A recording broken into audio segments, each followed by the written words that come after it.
Hi, welcome back guys. This is your friend, the Scion Fanfics. Back with amazing fanfiction. This is the series of What If Winged Deku Had Phoenix Flames? Now before starting, please give this video a like and subscribe to the channel if you want more videos like this. Now let's get into the fanfic. For millennia, mankind had dreamt of flying. They saw birds soaring through the sky, and wished they could grow wings and take off into the sky, the heavens being the only limit in their flight to freedom. The more adventurous and courageous among mankind built gliders, paper and cotton wings that took them into the air for a while, but gravity would always bring them back down to the ground, sometimes in horrific and messy fashion.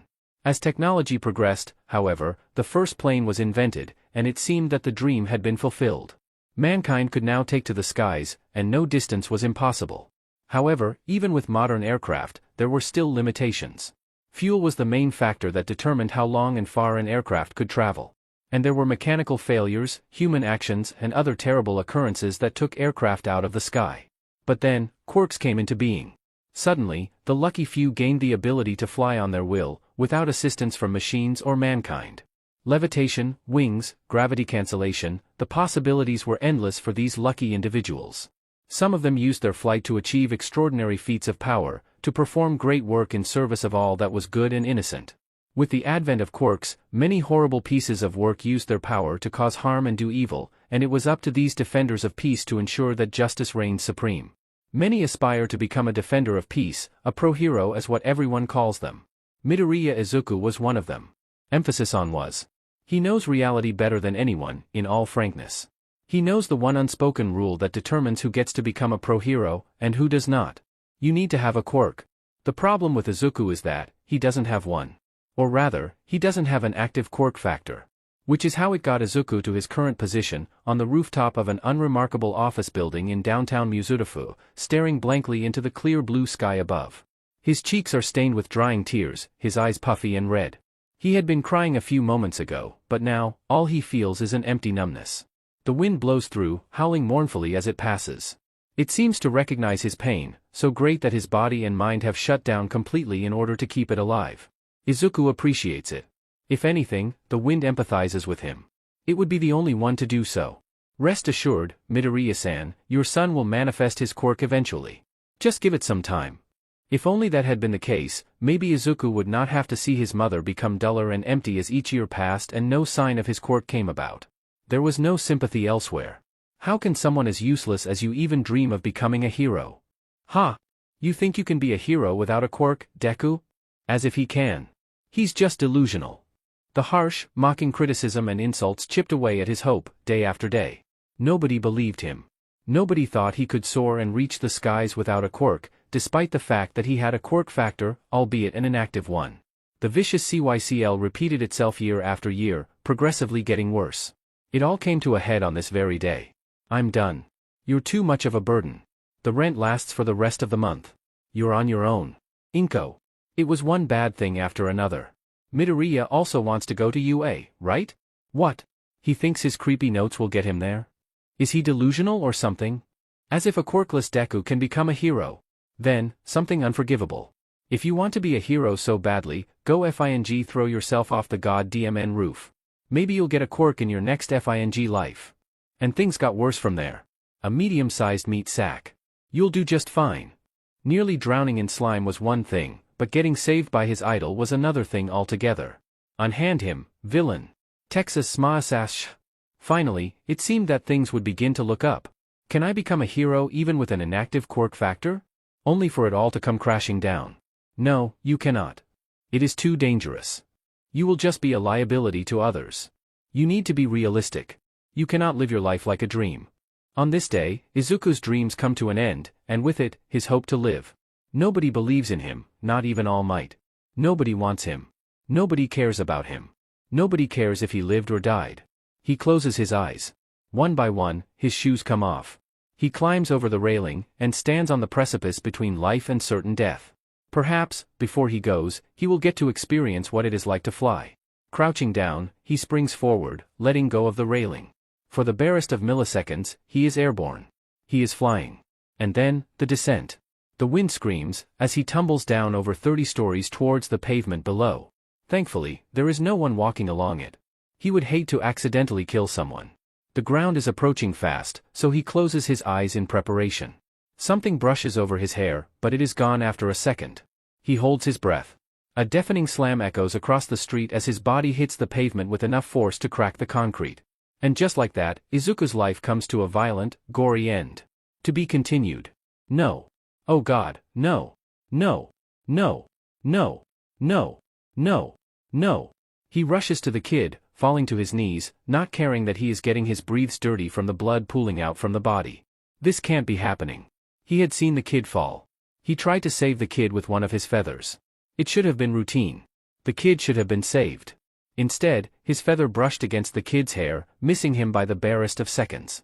He watched as the kid fell, and died on impact with the ground. For the first time in his professional career, he, the number 3 hero Hawks, has failed to save a civilian from falling from a great height. Even worse, it was clearly a suicide, and the victim is a mere child. He is not supposed to break down. He is a professional hero, for heaven's sake. He is supposed to keep it together. He collapses. For the first time in many years, Takami Kigo cries.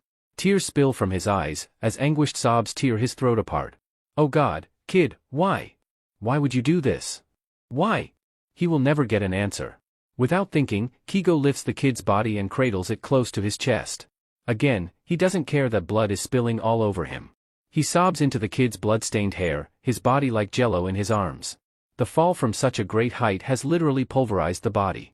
There is nothing solid left, just a gory mix of blood and liquefied organic matter. He knows he is breaking protocol by holding the kid's body like this. He should not be even touching the body, leaving that job to the paramedics who are trained to handle a suicide by falling case. But this is a mere child, with his whole life ahead of him. He let a child die on his watch. All because he reacted too slow, a second too late. His tried-and-tested method of saving people who were falling from great heights had failed, because he failed in his job. If anything, Kigo's sobs grow even louder. How could he even call himself a hero for letting the kid die?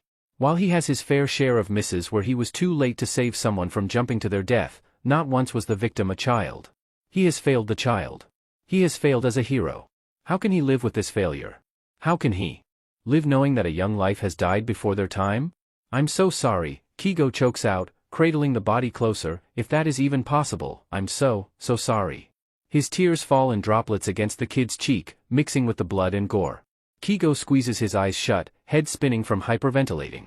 Everything is falling apart, there is nothing left, his life as a hero is over. Yoch! Suddenly, his downward spiral is interrupted by pain shooting up his hand. Kigo's eyes spring open, and dart down to his hand. There is a hole in his glove, the edge smoldering. What? Then, he sees what caused the jolt of pain. A spark. It jumps from the kid's hand and disappears into the air. Then, there is a second, followed by a third, and then a fourth, fifth.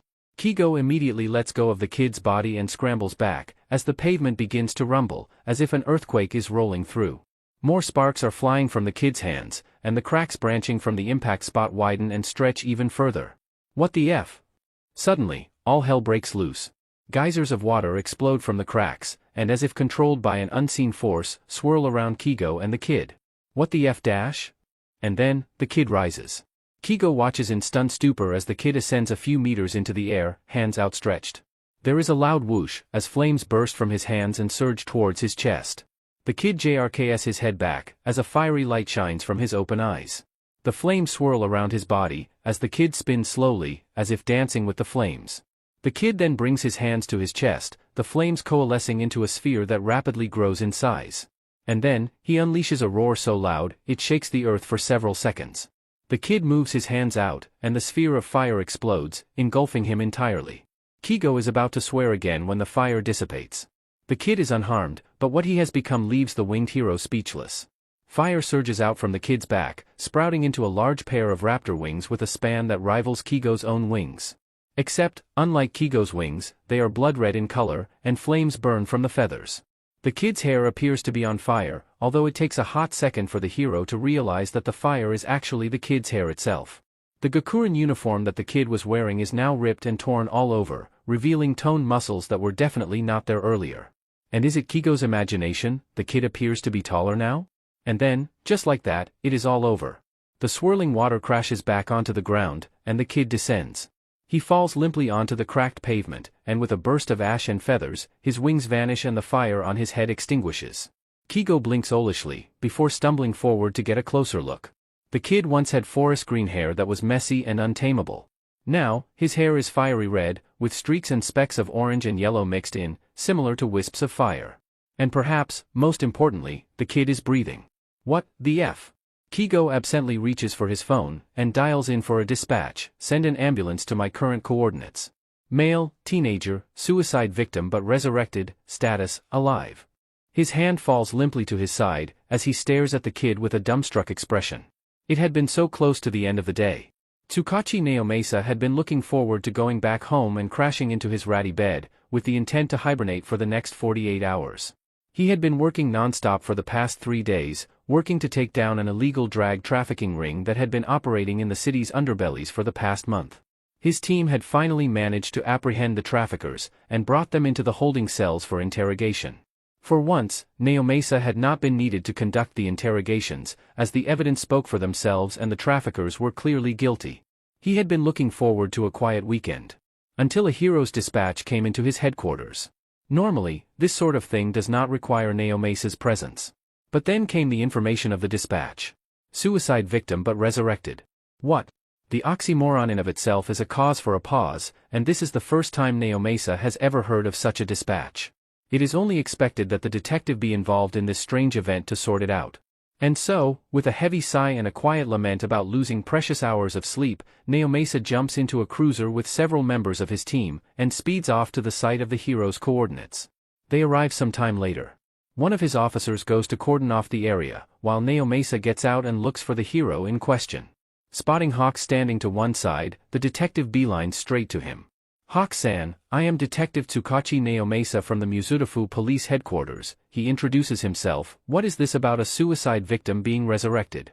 The number 3 hero gestures towards an ambulance, where paramedics are wheeling an unconscious red-headed teen into the vehicle. You won't believe me even if I told you, Detective. My quirk is lie detector. I can tell if you are telling the truth or not. Tell me everything that happened. The kid tried to die by suicide. He threw himself off a tall building. Hawks recounts distantly, I saw him fall.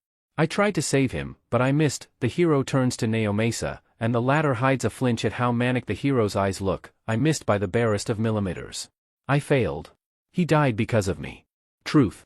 But, you said he was resurrected? Yes, he came back to life. It was a flaming shit show, literally. He combusted and boom. He is alive, and he has wings. Truth. Naomasa nods. It looks like we have a resurrection quirk at play here. It concerns me, though, that the victim thought his life was so bleak that he successfully ended it by falling to his death. You think his home life is shit or something? That's what I intend to find out, Naomasa replies firmly. Which hospital is he headed off to? I think it's Muzutafu General, Detective. Right, we better get going then. The faster we get our answers, the faster I can sleep. Big mood, sir, big relatable mood. To be continued. The first thing he hears is the rhythmic beeping of a heart monitor, followed closely by the strong, distinct smell of antiseptic. His brain puts 2 and 2 together, and he inwardly groans. Great FING job, Izuku. You can't even kill yourself properly. And, because his body is screaming at him to do so, he opens his eyes. He sees the paneled ceiling above, before his awareness spreads to the rest of his body. How odd. He expected unbearable agony upon waking up, in the unlikely chance that he survived the 30-story fall. He thought he would not be able to move, his body broken beyond repair. He thought that he would become a living vegetable, even more useless than he already was. Instead, he feels fine. Great, even. He attempts to sit up, only to be stopped by a firm hand. Easy there, kiddo. Don't want to overwork yourself so fast. Wait a minute. Wait a goddamn minute. That voice. Izuku spins to his left side. H. Hawks. The number 3 hero chuckles. How are you feeling, kiddo? Izuku stares, dumbstruck, for a moment. He turns away from Hawks, and starts muttering, I'm dreaming. This is some kind of fever dream. Hawks isn't actually sitting next to me. I'm going to pinch myself, and he is going to disappear. Kiddo, I'm hurt. Hawks places a hand on his heart. You wound me. Am I nothing but a fever dream to you? Izuku turns to the winged hero again. So, this isn't a dream? Suddenly, Hawk's expression turns playful. Want me to tickle you instead? I can assure you then that I'm no dream. No. Izuku screeches, hands curling around himself in a frantic bid to protect his sides. No tickling. I'm good. This is no dream. Ah, you're mean, Hawks pouts, you never let me have my fun. Izuku is nonplussed, causing silence to take over for a moment. Hawks? Call me Kigo, fletchling. Izuku blinks, he did not expect the offer to get personal. But with the insistent look from the winged hero, he gives in. Kigo-san, why am I here? How am I alive? The brightness in the hero's disposition dims. Fletchling, what I'm going to tell you is going to sound bonkers, and I don't blame you if you don't believe me. However, I'm going to bring in someone who will verify what I will say as the truth. Can you wait here for a moment? Izuku nods. Kigo gets up and peeks his head out of the door. He speaks to someone outside, and steps back inside. A tall, plain-looking man dressed in a fedora and trench coat enters the ward, carrying a manila folder under his arm. Fletchling, this is Detective Tsukachi Naomasa. A pleasure to make your acquaintance, Midoriya-kun, Tsukachi bows, which Izuku returns with a nod. I was called to the scene of your suicide after Hawk-san found you. Izuku fiddles with the blanket. Kigo-san said that you will be able to verify whatever he says? That's right, my quirk is called Lie Detector. I am able to tell if you are speaking the truth or lying to me. Izuku accepts that with a nod. Alright, since he's with us, let me dive straight into it, Kigo says. Fletchling, I saw you throw yourself off the roof of the building. I tried to save you with one of my feathers, but I missed, and you hit the pavement with enough force to crack the concrete. You died on impact. Izuku nods. He remembers that. How am I alive, then? You were resurrected, kiddo, Kigo replies. Flames burst out of your hands and swirled around you. It then consumed you whole, and you were alive once more. Izuku's eyes widen like dinner plates. Flames? Detective Tsukachi, is this true? Yes, Midoriya-kun, 100% true. Izuku promptly lost the ability to speak. Not only that, you also grew a massive pair of wings that were burning with flames, Kigo continues, as reality cracked even more for Izuku. They are quite like my own, except they are blood red in color, and the fact that they were burning, of course.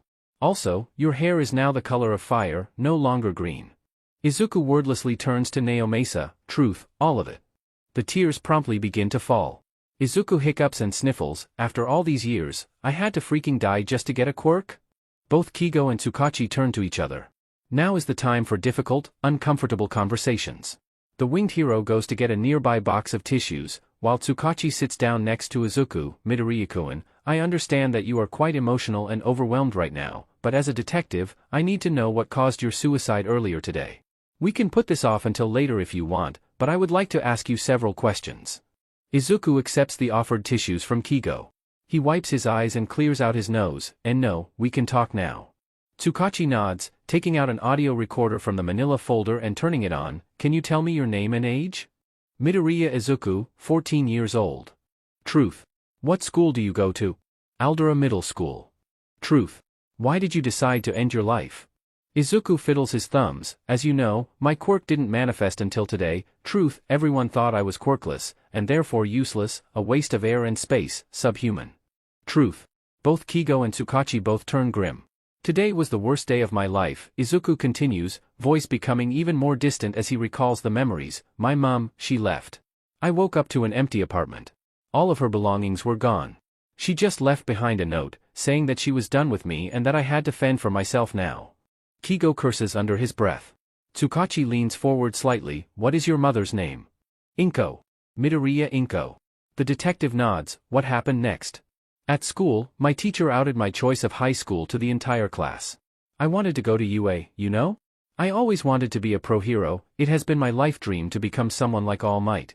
But everyone just laughed and scorned me for even daring to dream of becoming a hero. I was a quirkless Deku, after all. I would never amount to anything. I was useless and a waste of resources. Truth.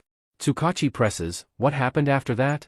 My childhood friend, Kaken, confronted me after class. He ordered me to not attend UA, because only he gets to become a hero and surpass All Might. He has a powerful explosion quirk, you see, which gives him a good advantage. He then exploded my notebook and tossed it out of the window, where it landed in a koi pond below. Then, Izuku flinches, and squeezes his eyes shut. What did this Kaken do? Kigo asks, a pit forming in his stomach. He told me to throw myself off the roof, so that I will get a quirk in my next life. Truth. Detective. Yes, Hawk-san? Kigo's eyes are blazing. I want you to find this Kaken and have him arrested on charges of destruction of property and suicide baiting. Plus, I want Aldera razed to the ground for letting such CRP happen without anyone doing anything about it. Izuku's eyes bug out of their sockets. What? No. You can't. And why the hell not, kid? Kaken is going to be a hero. He can't become one if he has a criminal record. Kid, fletchling, stop, Kigo says firmly, causing Izuku to snap his mouth shut. What this Kaken did was wrong and criminal. From the sound of things, he is an explosive bully who thinks he can get away with anything because he has a powerful quirk. That is not the makings of a hero. Quite the contrary, he is more of a villain than anything else. Izuku wants to protest, but the intense, fierce look in Kigo's eyes renders him silent. I will keep a note on this Kaken person, Tsukachi says after a tense moment. What is his full name? Bakugo Katsuki. The detective nods. What happened after school ended? I was walking home, and I took a shortcut through an underpass. I was attacked by a villain made of slime. It tried to kill me and use my body as a host. But then, I was saved by All Might. Truth. And then? I wanted to ask All Might something, but he was in a rush. So when he leapt up into the sky, I, Igrabedisligand went up with him. Could you repeat that, but slower? Izuku looks incredibly uncomfortable. I grabbed All Might's leg just as he was about to leap up into the sky, and I was carried up into the air with him. Truth. Kid, you. Kigo rubs his face, feeling so god-med done. That is the most FING reckless thing I have ever heard. You could have died if you lost your grip? Izuku wilts under the outraged look. I know. But I was desperate. I had to know. I needed to ask All Might the question I have been clinging on to for the past 10 years. Kigo visibly calms himself down. He can save the punishment for later. All Might landed on the roof of the building where I leapt from. He scolded me for being reckless, and before he left, I asked him if I could be a hero, even without an active quirk factor. Tsukachi has a sinking feeling in the pit. What did he say? He said no. Izuku leans back into the pillow. He told me that I could not. It is too dangerous. He said that I will be a liability to others, and that I needed to be realistic. He then left me on the rooftop. You know what happened next. Truth. Kiddo. Kigo climbs into the bed, and in an unexpected move, he hugs Izuku tightly. I'm so sorry. I'm so sorry that you had to go through hell. None of that should have happened. I'm so sorry. Izuku is momentarily frozen. No one has hugged him since his mother, who stopped doing so many years ago. He doesn't know what to do. Does he hug back? What is the right thing to do in this situation? To the side, Tsukachi sits in grim silence. There is a lot running through his mind, all of which he knows that he will need to take action right away. The fact that he will be kissing his beloved weekend and sleep goodbye doesn't even bother him. He had been witness to a heartbreaking story that should never have happened, as Kigo aptly said it. A child walked through hell and nearly paid the price for the sins of others, with only his quirk essentially turned him into a human phoenix, stopping an innocent life from ending before its time. There has been a serious MSCRGE of justice here, and as one of the best detectives in Japan, he will not rest until justice has been delivered. Tsukachi gets up first. Midoriya-kun, thank you for being truthful throughout the interview. I will take my leave first, as there are many things that require my attention right now. He bows to the teen, and strides out of the ward. Izuku returns his attention to the fact that Kigo is still hugging him. He really does not know what to do in this situation. Kigo-san. Yes, fletchling. What will happen to me now? I have a quirk, but what will I do? Kigo pulls away and gives him a soft look. Leave everything to me and Tsukachi. We will help you through this. Really? Izuku looks down. I don't wish to be a bother. You are not a bother. You are never a bother, Kigo emphasizes, taking one of Izuku's hands and squeezing it tightly. You deserve the entire world. You deserve to be taken care of. Protected and cherished. You deserve to be happy and loved. I know that so many adults have failed you before, fletchling, but all I ask is that you trust me and Tsukachi. Please? Slowly, Izuku nods. Thank you, Izuku. Kigo smiles brightly. I promise to never betray your trust. I will hold you to that promise, Kigo-san. Kigo nods, before his smile becomes mischievous. And now, for your punishment. Izuku doesn't get the chance to react, when he is suddenly pinned down to the bed, unable to move. You nearly gave me a heart attack when you told us about how you clung on to But Might's leg as he hurtled through the air. Kigo grins cheekily. For that, you have been sentenced to excruciating torture for as long as I deem so. Izuku begins to sweat bullets. What torture? Kigo lifts up the teen's shirt, and without any warning, his fingers dive into Izuku's sides. Izuku's eyes bug out, and he quickly crumbles. No. Ahahaha. Stop. No, bwahahaha, tickles. Stop. Please. Ha ha ha ha ha.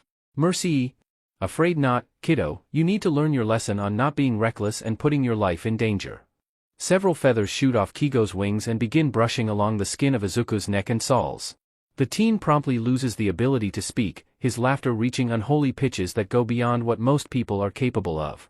With all the ruckus going on inside, it is a wonder that none of the nurses or doctors come running in to see what the commotion is all about.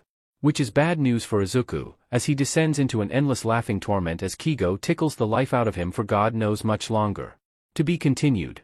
In the end, Kigo overdoes it. He tickled Izuku so hard and for so long that the teen eventually passed out from oxygen deprivation and exhaustion from laughing so much. Oh well, the kid needs his rest anyways. Kigo makes sure that Izuku is sleeping well, before quietly leaving the ward and heading to a quiet corner where he won't be disturbed by hospital staff. He WHPS out a burner phone, dials in a number, and starts a call. Hey, it's me. Yeah, I'm cashing in the favor now. Why? Let me start from the beginning. I know, right? It's crazy. Do you understand why I'm cashing in on that favor right now? Yes, he needs protection. If word gets to the commission about his quirk. No, thank you, Principal Nezu. You're doing a huge favor for the kiddo. So when can we set up a meeting? Tomorrow? Sounds good. I'll send you the details once I hang up. Alright, take care. See you tomorrow? He hangs up after that. Kigo pockets the burner phone and slips back into the ward. Izuku is still sleeping, completely unaware of what is going to happen tomorrow. Just as well, Kigo thinks to himself, he wants his kiddo to have a nice surprise once he wakes up. I'm really sorry about calling you down so last minute, Eraser-san, but I have a troubling case which requires your expertise. The tired hobo sitting before Tsukachi sighs tiredly. Even when polite and straightforward, the detective is not above using a hint of flattery to get what he wants. He knows that he could be at home now, playing with his cats and snuggling with his husband on the couch or in their bed. But the life of a hero, especially an underground one such as himself, is extremely unpredictable. He is on call all the time. He can never truly relax. He has to be on his toes at all times. The only time he can truly relax is when he is retired, or buried 6 feet under the ground. Briefly, he wonders if it's not too late to throw in the towel and become a crazy catman. He curses his husband and Namiri for convincing him to become a pro-hero. Maybe he should have become an accountant, just like his aunt had suggested all those years ago. Too late for that, though. Might as well get on with it. What's troubling you? Tsukachi gets right down to business. At 15:42 hours, we received a dispatch call from Hawks about a teenager who was resurrected after dying by suicide from jumping off the roof of a tall building. I interviewed the teenager while he was being warded at Mizudafu General Hospital. He told me that prior to his suicide, his quirk factor was inactive. Sheet.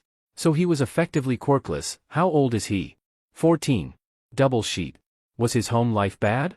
His mother abandoned him this morning, Tsukachi reveals. She just up and left with only a note to tell him that he has to fend for himself from now on. His school life is not any better. He was the victim of relentless bullying and ostracization. One of his classmates even told him to kill himself if he so desperately wanted a quirk in his next life. Triple sheet. Did none of the teachers do anything?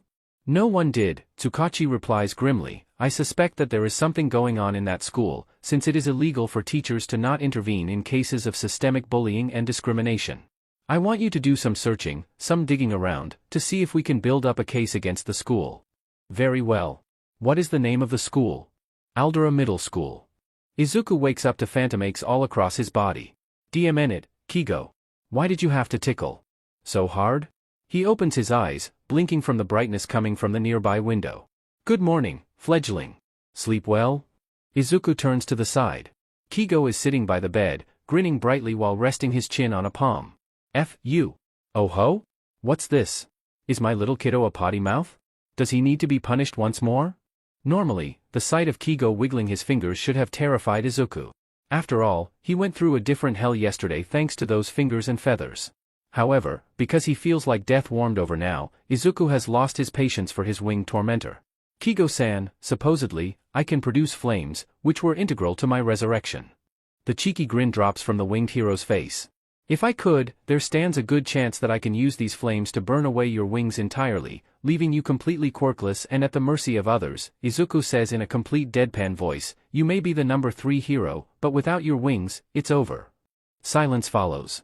DMN, you are actually quite scary, do you know that, kiddo? I analyze quirks for fun, Kigo-san, Izuku replies. I don't mean to brag, but I am perhaps the one who knows the most about a person's quirk, second to the person themselves. I analyze their strengths and weaknesses, breaking down how a person's quirk can be improved, but also determining how that person can be defeated, by means of quirks or otherwise. So yes, Kigo-san, I now know that I can be scary, so you best be careful about your threats of tickles, In truth, Kigo is a little intimidated. Sure, he may not have Tsukachi's ability to discern truths from lies, but the look in Izuku's eyes is very indicative of a concrete truth.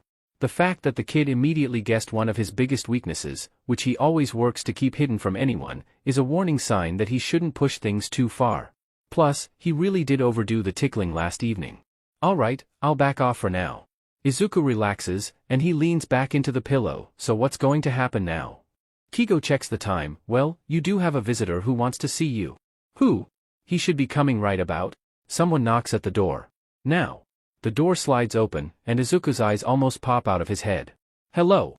Am I a mouse, a dog, or a bear? Who knows, but for one thing's for sure, I am Principal Nezu. Aizawa locates the school easily enough. There is truly nothing remarkable about Aldera Middle School. By all accounts, it looks like a very typical Japanese middle school. Plain, unassuming. The perfect breeding ground for something darker. Even Aizawa can feel the off-center vibe from the building in front of him. There is something hidden, just under the surface, a dirty secret that those inside do whatever it takes to keep it from being discovered. In truth, the underground hero wonders how this reconnaissance mission will go. Will he find the answers that he is looking for? Obviously, something is going on to prompt a teenager to take his own life. But this begs the question, how much resistance will he face in his quest for information and answers? Will the administration of Aldera be smart enough to keep the truth hidden from him? Or are they arrogant and overconfident in themselves, to the point that they play right into his hands? Either way, he is going to find out.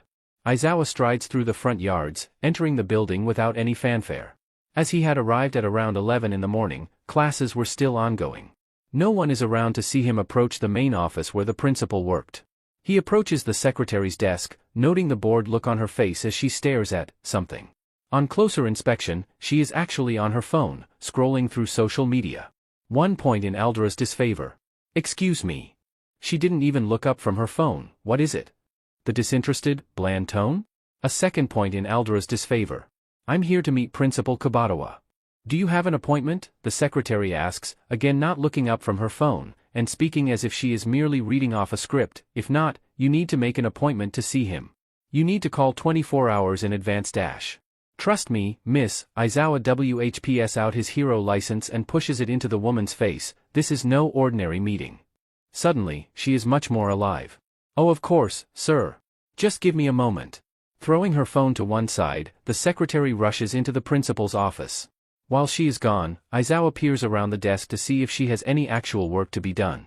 Nope, the screen is dark. She is truly slacking off. 3 points in Aldera's disfavor. Approaching footsteps prompt Aizawa to pull back. Hello. Hello. Good morning. A morbidly obese man with a passing resemblance to a pig comes forward and bows haphazardly. Would you like to talk in my office? Yes, please. He is led into an extremely messy office that really feels more like a pigsty than anything else. Budawara shuffles to his desk, offering a seat to Aizawa. The hero makes sure that there is nothing suspicious on the chair, before sitting down. How may I help you today, good sir? Aizawa forces himself to not cringe at the sickly attempt at flattery. I am a teacher at UA. He notes that the principal perks up at the name. We are about to commence with a pilot apprenticeship program this year. As such, I will need the profiles of the best students from the graduating cohort. Ah, yes. I will get you the profiles right away. Please wait here while I go get them for you. The principal leaves the office. Once the door clicks shut, Aizawa jumps into action. He has no idea how long the man will be away for, so he has to move quickly. Fishing a thumb drive from his pocket, Aizawa plugs it into the principal's computer. Created by the best of UA's support students and commissioned by Nezu himself, this thumb drive automatically bypasses all security and data protection firewalls in any computer and downloads all files stored within. The process is also incredibly fast, taking only seconds to download and store large amounts of data. Once it is done, Aizawa unplugs the drive from the computer and looks around the office. His trained eyes scour the room for any signs of malignant clues that could indicate anything shady or secretive going on behind the walls of Aldera. It doesn't take long for Aizawa to find one. He is almost floored with how blatant this damning piece of evidence is left in display, clearly visible to anyone who merely looked in that direction. Aizawa wonders whether Midoriya is supremely arrogant. Or supremely stupid. It is a book, and on its own, nothing out of the ordinary. But for someone who is well versed in the underground and aware of what goes on in the worst of society, this is all the evidence Aizawa needs. The principal chooses at that moment to return with several folders. Aizawa pretends that he is not bubbling with incandescent rage, putting on a blank, indifferent gaze. Here are the profiles, sir. Midoriya hands the folders over. I look forward to hearing about your selections. Trust me, it won't take long. Because he is not going to dawdle around. With that, Aizawa bids the man farewell, and rushes out of the office with the folders in hand. Naturally, he won't be going through them, but the papers inside will definitely be useful in lining his cat's litter boxes. He jumps into his car and speeds off. There is no time to waste. For the second time in less than 48 hours, Izuku believes that he is dreaming. How else could he explain that the principal of his dream school, one of Japan's top heroes, and arguably the smartest being in the entire planet, is waving jovially from the doorway and approaching his bed? The mattress dips when the mammal, what exactly is he, climbs onto the bed. It's a pleasure to meet you, Midoriya-kun. It takes a hot moment for Izuku to find his voice. I'm dreaming. This has to be some kind of fever dream. Nezu is not really standing on my bed. He is not actually here. Kigo jabs his side, making Izuku yelp and leap a foot off the mattress. Still think you're dreaming, kiddo? Izuku glares at the winged hero. Nezu, for his part, chuckles like it is some funny joke. Fret not, Midoriya-kun. Your reaction is pretty common with others in your position. Izuku turns to the mammal. What are you doing here? I was called here, by hawks no less. Nezu chirps. Izuku swings to the winged hero, who simply shrugs in acknowledgement. I was told about the circumstances that led to your quirk activating and your subsequent resurrection. I am truly sorry that you had to go through such terrible experiences, and you felt that the only way left was to end your life. I can expect, though, that you had no idea that death was only just the beginning, Izuku simply nods. Just as I suspected. But I digress. There are many important things we need to talk about today, Midoriya-kun. Such as? Your new living arrangements, first and foremost. Izuku blinks. I was informed about what your mother did yesterday. Absolutely atrocious. Believe me when I say that we are doing everything in our power to locate her and bring her to face justice, says Nezu. On the same token, it is important that you have a place to stay and that you are well taken care of until you reach adulthood and are able to make your own decisions. Okay. Excellent. Now, I also understand that you aspire to become a pro-hero, and that UA has been your dream school since childhood. As such, I am inviting you to come live with me on the school grounds as a ward of the school. You will be given the means to live comfortably, while also receiving the training you need to become a hero. Izuku's mind grinds to a screeching halt. Live in UA? Receive training to become a hero? This has to be a dream. Kigo then proceeds to jab Izuku's side once more, making the teen yelp a second time. Not a dream, fledgling. Not a dream. With wide eyes, Izuku turns to Nezu. Is this, for real? 100% real, Midoriya-kun. Scout's honor, cross my heart and hope to die real. The mammal nods. I see great potential in you. Your quirk, based on what Hawk-san has told me, carries tremendous power and versatility. It would be a crime to not invite you to train at UA in order to become the best hero you can be. Normally, this should have led to an overload of jubilation and celebration. However, Izuku picked up on something that the mammal said, and perhaps, he is still a little salty from being targeted by Kigo's fingers. So it boils down to my quirk, then? Would you have said the same if I remained effectively quirkless? Nezu's beady eyes glimmer. I will admit, you would be at a disadvantage if your quirk factor remained dormant. However, I never once said that the quirkless can't become heroes themselves. They will need to work harder than others, for sure, but it is not impossible. Plus, there are means for quirkless individuals to equalize the playing field, so the possibility is always there. Smart of you, though, for questioning my words. It is a good trait to think critically and not just accept things at face value. Izuku subconsciously relaxes. That being said, there is a more pressing reason why I am inviting you to live on campus as a ward of UA, Nezu continues, all joviality disappearing. It is for your well-being and protection. Protection from what? From the HPSC, or more commonly known as the Hero Commission. Izuku nods, having heard of the organization before. However, he is still confused. Nezu continues, contrary to what most people believe of them, the HPSC does not have the interests of heroes or the public at heart. In fact, I find the name one of the most ironic jokes I have ever heard. The entire organization is corrupt and rotten to the core. They are more interested in exploiting the name of heroism than maintaining the safety and well-being of the public. They are also constantly on the lookout for individuals with promising quirks to train them into future pro-heroes. Why do I hear air quotes when you say train?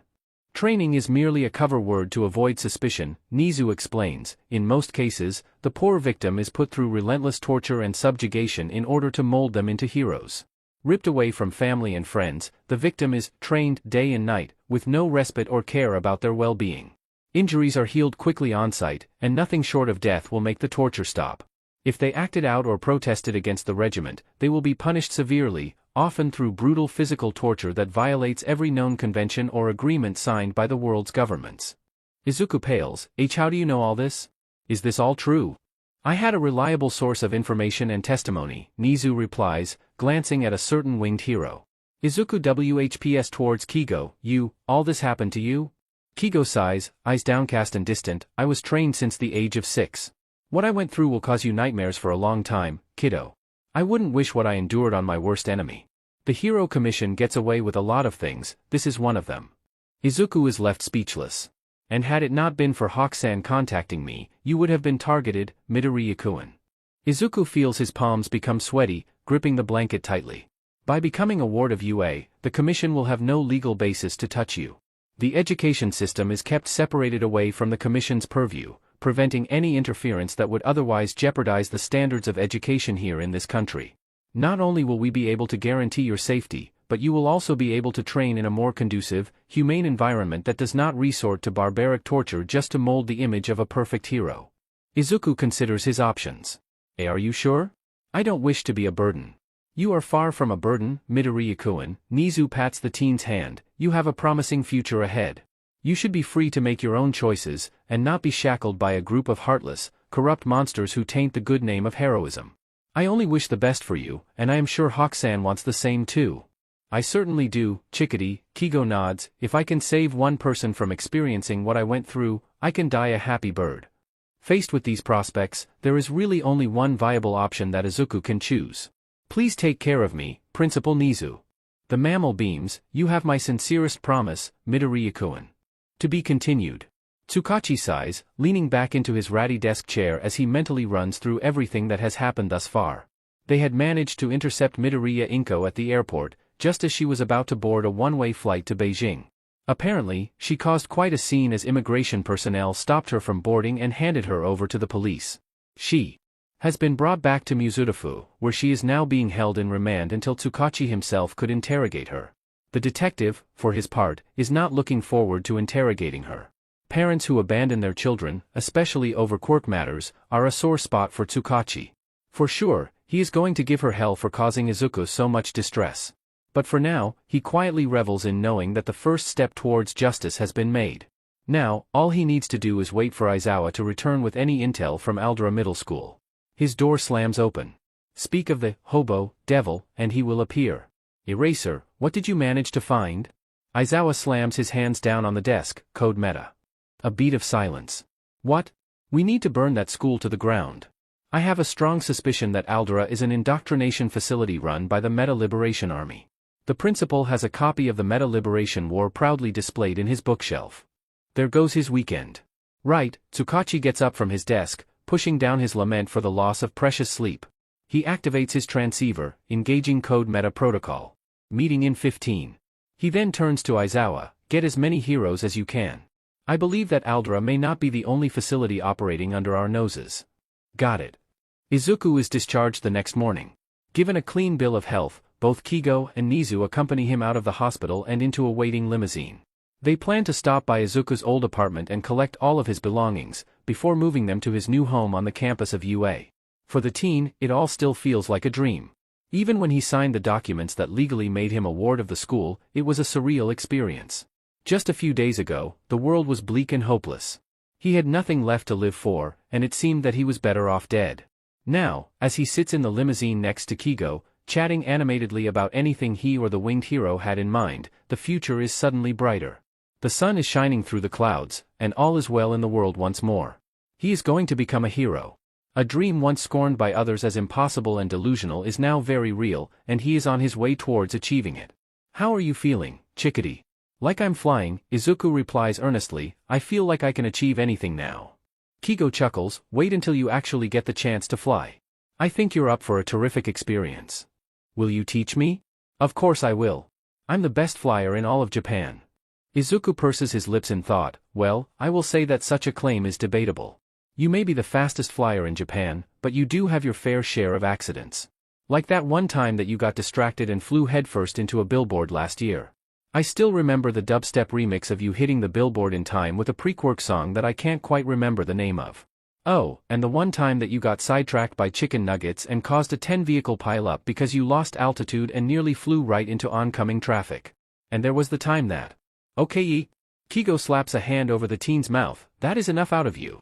Nezu peers back from the front seat, Midoriya-kun, I would love for you to share that dubstep remix video with me when you can. Izuku pries the hand off his mouth, will do, Principal Nezu. Oh no you don't. Kigo tackles Izuku down onto the seat, proceeding to tickle the life out of the teen. As Izuku devolves into uncontrollable laughter and pleas for mercy, Nezu simply instructs the chauffeur to roll the separating window in between the front and back seats up. It's nice to see Izuku with a smile on his face, even if he is being tormented by the merciless assault of tickling fingers and feathers. There is no space for smiles or laughs in a conference room inside the Mizudafu police headquarters. In total, 70 police officers and 20 pro-heroes have been gathered for this top-secret briefing. When they received notification of Code Meta, they knew they were being called up for something extremely serious, possibly earth-shattering. Very rarely has Code Meta been activated, and the gravity of the situation is known by everyone gathered inside. At exactly 9 p.m. in the evening, Detective Tsukachi and Aizawa enter the conference room. Tsukachi checks the microphone attached at the podium, and begins the briefing. Good evening everyone, I thank you for coming in at this very late hour. I know many of you were looking forward to the weekend, but this situation is one of grave importance.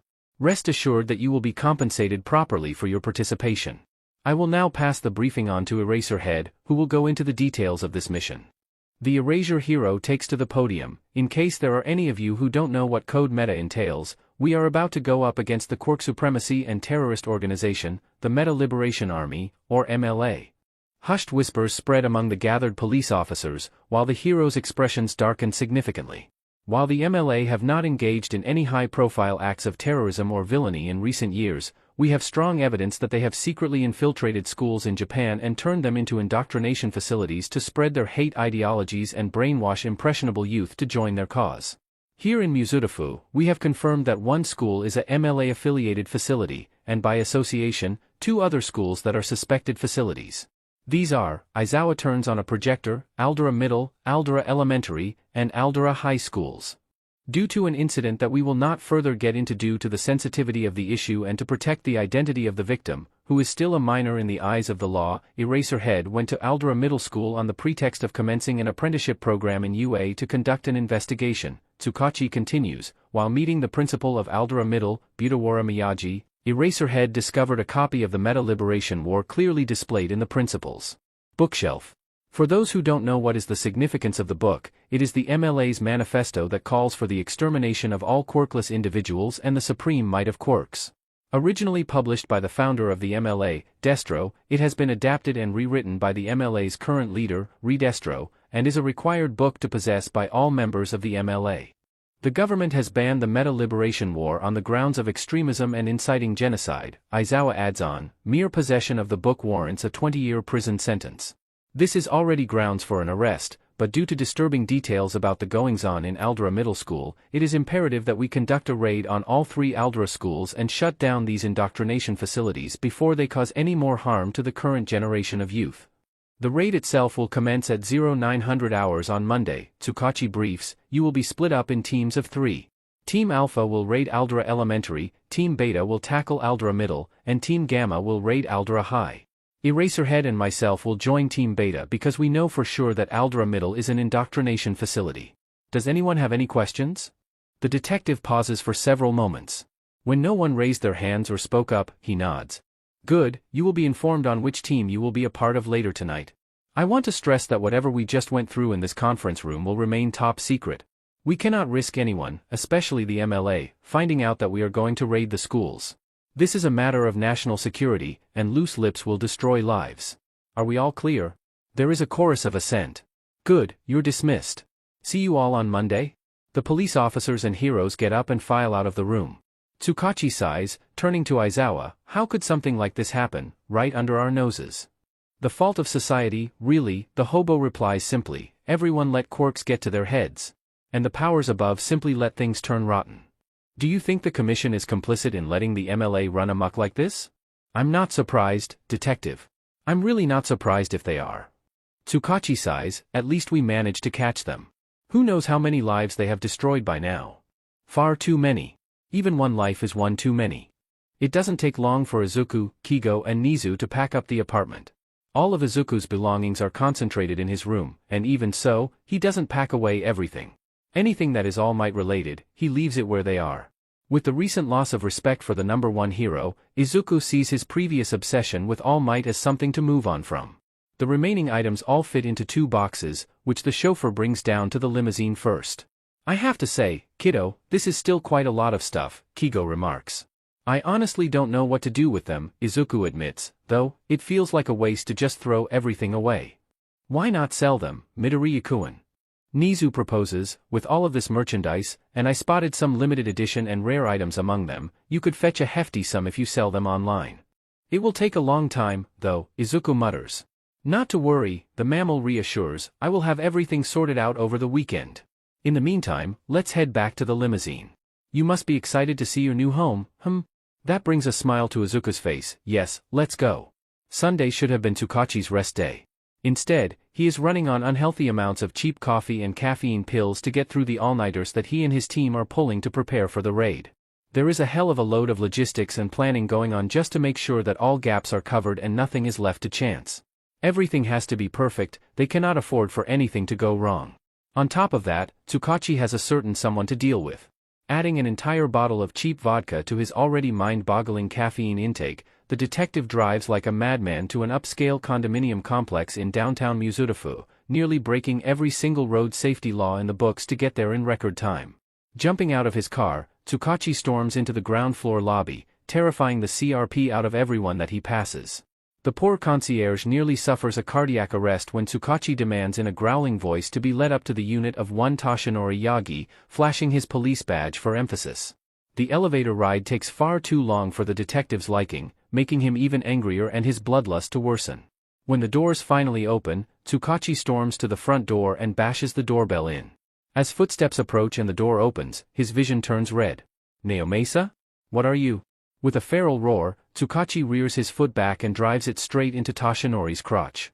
There is a sickening crack, and the skeletal man's eyes bug out of their sockets.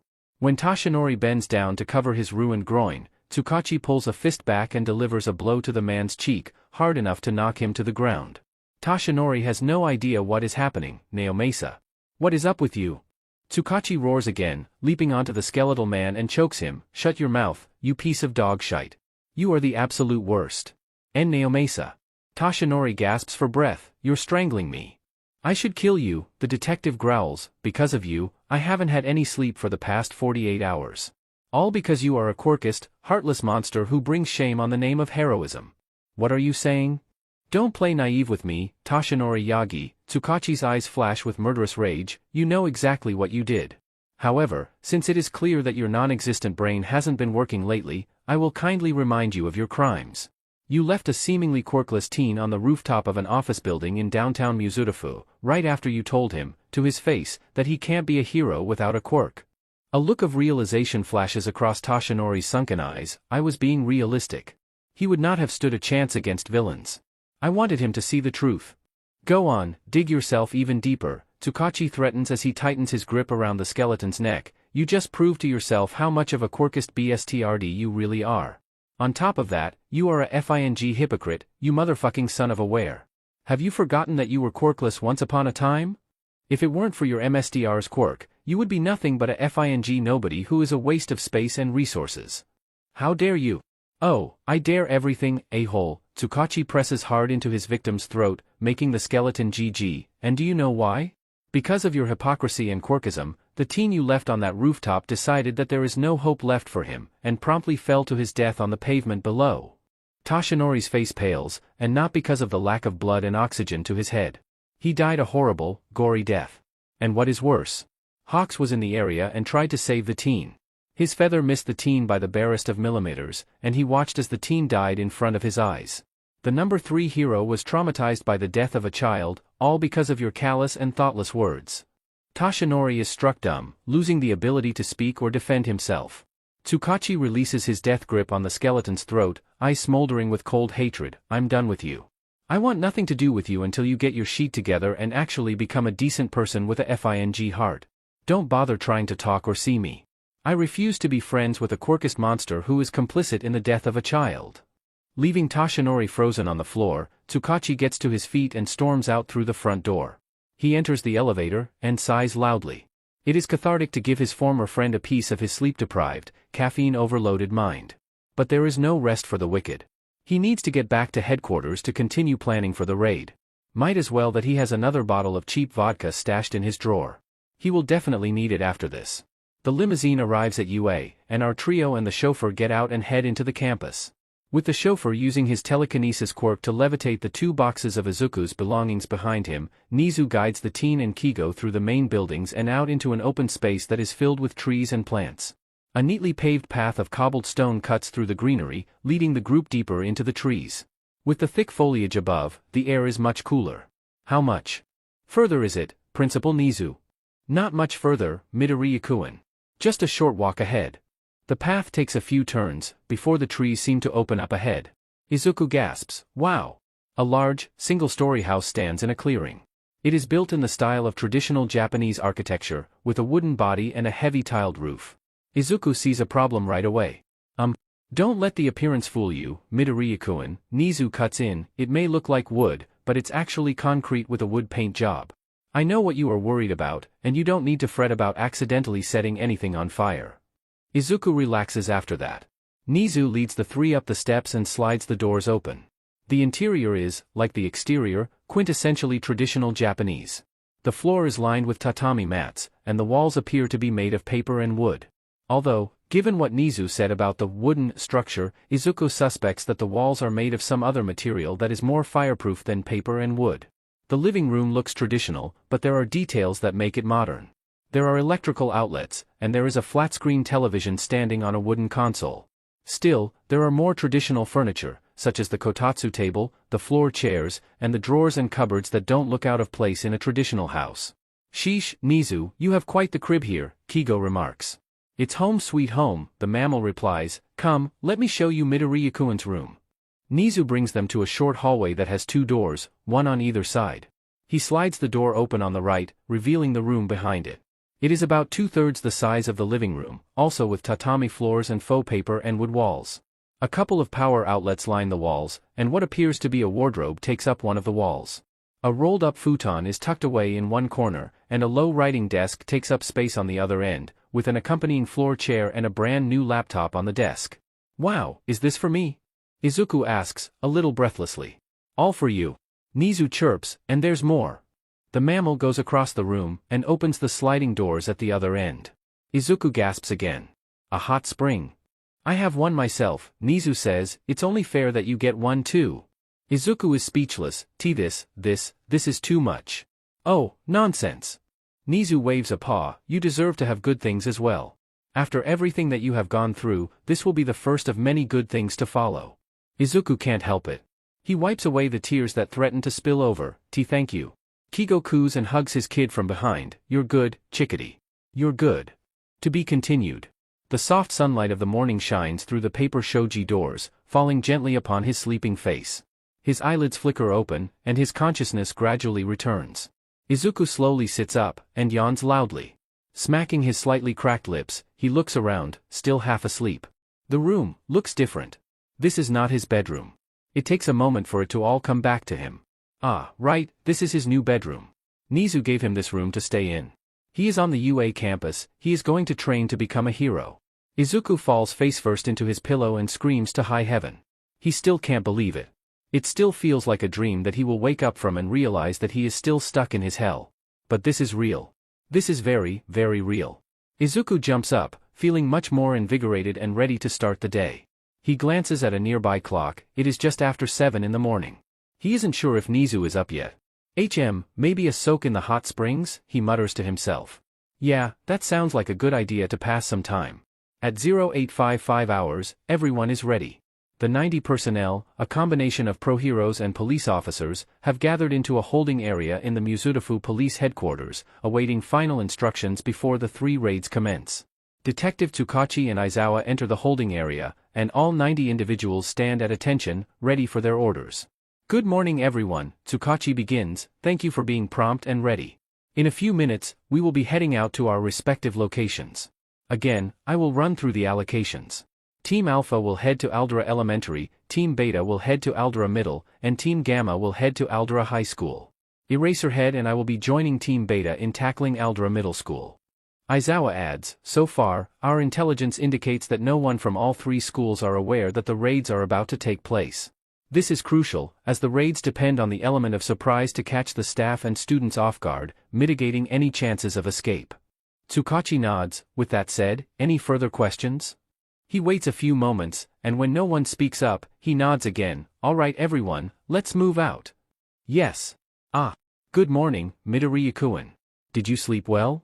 Nezu chirps from the kotatsu table, a cup of green tea steaming away. Very well, Principal Nezu. Izuku nods. I had a soak in the hot spring. I wasn't sure if you were awake yet.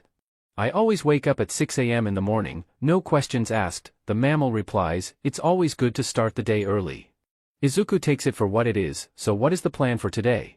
We're going for breakfast at the school cafeteria. Nezu says, have you heard about the pro-hero lunch rush?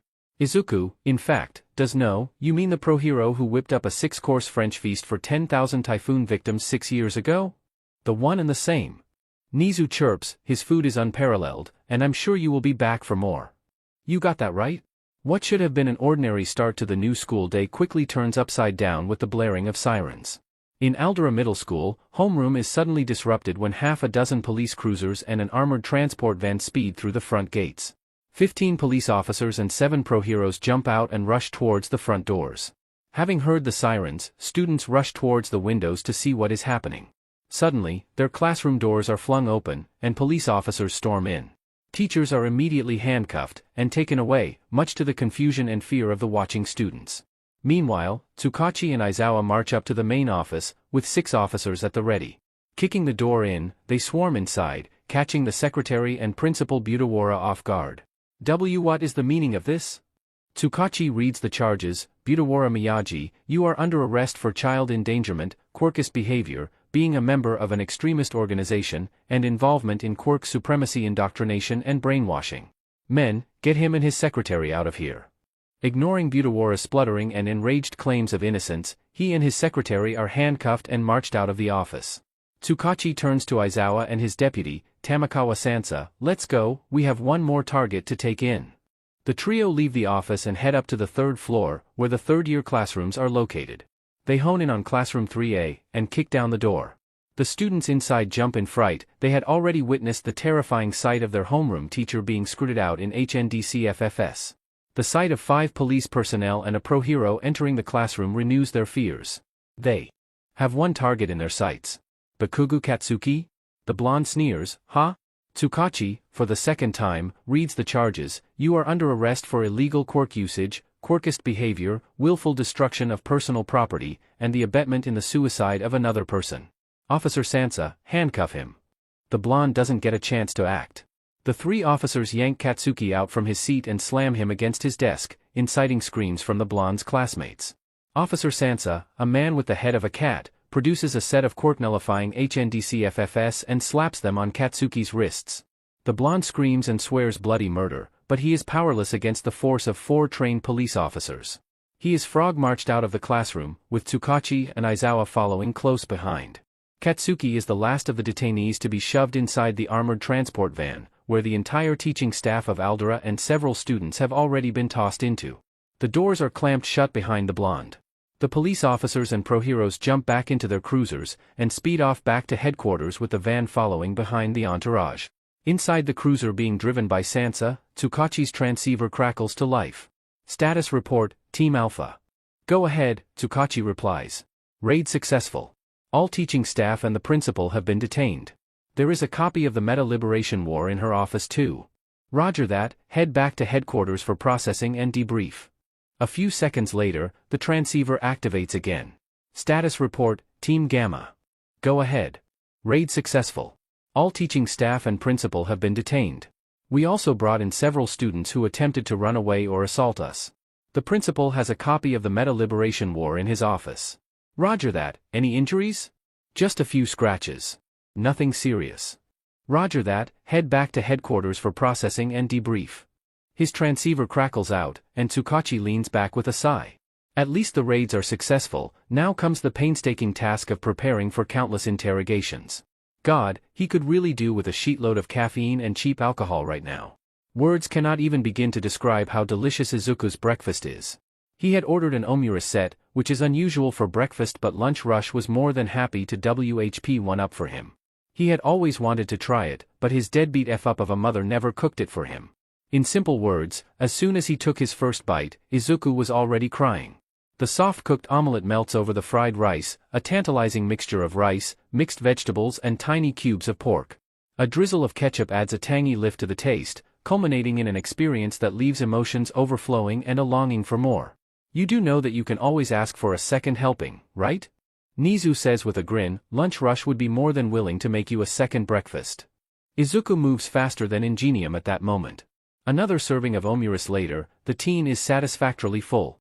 Nezu finishes up his own breakfast, a simple set of rice, steamed vegetables and fish, and gets up from the table. Come along Midoriya-kun, we have a lot to discuss today. Izuku follows the mammal out of the cafeteria and towards one of the elevators. A quick ride up, and followed by a journey through a few corridors, Izuku and Nezu arrive at a wooden door with a metal plate reading, Principal's Office. Nezu opens the door and ushers Izuku in. The office is tastefully decorated, with a carpeted floor and walls that have various paintings on them. There are windows that give a panoramic view of Muzutafu and the wider campus, and the furniture is homely and ordinary. Nezu guides Izuku to a sofa. I'll get the tea brewing. Do you have any preference? Maybe normal black tea? Coming right up. A few minutes later, a teapot of black tea is brewed and brought over to the table in front of Izuku. Nezu pours out 2 teacups and gives one to Izuku. Thank you.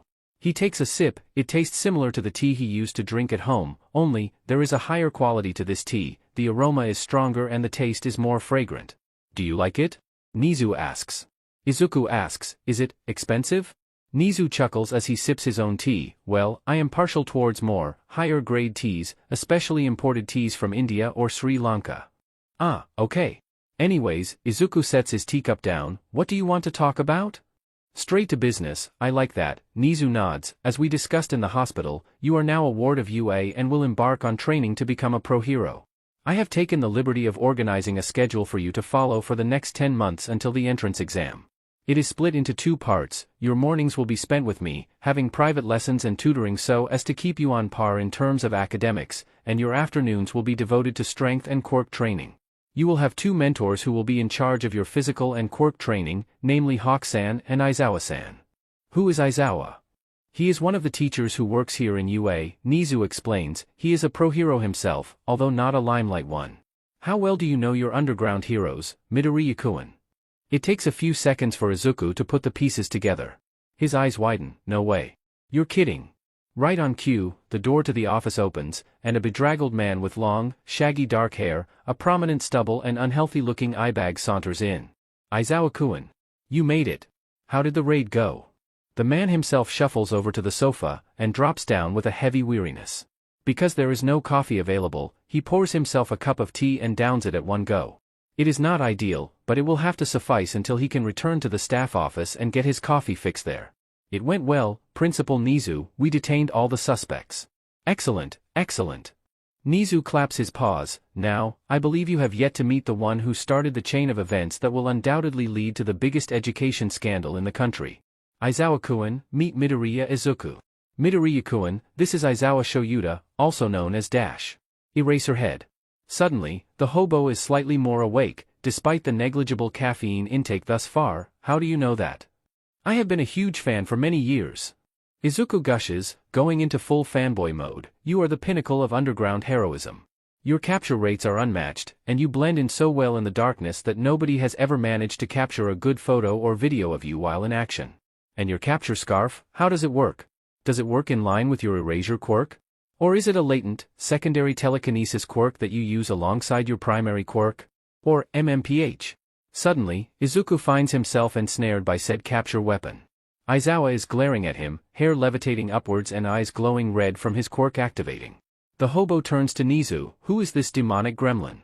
The mammal simply chuckles, pardon his fanboying, Aizawa-kun, Midoriya-kun just gets excited when meeting his favorite heroes.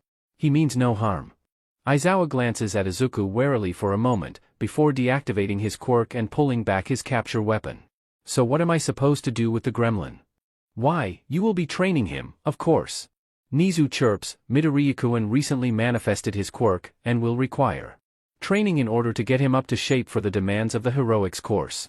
Since you are the best teacher in UA in terms of quirkless strength and combat capabilities, you are the obvious choice on the matter. Aizawa glances at Izuku again, and what will I get out of this? You get to train a future hero, of course. Nezu replies, as if it is the most obvious thing in the entire world. Additionally, you are the most free teacher at the moment, since you expelled the entirety of your class this year. This will be the perfect opportunity for you to make use of the time you currently have on your hands. Aizawa sighs, as if he just lost a decade of his life in that 1 second. Izuku, however, is startled. Wait, you expelled your entire class? They either had no potential as future heroes, or they were goofing off and not taking things seriously. Aizawa drawls, heroism is a dangerous occupation. It is not a game nor is it a job where you can goof around. Your actions could determine if someone lives or dies. Granted, he did re-enroll some of his former students into the general education program after they showed remorse and a promise to do better, Nezu adds, but so far, none have shown the capabilities to return back to the heroics program. Which is why Aizawa-kun has all the time in the world to oversee your physical training over the next 10 months. If we are going to go about this arrangement, I expect nothing but the best from you. Aizawa gives Izuku a pointed, stern look. I will not tolerate any slacking or goofing off. If I see that you have no potential, I will drop you like a hot potato, and you can forget about ever joining the heroics program here in UA. Izuku is, understandably, nervous. However, he pulls up his determination, and nods resolutely. I understand. I won't let you down, Aizawa-sensei. Nezu beams, while the hobo sighs, right, come along. Wait, where are we going? Aizawa gets up, we're going to the training fields. I'm going to put you through a series of tests. Izuku glances at Nezu, who gestures for him to get going. He quickly jumps up and follows the hobo out of the office, the door swinging shut behind them. To be continued. Tsukachi downs his 5th mug of shitty police headquarters coffee with a few caffeine pills melted in to give the boost that the otherwise weak beverage would not have. The raids have been successful, and the holding cells inside the headquarters have never been this full. Over 50 people, students and staff alike, are crammed into 10 cells, waiting to be interrogated and then subsequently sent to the courts for a trial. Tsukachi has little sympathy for them. Quirk supremacy extremists have no place in this society, and Tsukachi will see to it that they are all thrown behind bars for the rest of their useful lives. But first, there is one detainee that he needs to interrogate, one who would have been dealt with earlier, had Aizawa not raised the alarm on Code Meta. She has been sitting in a holding cell, now with 6 others, for the past few days. It is time for her to face the music, and Tsukachi is going to orchestrate her fall into hell. The interrogation room is set up, and Tsukachi sends a call for the detainee to be brought over. A few minutes pass, and there is a knock on the door. Detective, we're here. Bring her in. The door opens, and Officer Sansa SCRTS, a short, plump woman with forest green hair, into the room. Her eyes are dull and downcast, her lips drawn into a thin line. She is sat down across from Tsukachi, and handcuffed to the bench, preventing any means of escape. Officer Sansa leaves the room, and the interrogation begins. My name is Detective Tsukachi Naomasa, and my quirk can tell if you're speaking the truth or lying. I hope you will cooperate, Midoriya Izuku. He gets silence from the woman. Things proceed anyway. Why did you abandon your son? It takes a long moment for the woman to speak, because I was tired. Truth. Tired of him? Yes. Truth. Elaborate further. It is the kick that gets the ball rolling, and it tumbles down the hill, gathering speed increasingly fast. I was tired of him. Do you know how much his condition has ruined my life? My husband left me, nobody wants to be friends with the mother of a quirkless child, I was constantly overlooked for promotion, everything that could go wrong happened, because that boy is defective. Truth. Tsukachi's lips tighten the slightest bit. So you decided that abandoning your son is the way? A child that depends on you for support and love in a harsh, unforgiving society. Well, what else am I supposed to do? The woman retorts. He refuses to accept reality, always going on about how he will somehow beat the odds and become a pro-hero, and don't get me started on those creepy notebooks that he carries around. He is delusional, and who could love someone like that? The detective's eyes harden. I couldn't deal with it anymore. That boy has given me nothing but pain and suffering for 10 years. It will do everyone a whole lot of good if he just disappeared and ceased to exist. Tsukachi's temper goes beyond the event horizon. He already did. The woman raises an eyebrow. You abandoning him was just one of many events that eventually made your son take his own life, Tsukachi says dangerously. He fell over 30 floors to his death. And that is when his quirk manifested. What are you talking about? The woman stammers. That boy is quirkless. How could he have? He was never officially quirkless. His quirk factor required a special cause of activation before it could manifest. In his case, it required him to die before his quirk manifested. From what I have been told, his quirk resurrected him, and gave him wings that burn with fire. I do not know the full extent of his quirk, but I am not surprised if he can control and produce fire too. Tsukachi takes silent vindication in seeing the wind stolen from the woman's sails. Of course, you won't have any further involvement in his life or development, he continues venomously. You lost all legal rights over your son when you abandoned him. He is now a ward of UA, and under the school's protection. He will get to train and learn under the brightest and strongest, and I will say with full confidence that he will achieve his dream and become a pro-hero. You, on the other hand, are destined for a long-term stay behind the bars, at least 20 years if you are lucky. You dug your grave, Midoriya Izuku. Now it is time for you to be thrown in. Tsukachi activates his transceiver. Officer Sansa, take the detainee back to the cell. The cat-headed officer returns and escorts the dumbstruck woman out of the room. When the door closes behind them, Tsukachi leans back and sighs. The first step towards justice from Izuku has been taken, but there are many more steps to go. Time to get down to business. There are a lot of dead souls to burn. Aizawa brings a newly changed Izuku to an open-air training ground some distance away from the main buildings. They stop in what appears to be a softball pitch. What sort of tests are we doing today, Aizawa-sensei? I'm gauging your overall fitness, the hobo replies. I need to know where you currently stand in order to plan your physical training regimen for the next 10 months. Aizawa gives Izuku's body an appraising look. You have some meat on your bones, but my hunch is that you will need to put in your all if you want to be ready for the entrance exam. So let's get started. What was your softball throw record in middle school? 7 meters? Aizawa tosses him a softball. Do it again, without using your quirk. Izuku eyes the ball in his palm, and goes to the pitching spot. He squares his feet and shoulders, takes a steadying breath, and rears his hand back. Summoning all the strength he has, Izuku launches the ball into the air with a loud roar. The ball surges through the air, but it doesn't really go that far. It lands on the other side of the field with an almost inaudible thud. Aizawa looks at the tracking device he had produced from somewhere. 50 meters. Almost 10 times an improvement. For some reason, Izuku wants to dance a little jig, similar to the dog from a pre-Quirk era comic. Moving on. And it goes from there. Aizawa puts Izuku through 7 more tests, all of which are done quirkless. In the hobo's personal opinion, Izuku has potential. The kid's stamina is commendable, clocking in good times for both the 50-meter dash and the long-distance run. His new muscles aid him in the other tests, such as grip strength, and he does have some flexibility in his joints. It provides a baseline for Aizawa to work with, so he concludes that the morning is productive. Alright, Hellspawn, time for lunch. I'm to bring you to the cafeteria and then to the satanic rat's office.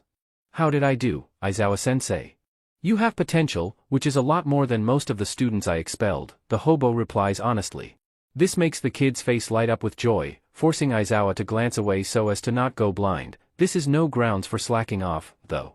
Once I craft a training regimen for you, I expect you to go plus ultra, understood? Yes, sensei. It is the end of the day, and Tsukachi is running on fumes by this point. Even after demolishing countless pots of shitty coffee and at least 10 bottles of caffeine pills, he feels the exhaustion creeping up on him. Any moment, his body and mind will shut down, and he will be out of the world for God knows how long. He has the over 50 interrogations to thank for his rapidly deteriorating state. It was a marathon, back-to-back.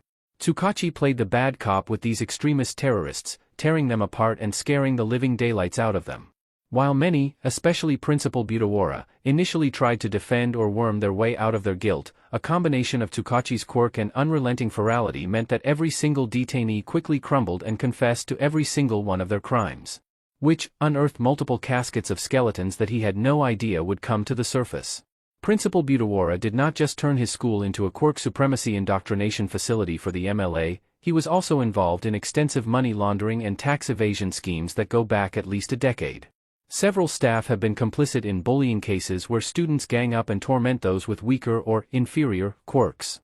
And from Aldera Elementary School, the gym coach confessed to possessing an abhorrent stash of DVDs involving young children being brainwashed or forced into performing obscene acts with each other or adults. Tokachi had to leave the room temporarily to vomit up his coffee and caffeine pills from the sheer disgust into the toilet bowl. Overall, it was an unpleasant day in the headquarters. Thankfully, there is only one more detainee that needs to be interrogated. After this, Tokachi is free to go home and crash for God knows how long his body needs to detox itself from the caffeine overdose. Knocking comes at the door. Bring them in. Officer Sansa strides in, manhandling Bakugo Katsuki to the bench across from Tokachi. The blonde is snarling, growling and snapping, but because the quirk-nullifying cuffs are still on, he is powerless. Sansa cuffs him to the bench, and quickly leaves the room. Might as well get things moving, his shitty bed is beckoning him from afar. I don't suppose you know why you are here, Bakugo Katsuki?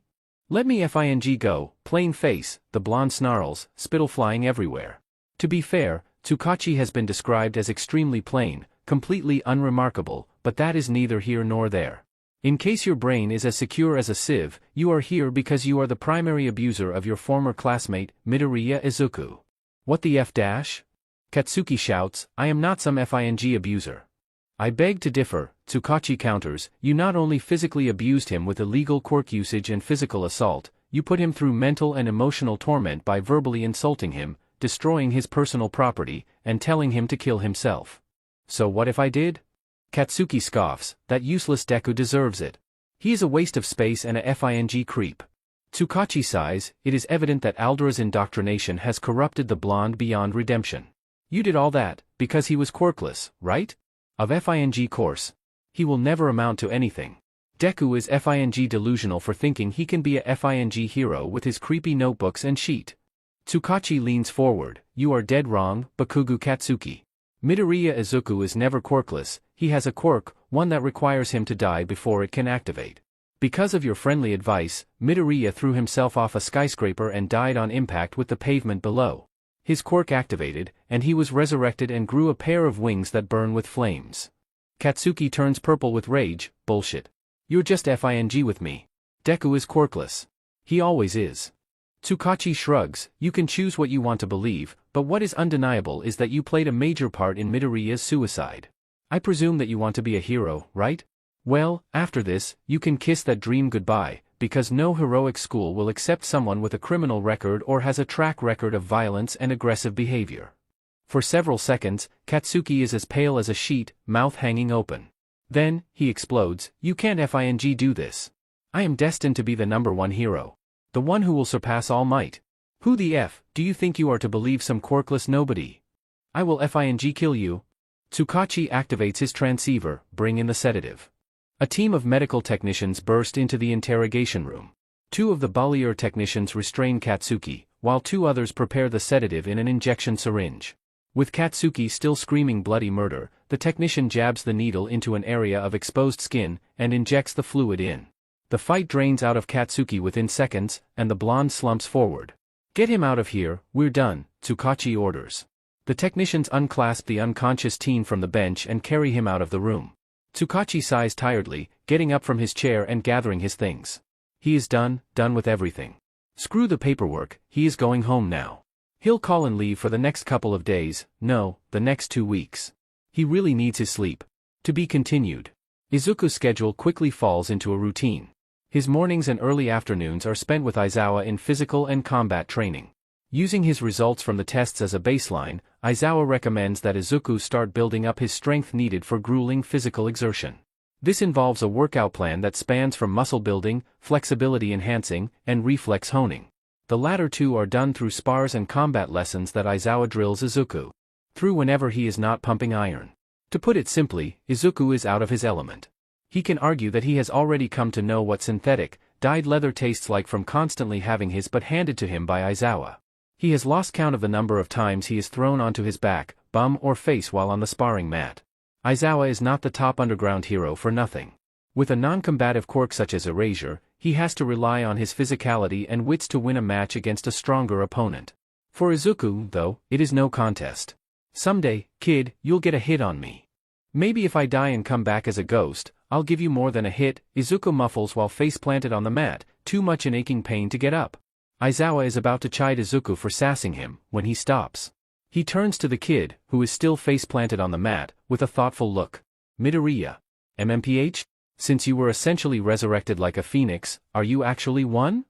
At this, Izuku peels his face off the mat. What are you going on about, Aizawa-sensei? I am no mythology expert, but I do know that phoenixes are always reborn after they die. Essentially, they are immortal. Since you were resurrected after your suicide, does that mean you are a phoenix-like human, and you will never truly die because you will just be resurrected after death? Izuku opens his mouth to respond, and finds himself silent. He doesn't know, actually. Is he actually a phoenix but in human form? If he is, does that mean he won't die? This is concerning. I wholeheartedly understand your concern, Midoriya-kun. Nezu nods, looking thoughtful and slightly grave himself. Unfortunately, there are no clear answers, and no easy ways to get them. Izuku sags into the sofa. Maybe we can do a blood test? My quirk factor should be in my DNA. Maybe we can compare my DNA signature with others who have immortality quirks and see if there are any similarities. Nezu has to admit, he is proud of Izuku for thinking logically even in the face of great uncertainty. He hates to be the damper, though, while it is possible in theory, it is not so straightforward or feasible. While I don't deny that immortality quirks are possible given the boundless nature of quirks, it is difficult, almost impossible to locate someone with an immortality quirk. From what I have read on the subject matter, individuals with immortality quirks choose to have their quirk removed through artificial means, which has very little information on the matter, due to the controversy and even legality of the means, or they assume different identities every time their family passes on without them. And besides, quirk science is still in its young stages, no thanks in part due to the chaos of the quirk wars that ravaged the world in the past few centuries. I believe that it will be insanely difficult and costly to conduct studies that focus on the very signature that makes up a quirk, especially with one as rare as immortality. Izuku frowns. So what should I do, then? Nezu pats his hand. Midoriya-kun, this is a lesson in life that everyone should know. So long as we live on this earth, our lives are one long path of uncertainty. While it is human nature to crave and seek for certainty, we don't know what the future brings, unless you have a quirk that allows you to see the future. Like Sir Night-Eye, All Might's former sidekick. Precisely. But not everyone is blessed, or cursed in some circumstances, to have a quirk that reveals the future. For the rest of us, we can only speculate and imagine what will happen. This is why so many of us have plans, or backup plans for those backup plans, for possible events that may or may not happen. But in your case, what you should do right now is to focus on the present. Don't lose sight of your current goals, Midoriya-kun, and don't let the uncertainty of the future distract you from your dreams. As the old saying goes, we will cross that bridge when we get to it. Hopefully, Izuku thinks, he will be able to. Thursday comes with a break in Izuku's routine. Kigo is finally able to clear his schedule and fly over to UA to oversee his fledgling's quirk training. As a pro hero, Kigo has a quirk counseling license, which gives him the expertise and legal right to oversee any quirk training Izuku is involved in. Izuku and Nezu meet Kigo at the front gates. The winged hero happily glomps the teen, squeezing him in a tight hug. It has been too long, fledgling. I missed you. Oh my god, Kigo-san, get off. Izuku grunts, you're heavy. Kigo gasps, stumbling back, how dare you? Did you just call me fat? Izuku makes a show of giving the hero a look over. I think you'll be enough for a family of 4 at Thanksgiving. Kigo grins menacingly, that's it, chickadee. You asked for it. The winged hero pounces on Izuku, knocking the teen to the ground. His fingers dive into Izuku's sides, and the poor victim explodes into uncontrollable laughter. You, ahahaha, fucker. Get, wahahaha, off of, he, me. Just for that, you have been sentenced to tickles for 10 minutes. Kigo declares, as his wings attack Izuku's armpits. Nezu simply stands to the side, checking his watch as minutes roll by in agonizing torture. Kigo alternates between fingers, feathers, and raspberries to the stomach. Poor Izuku completely loses the ability to speak, as his hysterical laughter reaches fever pitch. He is unable to escape, Kigo is deceptively strong, and with so many sensitive spots being tickled all at once, he is truly condemned to the ticklish hell for 10 long, torturous minutes. Finally, after an eternity of hellish STMLTN, Nezu calls, "Time's up." Kigo releases Izuku from his torture, but the tormented teen is still too stimulated to get up. His body twitches involuntarily, and he is still giggling, even after the fingers, feathers and raspberries have stopped. "Ah, is my little fledgling exhausted?" the hero coos. "Maybe this will teach you to not sass someone or to be cheeky." Despite his lips still stretched in a smile, Izuku's eyes are burning. You. Kigo simply grins, before diving in quickly to give a small raspberry to the stomach. Izuku cries out a sound that is part yell, part laugh. Thankfully, Kigo is merciful, and simply picks the teen up and carries him bridal style. "Shall we go?" "I believe we should," Nezu chirps. "Aizawa-kun is waiting for us." The mammal guides them both to Gym Gamma, a large indoor space that, for all the world, looks like an empty warehouse. Aizawa is already inside, looking all the worse for wear, even with a gallon-sized thermos of coffee in his hand. "What took you so long? And why is the gremlin so tuckered out?" "We got a little sidetracked." "Rough night, Aizawa-kun?" Nezu asks. "I'm running on 2 hours of sleep," the hobo grumbles, taking a big swig from his thermos. "Let's get this started." "All right then." Nezu claps his paws. "So what shall we begin with?" "Chickadee here needs to manifest his wings first," Kigo says, fluffing his own wings for emphasis as he sets Izuku to his feet. "That is the baseline for his quirk, as far as I can tell. Have you managed to make your wings appear before today, kiddo?" Izuku shakes his head. "I didn't want to try anything without supervision, Kigo-san. I might accidentally burn or destroy something if I wasn't careful." "Fair enough," the winged hero shrugs. "Well, no time like the present. Let's see what you can do, fledgling. This is going to be tricky." Izuku has no idea how to manifest the wings that he supposedly has. He has been worked to the bone over the past few days, so much so that he didn't have the time or energy to research on flame or wing quirks that would otherwise guide him in the right direction. It doesn't help that he has 3 pairs of eyes watching him, waiting for something to happen. Oh God, what if he is unable to manifest his wings? What if he makes a fool of himself? What if something tickles his nose? Izuku sneezes violently and unleashes a burst of fire. Kigo flinches, while Nezu watches intently. Aizawa is on high alert, suddenly more awake than before. The flames do not dissipate right away. Instead, they begin to swirl and dance around a startled Izuku. There is a loud whooshing noise, as the flames converge on the teen's chest. With a loud gasp, Izuku arches backwards, as a pair of blood-red raptor wings burst from his back in great plumes of fire. His hair also appears to ignite, becoming a head of fire that burns freely. Izuku recovers from the shock, and comes back to conscious control. "Kid, you okay?" Kigo calls out. Izuku stares at his new wings, the blood-red feathers burning with fire. "Wow!" Nezu grins. "I think Midoriya-kun is perfectly fine. Shall we start with the basics, Hawk-san?" "Righto." Kigo flashes a thumbs up. "Now, fledgling, the basics of flying involves knowing how to move your wings in order to create the momentum and lift to get your feet off the ground. Try to copy the way I move my wings." The hero flaps his wings in slow, exaggerated movements. Izuku takes a moment to watch and tries to copy him. The flaps of the teen's wings cause fire to be blown out at regular intervals. Nezu and Aizawa wisely take a step back. Good, you're getting the hang of it," Kigo nods. "Now, try to increase the speed so that you can create enough lift to get your feet off the ground. Don't worry if you mess up, I'm right here in case anything happens." Izuku speeds up the flapping of his wings. Sure enough, his feet lift off from the ground, and he slowly rises up into the air. "Excellent work, chickadee." Kigo praises. "Try to maintain the altitude as best as you can." That was the plan, at least. No one expected Izuku to suddenly sneeze violently again. A burst of fire is released, and the momentum propels the teen straight up towards the ceiling. Kigo is already moving, catching Izuku just as gravity begins to take hold. "Gotcha, fledgling. It's okay. You're okay." It takes a moment for Izuku to come around from the sudden propulsion.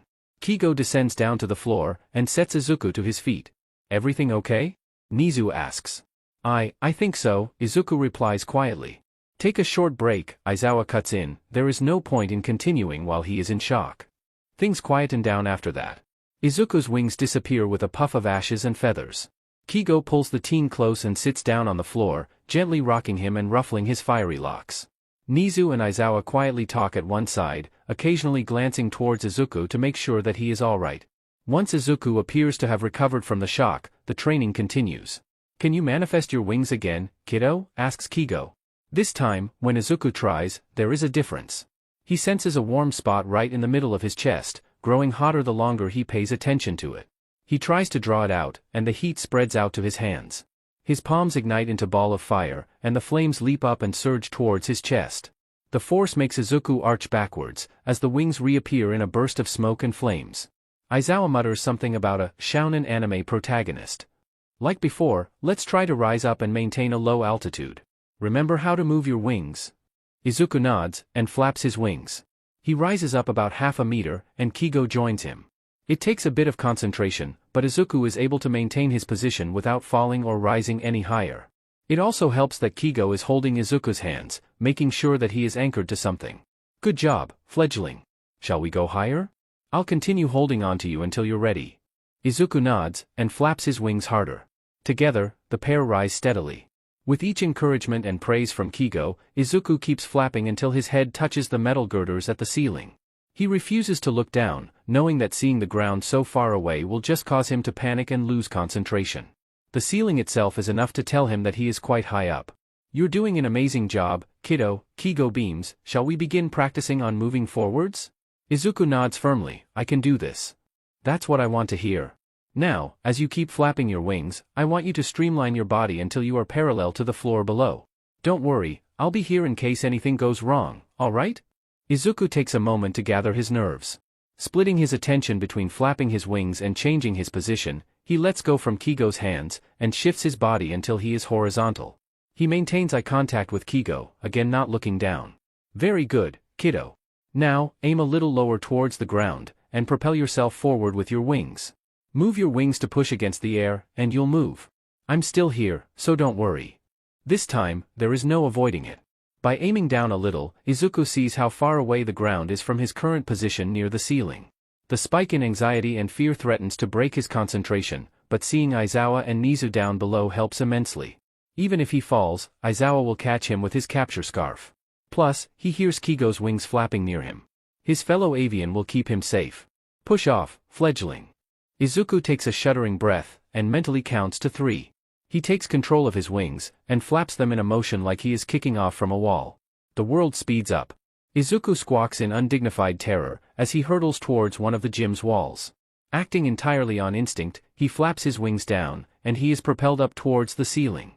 The animalistic, avian, part of his brain goes into overdrive, and his wing flaps change his direction away from the ceiling and towards the center of the gym. He doesn't register anything while he is flying haphazardly. Izuku sinks into autopilot, losing all cognitive ability, other than the instinctive need to stay flying, and to not look down. As such, he fails to see Aizawa's capture scarf WHP up to him, ensnaring him and preventing him from moving forward. For a brief second, Izuku panics. He is unable to move, unable to keep flying.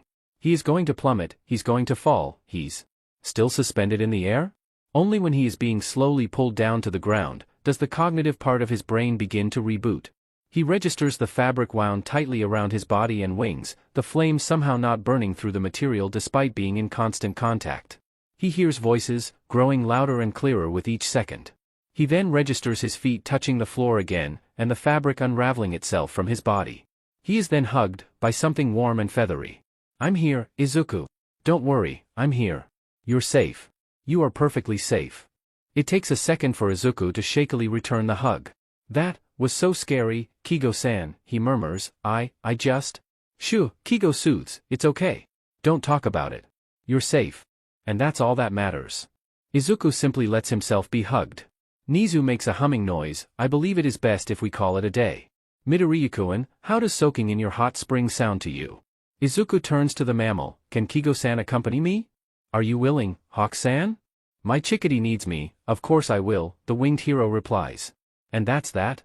They put off Quirk training for the time being. It is unanimously decided that training for the foreseeable future will be entirely physical and combat-oriented. Quirk training will resume later in increments, small baby steps until Izuku is more comfortable with flying.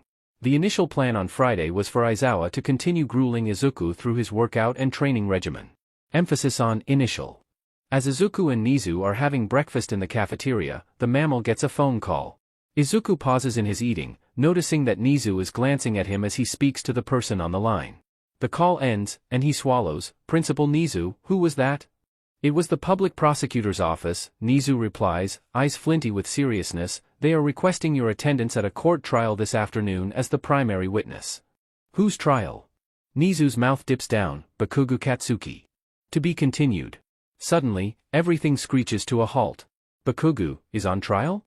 Like, on trial for crimes? Izuku's chopsticks slip from his hand and clatter onto the table. Against his will, memories of past years begin flooding back into his mind. All of the screaming, the demeaning insults, the pop, pop, pop, and boom of explosions, the pain of such explosions detonating on his skin, the taunts of useless Deku and go fing throw yourself off the god DMN roof, ringing his eardrums. It all becomes too much. Everything is spinning, shifting in and out of focus. He can't see anything, he can't breathe. Midoriya. And just like that, everything snaps back into reality. He sees everything once more, and he can breathe again. Nezu is standing on the table, pressing his paws against Izuku's cheeks. His eyes are burning with worry. Midoriya, can you hear me? Slowly, Izuku nods. Nezu-san, what happened? You were having a panic attack, the rodent explains, appearing slightly more relaxed now that he managed to drag Izuku back into the present. I was hesitant to mention Bakugo's name in the event that it triggers bad memories, but now I see that the issue runs far deeper than what I had anticipated. What do you mean? Nezu sits down on the table's edge, expression serious. Midoriya, have you heard of post-traumatic stress disorder? Izuku shakes his head. He can't say that he has.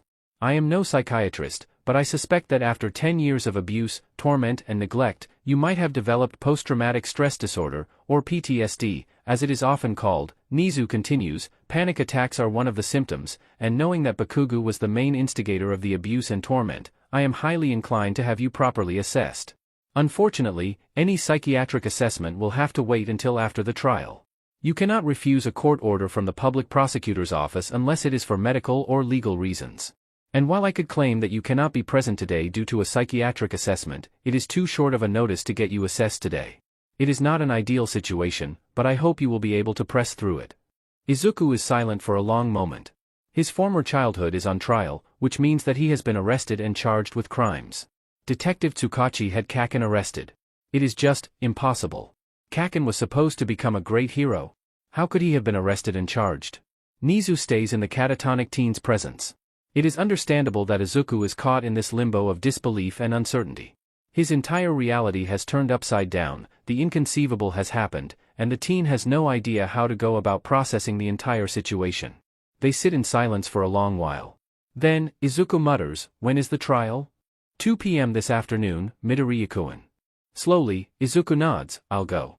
For the nth time since this whole mess, she wonders, where did everything go wrong? How did she and Masaru go so wrong with their only son? Sure, Katsuki has always been abrasive, no doubt inheriting her fiery temper, but to hear that Katsuki has been arrested, and charged with heinous crimes such as illegal quirk usage with the intent to cause bodily harm, destruction of property and suicide baiting? Even worse, her Katsuki did all of that to Izuku, the boy whom she saw as her second son in all but blood. The day the police officer showed up at the door to tell everything has got to be the worst day of her life. Never has Mitsuki broken down as badly as she did. Masaru was not any better. The night after the officer came by was the only time where Mitsuki witnessed her husband drown his sorrow in copious amounts of alcohol. The only good thing that came from that was the knowledge that Masaru was not an angry drunk. He simply passed out on the sofa with bottles littered around him. If the roles had been reversed, well, there wouldn't be a house standing once the rage had dissipated. Once the disbelief and grief had been processed, Mitsuki stormed to Mizurufu police headquarters with Masaru in tow. She demanded to be allowed to see her son, but was unexpectedly declined. Because of the nature of Katsuki's crimes, he was being denied visitors and being kept under tight security until his trial. She was allowed, though, to arrange a defense counsel for Katsuki, but she was not allowed any direct or indirect contact with her son due to safety concerns.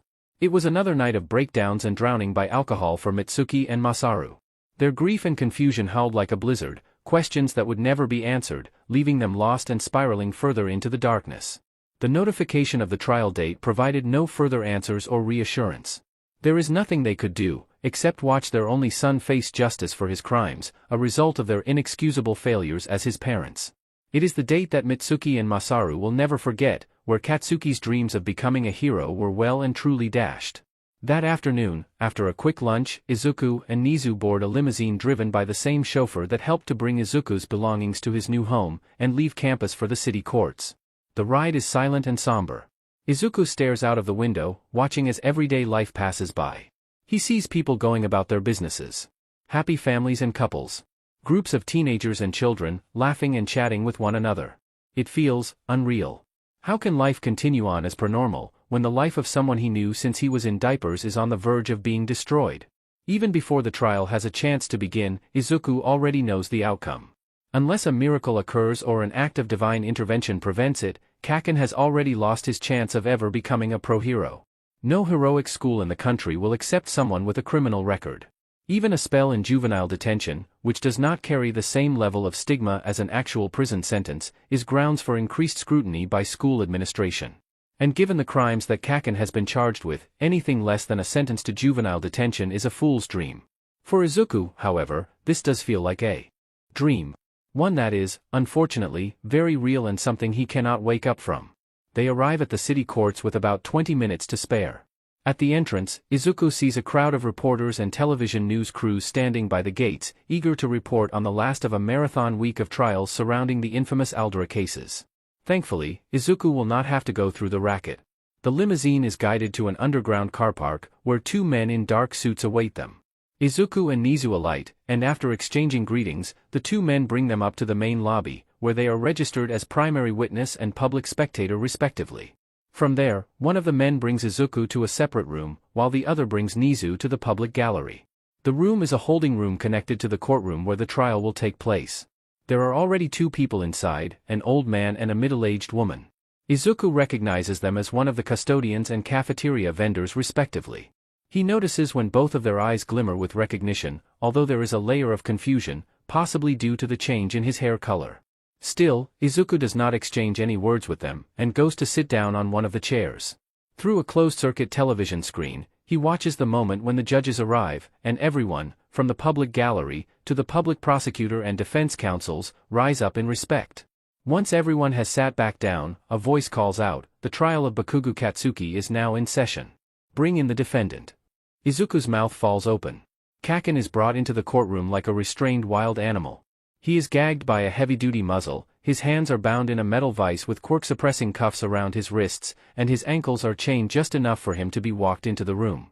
Manhandled by two police officers, Kaken is made to sit down behind the defense counsel, with both officers flanking his sides. A court scribe reads out the charges: illegal quirk usage with the intent to cause bodily harm, quirkist behavior, willful destruction of property, and the abetment in the suicide of another person. One of the judges asks, "How does the defendant plead to these charges?" One of the defense counsel stands up, "Your Honor, my client pleads not guilty to the charges." From there, the two sides go at each other. The prosecution makes an impassioned speech about how Kaken is a menace to society, a future villain in the making, and that he should be locked away with the rest of Aldera's teaching staff before he causes any more lasting damage to innocent civilians. The defense counsel, on the other hand, begs for leniency and rehabilitation, claiming that Kaken is a victim in his own right, a product of a toxic home and school environment, and that he was never guided on how to be an upstanding member of society. Once both sides have concluded their arguments, the court brings in the witnesses. The former custodian and cafeteria vendor go first. The old man recounts seeing Kaken and fellow students bullying and tormenting victims in the past, but when he tried to raise the matter to school administration, he was either ignored or threatened with employment termination if he dared press the matter. The vendor corroborated the story, bearing witness to several acts of malicious violence by Kaken and his peers herself. As the vendor wraps up, a police officer enters the holding room. "Midoriya Izuku, they are ready for your testimony." Izuku stands up, and follows the officer down the short corridor towards the door leading to the courtroom. A minute later, the door opens. The primary witness, Midoriya Izuku, is called to the stand. Izuku takes a steadying breath, and strides into the courtroom with the police officer. He feels all eyes on him, and he also hears some whispers from the public gallery. He spares Kaken a glance. The blonde is staring at him as if he had grown a second head, trembling violently within his restraints. Izuku is guided to the witness stand. In accordance with court proceedings, he swears that he will speak the truth, and only the truth, before sitting down.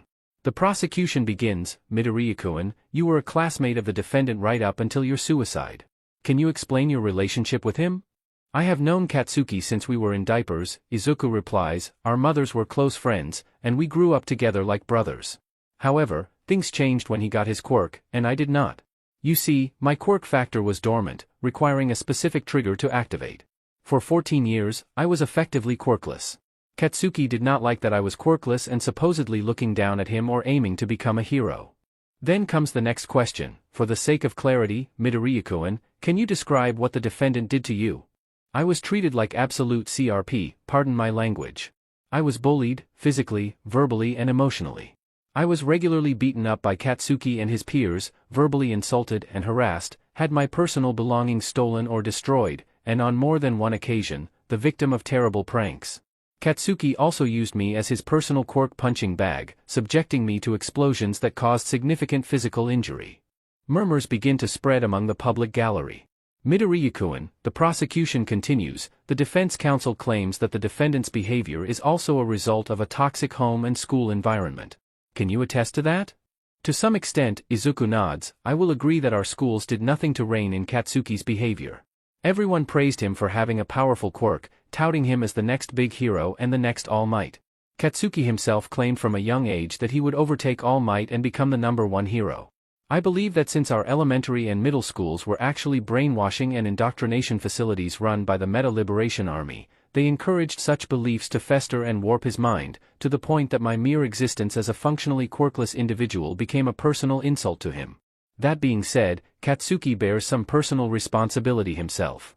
I recount an incident when we were 5. Katsuki had fallen from a bridge into a stream, and I had gone down to help him out of the water. Somehow, he saw me, as a quirkless Deku, helping him as looking down at him. I believe that is when our relationship began to deteriorate. Everything at Aldera only made things worse. However, I disagree that Katsuki was brought up in a toxic home environment. I know his parents extremely well, and there is no way that Auntie Mitsuki and Uncle Masaru would have ignored Katsuki's behavior if they were made aware of it. Auntie Mitsuki adores me like a son in all but blood, and she is more likely to raise hell if she found out that her son actually caused physical and mental torment to me. The prosecution concludes their questioning. Now it is the defense counsel's turn. Midoriya-kun, are you letting your bias influence your reasoning? As you mentioned, the school environment played a major part in influencing his behavior and actions. Sir, when I meant that he should face justice to the fullest extent, I mean justice that actually rehabilitates and changes Katsuki for the better. Yes, he tormented me, physically and mentally, for many years. He is one of the main reasons why I chose to die by suicide. However, I will also agree with the defense that Katsuki is a victim in his own right. If he had grown and developed in a different school environment that is not corrupted by a quirk supremacy terrorist organization, I firmly believe that Katsuki would have been a completely different person. Yes, he may still be abrasive and brash, since he got that from Auntie Mitsuki, but he would not have developed quirkist beliefs or a violent, malicious intent to cause harm to those he deemed as beneath him. Also, if Auntie Mitsuki had been informed of his bad behavior, I am sure she would have set him straight right from the beginning. There is no doubt in my mind that she and Uncle Masaru are good parents with good hearts. They would have never wanted their son to become a violent criminal. That is something I firmly believe until the day I die. The defense counsel concludes their questioning. The court thanks the primary witness. The trial will now be adjourned for deliberations. The judges take their leave, while Izuku is escorted by the same police officer to a gallery where the other 2 witnesses are sitting. Again, he doesn't exchange words with either of them. 20 minutes later, the judges return, and sentencing commences. The court finds the defendant guilty of all charges. Normally, the extent of the crimes warrant a maximum sentence of 20 years in prison with no chance of parole, given the violent nature of the defendant. However, with considerations taken on the defendant's age and the circumstances surrounding the case, the court instead sentences the defendant to 7 years of rehabilitative detention. Izuku knows what rehabilitative detention entails. Unlike a regular prison sentence, those sentenced to rehabilitative detention are sent to a facility where they receive rehabilitation, therapeutic work and counseling, in a bid to turn them into more upstanding members of society. Also, unlike a regular prison sentence, once a person finishes their time in rehabilitative detention, their records are wiped clean, giving them the chance to start anew in a truly clean slate. Hopefully, Kaken will actually become a better person after the 6 years. The trial has been concluded. Although, given the rabid, muffled screams and violent thrashing as he is being escorted out of the courtroom, Kaken finds rehabilitative detention just as bad as a prison sentence, and it's easy to see why. Kaken will be 21 years old when he is released, and far beyond the age of acceptance of all heroic schools. So unless an established hero offers him an apprenticeship, which is extremely rare as very few heroes even offer such a position, Kaken's dreams of ever becoming a pro-hero are still well and truly over. Izuku would have felt sorry for him, but he has used up all of his empathy for his former friend in his testimony. He just wants to go back home and have a good soak in his hot spring. With the trial over, Izuku heads to the public gallery, where Nezu waves him over. "You spoke incredibly well, Midoriya-kun. How do you feel now?" "I feel relieved that it's finally over, I just want to go home now." "I don't blame you," Nezu nods understandingly, "you must be exhausted." They are about to leave when someone calls out, "Izuku?" The teen turns around, "Auntie Mitsuki?" Katsuki's parents approach them with emotional trepidation. "Izuku, I can't thank you enough for speaking up for my brat of a son." Mitsuki wipes her eyes. "Even after everything Katsuki did to you, you still have it in your heart to show him mercy. We are forever in your debt, and we are so sorry for not stepping in sooner." Masaru bows deeply, his wife following suit. Izuku gives them both a meaningful look. "Please, don't bow to me. I meant what I said, you are good parents who were unfortunately kept ignorant of what Kaken did to me. I know you would have stepped in if you had known earlier." Unable to stop the tears from leaking out, Mitsuki hugs Izuku tightly, which he returns immediately. Masaru joins the embrace, and weeps quietly as Izuku wraps an arm around him too. Nezu watches from the background, letting them have this moment. "You are too good for this world, Izuku," Mitsuki says. "My brat doesn't deserve you. He will have to learn from his mistakes. I just hope he becomes a better person after this," Izuku replies. They pull away. "I need to go now, Auntie Mitsuki, Uncle Masaru. Please take care of yourselves." "We will, and take care too, Izuku," Mitsuki nods tearfully. "You know we have your backs, right?" Izuku gives them a smile, "and I am forever grateful for that." Bowing to the couple, Izuku and Nezu take their leave. "I'm proud of you, Midoriya-kun. You handled that extremely well." "They don't deserve my anger," Izuku replies. "They really did try their best. They are just as much of victims as me and Kaken." Nezu nods. "That's enough for today, though. Let's try to put this all behind us. To be continued. The first thing Nezu does come the next day is bring Izuku to the psychiatric wing of Muzutafu General Hospital. Being the principal of the most prestigious heroic school in the country works in their favor. Nezu is able to book a same-day appointment with one of the best psychiatrists in the hospital for them to assess Izuku properly. They did not have to wait long either. Barely 10 minutes after registration, Izuku's queue number is called, and he is directed to the psychiatrist's office. "Ah, good morning, you must be Midoriya Izuku," a man in his 40s with gravity-defying hair and somewhat prominent eyebags says as Izuku and Nezu enter.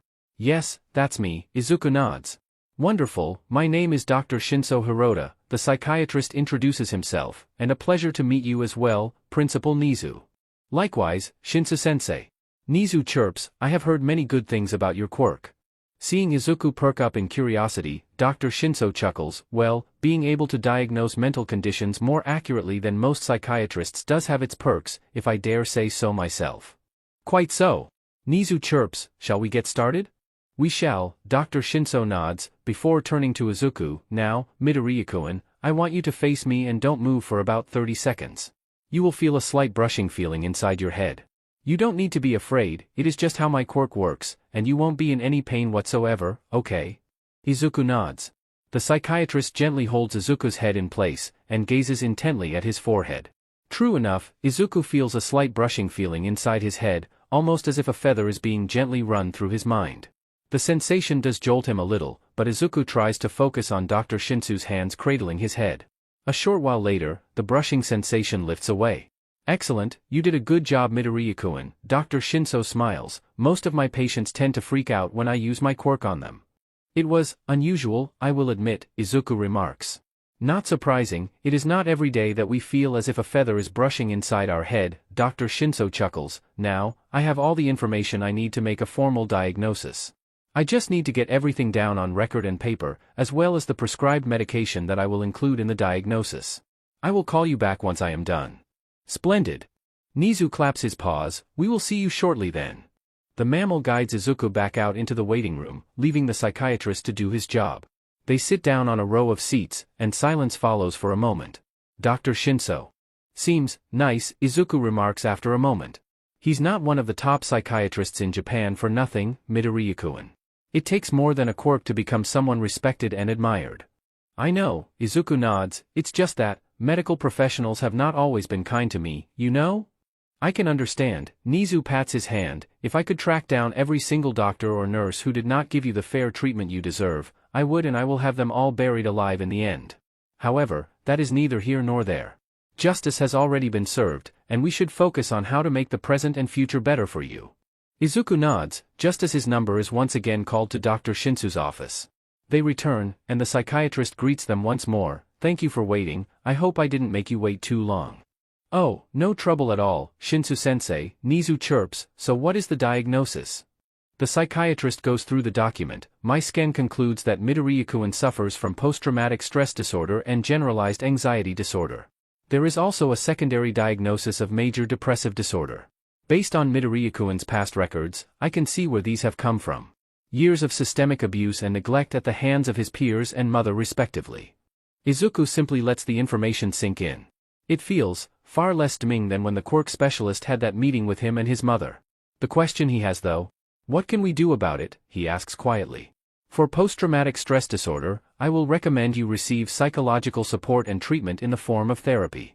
Cognitive behavioral therapy, or CBT, is one such effective treatment for PTSD in adolescence. And we have just the individual who can help. Nezu perks up. Before turning to Izuku, UA has a guidance counselor who is also a licensed psychologist and therapist. Have you heard of Hound Dog? I think so. He's the pro hero who looks like a dog, right? Precisely. Nezu beams. He will be able to take you under his paw and provide you the therapy as prescribed by Shinsu-sensei. Which, for that matter, he turns back to the psychiatrist. What else do you have in your diagnosis? Right, for the generalized anxiety disorder and major depressive disorder, I will be prescribing one type of medication to Midoriya-kun. Dr. Shinso continues. Venlafaxine belongs to a class of medications known as serotonin and noradrenaline reuptake inhibitors, or SNRIs. In layman terms, it is an antidepressant used to treat the symptoms of depression and anxiety.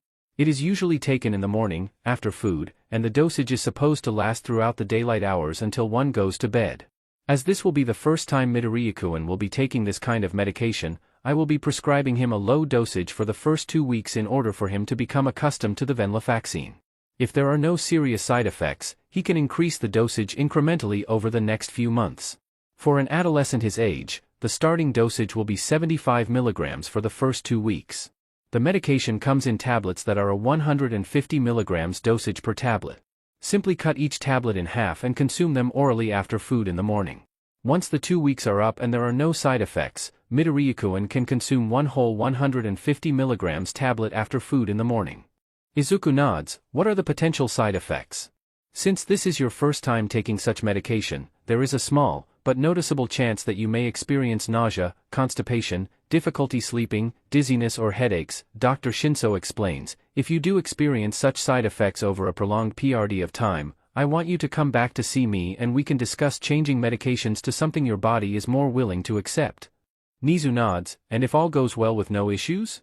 Then we can schedule a follow-up about 3 to 4 months from now. Dr. Shinso replies. I will separate the doses into 2 packages, one for the first 2 weeks, and the second until our follow-up. A nurse will call you to pass you the medication before you leave. Wonderful. Nezu claps his paws. I believe we are all set then. Do you have anything else to share, Shinsu-sensei? Nope, that is pretty much the gist of it, the psychiatrist replies. Thank you for coming down today. I wish you, and especially you, Midoriya-kun, all the best. I presume you are training to become a hero, kid? Yes I am. Dr. Shinso nods. And aiming for UA High as well? That's correct. A small world, I will say. My son is also aiming for the heroics program at UA, Dr. Shinso reveals. Perhaps you two will cross paths in the near future.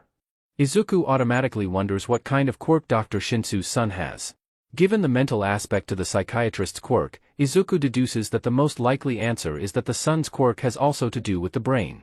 Enhanced intelligence, maybe? Or perhaps an ability to read minds. Oh, or maybe even the ability to use telepathy. Or maybe. Midoriya-kun, you're muttering. Nezu cuts in gently. Izuku snaps out of it instantly. Immediately, he becomes a strawberry and his hands flail wildly. I'm so sorry. I didn't mean to mutter. I just love analyzing quirks, and, oh god, you must see me as some kind of creep. Dr. Shinso merely chuckles. You have quite the analytical brain, don't you, kiddo?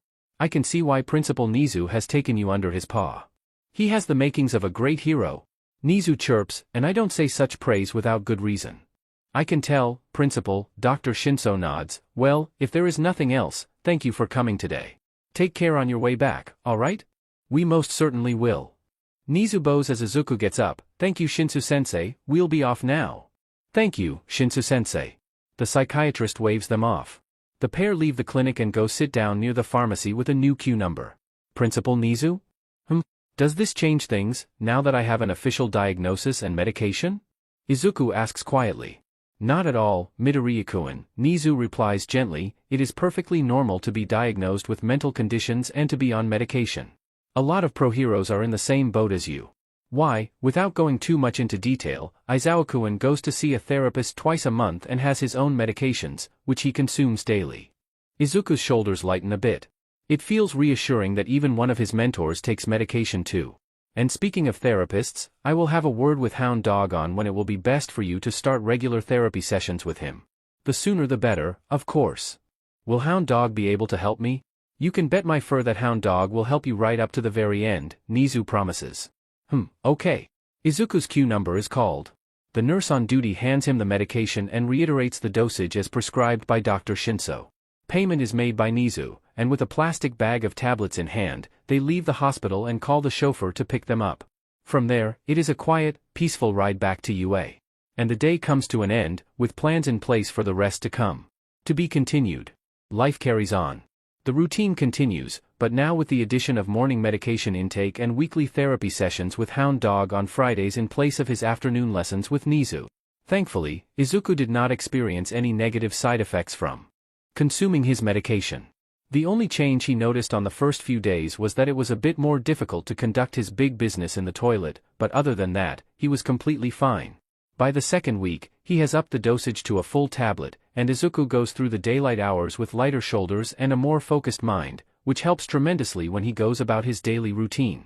Therapy with Hound Dog is quite the experience, but in a good way. When he first met the man, Izuku was surprised to see how intimidating Hound Dog appeared physically.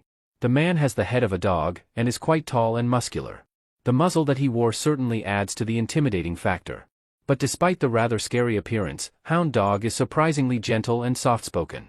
His deep voice has an unexpected soothing effect on Izuku's mind, and it allowed the teen to open up extremely quickly to the guidance counselor.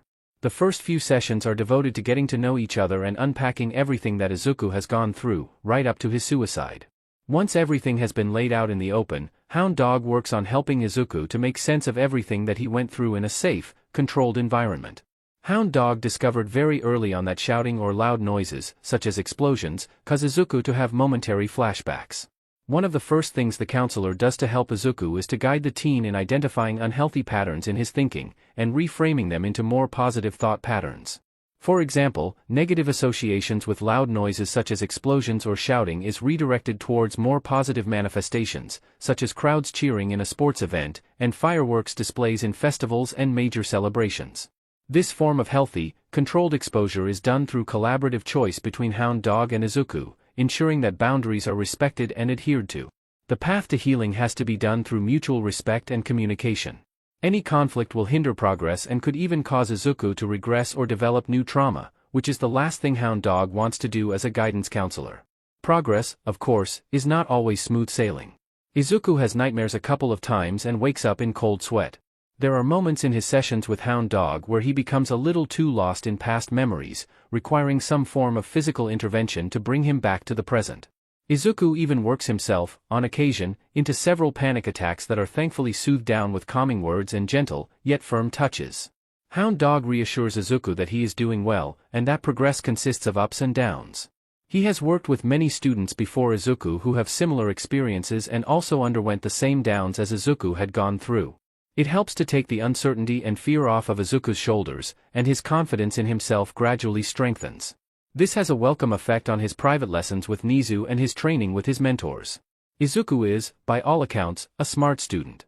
Unfortunately, years of exposure to teachers who reveled in humiliating him in front of his classmates have literally destroyed Izuku's self-worth. His therapy sessions with Hound Dog allow his confidence to blossom once more, which makes him more proactive in his tutoring under Nezu. The mammal is beyond happy when Izuku starts to confidently show his intellectual prowess, even in situations where the teen is placed in a spot under considerable pressure. Nezu likes this. And he makes sure to give Hound Dog a pay raise for his efforts. On the front of training, Izuku's renewed confidence allows him to make substantial progress. Between weight and endurance workouts, Izuku and Aizawa continue their quirkless spars that, in the past, would have always ended in Izuku face-planting on the synthetic leather mat and tasting what faux cowhide is actually like. However, after weeks of continued defeats and increased confidence from Hound Dog's therapy sessions, Izuku is able to pick out several consistent patterns and tics about his sparring opponent. Tiny things such as a millisecond delay when his right knee clicks from an old healed injury, always propelling himself forward using his left foot, and favoring his right fist when going in for a punch. Izuku's analytical mind put all these little details together to create a takedown plan that required just the right timing and distractions to throw his mentor off. The countdown begins when, as expected, Aizawa propels off his left foot towards Izuku, using his right fist with the intention to deliver a blow. Izuku leaps out of the way, sending his first distraction, a feinted punch, straight towards his opponent.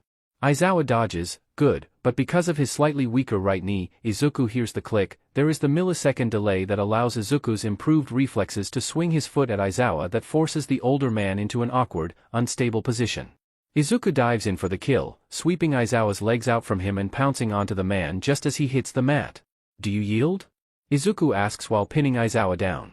Having the literal wind knocked out of him, it takes a moment for the hobo to respond, why yield?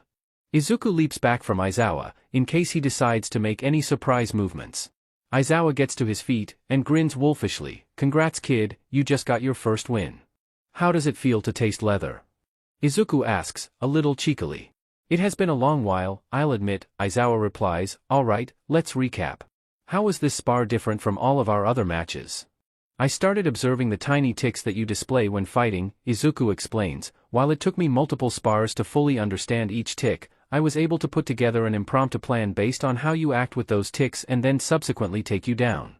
Aizawa nods, crossing his arms. While that is certainly useful when you have been sparring with the same person for an extended period of time, bear in mind that when engaging opponents out in the field, you will not have the opportunity to fight with them repeatedly to learn their individual tics. More often than not, you will have to rely on your instincts and intuition when engaging an opponent in combat. Izuku understands that wholeheartedly. Still, good job on getting a win out of me, Aizawa adds, take 5, and then we'll continue. Yes, sensei. Aside from physical and strength conditioning, Izuku resumes his quirk training with Kigo when the winged hero is able to come to UA on the days where he is less busy. Admittedly, Kigo had been unsure about whether it was a good idea to have Izuku practice flying again after that harrowing first attempt.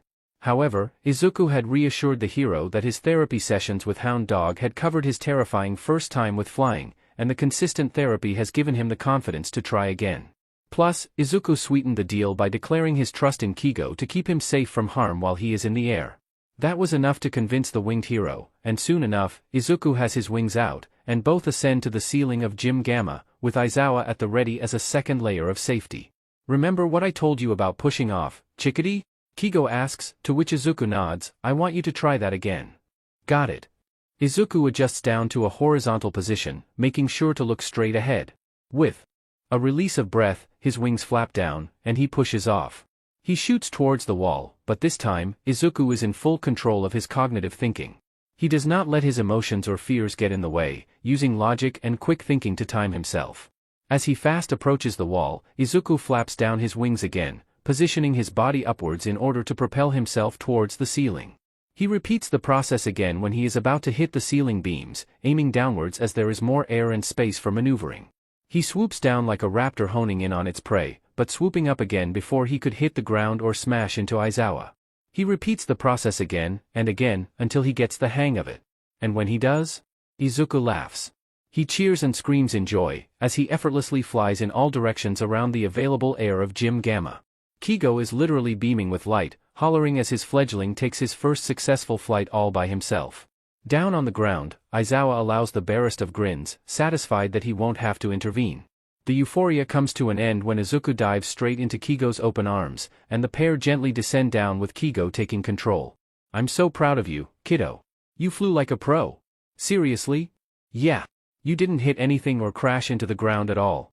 Even I totally effed up my first attempt at flying. You are a wonder, Izuku. Izuku completely loses the ability to speak, courtesy of the sudden appearance of bawling tears. He simply hugs Kigo tighter, which the winged hero immediately reciprocates with equal fervor. Aizawa's grin becomes slightly wider. The gremlin deserves all the nice things, especially what he had gone through for the past 10 years. So long as Izuku continues to progress and increase his potential, Aizawa will remain as the gremlin's biggest supporters. Not that he will tell anyone that. He has a reputation to uphold. With flying more or less settled, the next part of Izuku's quirk training quickly becomes a priority. It is clear to everyone that fire is an inalienable aspect of the teen's quirk. Fire was what resurrected Izuku from the dead, and fire played a crucial role in helping the teen to manifest his wings for the first time. The last thing anyone wants is for a major quirk accident involving deadly fire to occur, all because Izuku has no control over the flames that he could apparently produce. A week after Izuku's first successful flight, the teen returns to Gym Gamma with both Aizawa and Nezu. Kigo is, unfortunately, unable to make it since he is currently swamped in hero commission work, although he did receive a promise from Nezu that an update from today's session will be sent to him as soon as possible. Everyone present knows what the agenda for today is. To begin, Nezu starts, I instructed Cementos to bring in samples of various materials that are typically known to be extremely resistant to heat or fire. Today's test is to estimate the highest temperature that Midoriya-kun's flames are able to reach without any external influence. Cool. Izuku cheers, when will Cementos-san arrive? He should be coming right about? A door opens, and a humanoid man who appears to be made entirely of concrete enters the gym, wheeling in a large trolley that is stacked with several wooden crates. Good morning, Principal, I have brought the samples you have requested. Excellent work, Ishiyama-kun. If you can help us to unload and take out all of the samples, it would be most appreciated. The concrete hero nods, and unloads all the boxes from the trolley. From the crates, Cementos takes out sizable samples of various metals, concrete, and other durable materials that Izuku believes should be able to withstand the high temperature of fire. There are 12 samples in total, all lined up in a single file with considerable space between each sample. That will be all, Ishiyama-kun. Thank you for your hard work. The concrete hero bows, and upon seeing Izuku, gives the teen a friendly wave. Or, what could be inferred as friendly, since the man's expression doesn't change at all. Cementos then makes his excuses, and leaves the gym. Alright. Nezu claps his paws, shall we get started? The first sample, according to a list provided by the rodent, is a steel beam. Additional information includes the melting point of steel, which is between 1205 to 1370 degrees Celsius, 2200 to 2500 degrees Fahrenheit. If Izuku's flames are able to melt the steel, it means that his flames are capable of reaching that particular range of temperature, if not higher. Which is why they have samples of materials that have higher melting points. The experiment stops when Izuku is unable to melt the sample with his flames. It goes unsaid, but safety is a major sticking point of this experiment. On its own, fire can cause untold damage and harm to property and people, if the collateral damage reports from Endeavor's rampages are any indication. Nezu has previously confided with Aizawa that he suspects that Izuku's flames could easily rival, or even surpass Endeavor's Hellflame quirk, which has gone on record to produce flames that easily reach 1300 degrees Celsius, 2372 degrees Fahrenheit, at their strongest, becoming hot enough to turn white in color. If the rodent's hypothesis proves to be correct, Izuku stands a good chance of rivaling the number 2 hero in terms of raw fire power. And short of letting an untrained, inexperienced teenager walk around with the ability to cremate anyone with his flames, it is important they assess how powerful Izuku's flames are, in order to implement further safety measures that can protect Izuku and other innocent people from unintentional harm. Nezu claps his paws again. Alright, Midoriya-kun, if you can blast that steel beam with all you got, it will be most appreciated.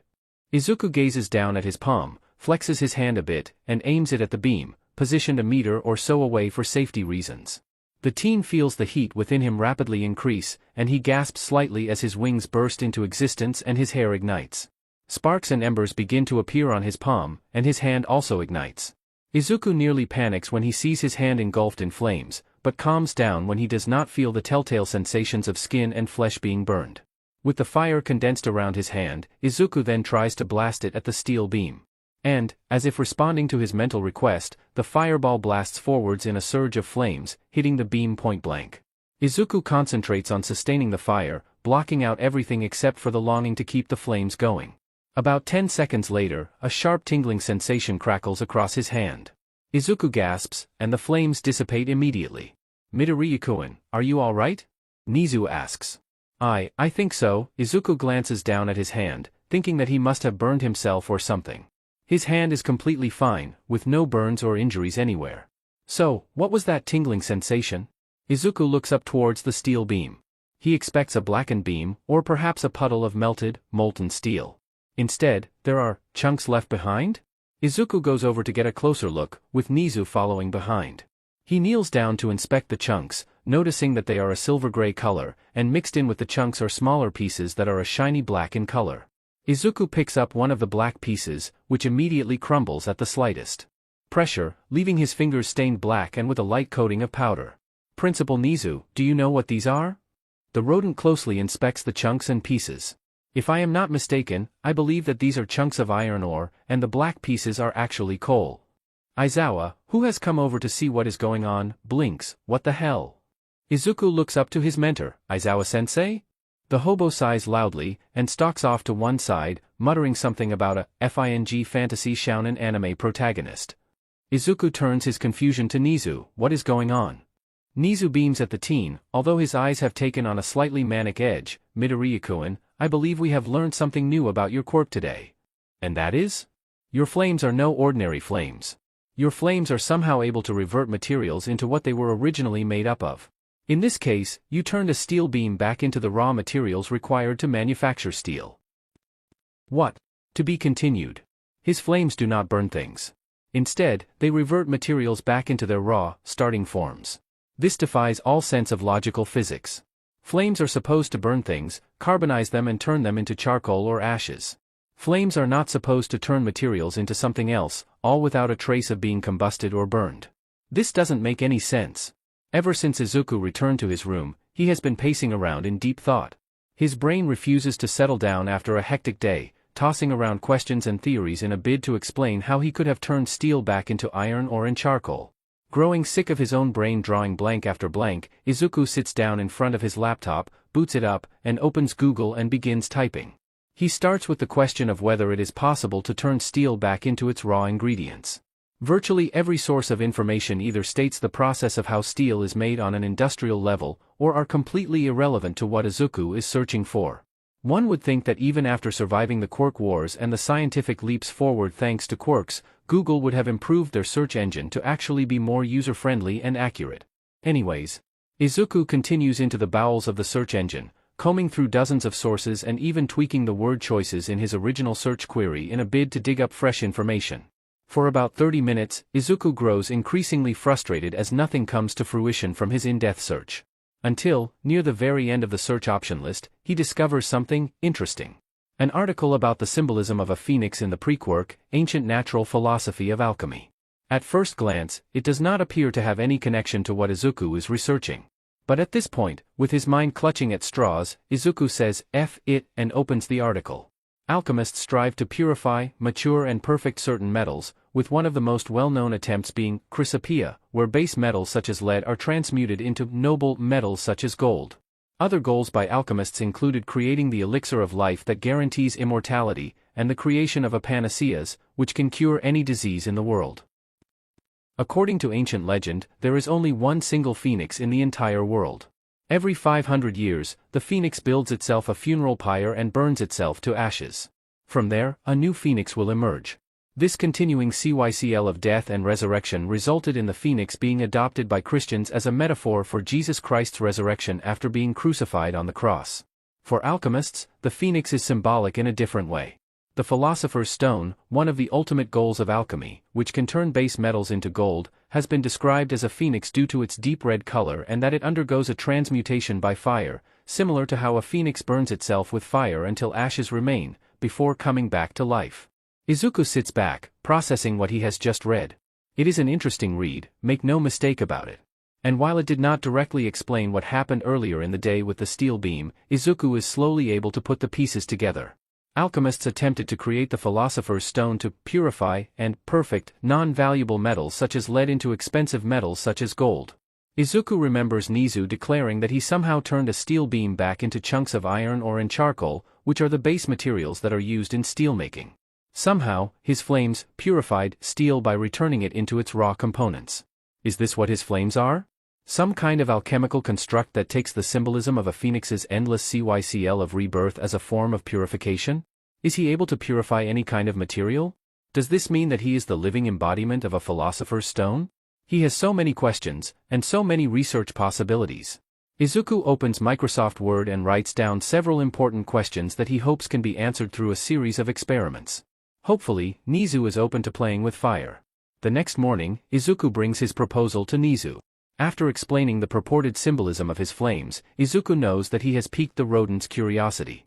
Nezu, as it turns out, is a huge history nerd, who spent many an hour reading through ancient texts and books to better understand what humans and the world was like before the advent of quirks. Alchemy is, apparently, an area of study that Nezu used to dabble with in his younger years. Even as principal of UA, Nezu delved into subjects such as alchemy to keep his super-enhanced brain occupied and engaged outside of the monotony of running a heroic school.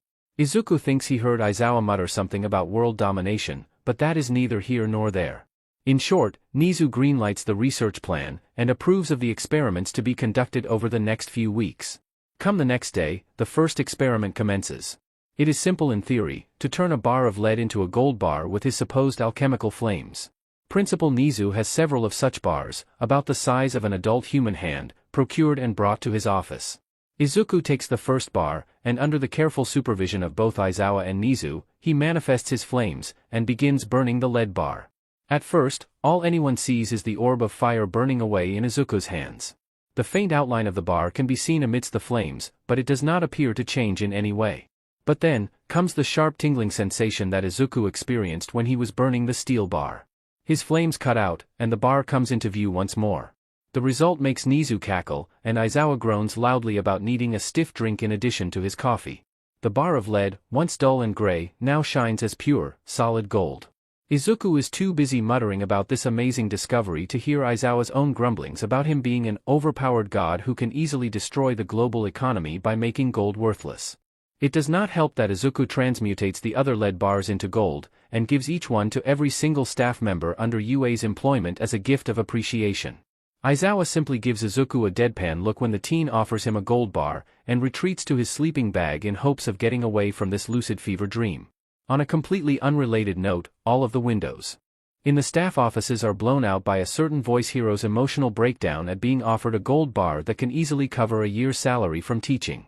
The experiments continue with Izuku testing the limits of his alchemical flames. Just like with the steel bar, more samples are brought in to be tested on. Ranging from inexpensive materials such as paper and plastics to invaluable assets such as diamond and rare earth, Izuku subjects each sample to prolonged exposure to his flames to see if he can purify them back into their raw components. Each test has different results. Easily combustible materials such as paper take less time to purify than sturdier samples such as diamond. The paper samples take about 5 seconds to turn back into cellulose fiber and evaporated water, while the sample of diamond takes about 10 minutes of continued burning to crumble back into carbon particles. Prolonged use of his flames, understandably, tires Izuku out. If he uses his flames for longer than 10 minutes, the exhaustion is so great that he can barely move, let alone continue. He could easily keep training to increase his window of quirk usage, but Nezu highlights an extremely important point. What reason do you have to use your flames for a long time? Transmuting materials back into their original raw components is not exactly the most practical choice of action even in the field of heroics. You certainly don't want to transmute a human now, would you? Izuku can't begin to imagine what will happen if he engulfs a human with his alchemical flames. Human transmutation? That sounds ethically, legally, and morally wrong by whatever standard or context known to mankind. Still, he would like to use his flames in combat, especially if they give him an edge over his opponents. Izuku wonders if there is a way to remove the alchemical ability of his flames and merely use them for what they actually are, a construct of extreme heat that can provide warmth and light at best, and to harm and kill at the worst. After some discussion with Nezu, they come up with an experimental plan. Quirk-suppressing cuffs. Typically used in law enforcement to prevent criminals or villains from using their quirk to escape or cause even more harm, quirk-suppressing cuffs were brought up here since Izuku deduced that his flames comprise of 2 layers, the base layer which is the fire itself, and the second being the alchemical properties that allow his flames to transmute lead into gold and revert materials back into their raw components. Take away the top layer, and what is left is regular flames similar to ones used by Endeavor and other fire-oriented heroes. Again, it is purely experimental, since there is no guarantee that Izuku's hypothesis is actually correct. But as Nezu chirps, there is no harm in trying.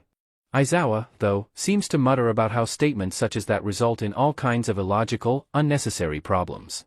Regardless, a standard-issue pair of quirk-suppressing cuffs is ordered in from the Muzutafu police headquarters. Officer Sansa is the one to bring it to UA. Apparently Tsukachi has not yet risen from his hibernation, as Sansa describes it. And while it usually requires either the chief of police in Muzutafu or a high-ranking detective such as Tsukachi to authorize the loaning out of quirk-suppressing cuffs to anyone outside of law enforcement, before his hibernation, Tsukachi instructed headquarters to follow any and all requests from UA if it pertains to one Midoriya Izuku. And since the loaning of a pair of cuffs is for the benefit of Izuku, the request is immediately authorized and Sansa, being the closest to Tsukachi, is the one who brings the cuffs to UA. Again, Aizawa mutters something about Izuku being an shounen anime protagonist who gets all kinds of leeway due to plot devices, but no one pays much attention to that. The experiment takes place in Gym Gamma once more. Sansa puts the cuffs on Izuku's wrists, and stands back, having been briefed about the teen's quirk from Aizawa and Nezu. Cementos has graciously provided another steel beam for the experiment, with the exact proportions and composition to ensure as much accuracy as possible. When he is ready, Izuku activates his quirk. His wings blossom out, and his hair ignites. You would think that the kid is unable to do that with the cuffs on, Sansa remarks. Well, there is a hypothesis that Midoriya wants to test out, Nezu informs him, before turning to Izuku. Are you ready? I am. That is the only warning they get when Izuku unleashes a firestorm at the steel beam. It is all on him now, only Izuku will be able to tell if there are any changes brought upon by the cuffs. After about 5 minutes, nothing seems to happen, so Izuku forces more energy into the fire. The three spectating adults watch as the flames turn from orange to white, becoming increasingly brighter.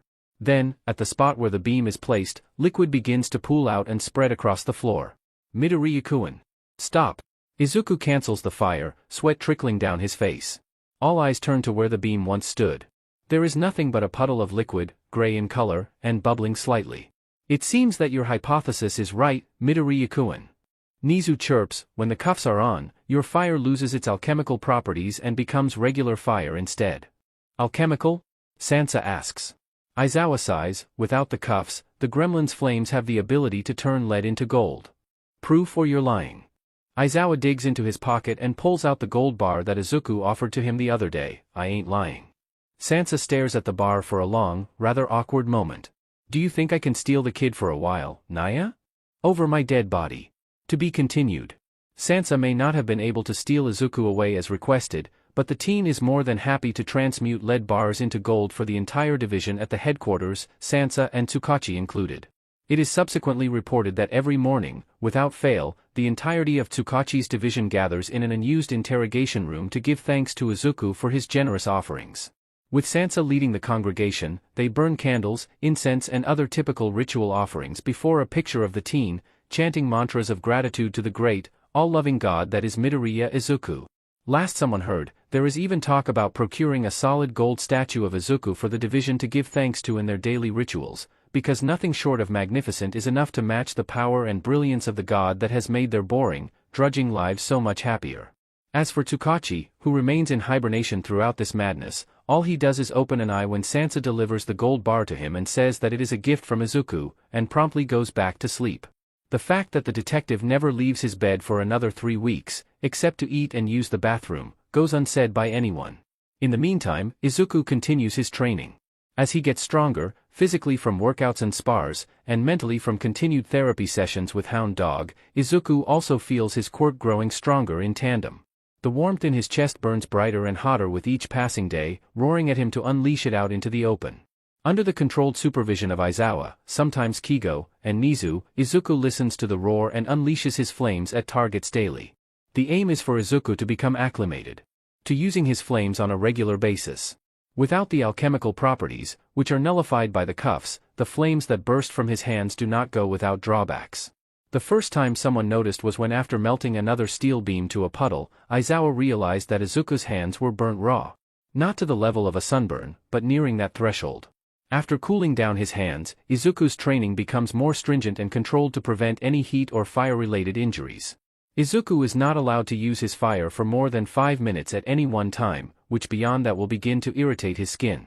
Additionally, prolonged use of his flames raises Izuku's body temperature higher than normal. This became apparent after one training session ended in Izuku collapsing with a fever. After scaring the daylights out of Aizawa and Kigo, another rule is implemented: immediate cessation of fire as soon as Izuku feels like he is beginning to burn up. This leaves Izuku with quite a few constraints on his quirk, something which he understood is for his own safety and well-being, but still frustrated him. He wants to become stronger, damn it. His flames carry so much potential, but he can't progress with all of these constraints of the usage of his quirk. Whining and grumbling doesn't help. Nezu simply smiles at him over a cup of tea. Aizawa glares daggers at him whenever he does so. And Kigo subjects him to merciless tickling for 10 minutes straight each time he catches Izuku whining about how he is stagnating and not progressing fast enough. One would think that Izuku has learned his lesson from being tickled no less than 5 times in a span of a week. But actually, he loves being tickled by the man who he is increasingly seeing as an inalienable member of his eclectic family. Plus, despite the torturous agony that Kigo subjects him to, it is the physical closeness that the two share that makes Izuku feel all warm inside, not referring to his quirk. He hasn't felt this close and loved by anyone since his own mother, before she went cold in recent years. Kigo, for his part, is both moved and heartbroken. He promises Izuku to give him all the cuddles and physical affection that he needs and wants, plus the occasional tickle session if required. The winged hero had brightened considerably when Izuku told him that he has come to enjoy being tickled by someone he trusts with his life. Laughing his head off gives the teen something to smile about, despite the torturous agony. Well, people always say that laughter is the best medicine in the world. Anyways, progress moves slowly because of the constraints. Izuku slowly becomes accustomed to the slow pace, but improvements do begin to show after some time. His 5-minute exposure to his flames eventually stops, leaving his skin red and raw. And he doesn't collapse with a fever again after that terrifying experience, to Aizawa and Kigo, at least. From there, the slow progression begins upwards. Izuku's exposure to his flames are incrementally increased. From 5 minutes, an additional 30 seconds are added. When it shows that his skin is not left raw, another 30 seconds are added. So far, Izuku is able to use his flames for a total of 7 minutes. However, what irritates Izuku immensely is not being able to raise the temperature of his flames beyond the typical 1200 degrees Celsius, 2192 degrees Fahrenheit, of orange flames. Trying to push his flames to turn white leaves his skin raw and irritated, and raising his body temperature close to fever territory. He knows it is for his own safety, but god damn it, how is he supposed to progress if he can't use his flames at their strongest? On a different note, Kigo seems to have developed a telepathic instinct that informs him of when Izuku is frustrated with the slow progress. His solution is simple. Tickles, lots and lots of tickles. And lots of cuddling afterwards, because he loves his little gremlin fledgling. Of course, despite his mentor's attempts at ensuring his safety, something happens that sends things careening off the rails. It takes place in Ground Beta, the fake cityscape used for practical training as well as the testing grounds for the UA entrance examinations. Here, Izuku is put through the task of using his flames to remove pieces of rubble from a collapsed building to rescue fake civilians that are trapped inside. It is not a straightforward task. As always, the constraints remain firm. Izuku is not allowed to use his flames beyond the time limit, 8 minutes at this point, not allowed to turn his fire white, and if he accidentally burns the civilians, dummies, for the simulation, or causes a further collapse, the exercise will be deemed a failure. For the first 10 minutes, everything goes relatively smoothly. Through his own physical strength, Izuku is able to extricate 3 dummies from the rubble, without using his fire. As he goes deeper, however, he encounters a dummy that is crushed between a tangle of broken concrete and twisted steel reinforcement bars. His quick thinking tells him to melt the steel bars to remove the concrete more efficiently. That is the plan, at least. No one could have factored in a bit of dust tickling Izuku's nostrils as he is using his flames to melt the steel. He sneezes. And Izuku ignites. Aizawa and Kigo barely have time to react when Izuku is suddenly engulfed in an epic fireball. Sheet. Kid. Midoriya. Aizawa tries to cancel Izuku's quirk, but for some reason, the fireball does not dissipate. It burns out of control, setting the rubble and nearby dummy on fire. Izuku. Kigo screams helplessly. Suddenly, the air shakes with an almighty roar, one that the winged hero recognizes as that of a raptor. The fireball explodes, leaving behind a crouching figure that is literally burning with glowing white fire. It stands up, and twin flames burst from its back like a pair of wings. It then turns towards Aizawa and Kigo, giving the men their first look at what the figure looks like. It has a humanoid body, with arms, hands, and legs. It has feet that are raptor-like with sharp talons. And its head is shaped like an eagle, with a plumage that is literal fire burning magnificently. There are no discernible features except for the shape of a beak, and glowing eyes that burn a bloody ruby. Izuku? Kigo-san? Aizawa-sensei? The voice is deep, earthy and blazing. It does not sound anything like Izuku's normal voice. What happened? Aizawa needs to know, are you the gremlin child? What? Of course I am. I'm Izuku. Kid, what the F dash? Kigo splutters, you're a literal burb. A what? A burb. What? Aizawa sighs, far too tired to deal with this protagonist bullshit. Gremlin child, you are now a humanoid bird. Or rather, a humanoid phoenix. Really? Izuku looks down at his hands and body. This is new. Are you okay, Midoriya-kun? Nezu asks. Fine, actually. Great, even, Izuku replies truthfully. Silence follows, except for the roar of Izuku's flaming body. So, what now? Do you know how to turn back into a human, Midoriya-kun? Izuku looks down at his hands, and clench them into fists. He thinks of his human appearance, firmly and resolutely. There is a loud whoosh, and the white flames disappear. Izuku returns to his normal human appearance. Both Aizawa and Kigo release the breaths they had been unconsciously holding in. My word, what a sudden development. Nezu remarks, extremely obviously. Kiddo, next time, don't give us heart attacks, alright? Kigo pleads, beyond relieved that his fledgling is unharmed. We're too young to die of cardiac arrest. To be fair, I didn't expect that to happen, Izuku retorts. None of us did, Aizawa agrees. My point stands, you are an overpowered anime protagonist who is halfway to becoming a god. Izuku blinks olishly at the hobo. That may be so, Aizawa-kun, but I believe we have more pressing matters at hand, Nezu says. What is it? The hobo asks. Getting Midoriya-kun a fresh pair of clothes, for starters. Only then does everyone, Izuku included, realize that Izuku is stark naked. The flames had incinerated his clothing away, leaving the teen in his birthday suit. Turning into a jalapeno pepper, Izuku immediately hides his member with his hands. A little help? To be continued. In the end, Aizawa's capture scarf was used to provide Izuku some dignity until he returned to the house. The hobo is visibly put out by the arrangement.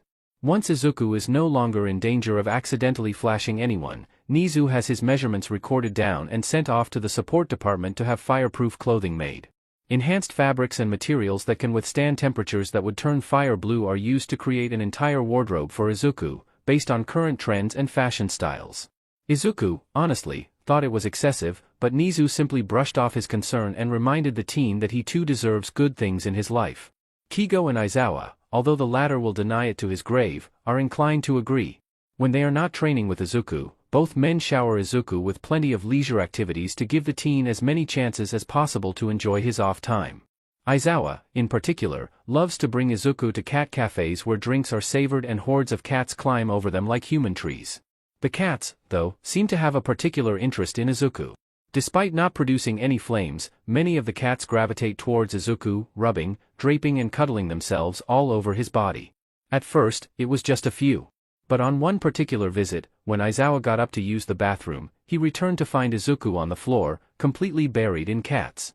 The only evidence that showed Izuku was underneath the pile of feline fur is the tuft of flame-colored hair that stuck out from where his head is supposed to be. Understandably, Aizawa is both impressed and jealous beyond belief. He wants to be smothered by cats too, damn it. Although, what was not as hilarious was that it took Aizawa and the cafe staff almost 30 minutes to excavate Izuku out of the pile of uncooperative cats, who yowled and dug their claws into the teen's clothes. More so, on that day, Izuku had a therapy session with Hound Dog right after, leaving the guidance counselor with the instinctive urge to chase Izuku around campus. The session had to be cut short because Hound Dog came within inches of pouncing on Izuku and couldn't properly sit down with the teen for the whole hour. From then on, any visits to cat cafes are held on days when Izuku did not have sessions with Hound Dog. Additionally, Aizawa refuses to use the bathroom during such visits, just so that Izuku did not hoard all of the cats to himself. Cats and caffeine-addicted hobo aside, Kigo's time with Izuku are more active and adrenaline pumping. As expected of the winged hero, leisure activities centered on flying. Joy flights became a staple of their shared time together. Kigo and Izuku would spend hours flying all over Muzurifu, experiencing the city from a bird's-eye view and zipping through buildings as if they were on an obstacle course. Of course, joy flying with the number 3 hero means plenty of interruptions from excited fans. It is not often that a top-ranking hero is spotted in Muzurifu, save for All Might. Especially since Kigo is typically stationed in Fukuoka, seeing the trademark pair of red wings is always a cause for great excitement.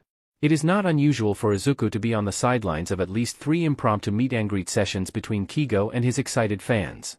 At first, Izuku was more than content for the attention to be purely centered on his winged mentor. However, some sharp-eyed fans begin to notice his repeated presence, and begin to ask Kigo some personal questions. Some of which are quite hilarious, in hindsight. Hawk-san. Is that your brother? Is he your son? Did you and Endeavor have a love child? Crazy, really. Kigo, in all of his laid-back demeanor, simply laughs off the questions and introduces Izuku as his partner in flight. The fact that he does not address the questions about the familial relations, legitimate or not, does not go unnoticed by Izuku. When questioned later, Kigo simply shrugs with a lazy grin. Sometimes, you just want to stir up some crazy shit to keep things interesting. Life is too short to be boring, you know? Again, crazy really. That being said, these joy flights unintentionally provide Izuku a chance to perfect his quirk. It was completely accidental. Izuku had requested Kigo to have a flight around the coastline. The winged hero had agreed. Sometimes, moving away from the hustle of city life and breathing in the fresh, salty air of the coast is a nice change. What Izuku got, instead, is a throat-gagging slap to the face. The closest coastline to UA is an area called Dagoba. Supposedly, there is a beach that acts as a natural park. Supposedly. Izuku already suspected that something is wrong when instead of a salty sea breeze, he smells rot, decay, and decomposition. Simply put, Dagoba Beach is not a beach, but an illegal dumping ground. The entire length of the coastline is piled high up to the sky with years of refuse, discarded rubbish and decomposing organic matter. The water itself is a sickly green and brown, created by runoffs from the nearby garbage piles. The smell is so bad that it made Kigo vomit the first time he and Izuku came to Dagoba. It is a crime against nature, plain and simple. And for Izuku, as a soon-to-be hero in training, when there is a crime, it is his duty to see justice upheld. Of course, short of tracking down everyone who dumped their garbage into the beach and threatening them with cremation, the way forward is to do some desperately needed community service. So, Izuku proposes an idea to Nezu and Aizawa. You want to clear an illegal dumping ground, with your flames? Yes, Principal Nezu. Why, the rodent asks, not dismissively, merely out of curiosity. Primary reason? Illegal. Dumping. Ground, Izuku replies, also primary reason? So that I can test the new boundaries of my flames when I am in my Pheonix form. Are you sure you know what you're doing, gremlin child? Aizawa asks, your flames are white hot as a phoenix. Plus, I have seen Dagoba Beach. The piles of garbage are the height of houses. You could easily get hurt or killed if you're not careful. That's why I want you and Kigo-san to accompany me. Izuku replies easily, your erasure quirk, theoretically, can prevent my flames from causing bodily harm to myself or others. Also, if I wanted to be reckless and endanger myself, I would have gone to Dagoba and started cremating everything immediately. Having competent adults will surely be sufficient of a safety consideration, right? Aizawa turns his gaze to Nezu, deferring to the rodent. I think it is a great idea. Think of it as quirk training but in an uncontrolled environment. Precisely, Izuku nods, plus, I don't want to go into the heroics course not knowing what my boundaries are. By testing the power of my flames on inanimate objects, it will be a safer means to gauge where I currently stand with my power and strength levels. Aizawa sighs, you make a logical argument. While I still hesitate to let you unleash your full powers, the earlier you get the hang of it, the less the chance of accidents. So, when do we start? They start the next day. Kigo is called from Fukuoka, and armed with gas masks with attached air purifiers, the two heroes accompany Izuku to Dagoba Beach. The smell reaches them before they even arrive. Are you sure you want to really do this, fledgling? Kigo asks behind his mask, this is a whole new level of rank and disgusting. I'm sure, Kigo-san, Izuku nods, let's dispose of this garbage. They start at the edge. Remember, gremlin child, Aizawa drawls, at the first sign of trouble, I'm canceling your quirk and getting you out of here. Izuku nods an affirmative, and summons his flames. Both Kigo and Aizawa have to stop themselves from flinching and reaching for the teen, as flames completely engulf him. The fireball dissipates after a moment, revealing a glowing white humanoid phoenix with flames for wings. All good, kiddo? Izuku nods, all good. Aizawa glances at his body, at least the clothes are holding up fine. Yeah, I don't want to imagine walking back to UA wrapped up in your capture scarf. The hobo grunts. Izuku faces the closest pile of garbage. Alright, let's get to this. He summons his flames, which are, naturally, white in color. Izuku pulls them into a large orb, and with a loud roar, he unleashes the flames as a blast straight towards the pile. The force of impact rattles the pile, and the fire quickly spreads. The smell of smoke quickly fills the air, as the most combustible rubbish burns first. Then, the stronger materials such as metals and discarded electronics begin to melt and break down. The smell quickly shifts from rotting decay to a metallic odor that would have burned the nostrils of those nearby. Aizawa and Kigo remain vigilant, ready to extract Izuku at the slightest indication of danger. After about 20 minutes of continuous burning, they watch as the pile shrinks and crumbles into itself. With a bright flash, Izuku stops the flames. What was previously a pile of rotting, rusting garbage that towered over them all has now been reduced to a small mound of smoldering carbonized ashes. Well, that went well, Izuku remarks, turning back to his mentors. Shall we continue? No, you will not, Aizawa cuts in. You used your quirk for 20 minutes straight without a break. You will give your body time to recover, or so help me, I will bind you up like a turkey for Thanksgiving. Izuku looks like he wants to protest, but Kigo also speaks up. I agree with the hobo. This is the longest and most intense I have seen you use your quirk without a break. If you're not careful, you could collapse from quirk exhaustion, or God forbid, slip up and cause a garbage pile to collapse onto you. The Phoenix still looks a bit put out, so Kigo settles for a compromise. Come on, why not take a short break, and then we can continue a bit more? How does that sound to you? Fine. They barely scratch the surface on the first day, which is disappointing in Izuku's eyes. Still, he gets Aizawa to accompany him again on numerous occasions throughout the week, which is a plus. Over the course of the next months, the clearing of Dagoba Beach is added to Izuku's training regimen. The teen grows stronger with each passing day, and his control over his quirk improves steadily. Izuku is able to hold his flames at white-hot level longer with consistent practice, courtesy of cremating the garbage at Dagoba. Slowly, the garbage is cleared, and more of the beach comes into view. It is painstaking work, and there are plenty of near misses that give Kigo and Aizawa heart attacks, such as that one incident where a pile started to collapse as soon as Izuku started to cremate it. Kigo swooped in to yank Izuku away from the collapsing deluge of metal and rubbish, and work on cremation is, understandably, cut short that day. Still, with every near miss, there is progress. With the new year, Dagoba Beach begins to show signs of rejuvenation, and by the end of January, the historic moment arrives. There is one last pile of garbage left, sticking out amidst a beach that has been restored to its former, pristine glory. Aizawa, Nezu and Kigo gather to watch Izuku finish his months-long community service. Being a small pile, it takes Izuku only minutes to reduce it to ashes, which are spread away by the incoming ebb of waves. As the sun rises over Dagoba, the sand sparkles with the morning light, and the calls of seagulls echo overhead. The waves wash in and out without disturbance, and all is what it is supposed to be. Izuku returns to his human form, and Kigo pulls him into a hug from behind. You did great, kiddo. I'm so proud of you. We all are, Nezu affirms. You have come a long way, Midoriya-kun. If there is anyone who is ready to shine and become the best hero that ever was, it is you. Thank you Kigo-san, Principal Nezu. Izuku smiles, this means a lot to me. Aizawa huffs, hiding his own grin behind his capture scarf. He then puts on his default bored expression, you have potential, gremlin child. Make sure you prove that to everyone when you take the entrance exam. That's right, the exam is next month. I promise to go plus ultra, Aizawa-sensei. I know you will. But for now, everyone enjoys the clean, calming sight of coastal nature at its finest. The time for adrenaline and power will come when it is due. To be continued. Are you ready, Midoriya-kun? As ready as I'll ever be, Principal Nezu. The rodent smiles, all the best. I have the greatest confidence that you will prevail. Izuku huffs, we'll find out if that confidence holds strong. Nezu says nothing else, and waves him off at his designated classroom. The UA entrance exam is split into two components, written and practical. The written component is held in the morning, and those who are applying for the heroics program will take the practical portion in the afternoon after lunch. Izuku had been relentless in his study preparations for this very day. Nezu was no better, putting him through the mental ringer on a daily basis. Still, there is a small part of Izuku that is still nervous about the exam, which he supposes is completely natural, given how much is at stake here. 10 months of grueling physical and mental training, and whether the fruits of his labor will be harvested depends on his overall performance.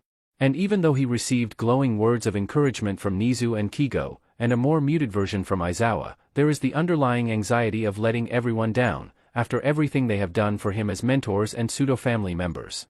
The last thing he wants is to drive the 3 people who have supported him from his resurrection away. Izuku takes a deep breath, and enters the classroom. He goes to his assigned desk, and sits down. There are only 3 other candidates in the room thus far, which is expected since he is rather early and the written exam is not due to start for another half hour. There are a total of 20 desks in the room. Gradually, more candidates file into the room and take their places. At exactly 10 a.m. in the morning, the invigilator arrives. Oh god, Izuku internally fanboys, it's the pro-hero Snipe. It takes all of his physical efforts to not spring out of his seat and ask the masked gunslinger for an autograph. The urge to go on tangents about Snipe's quirk is almost unbearable. Focus, Izuku. Focus. Alright, young sprouts, Snipe's distinctive Texan accent channels across the room, I'm about to distribute your packets. Make sure to not open them until I say so. 5 minutes is what it takes for every candidate to receive their packets, each holding a question booklet and 5 sheets of writing paper. If you need more paper, raise your hand and I will come to you. Otherwise, you have 2 hours. Your time starts now. Izuku opens his booklet. The questions are laughably easy. Not joking. Izuku finished the entire paper in 45 minutes, which gave him plenty of time to check his answers not once, but 5 times. He would have checked again, but after he starts to feel the first vestiges of insanity after his 5th check, Izuku decides that it is good enough for SBMSN. Candidates are allowed to submit their packet and leave the room if they finish early. So, Izuku tries to stand up as quietly as possible to not attract attention from the other candidates and head over to Snipe to submit his packet. His chair squeaks the tiniest bit. And 20 pairs of eyes turn to him. Sheet. Well, there goes being discreet. Izuku quickly strides over to Snipe, and hands him his packet. All done, Sprout? Izuku nods. Snipe takes his packet without a further word. Izuku quickly leaves the room, still feeling the stare of 19 pairs of eyes until he closes the door behind him. Out in the empty hallway, Izuku kneels down, and internally screams, because he is considerate and he doesn't want to disturb the other candidates. After he has used up all of his internal mortification, Izuku hops back up and makes his way down to the cafeteria for an early lunch. Naturally, the cafeteria is empty when Izuku arrives. He chooses his lunch and goes to the counter to collect it. Lunch Rush appears after a moment with his food. Midoriya-kun. I didn't expect to see you so early. I finished early, Izuku chuckles, rubbing the back of his head. The written exam was surprisingly easy. Really? But then again, it should be easy for you, especially since you have been tutored by Principal Nezu for the past 10 months, Lunch Rush remarks. Yeah, but it feels too easy, you know? What if I jinxed myself?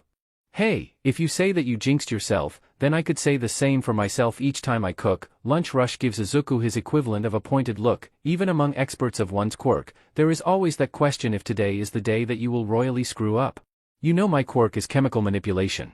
What if I was not paying attention one day and accidentally poisoned all of UA's food supply? Highly unlikely, Izuku thinks.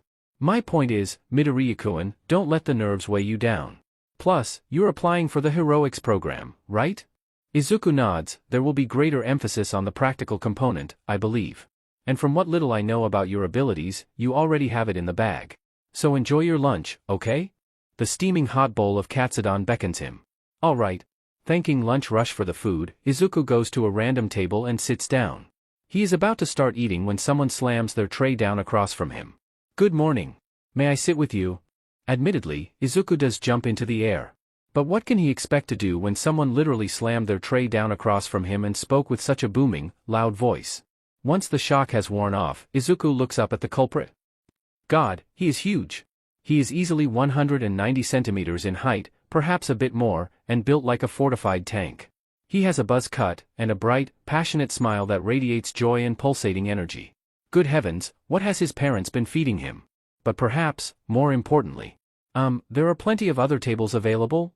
It is true, there is literally no one else in the cafeteria except for Izuku and this towering hunk. I know, the teen booms again, but I never like to eat alone. I always eat with other people. It is more fun that way. It does not feel lonely when I eat with others. He could have done without the booming voice, quite inappropriate for an indoor setting. But Izuku picks up on something crucial. He doesn't want to be alone. Izuku thinks back to the times he had eaten alone because he has no friends due to his dormant quirk factor, and Bakugo spearheading the campaign of abuse and torment. He remembered the loneliness of being the sole outcast amidst a sea of friends laughing and chatting with one another, because nobody wanted to be friends with the quirkless Deku. He sees the potential to cast the shadow of loneliness upon an innocent soul who has done nothing wrong against him, like so many others have already done to him. Izuku knows what he has to do. Sure. The teen literally beams, and Izuku has to turn away slightly from the light radiating from the joyful smile. Thank you very much. The teen takes the seat across from him. My name is Yorashi Inasa. What is yours? Midoriya Izuku. Nice to meet you, Yorashi-kun. Likewise. Inasa booms, I can tell we're going to be the best of friends. Wow, forward much? Not to mention, they have only known each for less than 10 seconds, and Inasa is already declaring him as his best friend? Not that Izuku is against the idea. I mean, if you want to be friends? Of course.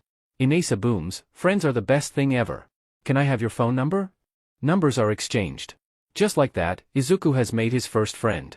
And he hasn't even been accepted into UA yet. You're here for the heroics entrance exam, right? Izuku asks. That's right.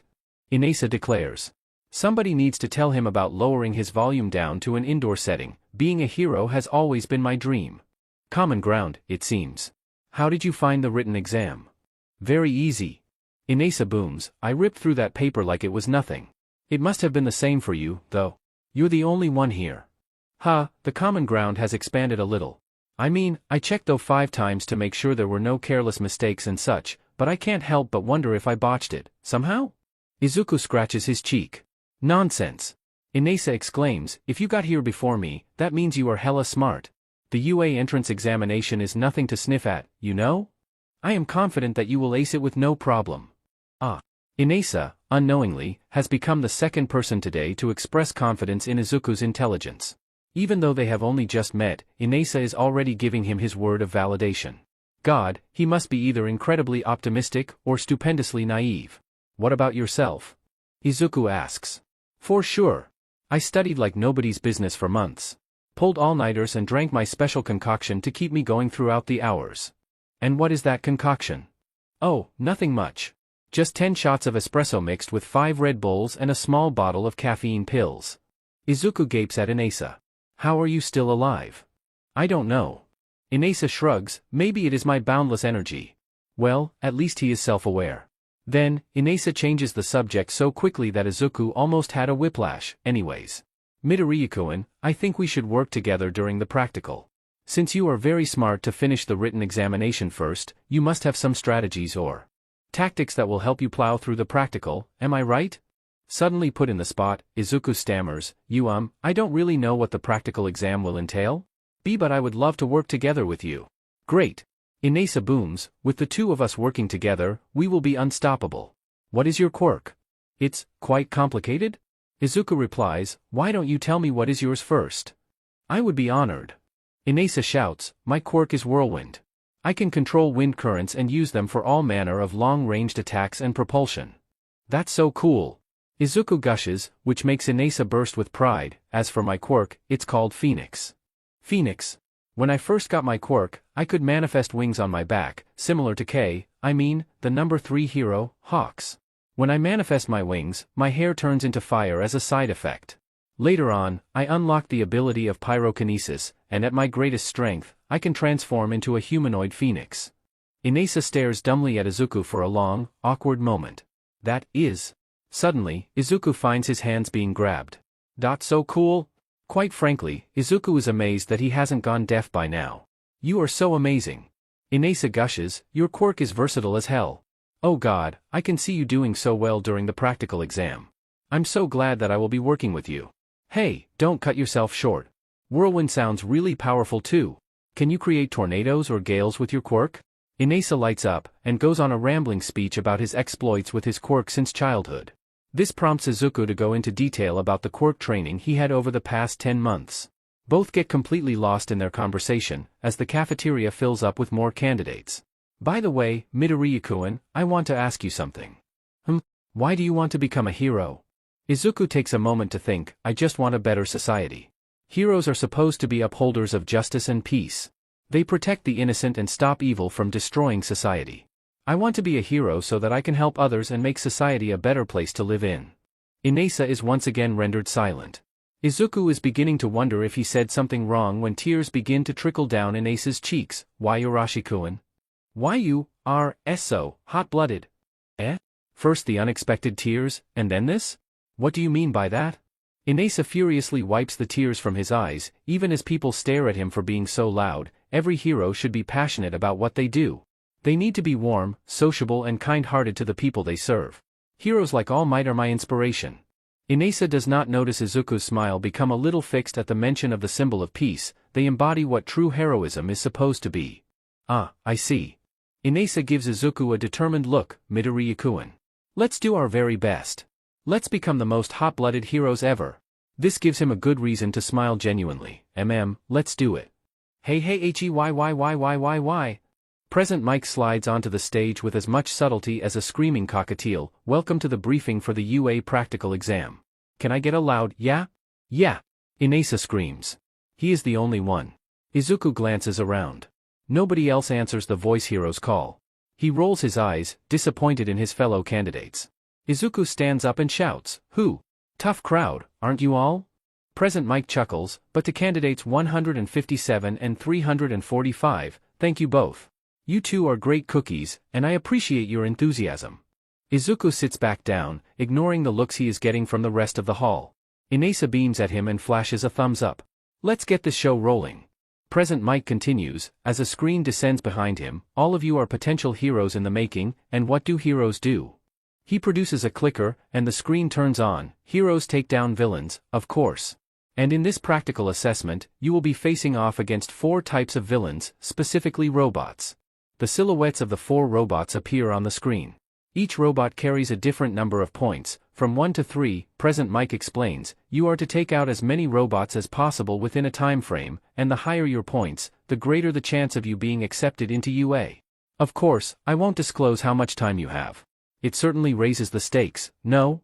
Izuku mumbles under his breath, trying to estimate how many points he and Inasa need to be accepted. Excuse me. Izuku is jolted out of his mumbling by a loud voice that is, actually, not from Inasa. Several rows behind, a bespectacled candidate stands up. You did not divulge the number of points for the 4th robot. How is this supposed to represent the top standard of deliverance UA is known for? And you, the one with the red hair, the candidate chops a hand at Izuku. I can hear your muttering from here. You are being a disruption to those who are trying to pay attention. If you are being a nuisance, you don't belong here. Izuku feels the fire rise in him. How dare this rich, pretentious snob? Before he can give this BSTRD a violent roasting, though, Inasa jumps to his feet. How dare you? His booming voice explodes across the hall. You have no right to call out my friend in front of the entire hall. And you just interrupted Present Mike during his speech. If anything, you are the disruptive nuisance who does not belong here. The bespectacled candidate splutters, not expecting someone to shout back at him. Now, no need to shout, listeners. Present Mike intervenes. We are not here to tear at each other's throats. Candidate 157, please sit down. And to Candidate 298, I was indeed about to get into the 4th robot, so please sit down too. Properly chastised and mortified, the bespectacled snob bows deeply and sits down. Inasa does the same too, his expression fierce with simmering rage. Izuku pats his hand as a gesture of thanks. The 4th robot is what we call the 0-pointer, Present Mike continues, and the image comes into view on the screen. Basically, there is no reason for you to take on this robot. If you do see one heading your way, that is your cue to run for the hills. Does anyone have any questions? The voice hero lets the silence stretch for a bit, before clapping his hands together. If there are no questions, we have come to the end of the briefing. Please head to your respective changing rooms and be at the bus bays by 3 p.m. Good luck out there, and break a leg. I can't believe that guy. Inasa huffs on the bus ride to the assessment grounds. You weren't even being that loud to begin with. He was much louder, and not to mention rude. Urashi-kun, Izuku replies, don't worry, you completely outvolumed him. I just hope that we are not in the same grounds as he is, Inasa growls. If we are, can you promise me to not do anything to him? Fine. But if he dares come after you again, I will blast him off with a hurricane. The bus comes to a halt. The candidates alight and gather before a towering set of gates. Hey, Yorashi-kun, you said that you use wind currents to propel yourself around, right? That's right. You have a plan? I intend to fly around and scope out the robots, Izuku replies. I just wanted to check if you are able to keep up. Most certainly. Inasa flashes a thumbs up. My wind currents are strong enough to easily pick me up and send me flying too. That's great, Izuku nods, although, a word of caution. When I use my flames, I need you to not get too close. High temperatures are known to push air currents away. I don't want to accidentally cause you to lose control of your quirk, especially in midair. You got it, Midoriya-kun. I will be careful. Izuku nods. At that moment, the gates rumble and begin to open, revealing a massive fake city within. Start. Izuku unfurls his wings, and Inasa draws wind currents towards him. Together, they take flight and propel into the city, leaving the other candidates standing around like fools. What are you lot doing? There is no countdown in real life. Go after the flaming chicken and hurricane MSTR before they steal all the points. Already claiming a massive lead over their competitors, Izuku and Inasa very quickly encounter their first robots. A swarm of one-pointers shoot out from in between two skyscrapers and hone in towards them. Ready, Yorashi-kun? Let's do this. Together, they unleash a barrage of fire and wind at the robots. The intense heat incinerates the robot's circuitry, and the gale force winds blow the rest away into buildings and down into the street below. In one fell swoop, they decimate 10 of these robots without breaking a sweat. Nice one, Midoriya-kun. Not bad yourself. They share a fist bump. Come on. Let's keep looking. Izuku calls over the wind. Right on cue, an army of 3-point robots, lined up in 4 lines, rumble down the street. You take half? Inasa nods. Sure. They come to a land before the robots. Inasa unleashes a hurricane against the 2 right side lines of robots, while Izuku lets loose a surge of fire towards the left side lines. The superhuman force of wind and fire blasts through the robots, incinerating them into charcoal and blowing the rest away into the distance. Booyah! Inasa pumps a fist into the air. Now we're talking. How many points was that? Izuku asks. I do not know, and I do not care. Inasa laughs. Let's just have fun. And that they do. Quite a diverse bunch of candidates this year. Nezu remarks, this should be interesting. Up in a watchtower, the entire staff of UA, sans present Mike, who is perched on the top of the tower, sit in a room with dozens of screens recording the happenings in all of the testing grounds. This is completely routine for the gathered staff. They would watch all of the candidates going all out to gather as many points as possible for themselves, while noting any unique or remarkable outliers who garner special attention with their skills or prowess. As it is, while the rest of the staff watch the screens, Aizawa and Nezu are focused on one particular testing ground. It seems that Midoriya-kun is teaming up with someone. Do you know who it is, Aizawa-kun? Yorashi Inasa, Quirk, Whirlwind. Apparently caused a scene during the briefing earlier with another candidate. Oh? From what Zashi told me, someone called the gremlin child out for muttering too loudly. Yorashi took offense to that and smacked them down verbally. Interesting. So Midoriya-kun has his first ally. Nezu rubs his paws. I can't wait to see how they will tackle the exam together. Aizawa turns to the screen, just as Izuku and Inasa decimate a bunch of 2-pointers. He sighs, reaching down for a hidden vodka bottle. Of course, this is the UA entrance exam, and something is bound to happen that throws things off the rails. Izuku has just kicked away a 1-pointer when he spots someone below. They have gravity-defying purple hair, and eye bags so severe that they are certainly not healthy. Armed with what appears to be a stop sign, the candidate is unaware that a 3-pointer is sneaking up on them. Izuku immediately swoops down. Watch out. The candidate spins around at the sound of his voice. The robot turns towards Izuku, and the wing teen is the last thing it ever registers. A blast of fire renders it useless. Izuku touches down and rushes to the candidate. Are you all right? Are you hurt? Staring back with wide, yet tired eyes, the candidate shakes their head. I am fine. You need to be careful, it would be dreadful if you got hurt, Izuku tells them. He is about to take off again when the candidate grabs his arm. Wait. Can you help me? Huh? Your quirk is very powerful. Can you help me get some points? What's wrong? Izuku asks, is your quirk not effective against robots? The candidate shakes his head. I see, Izuku nods. Sure, I'm more than happy to help. A look of relief flashes across their face. Thank you. You're most welcome dash. Suddenly, everything goes gray and hazy. Izuku loses control of his body, as if he has dissociated on the spot. Help me get some points, the candidate orders. Izuku robotically grabs them and takes off into the sky once more. Oh ho? What's this? Nezu's curiosity is piqued. It seems that Midoriya is under the effect of a quirk. Aizawa zooms in on the screen. Shinso Hitoshi, quirk, brainwashing. Honestly, he has a good strategy. His quirk is useless against robots. As such, he needs someone else to help him gain points. He turns to Nezu. This is why we need to overhaul the practical component. Quirks like these fall through the cracks because they are not combat-oriented. Nezu sighs, I fully hear you, Aizawa-kun. Unfortunately, the school board and the commission keep blocking my attempts to have the practical exam changed. A failure of this society and its obsession with flashy quirks. Aizawa is very much inclined to agree, but moving on, what is Yurashi doing? Nezu turns back to the screen, interesting. Sheet, where did he go? Inasa wonders, as he punches through a one-pointer. He had turned away for 1 second, and Izuku was suddenly gone. Inasa has no idea how they got separated, but as much as he wants to look for his teammate, he has an exam to pass. He just hopes that Izuku continues to gain enough points to pass too. A two-pointer comes towards him, so he blasts it away with his wind currents. It smashes into a building, causing it to partially collapse. As the rubble falls, Inasa balks. There is a person, unaware that the rubble is falling towards them. Sheet!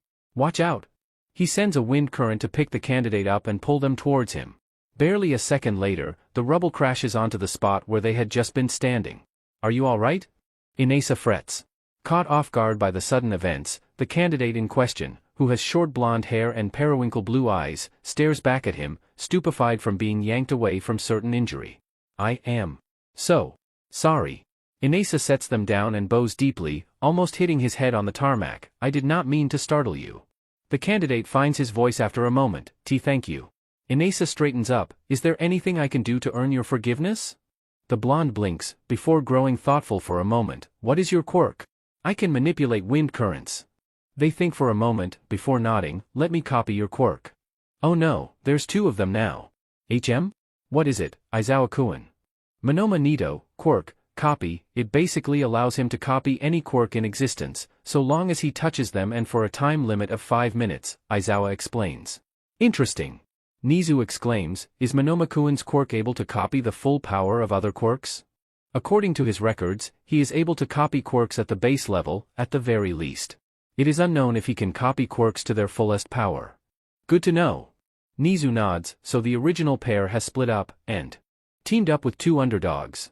Oh, how things have shifted. Aizawa simply takes another swig of his vodka bottle. This is the longest Hitoshi has ever put someone under his brainwashing.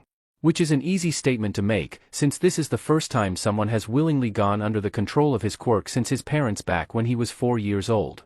Every time he uses his quirk on someone, his victims always go under unwillingly, but it is better than to be beaten into a pulp for simply existing with a so-called villainous quirk. He dreads to think of how this winged redhead will react once he is released, but that is for future Hitoshi to worry about. Right now, he focuses on getting as many points as possible. Hitoshi counts the points of every robot he has the redhead destroy. By the time he feels the strain on his brain reach an intolerable level, he has amassed 57 points, which should be enough for the heroics course. Land now, he orders.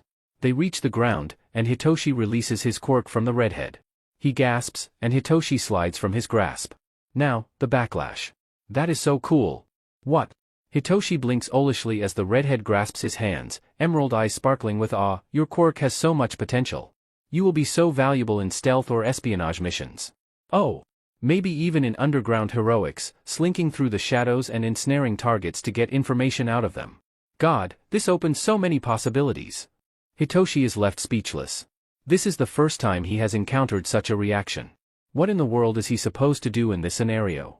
Ah, there you are. In Inasa's point of view, working alongside Nito to gather points is quite a different experience than with Izuku. Nito is loud, for one, a different form of energy than with the calmer Izuku. There is a feeling of showmanship that the blonde has honed over the years and clearly excels at. But he is just as hot-blooded as Izuku, wanting to be a hero so that those with weaker or more reliant quirks can have someone to look up to. If Nito also makes it into the heroics program, Inasa thinks the blonde will get along quite well with him and Izuku. And speaking of Izuku? During his time with Nito, Inasa had divided his attention between destroying robots and looking for his missing winged friend. Occasionally, his search for Izuku is interrupted when he uses his wind currents to whisk other candidates away from danger, but Inasa always jumps back into looking for a familiar pair of flaming wings and a head of fire. Finally, he spots Izuku, down on the street with a teen with purple hair. Ah, there you are. Izuku and the purple-haired teen turn around as Inasa and Nito land before them. I've been looking everywhere for you. Inasa cries, where did you go? Sorry, Urashi-kun, he needed help, Izuku gestures to the other teen. He then notices Nito, who is this? Someone who I saved from falling debris. Inasa booms, I helped him too by letting him copy my quirk. A copy quirk? Izuku grows excited, oh my god, that is so cool. He is suddenly in Nito's face, how does it work? Are you able to copy any quirk in existence? How long are you able to keep each copy of the quirk? What are the… Inasa laughs, and drags Izuku away from the startled blonde. Come now, don't scare him, Midoriya-kun. Also, you need to tell me where you were all this while. Meanwhile, Nito is approached by the purple-haired teen. He got you too, huh? Nito blinks, who are you? Shinso Hitoshi. Do you like cats? Nito blinks again, what? Your final minute, listeners. Suddenly, the entire city rumbles, as if an earthquake is rolling through. And the screams promptly begin. This is excessive. But incredibly necessary, Aizawa-kun. Yes, because unleashing the largest robot ever made in human history on a bunch of candidates is completely necessary. Keep working on your sarcasm, Aizawa-kun. You will get there eventually. A sigh, before another swig of the vodka bottle. It takes a moment for Izuku to realize why everyone is screaming. A zero-point robot, towering over the buildings and as wide as the street itself, is rumbling straight towards them. It knocks into buildings, sending cascades of rubble onto the street, and crushes anything that got in its way. Izuku feels someone grab his arm. Midoriya-kun. We need to go. Inasa yells. He turns to Hitoshi and the blonde, let's get out of here. All four turn to run in the opposite direction, when an unfamiliar voice calls out amidst the din. Help! Someone, help! Izuku looks back. There is a girl, with brown hair cut into a short bob. She is lying prone on the street, her foot trapped underneath several pieces of broken concrete. And just meters behind her, the zero-point robot rumbles forward, heading straight towards her. Sheet! Izuku tears his hand out of Inasa's grasp, and runs towards the girl. Help! Don't worry. I'm here. Izuku calls to her. He immediately tries to haul the concrete off her foot, but the pieces are too heavy. Urashi-kun. I need your help. Now! Inasa heeds his call, and runs towards him. Hitoshi and the blonde glance at one another, and quickly follow suit. Urashi-kun, help me get the concrete off. Right. Together, they lift and haul the rubble away, until they are able to free the girl's foot. Can you stand up? Izuku asks. The girl tries, but she suddenly cries in pain, my ankle, I think it's sprained. Izuku turns to the blonde, what's your name? Monoma. Monoma-kun, I need you and Shinsu-kun to get her out of here. Izuku orders, quick, help her up. Nito and Hitoshi quickly help the girl to her feet, supporting one arm on each of their shoulders. They immediately flee in the opposite direction. Izuku and Inasa follow suit, but the rumbling of the advancing zero-point robot stops them in their tracks. The robot shows no sign of stopping, continuing its menacing advance towards the fleeing candidates. We've got to stop this thing. Izuku yells over the din, if not, it will crush us all. How? Inasa yells back, I don't think my hurricane is able to stop it. We have to try. Izuku says, Urashi-kun, summon your strongest wind currents. What are you going to do? Izuku responds by taking off his quirk suppressors, and letting his fire consume him whole. Inasa screams, but quickly stops when the flames dissipate, revealing Izuku in his Pheonix form. Urashi-kun, your hurricane. Inasa nods, and the wind above him coalesces into a vicious hurricane. Izuku raises his hand, and unleashes white-hot flames that are immediately whipped up by the wind, turning the vortex into a flaming tornado. The roar of the wind and fire stops the fleeing candidates, including Hitoshi and Nito, in their tracks. All eyes turn to the massive spinning vortex of fire that scorches the air above Izuku and Inasa. The zero-point robot rumbles closer, and Izuku mentally counts down. Now! Together, they unleash the flaming vortex at the robot, and it hits dead on. The hellish temperature and velocity of the spinning air stops the robot in its tracks, instantly incinerating the circuitry and causing the internal systems to overload with explosive results. The entire city lurches from a massive explosion of terrifying magnitude. Metal is blown apart and sent flying in all directions as shrapnel.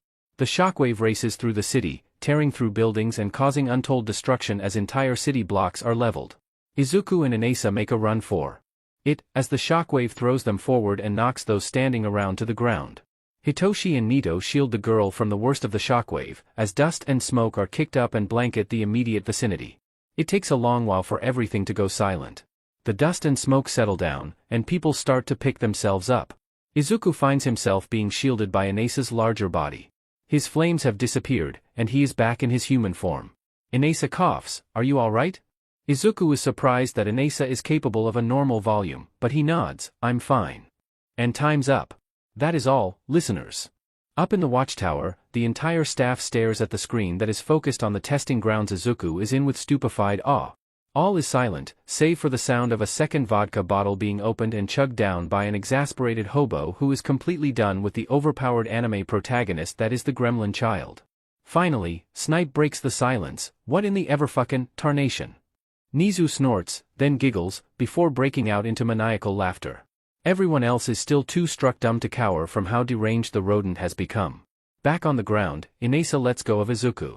He turns back to where the 0-point robot once stood, and all he sees is a blackened crater with collapsed ruins surrounding it. Holy shit! Izuku sees the destruction for himself, before turning to Inasa. The taller teen returns the gaze, and all is silent for a hot moment. Yeah. Those nearby jump from the unexpected hollers. Izuku and Inasa chest bump each other, before the latter grabs the smaller teen and spins him around. "That is motherfucking awesome!" Inasa booms, "I can't believe we just did that. That was insane." Izuku shouts, "I knew my flames are powerful, but holy f dash, with your wind, they are so fing OP. We are unstoppable." Inasa laughs, "We are the ultimate duo." Izuku laughs too, but quickly cuts off when blood begins streaming down Inasa's face. "Sheet! Yurashi-kun, you're bleeding." The wind MSTR reaches to his head, and his fingers come away bloody. "Oh. Don't worry about it, Midoriya-kun. 'Tis nothing but a scratch." "It is most definitely not a scratch." Izuku retorts back, his voice suddenly cracking, "You're hurt."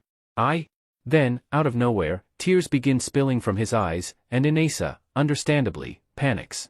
"Wait. Don't cry, Midoriya-kun. I'm not hurt that much. Seriously, don't cry." Izuku tries to respond that he is not upset, that he has no idea why he is crying. Then, some of his tears drip onto the cut where the blood is spilling from. To his amazement, the cut shrinks and seals itself completely. Holy shit! Midoriya-kun, what is it? Izuku tries to speak over the lump in his throat. "My tears, they can heal injuries. I just healed your cut."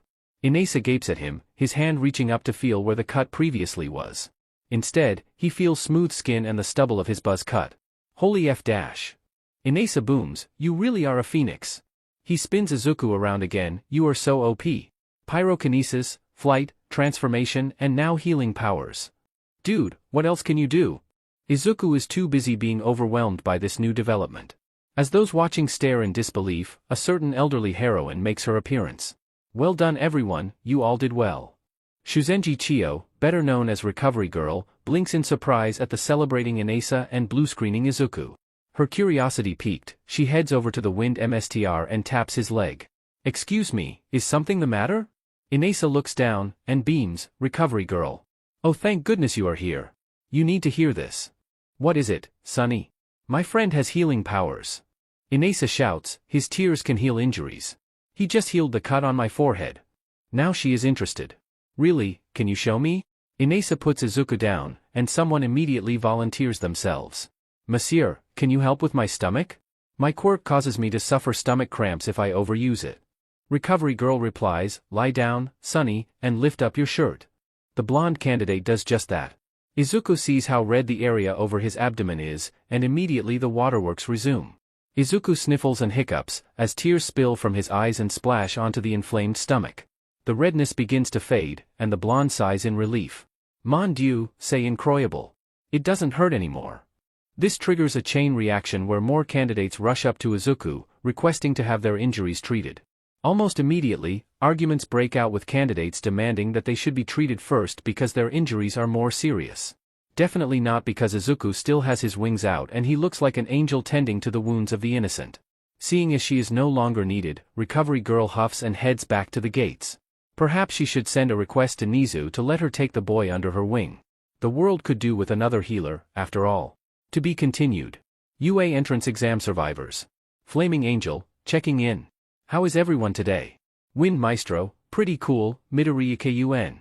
Sleepy Cat, your caps are on. Copycat, I think that is deliberate. Wind Maestro, it is not. My phone is acting buggy. I can't turn it off. Defying gravity, get a new one? Wind Maestro, why?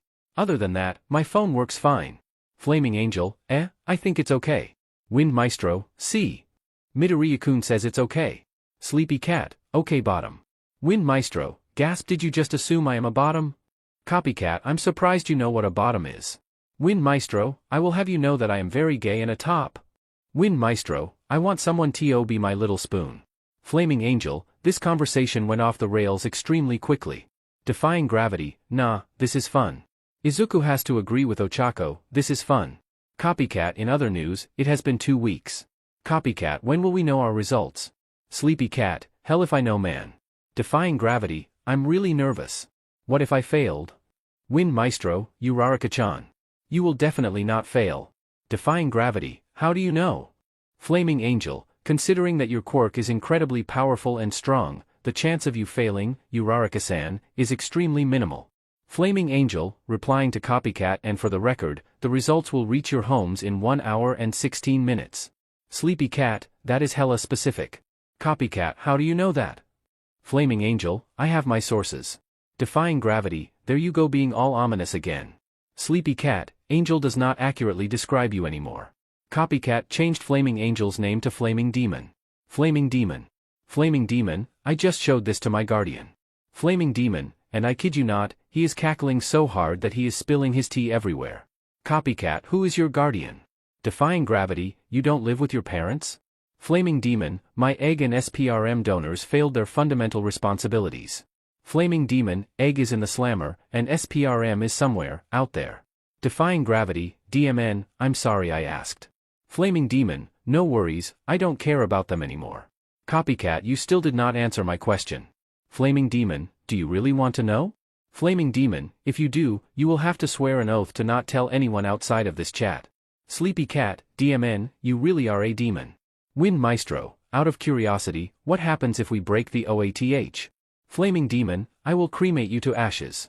Copycat, Sleepy Cat. Defying gravity. Wind Maestro. Flaming Demon, I'm just joking. Flaming Demon, or am I? Copycat, I will swear it. Sleepy Cat, DMN bro, you are just going to sign your soul away like that? Copycat, curiosity already killed me. Wind Maestro, but satisfaction will bring you back. Copycat, thank you, Yurashi. Flaming Demon, my guardian is Principal Nezu.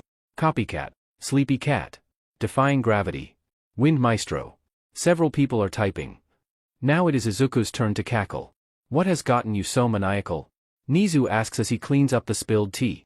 I just told my friends that you are my guardian, Izuku replies. Nezu chuckles, I see, and noticing that your phone is breakdancing across the table, I take it that your friends are freaking out? Clearly so, Izuku grins, as he stops his phone from jumping off the table. Sleepy Cat, Midoriya Izuku, you little sheet. Answer US, god damn it. Copycat, stop blue ticking US. We know you are still here. Defying gravity, you don't get to drop this FING bombshell on us and FING disappear. Wind Maestro, spill the TEA, BRO. Spill. IT.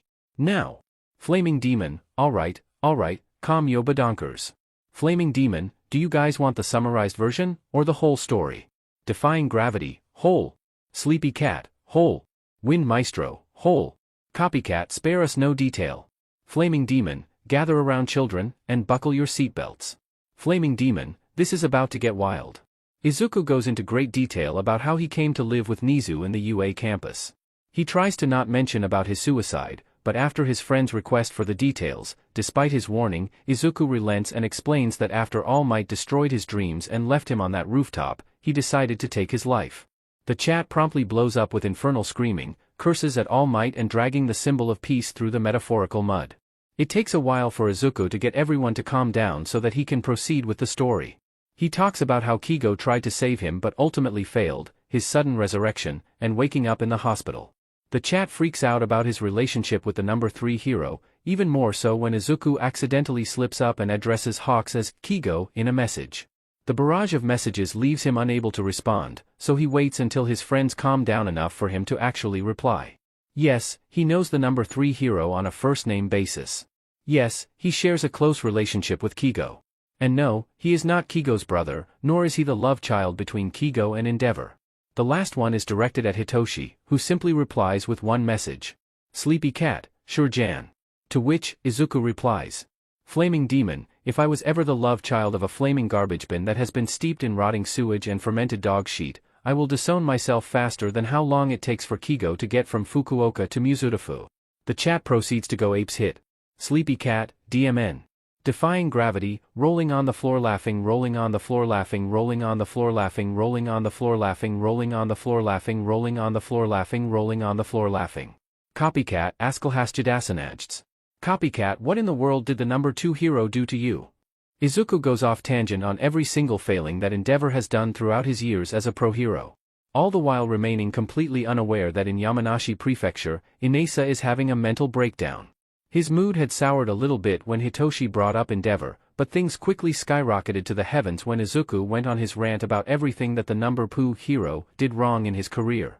The Yarashi household is rocked by a deafening scream that may or may not have originated from Inasa, and his room being battered by wind currents as he rolls back and forth on the floor, face flushed red and heart thundering wildly. Flaming demon, thank you for coming to my TED Talk. Sleepy cat, DMN, go off you flaming chicken. Copycat, I had no idea that this was the case. Defying gravity, DMNU, Midori, you made me laugh so hard that I rolled off my bed. Copycat, speaking of rolled off. Copycat, what happened to Yarashi? Defying gravity, oh yeah, you right. Defying gravity, he's gone completely silent. Sleepy cat, you don't suppose Endeavor is his favorite hero? Flaming demon, I mean, he told me that he looks up to heroes like All Might. Wind Maestro, don't worry, Midoriya Kun. It's fine. I don't like Endeavor anyway. Wind Maestro, in fact, I completely hate Endeavor. Sleepy cat, DMN. Copycat, what in the world did the number 2 hero do to you? Wind Maestro, he is so cold-blooded. When I was 5 years old, I met him and asked for an autograph. He just growled at me and told me to shove off. Flaming demon, yep, typical Endeavor. Defying gravity, how is he the number 2 hero again? Sleepy cat, because this society is effed up and extremely biased towards flashy quirks? Flaming demon, and because there is too much emphasis on the number of villains and criminals caught. Defying gravity, I don't like this. Defying gravity, shall we start a revolution? Copycat, how? Flaming demon, overthrow the hero commission and the government? Midoriya-kun, are you plotting to overthrow the government? Izuku turns to Nezu, how did you know? Nezu simply grins, I hacked and masked myself into your group chat. Your friends are quite funny. Are you going to reveal yourself? Izuku asks. I just might. Flaming demon, guys, heads up. Wind Maestro? Unknown user has entered the chat. Unknown user named themselves as Chaos Rodent. Chaos Rodent, hello children. Copycat, wait, is that? Chaos Rodent, am I a mouse, a dog, or a bear? Chaos Rodent, whatever I am Principal Nezu. Sleepy cat, Axfulmstfassensfizz. Defying gravity, how? Wind Maestro, Principal Nezu, SIR. It is an honor to meet you through text. Chaos Rodent, you all did extremely well during the entrance exam. Chaos Rodent, I was watching your performances with the rest of the staff, and I have to say, you all gave us an excellent show. Sleepy cat, Principal Nezu. Please tell us, did we pass? Copycat, I would also like to know. Chaos Rodent, now children. Chaos Rodent, it would be too convenient on my part to tell you your results through text. Chaos Rodent, as it is, your results should be arriving at about. Chaos Rodent, now. Sleepy cat, sheet. My doorbell just rang. Defying gravity, mine too. Wind Maestro, we'll be right back. The chat goes silent after that. Nezu puts his phone down and produces an envelope from somewhere. He slides it to Izuku. Your results. Izuku quickly tears the envelope open, and a round disc slips out and clatters on the table. It suddenly activates, and a hologram appears. Hello Midoriya-kun. This is merely a formality, since you really went plus ultra during the exam. I will get straight to the point, you passed with flying colors. You scored an unbelievable 98% on the written portion, and take a look at your practical score. The holographic image of Nezu disappears, and is replaced with a leaderboard. Izuku's eyes nearly bug out of his head. Midoriya Izuku, 88 villain points, 22 rescue points, total, 110 points. Yarashi Inasa, 83 villain points, 25 rescue points, total, 108 points. Uraraka Ochako, Congratulations, Midoriya. You are this year's top scorer, even surpassing the record set by All Might when he was a student. Your score is more than enough to qualify you for the Heroics program. And so, I warmly welcome you to UA. This is your Hero Academia. The hologram closes after that. Izuku sits frozen in place, staring blankly at the disc. Nezu simply takes a sip of his refilled tea. Izuku's phone starts breakdancing again, snapping him out of his stupor. He picks it up. The chat is blowing up once more. Sleepy cat, holy F dash. I passed. I'm in the Heroics program. Defying gravity, me too. Can't believe I'm number 3. Copycat, congratulations, Midoriya. Win Maestro, damn it at Flaming Demon we are so close. I was hoping that we will tie for top place. Sleepy cat, this is FING insane. I'm going to be a hero. Defying gravity, we all are. Win Maestro, quick. Check what class you are in. Izuku turns to Nezu. Since you are the top candidate, you are automatically in class 1A. Izuku dives back into the chat. Flaming Demon, I'm in 1A. Defying gravity, hey me too. Win Maestro, same. Copycat, it appears that we are going to be classmates. Sleepy cat, ADMN. Sleepy cat, I'm in 1B. Defying gravity, oh no. Win Maestro, don't worry. We may be in different classes, but we are still friends. Copycat, there is no distinction between 1A and B. Copycat, we are all training to be heroes. Copycat, that is what matters most. Chaos Rodent, you are quite right, Monoma-kun. Chaos Rodent, also, fret not at Sleepy Cat, there will be many chances for you to be with your friends. Chaos Rodent, I will organize the curriculum so that classes 1A and B will have some lessons together. Win Maestro, sweet. Defying gravity, this is gonna be fun. Sleepy Cat, catch me here crying my eyes out. Sleepy Cat, I feel like anything is possible now. Copycat, including you getting a full 8 hours of sleep a night? Sleepy Cat, almost anything is possible now. Flaming Demon, haha.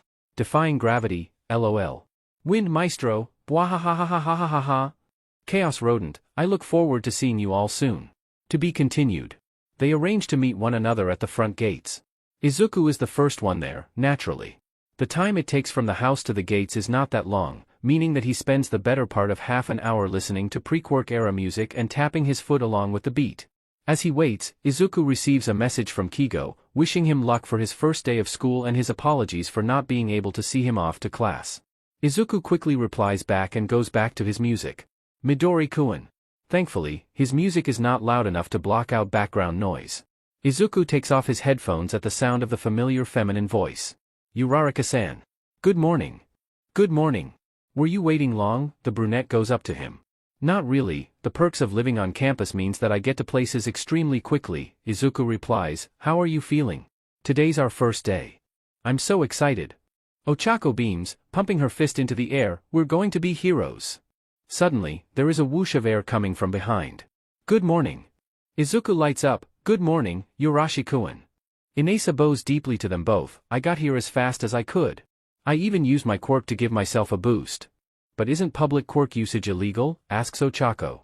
Nobody notices when the wind picks up a little. Inasa replies with an uproarious laugh, at least I wasn't flying my way here. They settle into idle, yet animated conversation as they wait for the remaining 2 members of their circle to arrive.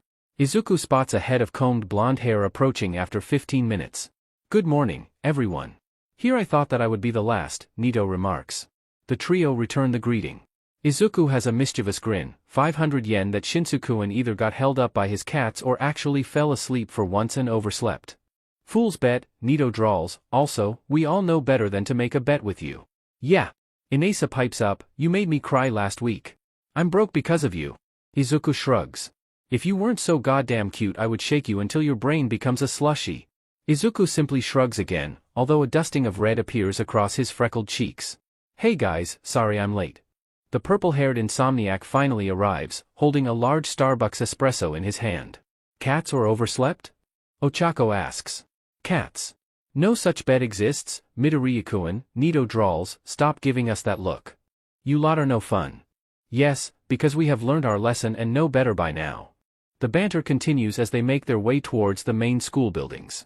Izuku acts as the group's guide, leading them to the correct floor and to where the heroics classrooms are located. 1A and 1B are situated right next to each other, with their respective doors positioned with only about 30 centimeters of wall separating them. Wow! The doors are huge. Ochako exclaims. Obviously to cater towards those with size or height-related quirks, Nito muses. They stop at the doors, glancing at each other. I guess, I will see you guys later? Hitoshi breaks the silence. Of course. Izuku beams, which makes the others look away slightly. I will walk you guys to the station later. Too bright, Nito mutters. The group bids Hitoshi farewell, and the insomniac heads for the 1B door.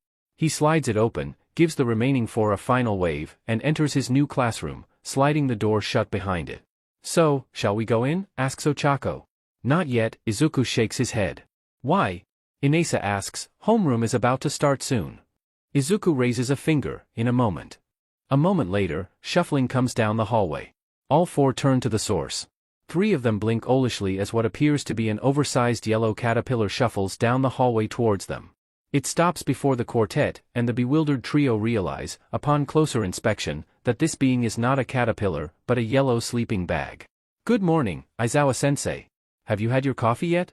Izuku chirps. The sleeping bag gets up, revealing the tired face of the hobo known as Aizawa Shoyuta. I did, but not enough, the man drawls. There is never enough coffee in the world for you, Aizawa-sensei, Izuku snarks cheekily. No sass out of you, gremlin child, Aizawa narrows his eyes, it is too early for that. Can I sass you after the test? Izuku asks, which makes the other 3 blink. What test? We'll see how it goes, Aizawa replies, anyways, you 4 head inside, but don't acknowledge my presence. I am going to test your new classmates. Okie dokie. Izuku flashes a thumbs up, before turning to his friends, come on, you guys. The redhead slides the door open, and with his nonplussed friends following behind, Izuku enters the classroom and beelines to his seat, which is the 3rd row adjacent to the window. Nito takes the seat behind Izuku, and Inesa behind Nito. Ochako goes to her seat, which is behind a familiar bespectacled snob whom Inesa clearly remembers from the briefing. None of the 4 say anything as Aizawa shuffles to the front of the room, and gazes at the class with a deadpan, expectant look. Izuku sighs. His new classmates are still chatting amongst themselves, completely oblivious to the fact that Aizawa is at the front, waiting to start homeroom. In fact, it takes a full 3 minutes for someone to actually notice the hobo, and then another 2 minutes for the rest of the class to progressively go silent when they realize that a yellow caterpillar is staring at them with an increasingly disappointed look. 5 minutes. Apart from 4 of you, it took everyone 5 whole minutes to notice I was standing here. This is completely unacceptable. I expect a much faster reaction time by tomorrow. The hobo unzips himself from his sleeping bag, emerging like a sleep-deprived butterfly. I am Aizawa Shoyuta, and I will be your homeroom teacher for the next 3 years. Aizawa then pulls out 20 sets of gym uniforms, put these on, and meet me at the training grounds in 15 minutes. Izuku gets up, and beckons Nito, Inesa and Ochako to follow suit. They go up to the front, and take their uniforms from the pile. They head towards the door, while the remaining 16 stare in confused silence. What are you lot waiting for? Aizawa now sounds a little irritated. If you are not at the training grounds in 10 minutes, I will assign you detention. That triggers everyone else to grab their uniforms and hurry out the door. That is our homeroom teacher? Nito asks Izuku. Having gotten to the locker room first, courtesy of Izuku's good sense of direction, the trio of Nito, Izuku and Inesa are the first to leave and head towards the training grounds. Yep, Aizawa-sensei is rather rough along the edges, but he has a good heart, Izuku replies. He sounds extremely exhausted. Inesa remarks, his voice echoing in the hallway. I mean, imagine juggling teaching a bunch of hero hopefuls and patrolling the streets every night as an underground hero, and you can imagine that Aizawa doesn't get much sleep, Izuku points out. Wait, underground hero? Nito gasps, you don't mean. Our homeroom teacher is the top underground hero in Japan, Eraserhead, Izuku nods. No kidding. Inesa exclaims, he is like the hottest shadow in the industry. The one and the same, Izuku confirms, very few people know about his status as an underground hero, which makes him even more effective in his job. That is so cool. Inesa booms, we are being taught by actual pro heroes. I mean, it's only natural, Nito muses, heroics is ideally taught by heroes themselves, or people with extensive experience in the industry. But still, we're being taught by an underground hero. Inesa excitedly points out, that means we got the top-tier educator who knows their stuff. Hey, don't dismiss the other heroes who work in UA, Izuku pokes his side, UA is the best heroic school in the country. Every teacher here is a top-tier educator. I know. But being underground is the mark of a true hero. Inasa booms, they focus entirely on getting the job done, and not letting fame or glory get in the way. Maybe you should work to become an underground hero yourself, Nito suggests, whether with sarcasm or not remains unclear. Yurashi-kun? No way, Izuku shakes his head, his quirk is too noticeable, and his loud personality doesn't help in the sneakiness department. Hey, I can be sneaky too. Izuku simply gestures to Inasa, I rest my case. They reach the training grounds with plenty of time to spare. Aizawa is already waiting, and as the trio approach, he turns to them and nods approvingly. A minute later, Ochako rushes up to them. I'm so sorry. I got lost. You made it on time, so that counts, Aizawa replies. Beaming from the approval, the brunette joins the idle conversation as they wait for the rest of the class to show up. The remaining 16 eventually trickle out and hover behind the quartet, confused about why they are out here on the bright, sunny morning. 13 minutes and 47 seconds, cutting it extremely close, Aizawa drawls, I expect you to get to places faster. You cannot afford to waste time in the world of heroics. The bespectacled snob raises a hand ramrod straight, sir.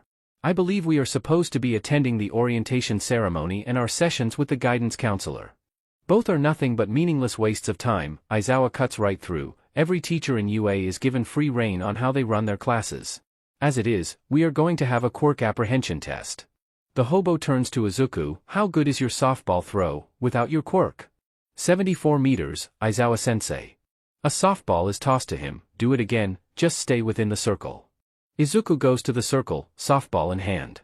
When you are ready, Midoriya. Everyone expects the redhead to show off his quirk to send the ball flying. Instead, Izuku turns back to the gathered students, Uraraka-san. Can you come here for a moment? All eyes turn to the brunette, who blinks in surprise before heading over. Izuku gives her the ball, use your quirk on it. Still a little confused, Ochako activates her quirk, and the softball rises from her palms. It goes higher and higher up into the sky, eventually disappearing from sight. Izuku turns back to Aizawa, who huffs. The hobo has a digital tracker in his hand, and he shows the result to the class. Infinity. The entire class explodes with noise, but the loudest comes from the bespectacled snob, Aizawa-sensei. This is cheating. Midoriya did not use his quirk. Did I say that he can only use his quirk? Aizawa raises an eyebrow, the only restriction I gave to Midoriya is to not leave the circle. He is well within his rights to ask for help from his classmates. As it is, the hobo addresses the class as a whole, none of you are allowed to copy Midoriya after this, so no asking Uraraka to help you with your toss. Am I clear? The class nods, while the snob is left chastised and mortified. Let's get on with this, Aizawa continues, tossing Ochako a softball, your turn. In the end, the students of 1A use all manner of creative means to complete their softball toss. Inasa uses a hurricane to blast his ball into the heavens, while Nito copies Inasa's quirk and does the same, albeit with less power since he only copied the quirk at the base level. One of the recommendation students, a appealing raven-haired girl by the name of Yayorozu Momo, creates a missile launcher from her body to shoot the ball into the stratosphere, while a girl who is completely invisible, who goes by Hagakure Turu, scares one of the male students, Ojiro Mashireo, into launching the ball just as he is about to throw it. From there, a series of other tests are conducted. For Izuku, it is simply a repeat of the first fitness test that he did with Aizawa last year. Only this time, he has his wings as an extra boost. He outflies Ida Tenya, the snob, in the 100-meter dash and the long-distance run, although Inasa puts up a close fight with his wind propulsion. This, however, results in an unexpected interruption, whereupon after he shows his wings for the first time, a dark being slams into him. You are a burb. My host is also a burb. You two should be best friends. Dark Shadow. See such behavior at once. This is how Izuku meets Tokoyami Fumikage, a short teen with the head of a bird that resembles either a raven or a crow. Fumikage apologizes for Dark Shadow's behavior and retreats away, which makes Izuku believe that Fumikage prefers to be left alone. But back to the tests. Everyone else has their own advantages in the different tests. Shuji Mezu, a 6-armed teenager who can create any limb or external body part from his arms, outclasses everyone in the grip strength test. Azui Tsuyu, a girl with a frog mutation quirk, dominates the sidesteps test. Aoyama Yuga, the one whom Izuku healed his stomach cramps at the end of the entrance exam, dazzles the standing long jump by using his naval laser to clear the sandbox. And Ashido Mina exceeds everyone in the seated toe touch due to her enviable flexibility. It is Mina that unintentionally sets things in a different direction with an offhanded comment. This is so much fun, she exclaims within earshot of Aizawa. UA is going to be great. The hobo says nothing, except glancing at Izuku and nodding slightly. The redhead gets the signal and nods back. When all tests are concluded, the class gathers before their teacher, sweaty and exhausted.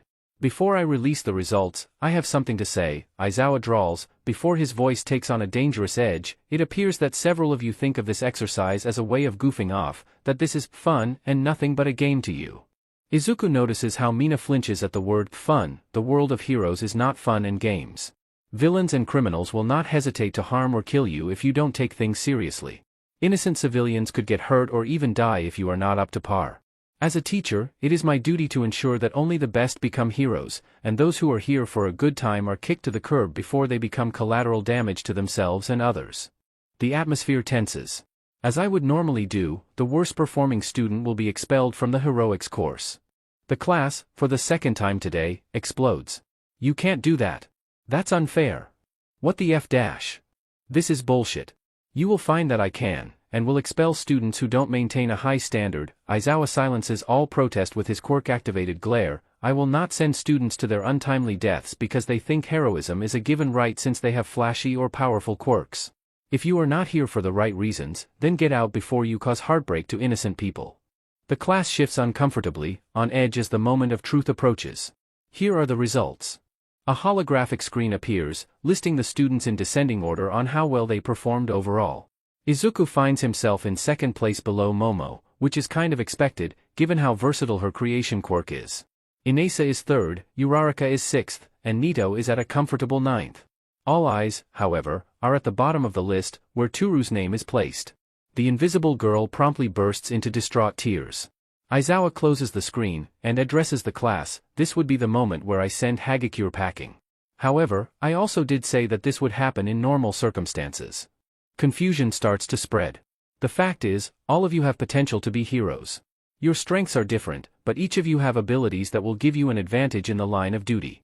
Also, none of you slacked off during the tests, despite the incorrect mindset that a few of you currently possess. He stares at Mina for a moment, however, that can easily be corrected over time. Since all of you have proven that you are, at least, willing to work hard, nobody will be expelled today. Turu cries in relief, but Aizawa is not done. However, my threat of expulsion still stands. If you show any signs of slacking off or you fail to take things seriously, you will be kicked to the curb faster than you can say, hero. This is UA, after all, and we expect you to go plus ultra in everything you do. Are we clear? Yes, sensei, the class chorus. Good, now go back to class and collect your syllabus. Aizawa shoos them off. We're done for today. I will see you all tomorrow. The hobo stalks off, leaving the class to their own devices. That was insane. Inesa booms. I thought he was really going to expel someone. Did he really expel people before? Ochako asks nervously. He did, Izuku nods, and all four of his friends swing towards him. He expelled all of last year's class because none of them took things seriously or felt entitled to be in the program because they had powerful or flashy quirks. While Aizawa did re-enroll some after they learnt their lesson and promised to do better, he had the hopeless cases removed from the heroics program entirely with no chance of re-enrollment. Holy sheet, Nito wheezes. But so long as you work hard and don't get on his bad side, Aizawa will leave you alone. Izuku continues. That being said, Aizawa is partial to highly caffeinated coffee, so you might earn a few favors if you present your offerings at the right times. Tenya happens to pass by and overhears Izuku's last comment. He chops his hand at the redhead, Midoriya Izuku. That is highly unacceptable behavior. You are not supposed to bribe your teachers just to get on their good side. Oh, shove off, Nito sneers. Can't you tell that he is joking? Stop being a busybody and get that stick out of your butt before you open your mouth. Tenya gasps, scandalized. What has this got to do with my posterior? Everything. Now leave us alone. Nito turns on his heel and guides Izuku away. Inesa and Ochako follow suit, leaving behind a spluttering, red-faced Tenya. For the record, I wasn't joking, Izuku says, once they are out of earshot. For real? Asks Ochako. Yep, but you have to be strategic. Aizawa will catch on if you keep at it. Duly noted, Midoriya Izuku. Inesa booms. To be continued. Sleepy Cat, how was your first day, guys? Sleepy Cat, I didn't see you all at orientation. Wind Maestro, IT was crazy. Defying gravity, we had a quirk apprehension test. Sleepy Cat, what's dat? Copycat, it was a series of fitness tests where Aizawa-sensei had us use our quirks to achieve our best results. Flaming Demon, he threatened to expel the worst-performing student. Sleepy Cat, DMN. Sleepy Cat, did he actually do it? Flaming Demon, no. Flaming Demon, but it was a close thing. Wind Maestro, he said it was because some of our classmates were not taking things seriously. Sleepy Cat, holy sheet. Copycat, I had the same reaction. Sleepy Cat, Kan-sensei seems pretty chill in comparison. Flaming Demon, any teacher in UA is chill in comparison.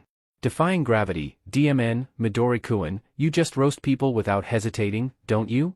Flaming Demon, it's fun. Copycat, well, his quirk is fire-based, so it is only natural that he roasts people for fun. Flaming Demon, I mean, I have yet to literally roast someone with my flames. Chaos Rodent, Midoriya, I need to speak with you for a moment. This is important. Flaming Demon, okay. Flaming Demon has gone offline. Chaos Rodent has gone offline. Sleepy Cat, eh? Wind Maestro, I wonder what is so important? Copycat, I suspect that it is school-related. Defying Gravity, oh yeah. Don't we have foundational heroics tomorrow? Sleepy Cat, 1B is on WED. Wind Maestro, who is going to be our teacher?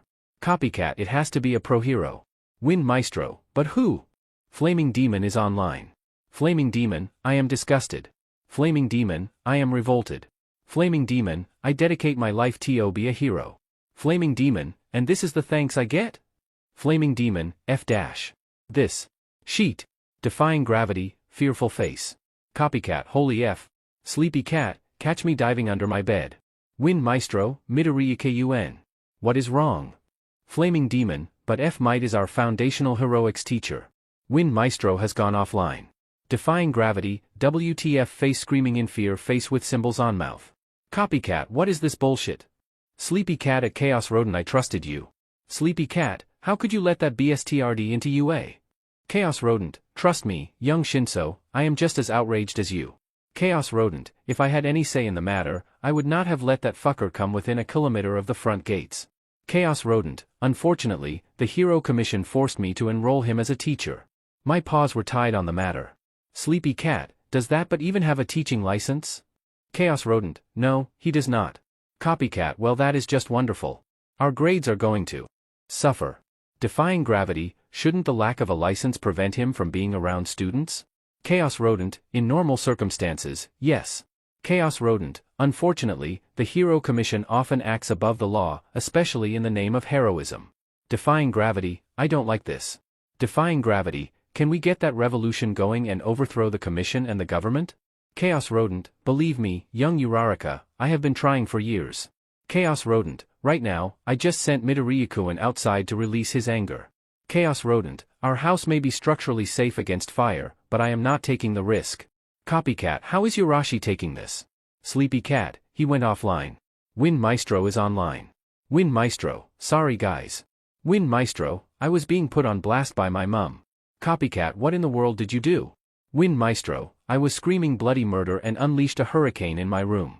Wind Maestro, my room is in shambles and now I have to clean everything up. Wind Maestro, also, I think my neighbors are complaining.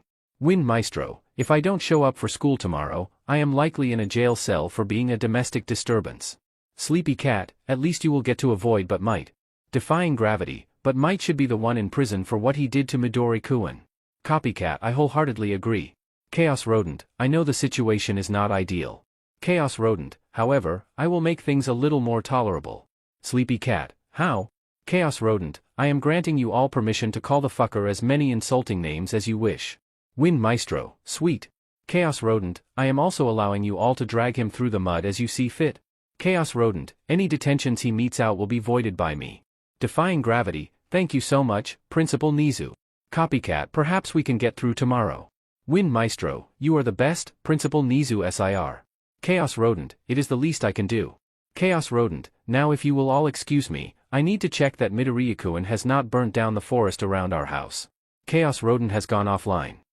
The next day, there is a dark cloud of tension over the group of 4 in 1A, and a single cloud over Hitoshi in 1B. While the permissions from Nezu has made things a little better, none of the 1A quartet are looking forward to the foundational heroics lesson in the afternoon. Their collective irritation remains volatile throughout the morning.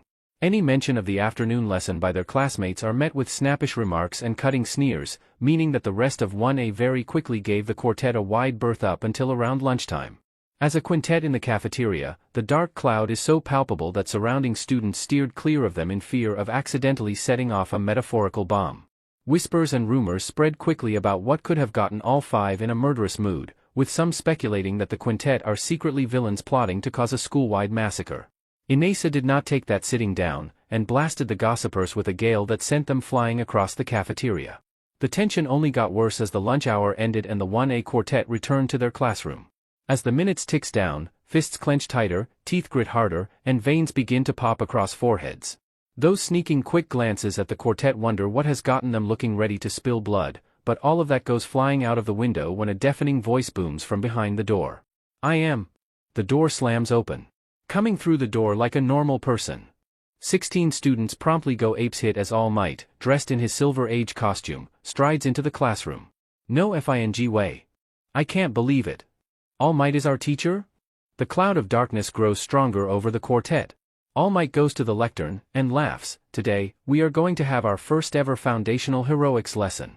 I am going to wring out the very best out of you, and turn you all into the greatest heroes you are destined to be. Everyone has a starting point, and today, we are going to have." The symbol of peace produces a card from somewhere and moves it out to the class. Battle trials. Izuku snorts. The card is upside down. All Might's eyes flicker to the redhead momentarily, but he says nothing of it. "Before we all head down, you lot will need these." From the left wall, 4 metal slots emerge, each containing 5 metal cases with numbers stamped into them. "Your costumes are tailored and ready for use. I will see you all in ground beta in 20 minutes. Just like that, All Might dashes out of the room. Excited chatter resumes, as the students get up to retrieve their respective cases. Nobody notices the murderous quartet quietly leave with their cases, not saying a word to anyone. "Just starting out, and he is already incompetent," Nito mutters. What are the chances of him becoming much worse when the lesson actually begins? Inasa wonders, voice uncharacteristically quiet. "Guaranteed," Izuku replies, as he puts on the final piece of his costume. The redhead has gone for an armored look, taking inspiration from the characters of the pre-Quirk era anime Saint Seiya. A sleeveless bodysuit, golden armor pieces that protect his legs, chest, shoulders and lower arms, and a headpiece with golden wings above his ears. Nito's costume is clearly inspired from Tuxedo Mask from the classic anime Sailor Moon, a full suit with a black cape and Venetian mask covering the top half of his face. As for Inasa, his costume is perhaps the most complicated of the trio, a thick burgundy suit pinned together with yellow buttons, a cape lined with thick faux fur draped over his shoulders which almost conceals the jetpack-like propulsion system attached to the back. His left hand is covered with a glove with air pipes in it, while his right arm is exposed, covered only by the navy blue undersuit. There are more tubes around his torso and ankles, his knees are protected by plates, his feet are covered by boots and a pair of goggles are strapped to his forehead. Leaving the rest of their classmates to change and gush disgustingly about their teacher, Izuku, Nito and Inasa leave the changing room and head to ground beta. They meet Ochako along the way. "Going for the outer space theme?" Izuku remarks. "Yep," the brunette nods, "although, you were right to have me stress the need for the bodysuit to have some breathing room. I can't imagine how uncomfortable it would be if it was skin-tight. Also, I agree, the heels were a bad idea." "Yes, you don't want any twisted ankles in the line of work," Nito nods approvingly. "So, you guys ready for this?" Ochako asks. "As ready as I'll ever be," Izuku replies, with both Nito and Inasa agreeing.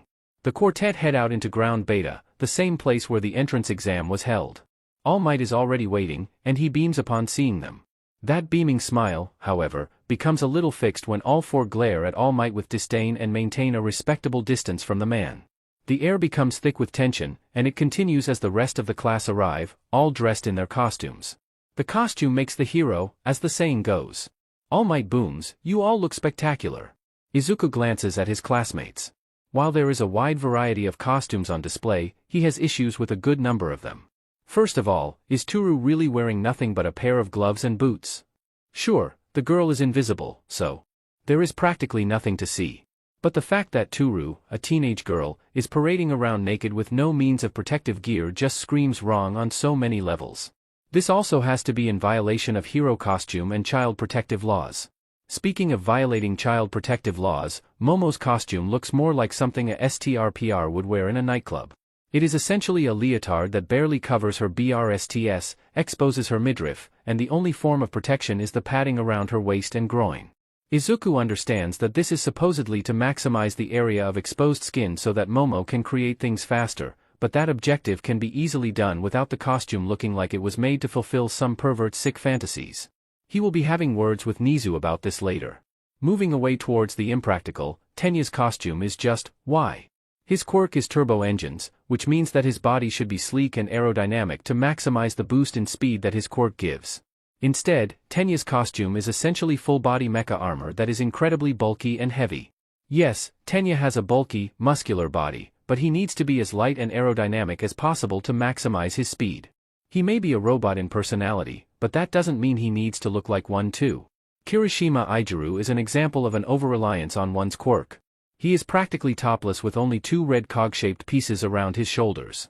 Yes, his hardening quirk is extremely tough, but Izuku guesses that Izuku cannot remain in his hardened state constantly. If someone manages to get a lucky shot while Izuku does not have his quirk activated, the spiky redhead is setting himself for injury.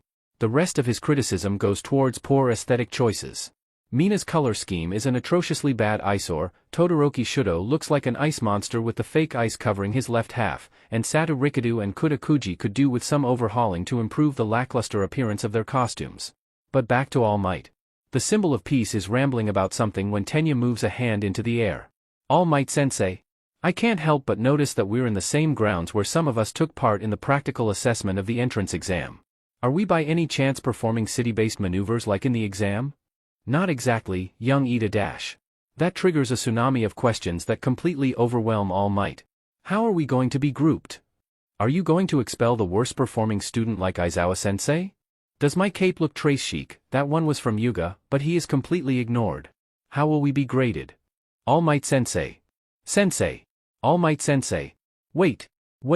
Not all at once. All Might booms, I don't have enhanced hearing. Then, as a second show of his incompetence, the symbol of peace produces a training manual from somewhere and begins reading off of it. The class split into 2 groups, heroes and villains. You will be pitted against one another in 2 versus 2 fights that will take place in an enclosed building. The villains have a nuclear bomb in their possession, and it is the hero's job to either capture the villains or secure the bomb within the time limit. If the hero team is unable to accomplish either objective, the villain team wins. The manual is put away, and a box is produced. We will draw lots to decide the teams. All Might Sensei. Tenya pipes up again, why is it that we cannot decide who we want to work with? You will not always get the chance to choose your teammates in real life. All Might replies, it is imperative that all lessons replicate real life in some way. I understand. Thank you, Sensei. Izuku simply rolls his eyes. Come forth and draw your lots. All Might booms. All 20 students draw their slips of paper. After a PRD of time finding their corresponding letters, the pairings are decided as such. Team A, Ida Tenya and Hagakure Toru. Team B, Shuji Mezu and Todoroki Shudo. Team C, Uraraka Ochako and Kirishima Izuku. Team D, Midoriya Izuku and Tokoyami Fumikage. Team E, Satu Rikadu and Kudakuji. Team F, Ojiro Mashireo and Yurashi Inasa. Team G, Jairu Kyuka and Kaminari Denki. Team H, Ashido Mina and Siro Hanta. Team I, Azui Tsuyu and Monoma Nito. Team J, Aoyama Yuga and Yayorozu Momo. It seems that fate has dictated that we will work together. Fumikage approaches Izuku. I find it quite poetic, Izuku replies, we are both avians, but we represent polar opposites. My quirk produces light, while yours embodies darkness. I agree, Fumikage nods. That said, if I had been told before that we would be working together, I would have brought a pair of sunglasses to school today. Eh? Why? All Might produces 2 boxes, one white and the other black. From somewhere, we will randomly decide who will be the heroes and villains. The first 2 ball are a white D and a black A.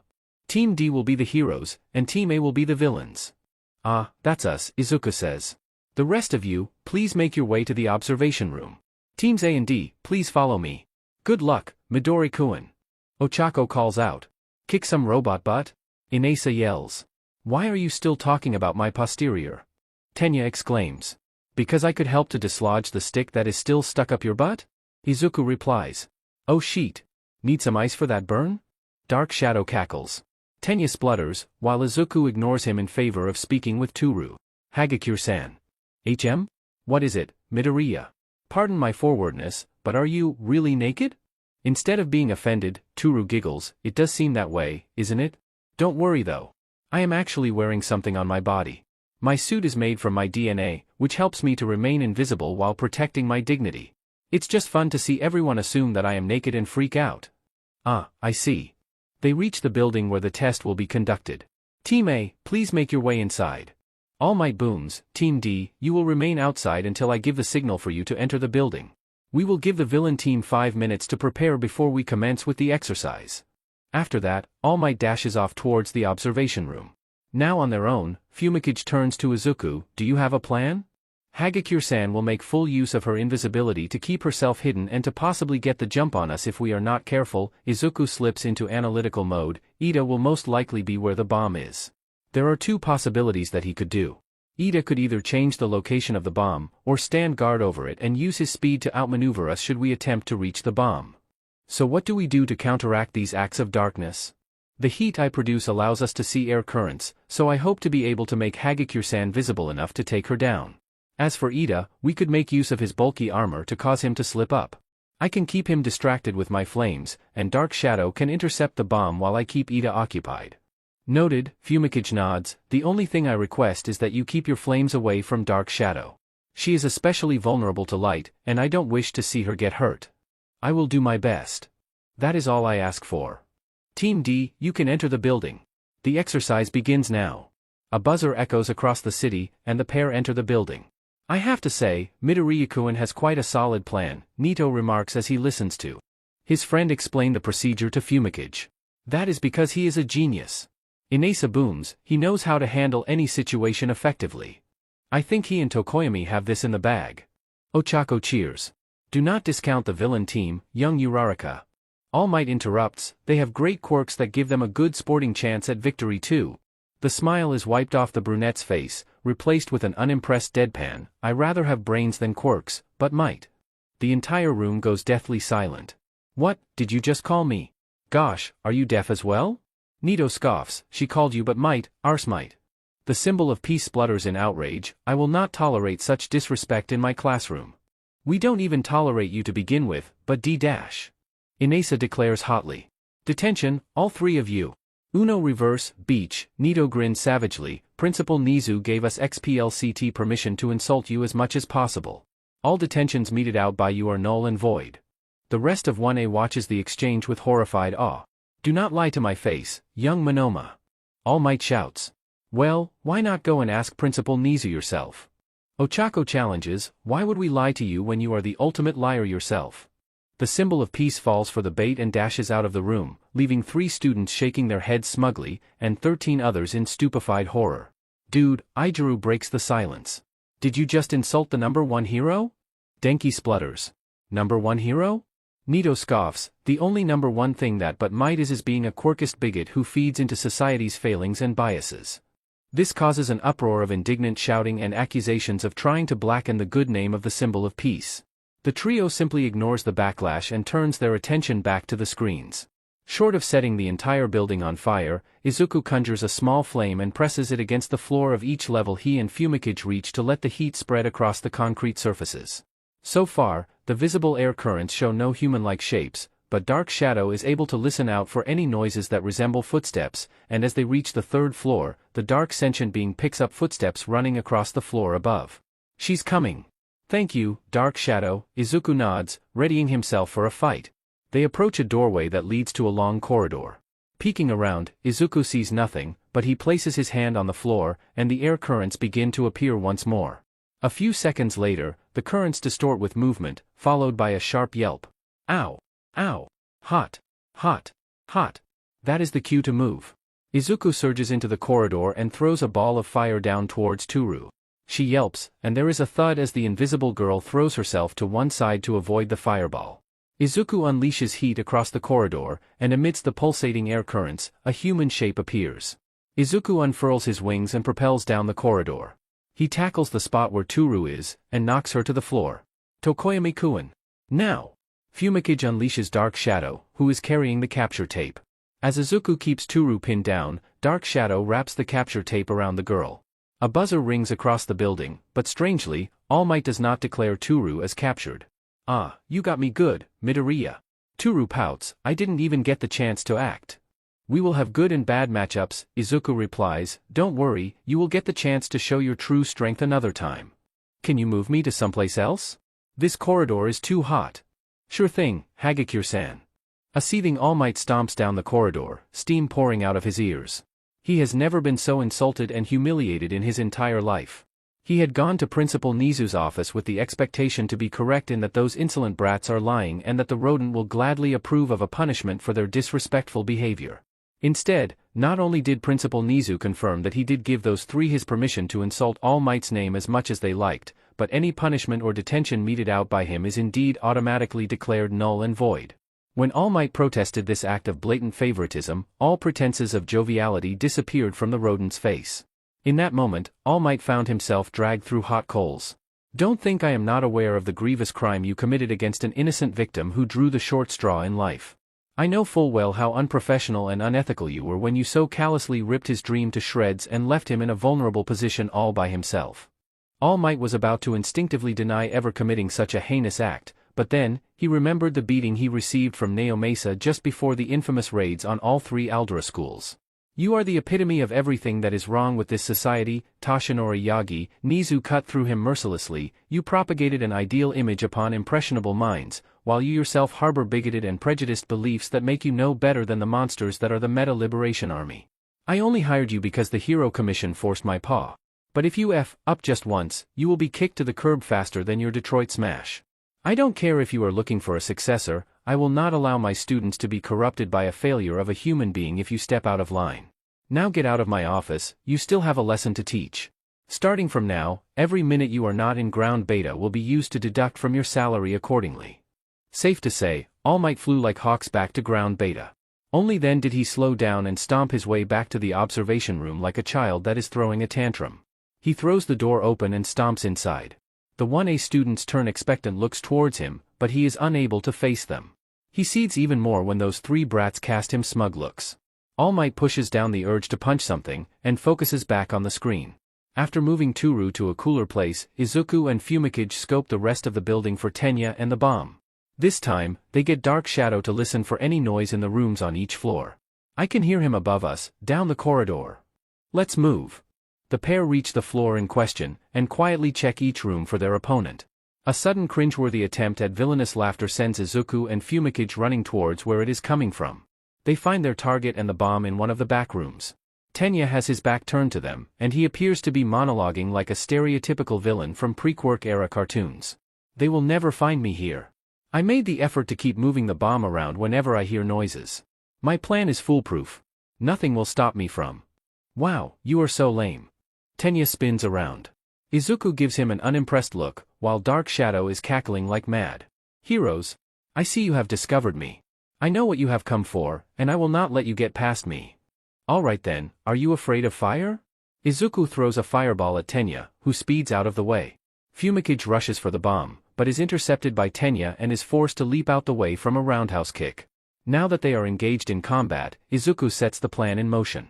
Izuku repeatedly throws fireballs at Tenya, not letting up and never giving the engine Quirk teen a chance to recover. Izuku times his assault irregularly, in an attempt to catch Tenya off guard. It eventually works when Tenya miscalculates a dodge and his momentum causes him to crash onto the floor. Pheonix immediately sends Dark Shadow towards the bomb, and the sentient Quirk wraps herself around the shell. Captured. No! Tenya screams.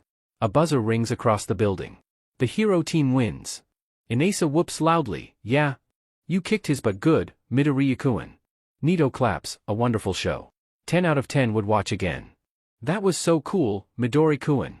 Ochako cheers. They are the only ones. 5 minutes later, both teams return to the observation room.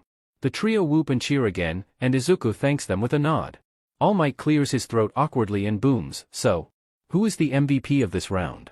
Momo raises her hand. I believe Midoriya-kun is the MVP. How so, young Yaoyorozu?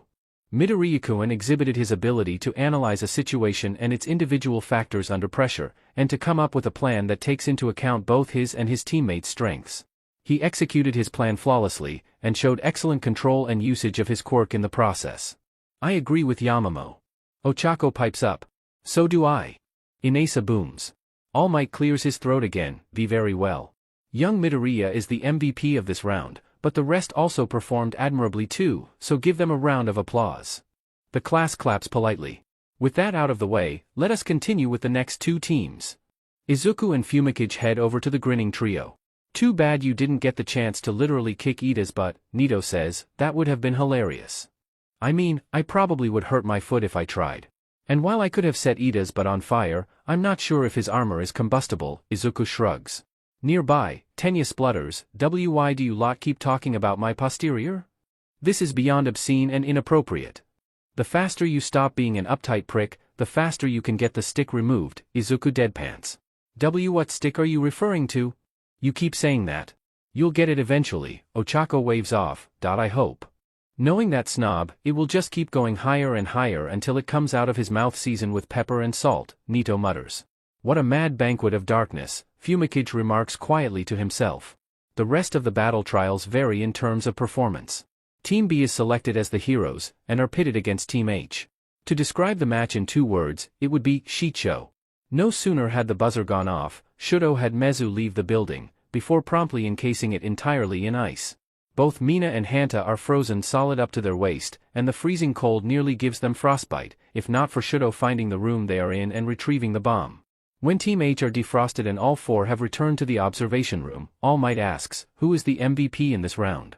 It would seem that the answer is blindingly obvious, but Izuku speaks up and surprises everyone. No one. All Might is caught off guard for a moment. What do you mean, young Midoriya? While it is true that Todoroki-kun incapacitated the villains and secured the bomb in record time, his way of doing so is not only illogical, but also highly dangerous, in both a metaphorical and literal sense. Ashido-san and Shiro-kun could have suffered from frostbite if they were not defrosted in time, and if Azui-san had been in their place, the sheer cold would have shut down her body and sent her into hibernation. Also, freezing a building could compromise the structural integrity of the building. Water molecules inside the concrete turns into ice and expands, breaking apart the concrete and potentially causing a collapse. Had the building collapsed, it could potentially hurt or kill Team H as they are unable to escape. Plus, while I am not a nuclear physicist, and correct me if I'm wrong, but subjecting a nuclear bomb to frigid temperatures could cause it to explode, resulting in widespread destruction to the immediate area and causing nuclear fallout to poison the landscape. We are talking about hundreds, if not thousands of people either dying immediately or suffering a slow, agonizing death via radiation poisoning.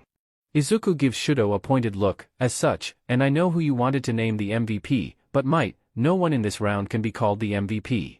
All Might grits his teeth at the return of the insulting name, but he finds himself unable to refute Izuku's argument.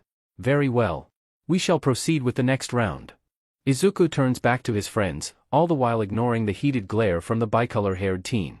He is so cold, Inasa mutters darkly, just like his father. Beyond excessive too, Nito adds, is he trying to compensate for something? I don't know, Izuku glances at Shudo, but he will not win any favors if he continues to disregard his peers like that. That remains to be seen. The match between teams G and I is arguably the most entertaining. With Kyuka and Denki as the heroes, they scope down Tsuyu and Nito to a face-off in the room where the bomb is located. Unlike Kyuka, who chose to remain back in case of an attack, Denki rather recklessly unleashed his signature move of 2 million voltage watts all at once, forcing his teammate and Team I to take cover so as to not get electrocuted. In the end, the only victim is himself. As the class very quickly discovered, unleashing that high of a voltage all at once causes Denki to short-circuit his brain, leaving him a bumbling, drooling fool who makes unintelligible sounds and thumbs-ups in his stupor. Once the electricity had subsided, Nito displays his abilities by copying Denki's quirk and immediately incapacitating Kyuka with a much milder electric shock, winning the battle for his team. Nito is also awarded MVP status by both Izuku and Momo for not only taking advantage of his opponent's weaknesses, but protecting Tsuyu from the worst of the electric attack. Nito recounts how Tsuyu told him that she is particularly vulnerable to electricity, so she was really grateful for him protecting her when Denki unleashed his power move. Ochako and Inasa also have relatively successful runs in their respective trials. Acting as the hero, Ochako uses quick thinking by canceling the gravity of large chunks of debris brought down by Yuga's naval laser and blasting them at Yuga and Momo. Then, Ijiru hardens his fist slightly to knock both out, securing the win for the heroes. Inasa, on the other hand, accidentally goes on the extreme by blowing the flock of birds that Kuji summoned back at the hero team with such velocity that many of the tiny avians exploded in showers of feathers upon impact. In the ensuing confusion, Mashireo is able to knock both heroes down and incapacitate them, securing the win for the villains. There is no clear MVP for that final match, as the death of a flock of small birds overshadow the proceedings. Inasa is so racked with guilt that he apologizes to Kuji repeatedly in Digiza, hitting his head over and over until blood begins trickling down his face. It takes Kuji hurriedly forgiving him in sign language for Inasa to stop, and Izuku's healing tears to stop the bleeding and closing the wound. And so, a chaotic lesson comes to an end. All Might bids the class farewell and vanishes off in a cloud of dust. Izuku and his friends are just happy that the man is finally gone, but the day is not over for them.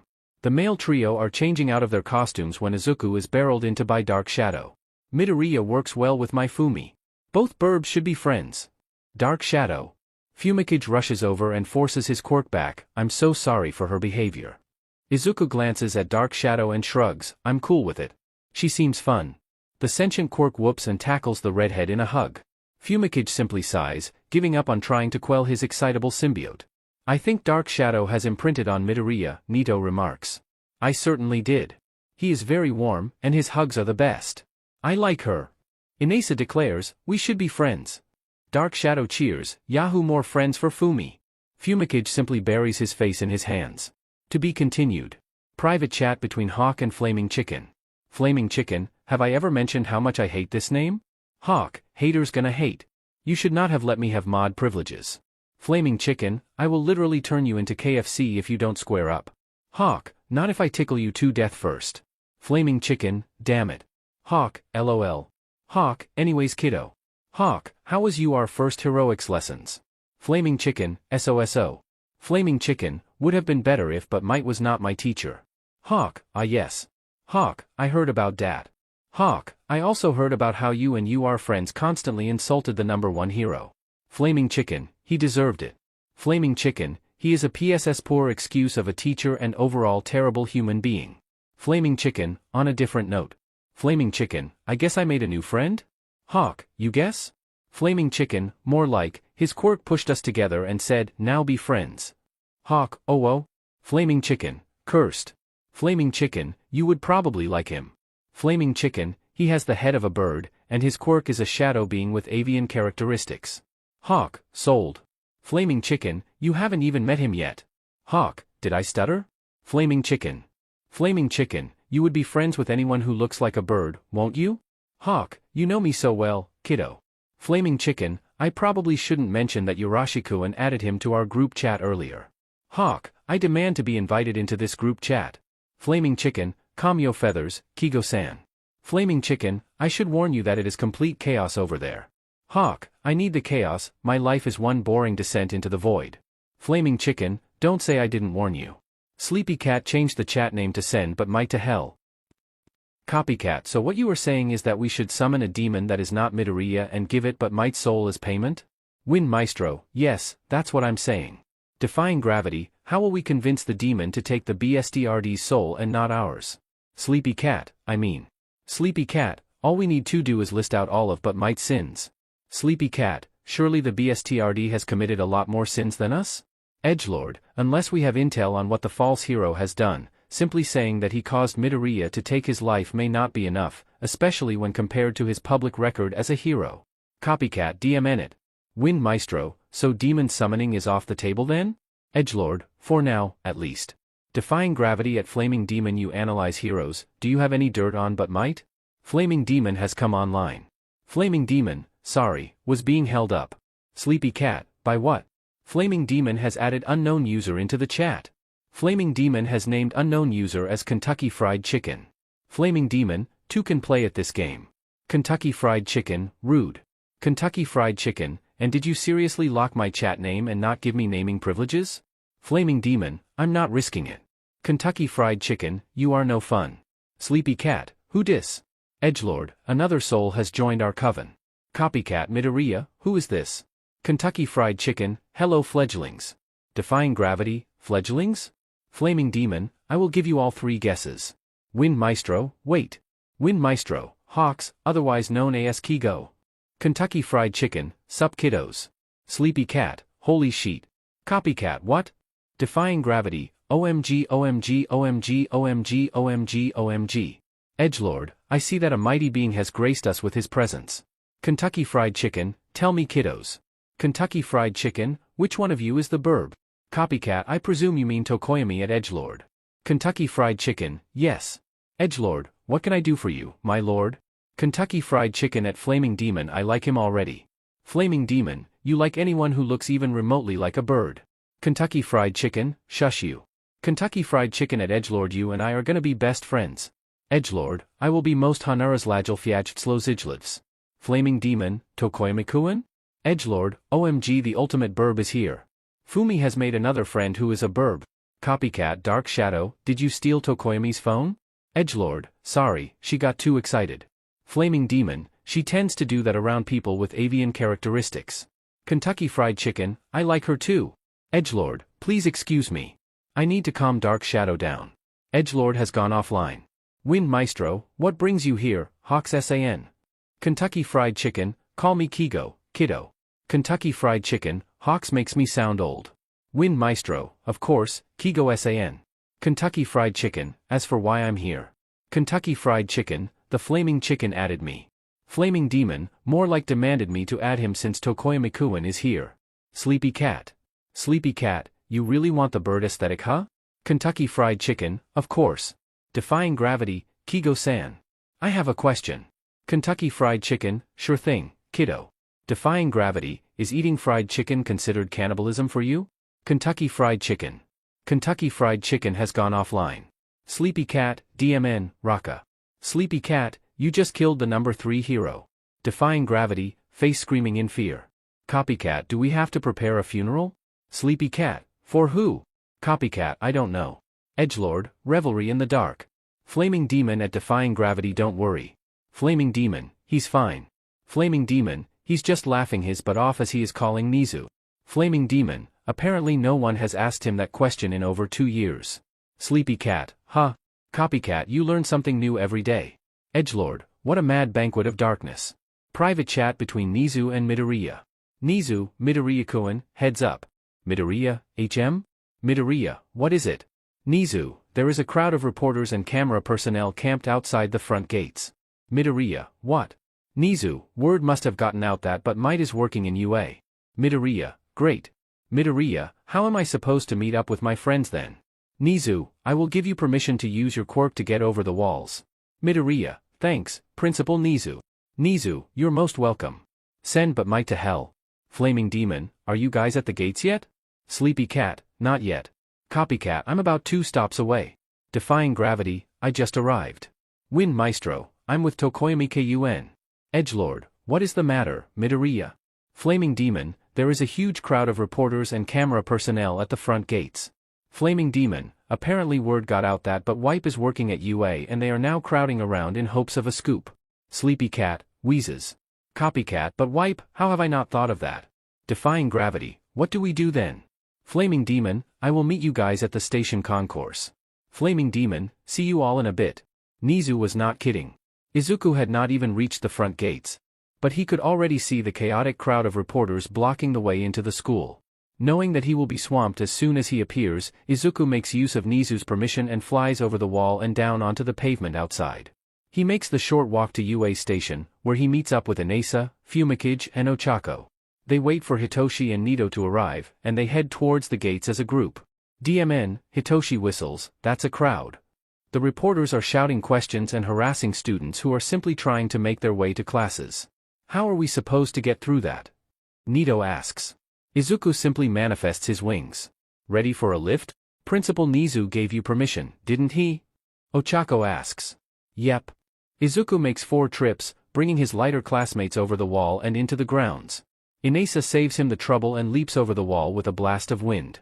Safely out of the grasp of the vultures known as the press, they make their way to their respective classrooms, the 1A quintet wishing Hitoshi good luck for his foundational heroics lesson later that afternoon. As the quartet enter, they notice that only Momo and Shudo are currently present. Good morning, Yayorozu-san, Izuku greets, were you harassed by the press outside? Momo tilts her head, what? Were you not caught up in the madness at the school gates? Pheonix asks, the press are acting like vultures honing in on carcasses. Really? Momo is intrigued. My chauffeur dropped me off in the underground car park, so I made it to class undisturbed. Izuku nods, while Ochako mutters something about rich people. They all go to their respective seats, and wait for homeroom to start. As time passes, more of their classmates show up, chatting and groaning about getting harassed by the reporters and having microphones shoved in their faces. The quintet sends grateful looks to Izuku, which he nods in acknowledgement. At precisely 8 on the dot, Aizawa shuffles into the room, looking not only exhausted, but just completely done with everything. Fing vultures, the hobo mutters under his breath, I'll kill them if it's the last thing I'll do. You and me both, sensei, Izuku says. Aizawa glances at the redhead, before going to the lectern. Anyways, good morning to you all. At least your reaction time is faster today. As for homeroom, we are going to be doing something important. The class collectively tenses up. You are going to choose your class presidents. The tension is cut, as everyone internally celebrates the commencement of a completely normal classroom activity. Then, the voices start coming right over the other. I want to be class president. No. Pick me. Me. I volunteer myself as tribute. The voices grow louder and louder, and Izuku wonders if the verbal assaults will escalate into physical violence. Everyone. Stop this nonsense at once. The entire class goes silent as Tenya is now on his feet, hands chopping in the air. The role of class presidents are sacred duties. The robot goes on a spiel that Izuku tunes out immediately. They are supposed to lead the class and be role models for their peers. This is not something to be taken lightly. He is blowing this completely out of proportion, Nito murmurs to Izuku. We must uphold our values in democracy and select our class presidents through a fair and clean vote. Yep, definitely out of proportion. Tenya turns to Aizawa. Do you approve of this method, sensei? Whatever, just do it quietly. I didn't get my morning coffee because of those vultures, and I need to nap for a bit. The hobo slides back into his sleeping bag. Don't disturb me unless someone is hurt or dying. Aizawa lowers down to the ground.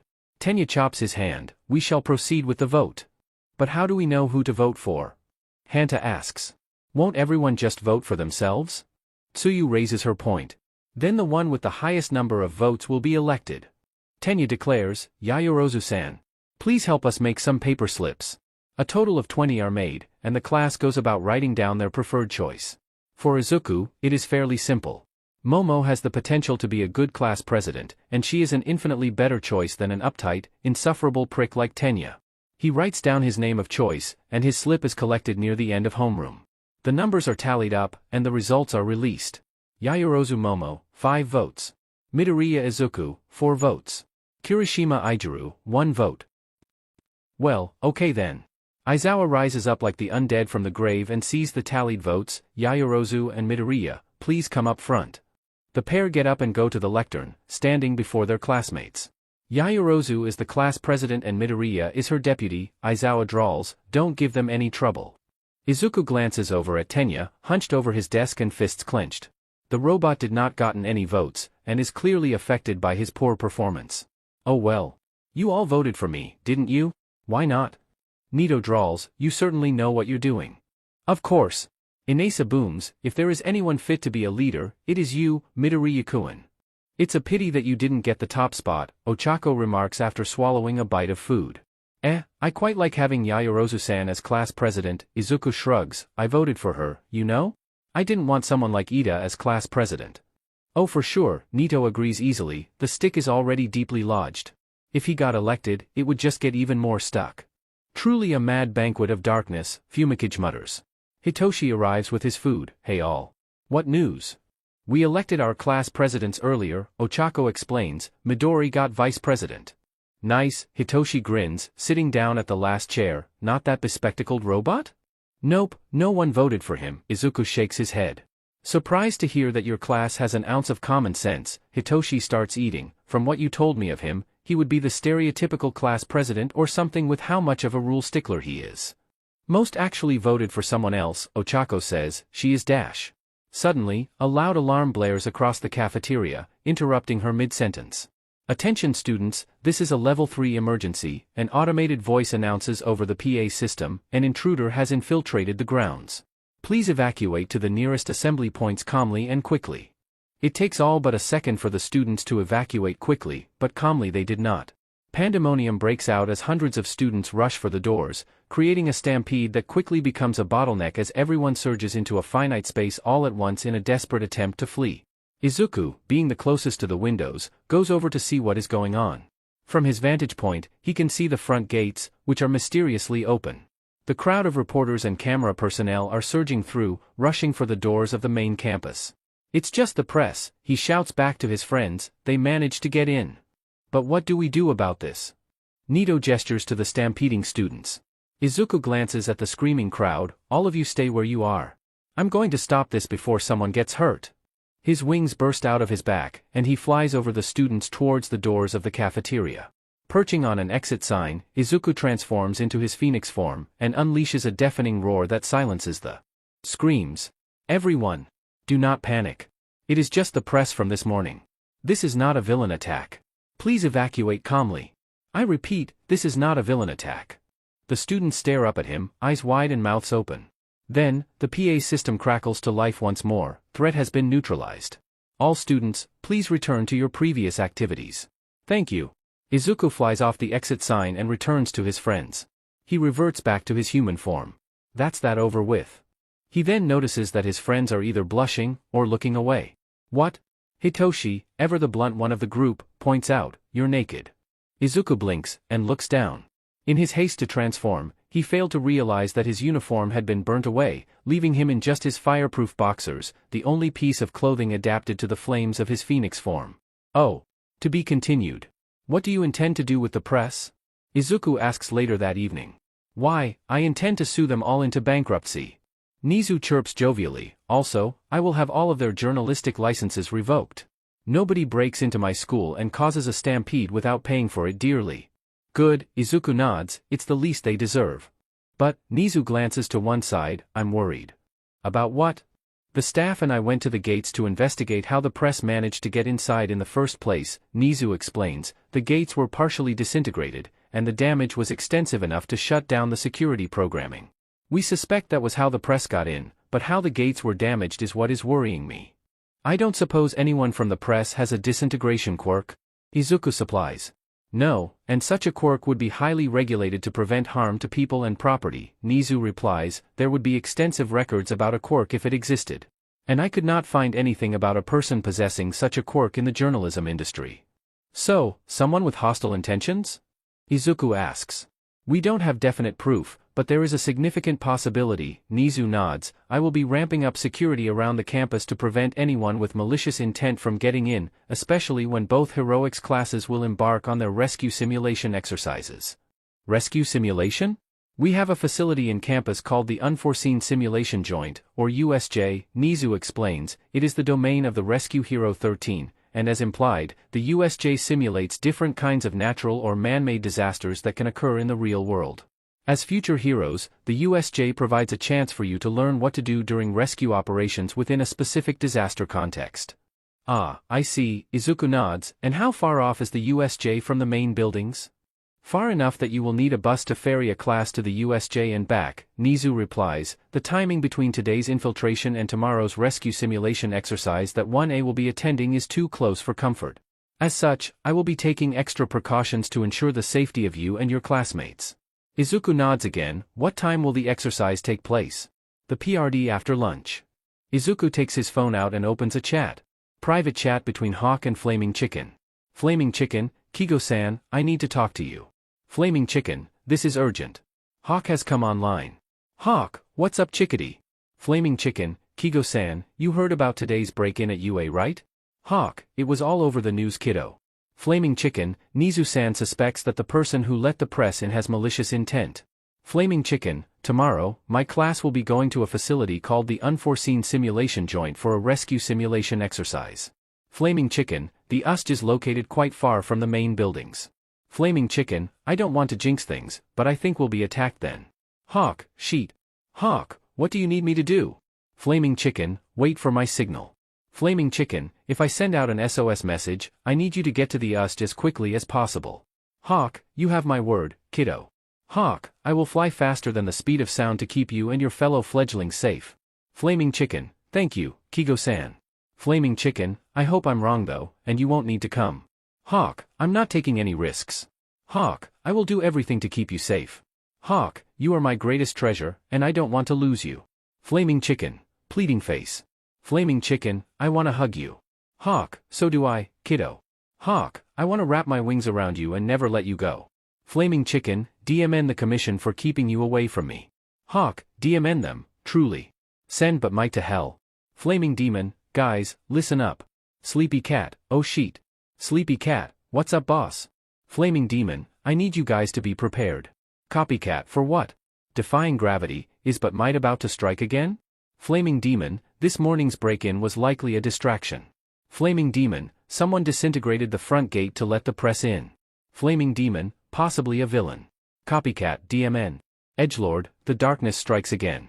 Flaming Demon, the class doesn't know this yet, but we are going to the unforeseen simulation joint tomorrow for a rescue simulation exercise. Flaming Demon, the UST is located quite far from the main campus buildings, meaning that we're far out from the teachers should something happen. Wind Maestro, do you think villains will attack US at the USJ tomorrow? Flaming Demon, I hope not. Flaming Demon, but in the event that villains do attack, I want you all to be prepared. Flaming Demon, I already contacted Kigo-san to come help us when I send the signal. Flaming Demon, there is no room for joking around. Flaming Demon, if villains attack, we could very well get injured or lose our lives. Flaming Demon, as Deputy Class President, I will coordinate our retreat. Flaming Demon, follow my instructions and get the others moving. Flaming Demon, am I clear? Defying gravity, yes sir. Copycat, yes, sir. Edgelord, I will strive to keep the darkness at bay. Wind Maestro, yes sir. Sleepy Cat, you lot better be safe, okay? Sleepy Cat, if any of you die, I will resurrect you and kill you again myself, got it? When the new day comes, there is a different sort of tension above the 1A quintet. They already got his previous message, but Hitoshi made them swear up and down, left and center, that whatever happens, they will come back safe and not injured, or worse, dead from the USJ. The afternoon could not have come soon enough. Aizawa announces that 1A will have rescue training at the USJ, which comes as a joyful surprise to only 15 of them. They all get dressed in their hero costumes, and gather at the bus bay to board the bus that will take them to the facility. Perhaps the most humorous thing to happen then is Tenya trying to berate Izuku for not getting the class to line up and board the bus properly like a proper deputy class president should do. Izuku simply grabs the bespectacled robot, drags him up into the bus, and shows him the seating layout. Tenya promptly wilts and mutters about his foolishness. Just when I thought the stick up your butt couldn't cause any more problems, you just go ahead and prove me wrong. Tenya splutters, why do you keep talking about my posterior in such a crude way? Get the stick out of it, and maybe your brain will no longer be inhibited enough for you to figure out why. Leaving a blustering robot to stand foolishly in the aisle, Izuku goes to sit next to Inasa, just as Tsuyu claims the seat to his left. Once all of the students are seated, Aizawa gets the bus moving, and dozes off for a quick nap. Izuku feels a finger poke his arm. I usually speak my mind, Karo. Go right ahead, Azui-san. Call me Tsuyu, the frog-quirked girl corrects, your wings remind me of the number 3 hero, Hawks. Are you related to him in any way? Nope, we just have avian-based quirks with some similar characteristics, Izuku replies, I'm not related to him by any means, be it blood or marriage. Tsuyu nods, I saw what you did in the cafeteria yesterday, Karo. You transformed into a human-like bird creature. What is that? That is my Pheonix form, Izuku replies, it is my most powerful form, where I can produce flames that are white-hot in temperature. Tsuyu presses a finger to her mouth, that is really impressive, Mido-chan. You have an extremely versatile quirk. Having overheard the conversation, Aizaru adds his 2 yen, she's right. You have a really flashy, powerful quirk, Mido bro. Totally manly. Definitely better than my own hardening quirk. There is nothing flashy or spectacular about it. Izuku frowns, if this is about popularity or flashiness, stop right there, Kirishima-kun. He stands up, making the redhead blink, flashiness or popularity means nothing when lives are at stake. When people need help, or when their lives are on the line, they depend on others to get them to safety. They will not care about how popular you are or how flashy your quirk is. If they are about to get hurt or die, they only care about getting to live another day. As future heroes, it is our duty to enable these people to continue living, not get caught up in popularity rankings or psing contests about whether your quirk is flashier than someone else's. Aizaru is left speechless, as is the majority of the class. Midoriya is right, Aizawa suddenly speaks up from the front, quirks are nothing but tools used to save lives in the field of heroics. If you are more worried about flashiness or popularity rankings, you don't belong in this field. A single mistake can cost someone their life or their entire family. Let this be a lesson to everyone as you embark on rescue training. If you are too busy looking good for the cameras, people will die. And unlike fame, a life cannot be regained. Understood? Yes, sensei. Izuku sits back down, and he feels Inasa lean towards him. That was hot of you, Midoriya-kun. Izuku grins, and bumps shoulders with his friend. It's the least I can do. The rest of the bus ride passes without further incident. When they arrive, the students disembark, and are greeted with a spectacular sight. Holy sheet! It's Universal Studios Japan. Denki exclaims. Not quite, Kaminari-kun. Ochako gasps, oh my god. It's the Space Hero 13. The titular hero, dressed in their signature astronaut-inspired suit, beams brightly to the students, albeit unseen due to the opaqueness of their helmet visor. Welcome, 1A, to the unforeseen simulation joint, or better known as the USJ. So it is like Universal Studios Japan. Hanta exclaims. Not quite, Shiro-kun. Unlike the theme park in Osaka, this USJ is quite different from your usual facility. Please, follow me inside.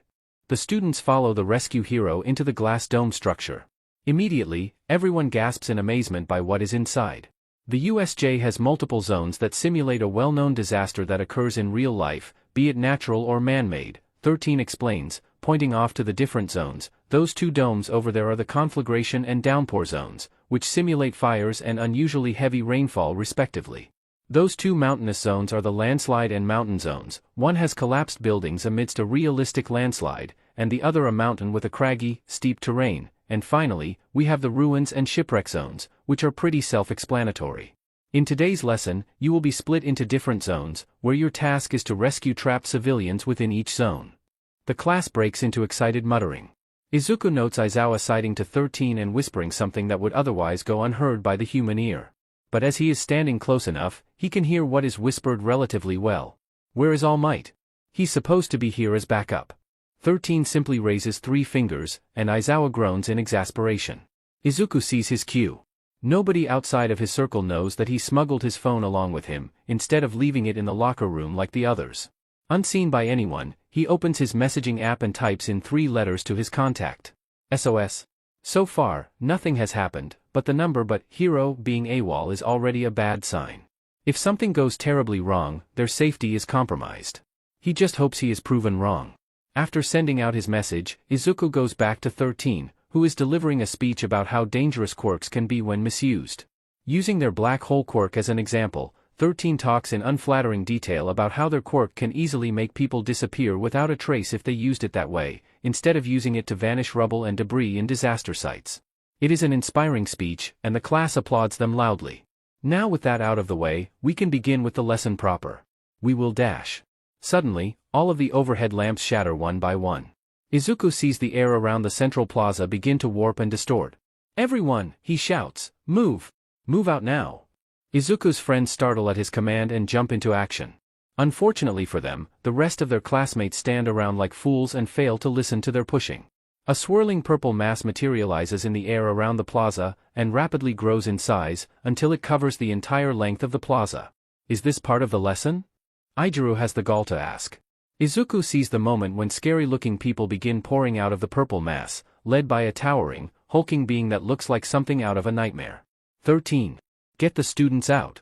Aizawa orders, these are villains. Only then, do the other 15 students get the memo and try to rush for the doors, only to find their exit suddenly blocked off by the same swirling purple mass. It grows higher and higher, until it reaches the curve of the dome. And from the purple darkness, a glowing pair of yellow eyes emerge. They are too late. Good afternoon, comes a dark, silky voice that sounds far too unnatural to be human. We are the League of Villains. I apologize for interrupting your lesson, but we are here to kill All Might. Kill All Might? Denki splutters. The eyes roam around. Strange, he does not appear to be here. Was there a change of plans? Off to the side, Izuku sees a red dot honing in towards the glass dome. No matter, the villain continues, regardless of whether he is here or not, we have a job here to do today. Have fun fighting our fodder, I'm sure they will like to get their hands on you.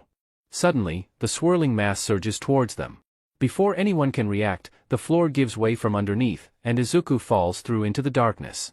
The last thing he hears is Inasa screaming for him, as he tumbles through an endless void.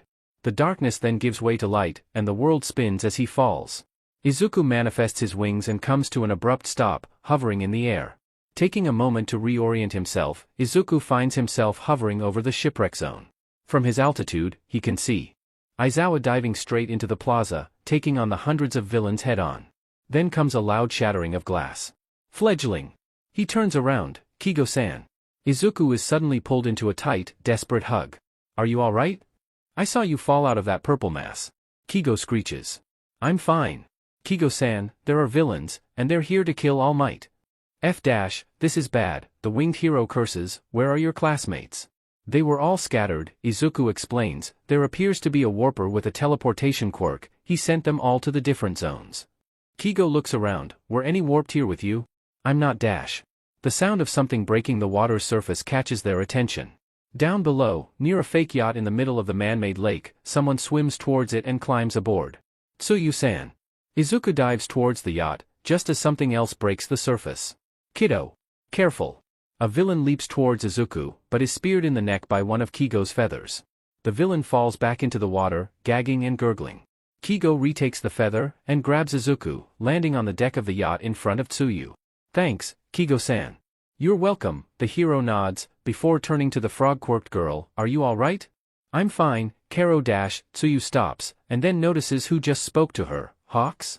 Nice to meet you, kid, Kigo gives a lazy salute, wish we could have met under better circumstances. How are you here, Karo? My kiddo called me here, Kigo explains, throwing an arm around Izuku, I flew at the speed of sound to get here in time. Tsuyu gives Izuku a look, before she is distracted by noises coming from the water. More than 50 villains, all with water-based quirks, have them surrounded. Well, guess it's a good thing that we have wings, no? Kigo quips. Wait, I need to know something. Izuku goes to the side of the deck, facing the villains. Hey, what is going on? Why are you all here? As if we'd tell you, one of the villains cackles, before leaping out at Izuku. The villain then cries out in pain as he is blasted in the face with fire, falling back into the water with second-degree burns. I will give you all one last chance. Izuku's hand burns with flames. Answer my question, or I will boil you all alive. Alright. We'll spill, another villain with more common sense shouts. We were brought here by Shigaraki Tamura, and the warp guy is Kurojairi. Shigaraki brought a Numu with him to kill All Might. What the F is a Numu? Izuku demands. Some genetically engineered monster that can take on All Might, the villain continues. Kigo taps Izuku's shoulder. Kiddo, let's go. We got the answers you need. The redhead nods. Can you carry Tsuyu-san? With pleasure. The pair unfurl their wings, and with Tsuyu in Kigo's secure hold, they take off from the yacht and fly out of the shipwreck zone. Kigo-san, Aizawa-sensei is all by himself against the villains, Izuku says, can you help him while I get Tsuyu-san to safety? Sure thing, fledgling. Leave this to the pros. They land just outside the central plaza. Kigo hands Tsuyu over, and brandishing two long feathers like swords, the winged hero takes off and dives straight into the fray. As the villains shout and cry with Kigo dispatching them in a brutal, efficient manner, Izuku turns to Tsuyu, we're getting out of here. She nods, and together, they inch their way towards the stairs, trying to remain out of sight from the villains. However, they stop when a deranged, high-pitched laugh echoes across the plaza. Both turn to a horrifying sight. After dealing with the villain fodder, Aizawa had gone in to deal with the ringleaders. One of them, a tall, skinny young man with rough blue hair and disembodied hands clamped all over his body, had engaged the hobo in direct contact. Then, right in front of the teen's eyes, the blue-haired man manages to land a hand on Aizawa's elbow. The fabric of Aizawa's shirt decays away, followed immediately by the skin on his elbow. Blood spurts out, and Aizawa grunts in pain, ripping his elbow away. Sheet, a 5-point decay quirk? Izuku realizes. You're so cool, Eraserhead. So cool, the man giggles, a childlike noise that sounds so wrong, but can you last against my secret weapon? The towering creature, a beaked monstrosity with razor-sharp teeth and a bulging, exposed brain zeroes in towards Aizawa. Numu. Show Eraserhead your true strength. Before the hobo can even blink, let alone react, the Numu surges towards him at frightening speed, grabs him with a gigantic hand, and raises him into the air. Then, as Shigaraki cackles loudly, the monster slams Aizawa straight into the ground. To Izuku's horror, the Numu raises the hapless man up again, and pummels him into the ground over and over. The sound of bones splintering echoes through the air, punctuating by Shigaraki's deranged laughter. Izuku turns to Tsuyu, I'm going in. Get ready to evacuate. Mito-chan, you can't be serious. He rips his arm from her grasp. I'm deadly serious. Taking off into the air, Izuku barrels straight towards the Numu, hand pulled back. Ignoring the sudden onset of itching in his heart, flames erupt in his palm, and with a fierce roar, Izuku unleashes the fireball straight at the monster's beak. The Numu roars in pain, letting go of Aizawa. The hobo falls limply to the ground, but Izuku swoops down and catches him in time. Sweeping up into the air again, Izuku throws another fireball at Shigaraki, causing the villain to scream and dive down to avoid getting burned. Izuku flies back to Tsuyu, setting his teacher's body down. It is not a pleasant sight. Blood is pouring liberally down Aizawa's face, and his disintegrated elbow is pulsing with the exposed muscle bleeding red. His limbs are twisted in unnatural angles, and his breathing is shallow, almost non-existent. There is not much time. Izuku needs to act now. He hiccups, and the tears spill from his eyes. The droplets fall upon Aizawa's body, and the healing begins. The blood is washed away, and the wounds on the man's face close up. New skin forms over the disintegrated elbow, and the man's broken limbs set back into their natural angles. His breathing deepens, and returns to normal. Izuku sniffles, wiping away his tears. He did it, he saved his teacher's life. Mito-chan. Izuku turns to Tsuyu, he will live. Don't worry. Kiddo. A pair of boots land nearby and rush over. Kigo-san. I saw what happened, the winged hero says, out of breath. That was so reckless of you. You could have been killed. It's either that, or my teacher dies. Izuku bites back, I healed his wounds. He's fine now. An unnatural roar shakes the ground. Izuku looks back, before turning his burning gaze to Kigo. I'm sorry, but I'm going to have to be reckless once more. The winged hero realizes the implication. No, don't you fing dare. Izuku gives him an apologetic look. I'm sorry, but they will burn for what they did. With eyes blazing, Izuku unfurls his wings and takes off before Kigo or Tsuyu can stop him. He hurtles back towards the plaza, honing in straight towards the Numu. The itching returns, an uncomfortable sensation that feels just wrong.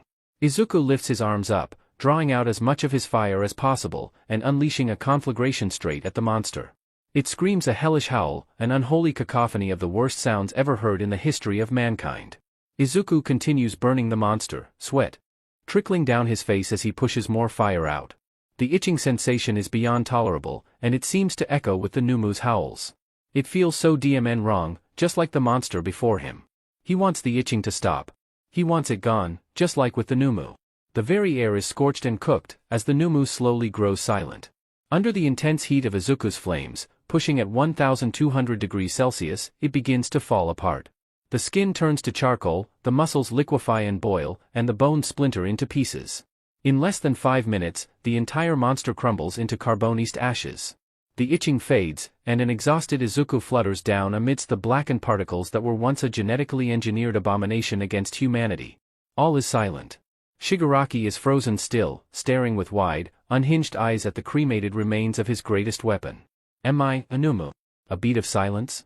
Suddenly broken by an anguished, deranged scream. Izuku glares at the villain, as he descends into what can only be described as a mental breakdown of epic proportions. Shigaraki screams like the hounds of hell are upon him, a high-pitched wail of outrage and insanity. He scratches at his throat, tearing at his dry, crusty skin until it breaks and red begins oozing out of open wounds. The villain falls to his knees, incoherent with madness and writhing in agonized delusion. Izuku feels no sympathy for him, not after endangering him and his entire class. The air behind Shigaraki distorts, and another purple mass appears. What appears to be a suited man made of mist emerges, whom Izuku suspects is Kurojairi. The itching sensation promptly returns. Mstr Tamura, we need to retreat. Shigaraki spins on the warper. What? I incapacitated 13, but one of the hero students managed to escape, Kurojairi reveals. It won't be long before reinforcements arrive. Shigaraki begins to tremble. No, this can't end like this. We were supposed to kill the symbol of peace, and bring down this corrupt society and everything that hero stands for. This can't end like this, this can't. He breaks out into another deranged scream, leaping to his feet. He jabs a finger at Izuku. This is all your fault, you, FING cheat code.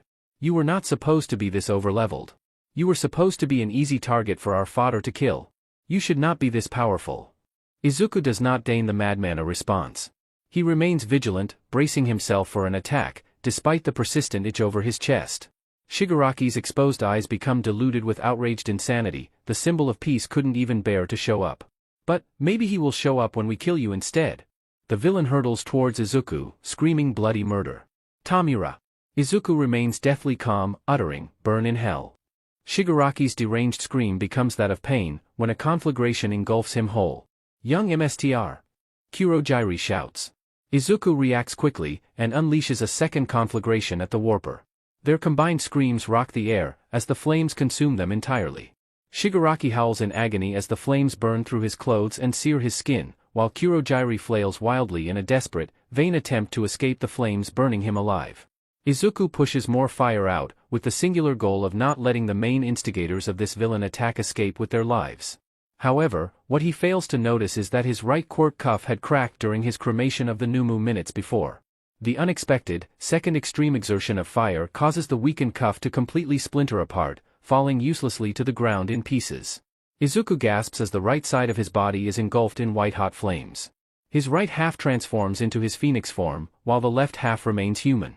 The flames consuming Kurogyri turn white, and his screams fade out into an incoherent howl of noise that sounds unlike anything Izuku has heard before. Then, out of nowhere, 5 orbs of light burst out from where Kurogyri is standing, shooting straight up into the air, smashing through the glass dome and disappearing from sight. The unexpected phenomenon catches Izuku off guard, disrupting his concentration and canceling his flames. The blackened, charred corpse of Shigaraki falls limply to the ground. What should have been the same for Kurogyri is something different. Izuku rushes over to the body, and kneels down before it. It is not a charred corpse. Instead, it is the living, breathing body of a male teenager. Izuku leans in to get a closer look. The teenager is tall, about 182 centimeters, 6 feet, in height. He has wavy sky blue hair, rising upwards like it is swept in that direction. He is dressed in what looks like a dark blue martial arts gi, wrapped around the waist by a black obi belt.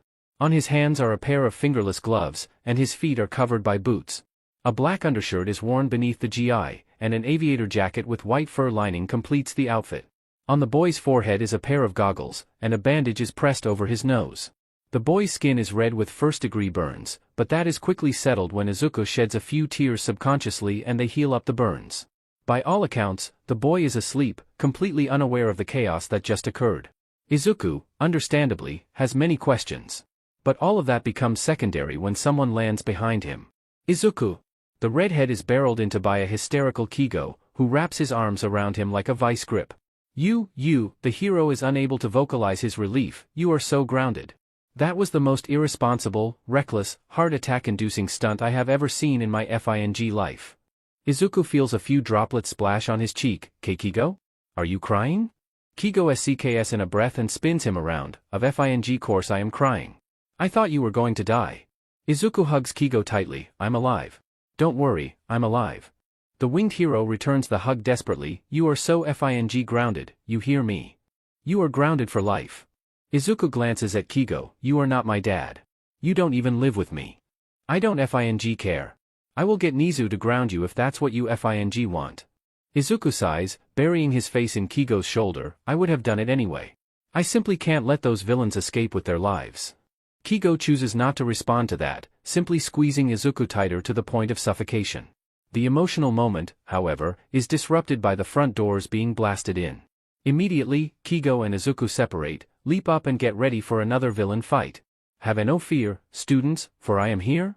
Standing at the doorway, in all of his confused, extremely late glory, is All Might himself. Izuku sees red, his draining fury returning with apocalyptic force.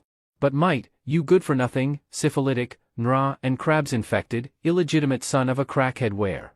The symbol of peace promptly spews blood, clutching at his heart in horror. Kigo whistles, and claps slowly. DMN, kiddo, that is one hell of an insult. Breathing hard, Izuku turns to his mentor. Does that excuse me from the grounding? No. DMN it. Shortly after All Might's poorly timed arrival, the cavalry of reinforcements arrive. Led by Tenya, the entire staff of UA burst into the facility with guns blazing, expecting a villain attack of epic proportions. Only to find that the attack is over, and all of the villains either dead or incapacitated. Nezu immediately shifts the focus towards a recovery operation, and designates his staff to branch off into the different zones to retrieve the students and apprehend the villains. As the operation gets underway, Izuku sits by the unconscious teen that he somehow produced from burning Kurogyri alive. Kigo stays by the redhead side, occasionally glancing at the unknown teen with disturbed confusion. Who is that? I have no idea, Kigo-san, Izuku mutters, he is alive, though. The hero purses his lips, I think we should notify a teacher. Izuku looks around. He sees present Mike talking to Tsuyu at the other end of the plaza near the stairs, a pair of paramedics carrying Aizawa away on a stretcher. The voice hero pats the girl's head and sends her off up the stairs. Kigo-san, can you carry him? Sure. The winged hero lifts the teen up in a bridal carry, and with Izuku by his side, they head over to present Mike, who has their back turned to them. Yamada-sensei, Izuku calls. The voice hero turns around. We need your help. To be continued. It is a sheet show of epic proportions. The break-in by the press the day before was bad enough, but having his afternoon English lessons suddenly interrupted by a school-wide alarm signaling the mobilization of all teaching staff to Nezu's office was even worse, especially when the Tenya of 1A broke the news that the USJ facility had been invaded by villains. Knowing that his husband and 19 other students are still in the facility, Hisashi jumps into a hastily procured bus, along with his fellow teachers, Nezu and Tenya, and speeds off to the USJ as fast as they could. Time is of the essence. Tenya had tearfully explained that he was forced to abandon his classmates in order to speed back to the main campus. A villain with a warp quirk had separated his classmates to the different disaster zones inside of the facility, and that the same villain had turned 13's quirk against them, causing extensive damage to their back. All Might had already gone ahead, serving as the frontline warrior to deal with the villains, while Hisashi and the rest of the staff would come in as backup. They could not have reached the USJ facility fast enough. So much time wasted, the kids are all by themselves, facing villains with every intent to kill them. So Hisashi and the staff burst in with quirks blazing. Only to find that the attack is over. All of the villains that could be seen have already been incapacitated. And the students that are present in the main plaza all appear to be fine with no visible injuries. And, is that Hawks in the background?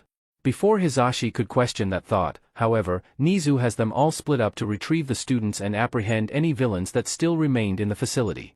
Hisashi's thoughts immediately turn towards his husband, and spotting him near the bottom of the staircase with Tsuyu, he rushes down at breakneck speed, nearly tripping over the steps to get there faster. Yamada-sensei.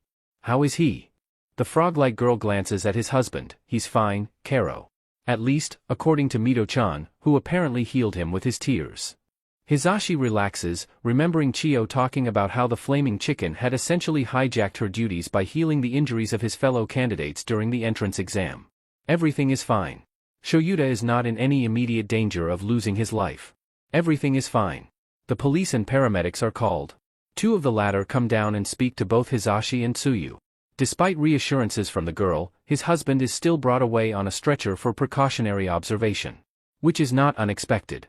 These professionals have never heard of a quirk who can heal injuries through shedding tears, so they do not want to take any chances. Everything's still fine. He can see his husband later. Seeing as Tsuyu is unharmed, Hisashi sends her off to join the rest of her classmates outside of the facility. Then, comes a familiar voice. Yamada-sensei? Hisashi turns around. We need your help. Suddenly, everything is not fine. Izuku could not have expected his teacher's reaction. In a span of 3 seconds, he sees more emotion flash across present Mick's face beyond his default energetic, radiant joy. Shock, followed closely by disbelief, then denial, ending with a desperate, frantic need to be proven wrong. The voice hero speeds over to Kigo, leaning close to the unconscious teen in his arms. Izuku sees present Mick's face become deathly pale, and his body begin to tremble. Oh Boro? Yamada-sensei? Izuku asks uncertainly, is everything all right? Seemingly deaf to him, present Mike appears to become increasingly hysterical. This can't be real. I'm dreaming. This can't be you. We saw you get crushed. We saw you get pronounced dead. Why your body disappeared before the FF funeral? Yamada-sensei? Izuku is now worried. Are you okay? Suddenly, the voice hero rounds on him, his eyes wide with manic desperation. Izuku is grabbed by the blonde, and shaken back and forth wildly. Midoriya, what the F is this? What did you do? Hey! No! Mike, calm down.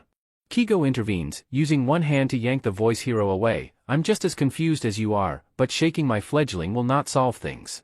Taking a moment to recalibrate himself from being throttled by a hysterical English teacher, Izuku is about to respond when someone else enters the picture. Is everything all right? Nezu suddenly appears from somewhere. I heard the commotion from above. What is going? The rodent sees the unconscious teen, Oboro, in Kigo's arms. Oh my. Principal Nezu, do you know this kid? Kigo asks. Indeed, I do. Nezu suddenly becomes deathly serious, and his voice has a disturbed edge to it. However, this is not a matter that should be discussed in the open. In the meantime, I will inform Shuzenji-san to transport Shirakumo-kun to the infirmary immediately. Nezu. Present Mike screeches, how is this? Trust me, Yamada-kun, I intend to find out. Nezu gives Izuku a pointed look. Please follow me to my office, you three. There is no time to waste. I will ask Detective Tsukachi to accompany us. The rodent turns on his heel, and heads for the stairs. It is tradition for Nezu to offer those whom he is speaking to a cup of tea to commence with the meeting. Whether as a genuine act of courtesy or subtle intimidation tactic, a cup of steaming tea is customary with every meeting held in the office. The fact the rodent doesn't even set the kettle on to boil is indicative of how serious this meeting is. There is no time for pleasantries. Midoriya-kun, I apologize for taking you away from your classmates so suddenly, but this is an issue of utmost urgency and secrecy. Whatever we talk about now must not leave this office. Understandably, Izuku is confused. I don't understand. Who is this Oboro? And why did Yamada-sensei freak out when he saw him? I need to give you some context first. Nezu begins. Shirakumo Oboro was a classmate of both Yamada and Aizawa 15 years ago. 15 years ago? Izuku's confusion only deepens, but he looks around my age. That is the point. Shirakumo-kun died during a confrontation with a villain during his second-year work-studies program. Nezu reveals, Aizawa personally witnessed Shirakumo's demise, which traumatized him immensely. It was made worse by the fact that shortly after his death, Shirakumo's body vanished before it could be given a funeral and cremation. He died? But he was breathing when I last saw him. And that is the issue, which is where you come in, Midoriya-kun. Nezu's beady eyes flash. Tell me exactly what happened that led to you seeing Shirakumo for the first time. For the first time, Tsukachi speaks up. I need you to be entirely truthful, Midoriya-kun. This could be a matter of national security with no room for half-truths or lies. Izuku nods. There was a villain with a warping quirk, Kurogyri. He warped me and my classmates to the different disaster zones around the facility. Tsuyu-san and I were warped to the shipwreck zone, but with Kigo, we were able to get out of there quickly. Wait, how did Hawks end up at the USJ? Present Mike asks. I messaged him, Sensei. Izuku replies, I overheard Aizawa-sensei asking 13-sensei why All Might was not there despite the fact that he was supposed to. I found out that the stupid brute used up his time limit and was not able to be present for the lesson. I can corroborate that, Nezu adds in. I was rebuking Toshinori for being irresponsible with his current time limit and spending it going around Muzutafu stopping petty crime instead of conserving it for the lesson. Izuku continues, realizing that my class could be in danger, especially after yesterday's break-in by the press, I sent Kigo-san an SOS message in the event that we were attacked. Sure enough, the villains came out of a warp portal by Kurogyri. Please continue with what happened after you left the shipwreck zone, Midoriya-kun, Tsukachi urges. Right, after we got to safety, I saw Aizawa-sensei battling the main villain who led the attack, Shigaraki Tamura. Shigaraki had a 5-point decay quirk, and he managed to decay Aizawa-sensei's elbow during the fight. Present Mike chokes at that. Then, he summoned his secret weapon, a genetically engineered monster called a Numu that could withstand All Might, and the monster, Izuku swallows at the memory, grabbed Aizawa-sensei and began beating him into the ground. Present Mike cries in horror, while Nezu grimaces. Pale-faced, Tsukachi urges, continue on. I could not just stand there and let my teacher get killed. So I jumped into the fray, unleashed a fireball at both the Numu and Shigaraki, before grabbing Aizawa-sensei and fleeing back to the hiding spot where Tsuyu-san and Kigo-san were at. With my tears, I healed Aizawa-sensei's injuries. My quirk is like a phoenix, which according to the lore, the tears of a phoenix can heal any injury so long as the person does not die. Tsukachi nods. And then what happened? I was overcome with rage at the villains for what they had done. So I flew back and unleashed my fire upon the Numu. I did not stop until it was cremated to ashes. Shigaraki then went berserk, even more so after Kurogyri revealed that Ida had managed to escape to inform the school. Shigaraki then tried to kill me, but I burned him alive before he could get close. Kurogyri tried to warp Shigaraki away, so I unleashed my fire upon him too. This is where things got strange. Izuku glances down at his right wrist, my quirk suppressor cuff broke, and the flames on my right half turned white, as it would when I'm in my phoenix form. Then, from where Kurogyri was standing, 5 orbs of light burst out and shot through the glass dome in the sky above. I was so startled that my flames cancelled out. That was when I saw Oboro appear, at the same spot where Kurogyri was standing previously. Tsukachi nods, my quirk registered all of that as truth. Izuku has to ask, Principal Nezu, I don't understand, how could Oboro appear when he bears no resemblance to Kurogyri? What did Kurogyri look like? Like a man made of dark purple mist, with glowing yellow eyes and no other facial features. Nezu thinks about it for a moment. I believe what you did to Kurogyri was an accidental human transmutation. A human what? Izuku blinks. Remember how your flames, when not inhibited by the quirk suppressors, have the ability to return materials back into their original organic forms, like steel back into iron or in charcoal? Izuku nods, I believe, but bear in mind that this is entirely hypothetical, that your flames had reverted Kurogyri back into Shirakumo, and those orbs of light that you saw are quirks. Quirks. Again, purely hypothesis, Nezu reminds. As for how Shirakumo is alive despite clearly dying 15 years ago, I do not know how that was achieved, but I wouldn't put it past a certain bogeyman to be capable of resurrecting the dead through artificial means. Tsukachi has gone deathly pale. What bogeyman? Kigo asks. I will defer the explanation to Detective Tsukachi. Nezu nods to the man. Taking a moment to compose himself, Tsukachi explains, when quirks first started appearing, the planet descended into anarchy. Factions rose up and fought for supremacy in this new world of chaos. One of them was led by a man who allegedly had the most powerful quirk in the world, the ability to take and give quirks at will. He is called All for One, and his tyranny puts the evil of pre-quirk era dictators to shame. He seduced and convinced millions to his cause, and those who dared oppose him met horrible, gruesome ends. It was not until All Might vanquished him 5 years ago that Japan finally entered an era of peace that has continued to this day. I sense a but here, Izuku remarks. While All Might did defeat All for One 5 years ago, in the chaos that ensued, his body was never recovered. It simply vanished, and after what you have told us about Shirakumo and the genetically engineered Numu, I am convinced that All for One may not be as dead as we might want to believe. Nezu replies, one thing that All for One is alleged infamous for is his dabbling in human and genetic experimentation. There are rumors and hearsay abound that All for One could create superpowered monsters with multiple quirks whom not even the strongest heroes could defeat. If what happened today is any indication, this is a declaration of war by All for One. The temperature in the office freefalls. So what happens now? Izuku asks. For now, we adapt and learn from our mistakes, Nezu replies. I will be upgrading campus security to ensure that no one with malicious intent is able to infiltrate the school. And bringing the focus back to Shirakumo-kun, he will be warded in UA for his own protection and safety. Since All for One is most likely not dead, we must not let him get his hands on Shirakumo-kun a second time. But what about Shigaraki? Present Mike asks. Well, I kinda roasted him to a crisp. Izuku scratches his cheek. I think he won't be a problem anymore. Which I am forever grateful that you did, Nezu replies. A 5-point decay quirk is simply waiting for something to go terribly wrong, especially in the hands of a deranged villain with a thirst for blood. As it is, I believe your team has custody of the villains, both alive and dead, Tsukachi-san? Yes, they do, Principal, Tsukachi nods. I will have the forensics team examine Shigaraki's corpse to determine if we can glean any further clues about him. While that is all good and stuff, Kigo suddenly interrupts, we are forgetting something important. Izuku suddenly looks away, sweat dropping. What is it? Nezu asks. This cheeky fucker here. Kigo suddenly pulls Izuku into a headlock and gives him a rough noogie. Decided to be the most reckless little sheet I have ever met and engaged 3 dangerous villains in a fight that had it all gone. Horribly wrong, would have died a most gruesome and horrible death. Surely a lifetime of grounding is only right after that little stunt he pulled, right Principal Nezu? And no. Don't listen to him. Izuku squeals, I had it under, bwahahahahaha. Whatever the redhead wanted to say next collapses into uncontrollable laughter as Kigo sends his feathers underneath Izuku's armor to tickle him relentlessly. Nezu simply grins, appreciative for the break in the tension, if a little disturbed that his ward had put himself in danger, even if everything had worked out in the end.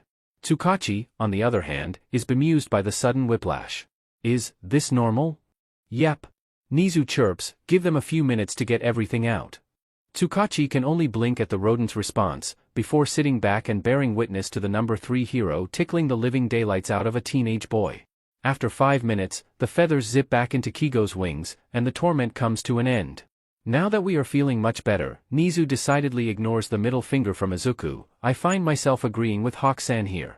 Midoriya-kun, you are hereby grounded for life. You are not my dad.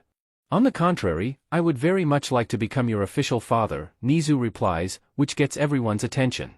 He opens a drawer and produces a set of papers. I have been intending to ask you a later date, but after today's invasion, I realize how close I came to never being able to become a parent to someone who needs one. The rodent pushes the papers forward. If you could be so kind as to sign these adoption papers, Izuku, I would be most appreciative. Izuku's eyes widen. Present Mike is equally shocked. Since when were you planning to adopt the little listener? Since he became an official ward of the school, Yamada-kun. Nezu chirps. Izuku has been dealt one bad hand after another in his short life on Earth, with both his egg and SPRM donors failing him miserably. It is only right that Izuku has a family to call his own, who will support and love him unconditionally. Kigo throws an arm over the speechless teen's shoulders. Got a spot for a cool older brother, Dad? Nezu simply smiles. Welcome to the family. Kigo crushes Izuku in a suffocating hug. What do you say, lil bro? Ready to be adopted? It takes a moment for Izuku to find the words to speak. This is a trap. Tsukachi and Present Mike blink at the unexpected words. Nezu simply pps his head. You want to become my official parent just to ground me for life, right? Maybe so, Nezu shrugs, but there is the undeniable fact that I really want to adopt you, Izuku. You are the son I never had. I want to give you the entire world. And Kigo wants to be your big brother, to be the one who gets into all kinds of shenanigans and protects you from the worst of the world. My point is, Izuku, that you are loved, and we are your family who will love you to the ends of the world. Quite against his will, tears begin to spill from Izuku's eyes, wiping all traces of joking away. That, and even if you were to refuse, I would simply forge your signature and submit the documents to the social service registry. Nezu grins, but given that you are crying tears of joy, I think such a drastic move is unnecessary. Sniffling and hiccuping, Izuku gets up and heads to the desk.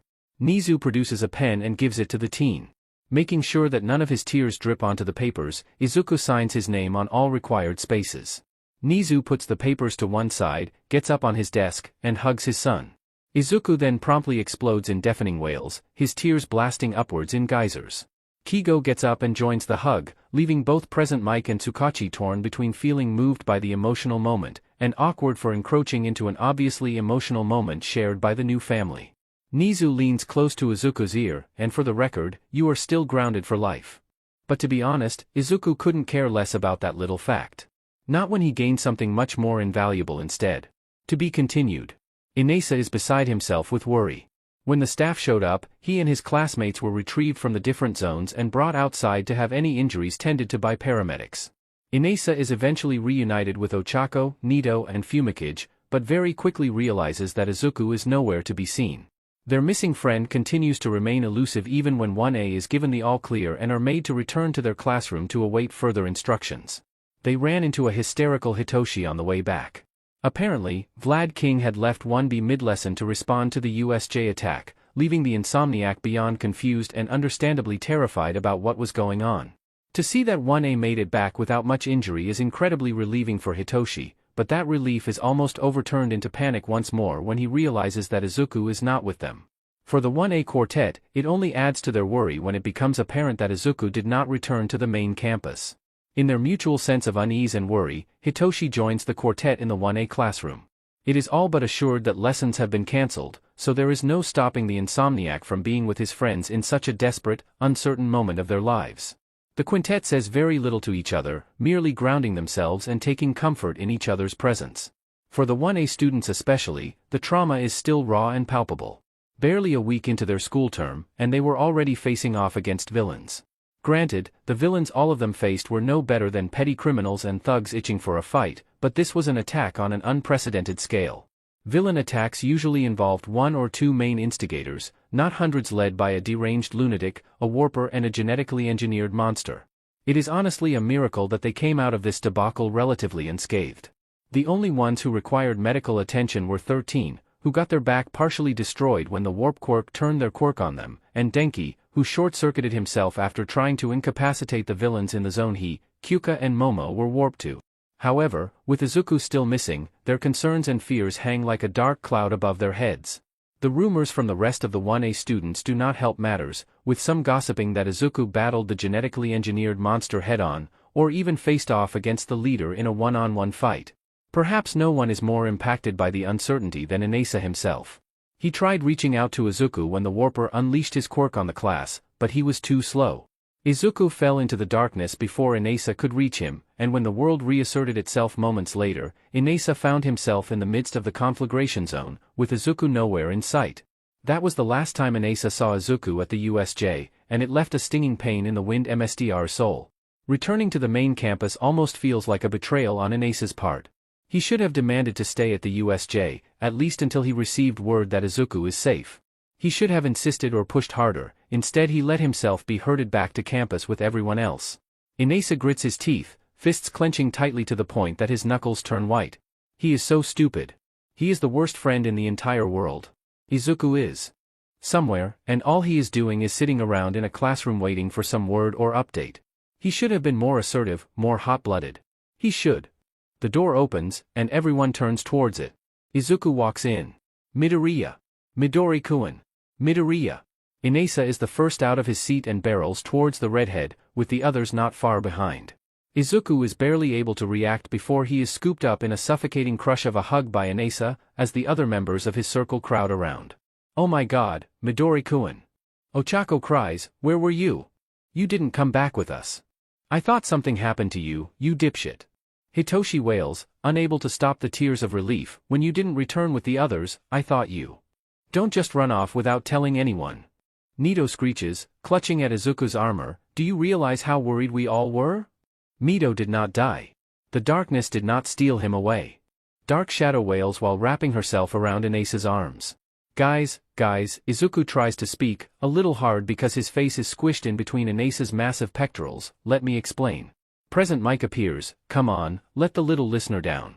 He can't speak when you are pretty much squeezing the life out of him. Inasa reluctantly lets Izuku down, but keeps his arms around him loosely. I left first to speak with Principal Nezu, the redhead explains, something happened when I fought against the leaders of the attack dash. You fought the leaders? Nito screeches. They tried to kill Aizawa-sensei, Izuku replies, I could not let them escape with their lives. Hitoshi is stunned, did you? I killed the ringleader, Izuku reveals, which makes those listening in gasp. As for the warper, he glances around, I can't talk about it here. Maybe we can do this outside? You listeners go ahead, Present Mike ushers them along, I will handle the rest of your class. Outside in the corridor, the students meet up with Kigo and Nezu. What happened? Ochako demands. I performed human transmutation on the warper, Izuku tells his friends. What is that? Hitoshi asks. You know my fire, when not inhibited by my cuffs, is able to return materials to their base components, the group nods, basically, the warper is a being made up of several different quirks.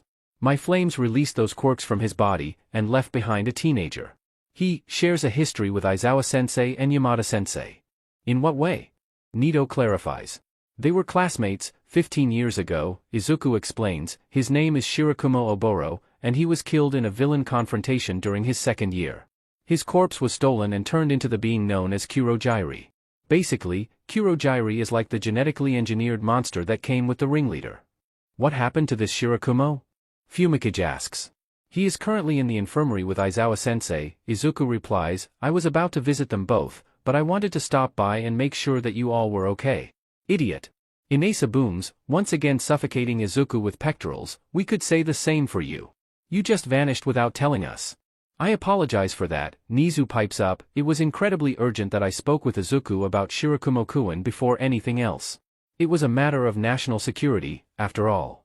Ochako's sharp ears pick up on a tiny detail, Principal Nezu, since when were you on first-name basis with Midori-kun?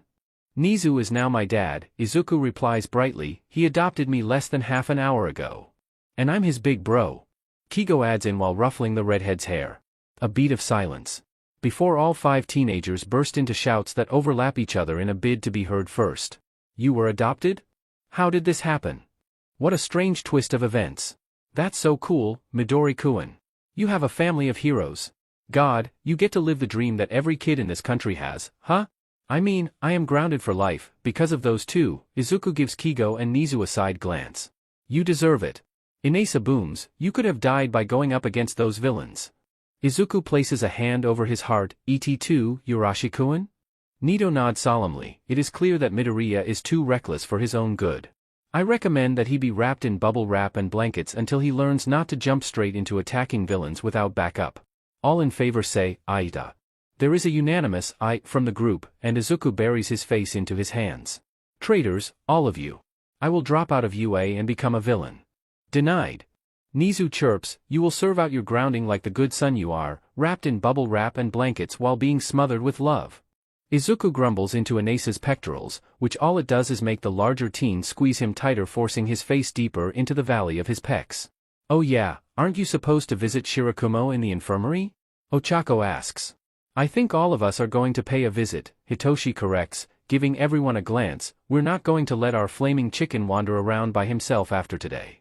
DMNU, troll doll reject, Izuku grumbles, still squished into Inasa's pectorals.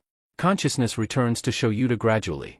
Light from the window rouses him from the darkness, and his tired, dry eyes slowly blink open, stinging for a few seconds as the light shines in them. It takes a hot moment for everything to come rushing back to him. Villains attacked the USJ. His students were all separated. The villain with the hands all over him disintegrated his elbow. The towering eldritch monster smashed him into the ground.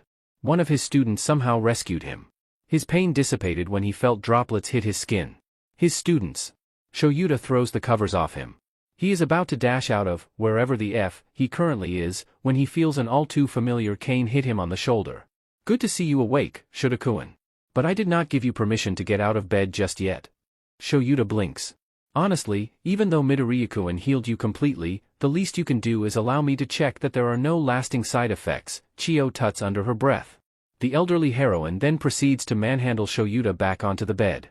She checks him over, nodding to herself, good, you're fit to be discharged. My students? Shoyuta begins. All of them are fine, except for Kaminari-kun. Shoyuta is about to get up again, but Chio holds her hand out. He short-circuited himself during the attack.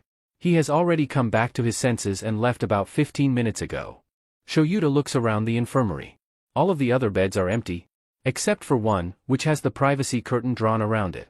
Chio, who is that? The medical heroine goes silent. Chio, who is that? She sighs, I don't think now is the right time to dash. Shoyuta is out of bed and rushing across. Shotokuin. No.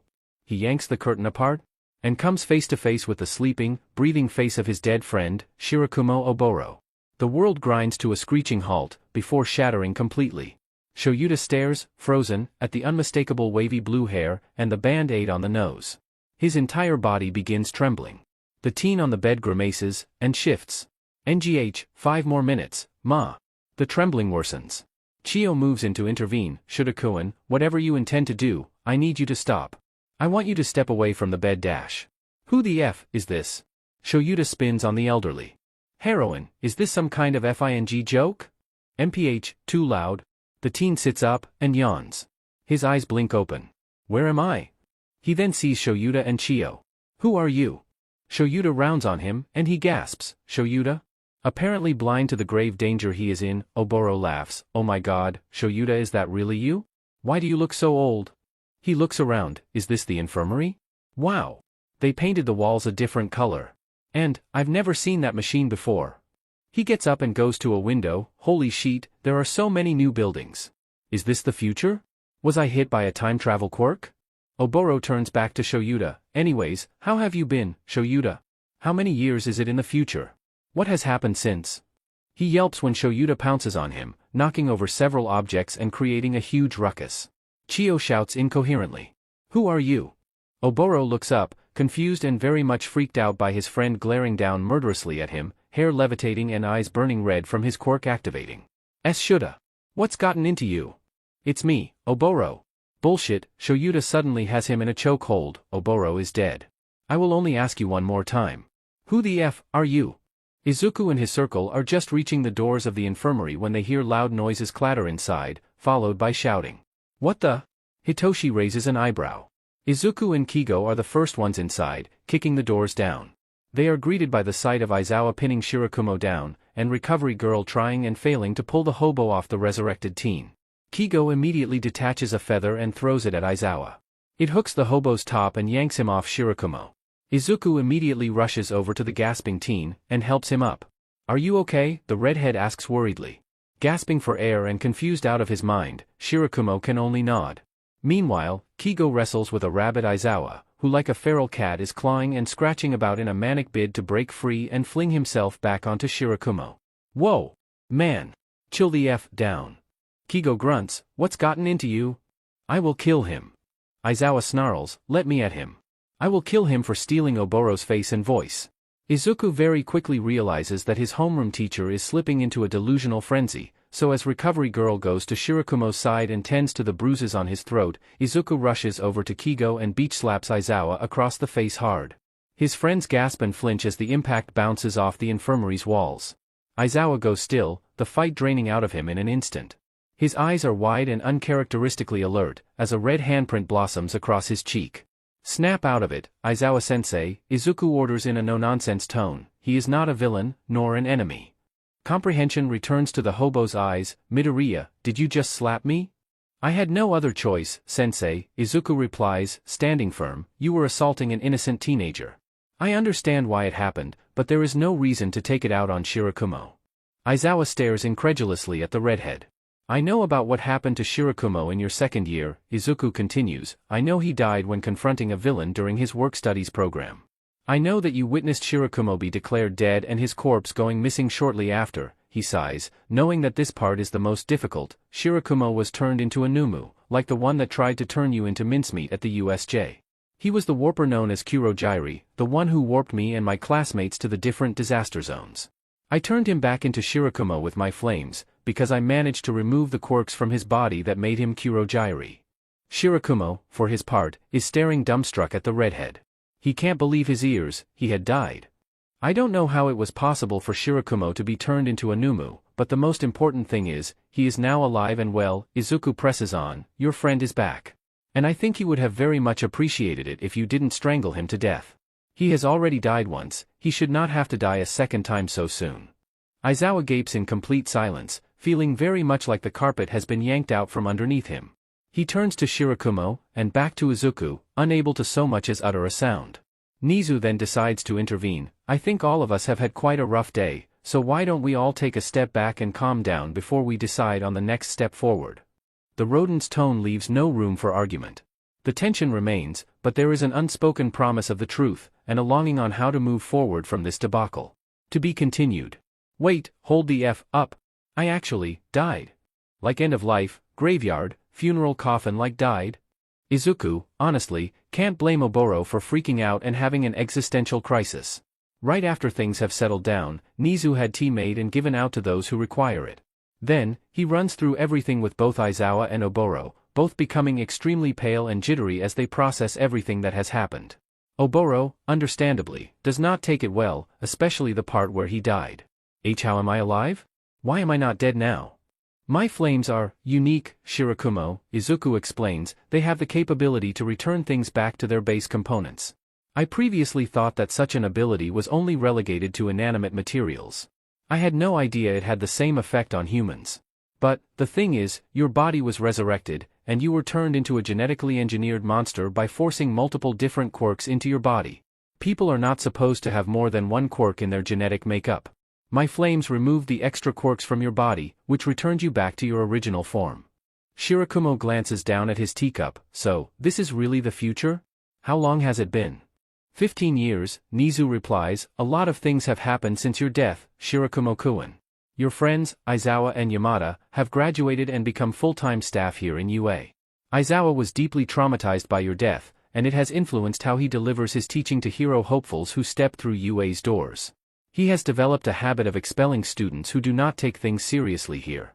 The last thing he wants is to see another student die before they can live their full life. He doesn't want history to repeat itself. For his part, the hobo in question remained silent, seemingly lost in his own world. And, I was turned into a villain? Shirakumo utters, apparently horrified at himself. Kurojairi is not you, Izuku interjects. Kurojairi was a genetically engineered Numu which, unfortunately, used your body and quirk as a base. You were not in control. You are not at fault for what Kurojairi did to me, my classmates, and my teachers. This is not your fault. Shirakumo is silent, shakily releasing a breath and gripping his teacup hard. So, what is going to happen now? Hitoshi asks. Many things, Shinsu-kun, Nezu replies seriously, the attack at the USJ should never have happened in the first place. While Midoriya has done us a huge service by eliminating the ringleader and returning a warp quirk villain back to his original self, it is my responsibility to make sure that such an attack will never happen again. And what about Shirakumo? Ochako points out. I will do my best to establish contact with his parents to let them know that Shirakumo is alive. Nezu replies, they deserve to know that their beloved son is back. In the meantime, Shirakumo will stay with me on campus for his own safety. The fact that his body was stolen in the first place leaves open the very real possibility of the culprit attempting to do so again. I can guarantee that word about what happened to Shigaraki and the Numu would have reached his ears by now. Obviously, today's attack was premeditated for many years before, and losing his greatest pawns will set him back for a significant length of time. He is not going to take this sitting down, and while I can foresee that he will show restraint and bide his time, we can expect some form of retaliation sometime in the near future. Who is this villain? Nito asks. One that the less said about him, the better. Nezu emphasizes seriously, this villain is the absolute worst of the worst, the very incarnation of evil itself. He haunts the nightmares of heroes and villains alike, and the fact that he just declared war on us through this attack is enough for me to start shitting bricks. Pardon my language. He takes a sip of tea, and quite frankly, if it hadn't been for Midoriya here, who threw a spanner into his plans and set him back by years, I would have gone into crisis mode and mobilized us all for the coming war. So what now, then? Inasa asks, unnaturally quiet. We prepare, Nezu replies, while the villain has been set back, he will regroup and strike again. We must remain vigilant and prepare for the strike before it hits. In the meantime, I will consider whether it will be wise to continue with the sports festival in light of this attack. While it is important that the school sends a message that we will not be cowed by villainous forces, the safety of my students is paramount. I will be discussing with the school board to determine the outcome by the end of this week. Anything else? Izuku asks. All students will be given the rest of the week off to give us time to overhaul the security within the campus. Additionally, all 1A students will be required to have sessions with hound dogs starting next Monday. Every one of you went through a traumatic event that should not be brushed under the rug. I will make it mandatory, and unless you have a valid reason like illness, non-attendance will result in you being kicked out of the heroics course. There is no argument from the 1A quintet. Shirakumo, Aizawa, Nezu turns next. Hound Dog's office will be open to the both of you too. Your trauma is perhaps the greatest among us in this room, and it is important that you do not carry scars moving forward from today's events. Unlike the students, attendance is not mandatory, but I highly encourage you both to see him. Oboro nods, while Aizawa grunts quietly in acknowledgement. If there is nothing else, we will adjourn for today. Nezu concludes, students, you are dismissed. Izuku, Shirakumo, let us get moving, yes? The students get up. Inasa goes to Izuku and crushes him in one last hug. Izuku then receives hugs from the rest of his circle, before they leave the infirmary together. Aizawa gets up too, and is about to leave when Oboro calls out, Shoyuta. The hobo stills, but does not turn around. His head is bowed, shoulders hunched in. Izuku waits to see if Aizawa would do anything, but he just leaves the infirmary without a further word. Oboro visibly wilts, and his body trembles slightly. Izuku and Kigo go to the resurrected teen and try to provide whatever support they can. The gesture only goes so much, both know all too well, but it is the least they can do for someone who had their entire world turned upside down and smashed to smithereens. Come, Nezu says, let's go. Oboro is housed in Izuku's room for the time being. The air between him and Izuku is not awkward, but there is an understandable tension wafting around. The Cloud Quirk teen sits at one corner, not moving and refusing to speak. When Izuku offers to let him use his onsen to perhaps relax a little, Oboro simply shakes his head and curls deeper into himself. Izuku ponders whether or not Oboro wants to be left alone.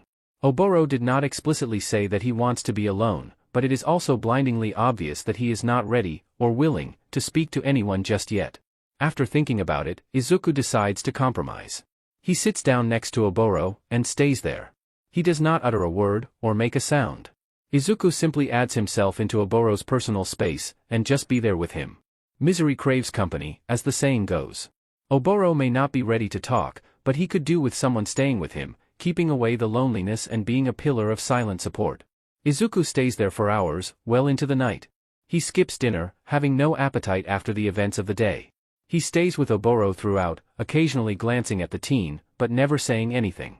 As the clock approaches midnight, Oboro finally says, "Why are you staying with me? You look like you want someone to be with you." Izuku replies earnestly, "I understand that talking may be difficult, but I also want you to know that you are not alone." Oboro goes silent after that, but he does change his position so that he is flush against Izuku's side. How can you bear to be with me?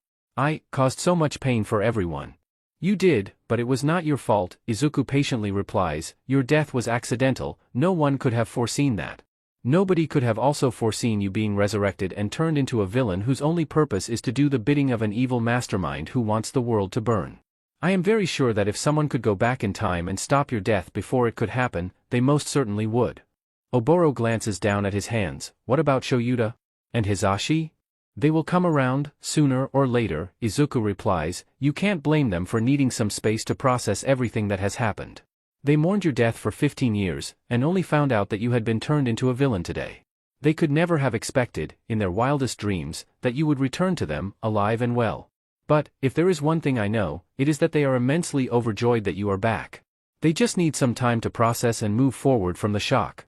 Things might not be the same anymore, what with the 15-year gap, but it will get better, I promise. Oboro sniffles. I'm scared, Midoriya. I'm so scared. I know, and it is okay to be scared. Izuku wraps an arm around the taller teen's shoulders, but remember that you have people who have your back. Aizawa-sensei and Yamada-sensei, Principal Nezu, Hound Dog, Kigo, and me. As the one who returned you back to your original body, it is my responsibility to look out for you. I have seen, firsthand, the lengths that villain will go to burn the world to the ground. And as a hero in training, I will not rest until he is stopped and neutralized forever. Oboro buries his head into Izuku's shoulder, and they stay together, in silence in each other's presence, until Morpheus' call reaches their ears. Izuku wakes up to his phone pinging. Not his alarm, but the notification of incoming messages. Slipping out of his futon, taking extra care not to wake Oboro, who is sleeping beside him, Izuku unlocks his phone and checks the time. 4:28 a.m. The messages are coming from his group chat, which he opens to read. Send but might to hell. Sleepy cat, can't sleep. Sleepy cat. Insomnia being a beach again. Sleepy cat, anyone else up? Flaming Demon has come online. Flaming Demon, was woken up by phone pinging. Sleepy cat, sheet, sorry man. Sleepy cat, didn't mean to disturb you. Flaming Demon, it's fine. Flaming Demon, honestly don't think I can get much sleep because of what happened. Flaming Demon, anyone else? Wind Maestro has come online. Defying Gravity has come online. Edgelord has come online. Copycat has come online. Defying Gravity, hi. Defying Gravity, can't go back to sleep. Flaming Demon, what happened? Defying Gravity, nightmare. Copycat, same, actually. Wind Maestro, me too. Edgelord, Dark Shadow is acting too jumpy for me to fall into the temporary void of darkness. Flame Demon, wanna do a group call? Izuku gets an affirmative from all of his friends, although Ochako sends a message saying that she only can do audio. Izuku sets up the call, and goes outside to the veranda, closing the screen doors behind him so as to not disturb Oboro. One by one, his friends enter the call. Hey guys. Hey. Hello. Good morning. Yellow. Hey. What do you guys want to talk about? Izuku prompts. Nito goes first. I just can't believe we were attacked, you know? Like, this is only our first week of school, and we already have to fight actual, real-life villains. I get what you mean, Hitoshi mumbles, and I wasn't even there to experience it firsthand. This is just effed up, Ochako sniffles. I can't even close my eyes before the nightmare begins. Do you want to talk about it, Uraraka-san? Fumikage asks. I just see villains everywhere. They are all laughing, twisted with bloodthirsty smiles. I couldn't move, and all around me, everyone in our class was dying. I see Midoriya having his wings torn off, Urashi being pulverized into powder, and I saw 13 sensei being disintegrated by their own black hole. I thought I would never wake up from the nightmare, and now that I'm awake, I'm scared of going back to sleep and experiencing it all over again. Maybe make yourself a cup of tea? Inasa suggests, tone quiet. If you can't sleep, you can start the day early? I think I'll do just that, Ochako nods off-screen. Thanks Urashi-kun. No problems. Ochako goes silent after that, her footsteps fading away. There is a pause in the conversation for about a moment, before Hitoshi speaks up. How is Shirakumo? He's sleeping, Izuku replies. Honestly, he needs all the support he can get. He looks so lost, and so DMN guilty too. He is hiding himself away, and only because I stayed with him for hours did he speak to me. Can't blame him, Nito sighs. You wake up and find out that you not only died, but was also resurrected and turned into a villain. That has to be the rudest shock to anyone's psyche imaginable. The darkness is a cruel place, Pheonix utters cryptically, it destroys the mind and soul. Shirakumo has been lost to the darkness for too long. Will he be okay, though? Inasa asks. I hope that with therapy and support, he will, Izuku replies, but also, how are you guys faring? It takes a moment for someone to respond. I don't want to be alone, Inasa says, having a video call with you guys is fine, but, I just want to be with you guys in person, you know? I nearly lost all of you yesterday, and being with everyone in the flesh, I think will help me to move forward from this. So, a sleepover, at Midoriya's place? Hitoshi suggests. I will ask Dad about it, Izuku replies, but I think he will be more than happy to allow it. He knows how much this has affected us, and I too think that he would want me to be with friends instead of processing through things alone. Plus, it would be good for Shirakumo to have some company, especially since I think it will be a while before Aizawa or Yamada are ready to be with him. Sounds like a plan, then, Nito says. Ochako comes back, hey guys, what did I miss? We're planning a sleepover at Midoriya's residence, Pheonix fills her in, are you acceptable to such an arrangement? Oh, yes, please. Ochako agrees without hesitation, maybe I can actually get some sleep then, knowing that my friends are in the same room with me. Perfect, I will go and check to see if Dad is awake now, Izuku says, I will let him know and get back to you guys ASAP. The group voices their agreement, and after bidding each other farewell, the call ends. Izuku heads back into his room, checks that Oboro is still asleep, and heads out. There is a soft light coming from the living room, and it is where Izuku finds Nezu, nursing a cup of tea and appearing in deep thought. Dad?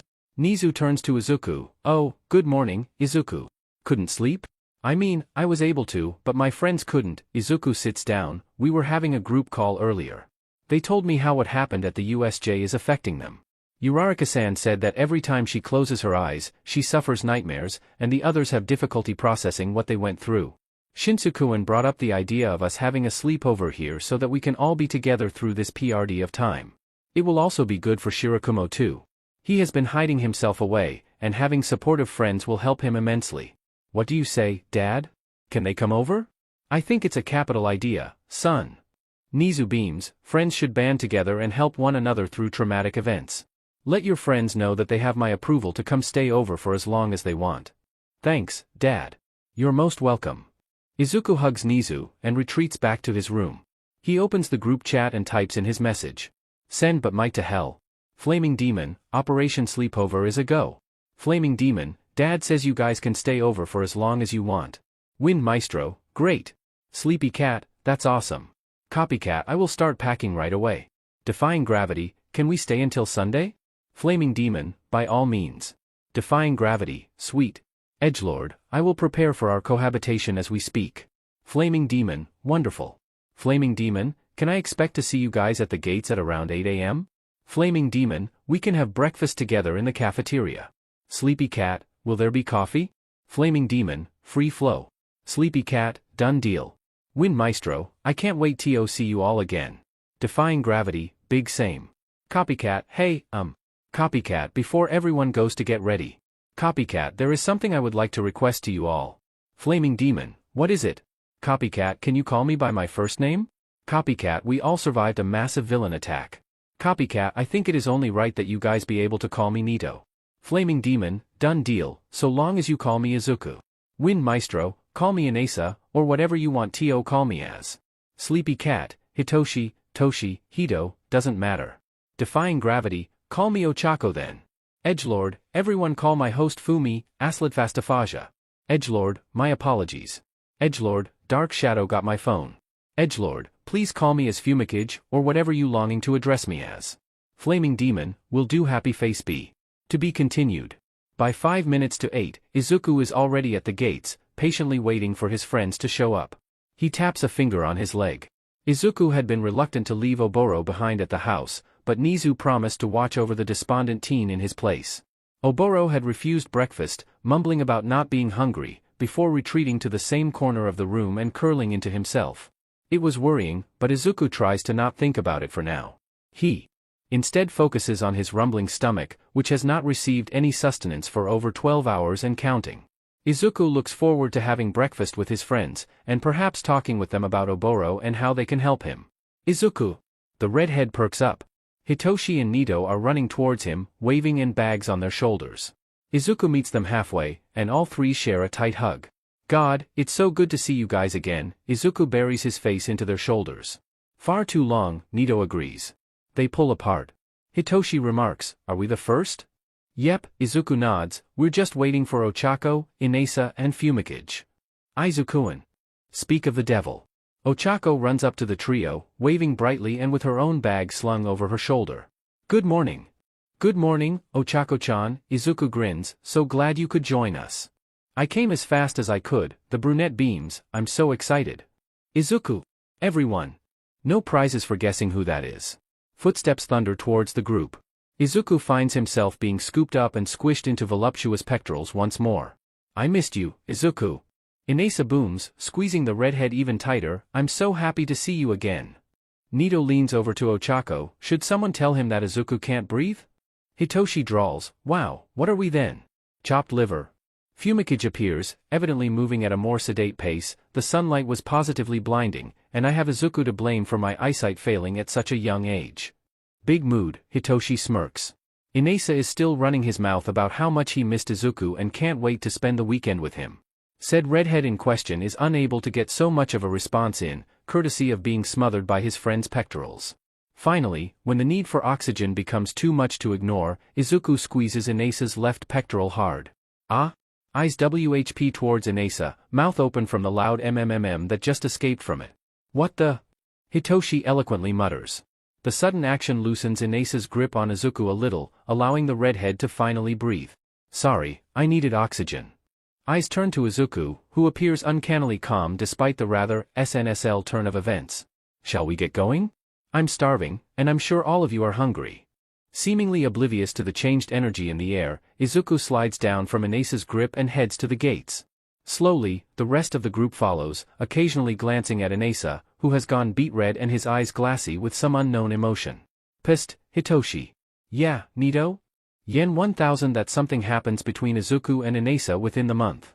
Make that 2000 yen. Oh? Ochako adds herself in, are we betting about Izukuin and Inakuin's relationship? Any offers? Nito smirks. Yen 2500, but in 3 weeks. Done. They all get their breakfast sets, whipped up hot and steaming by lunch rush, and sit down on a table large enough to accommodate them all. Is Shirakumo and Principal Nezu not joining us? Nito remarks.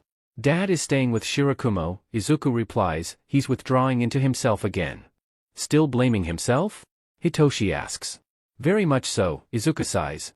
Is there any way we can make him feel better? Ochako asks worriedly.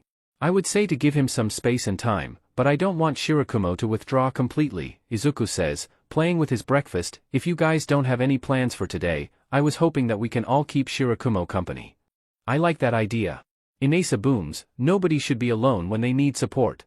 I support this proposal, Fumikage nods, the darkness will be kept at bay through our combined light. So what do we do, exactly? Hitoshi wonders. It depends on what Shirakumo wants, Izuku replies, if he wants us to leave him alone, we do so. If he wants us to stay, we do so. If he wants to talk, we listen. And if he wants us to talk, we talk until tongues fall out. Are we all clear? Yes sir, comes the unanimous chorus. Nezu looks up from his teacup when the sliding door opens. Oh! Izuku, you're back. And your friends are all here. Welcome. Hey, Dad. Principal Nezu. It's good to see you again. Inasa booms. Likewise, Yurashi-kun. Please make yourselves at home. The others greet the rodent, before Izuku dives straight for the jugular. How is Shirakumo, Dad? Nezu sighs, he's retreated to the corner again. I did try to stay with him as long as possible, but he didn't seem particularly agreeable with my company. Izuku nods, I'll go in and see if he wants us around. The rodent smiles, go right ahead. Izuku turns to his friends, wait here, okay? The redhead turns towards his room, absently hearing his friends admire the sitting room.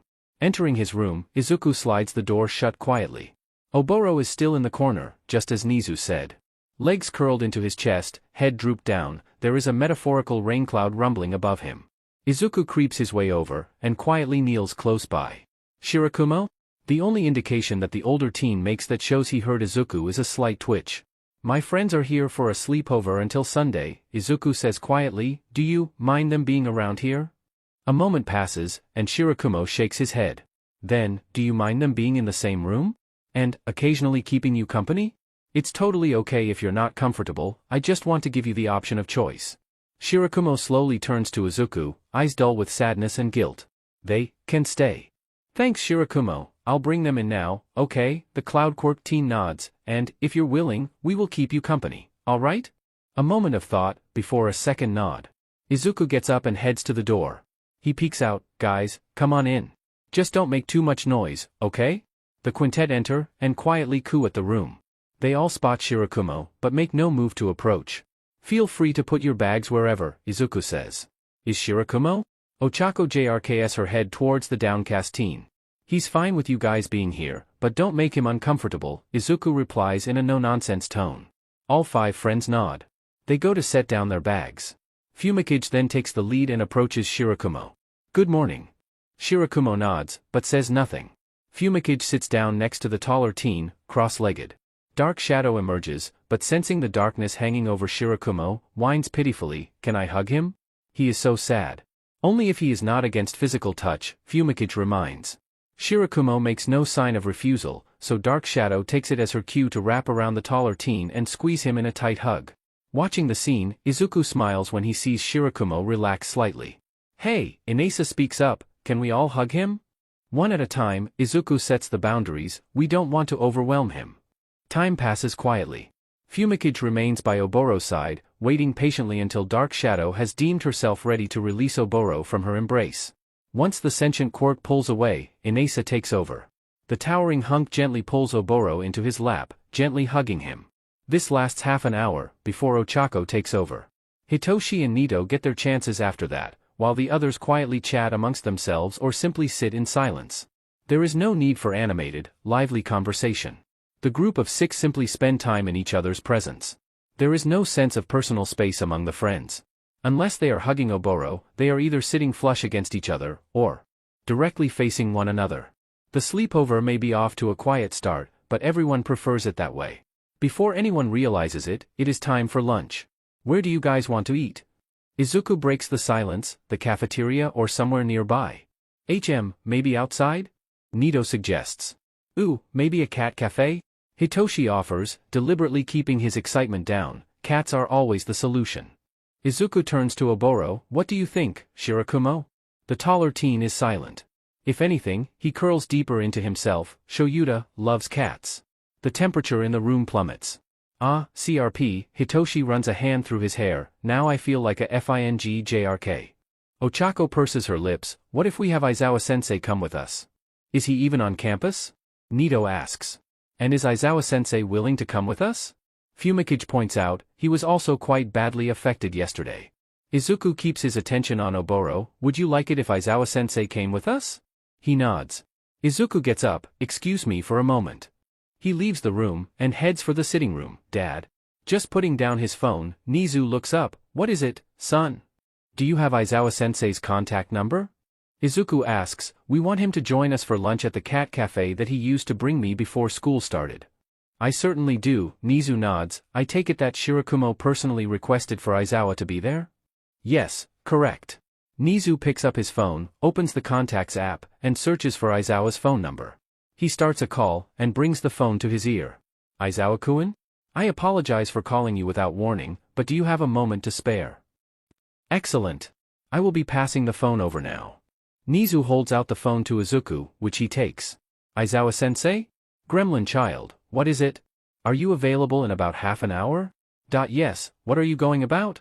My friends are here for a sleepover, and we want to bring Shirakumo out for lunch at the cat cafe we used to go to before school started.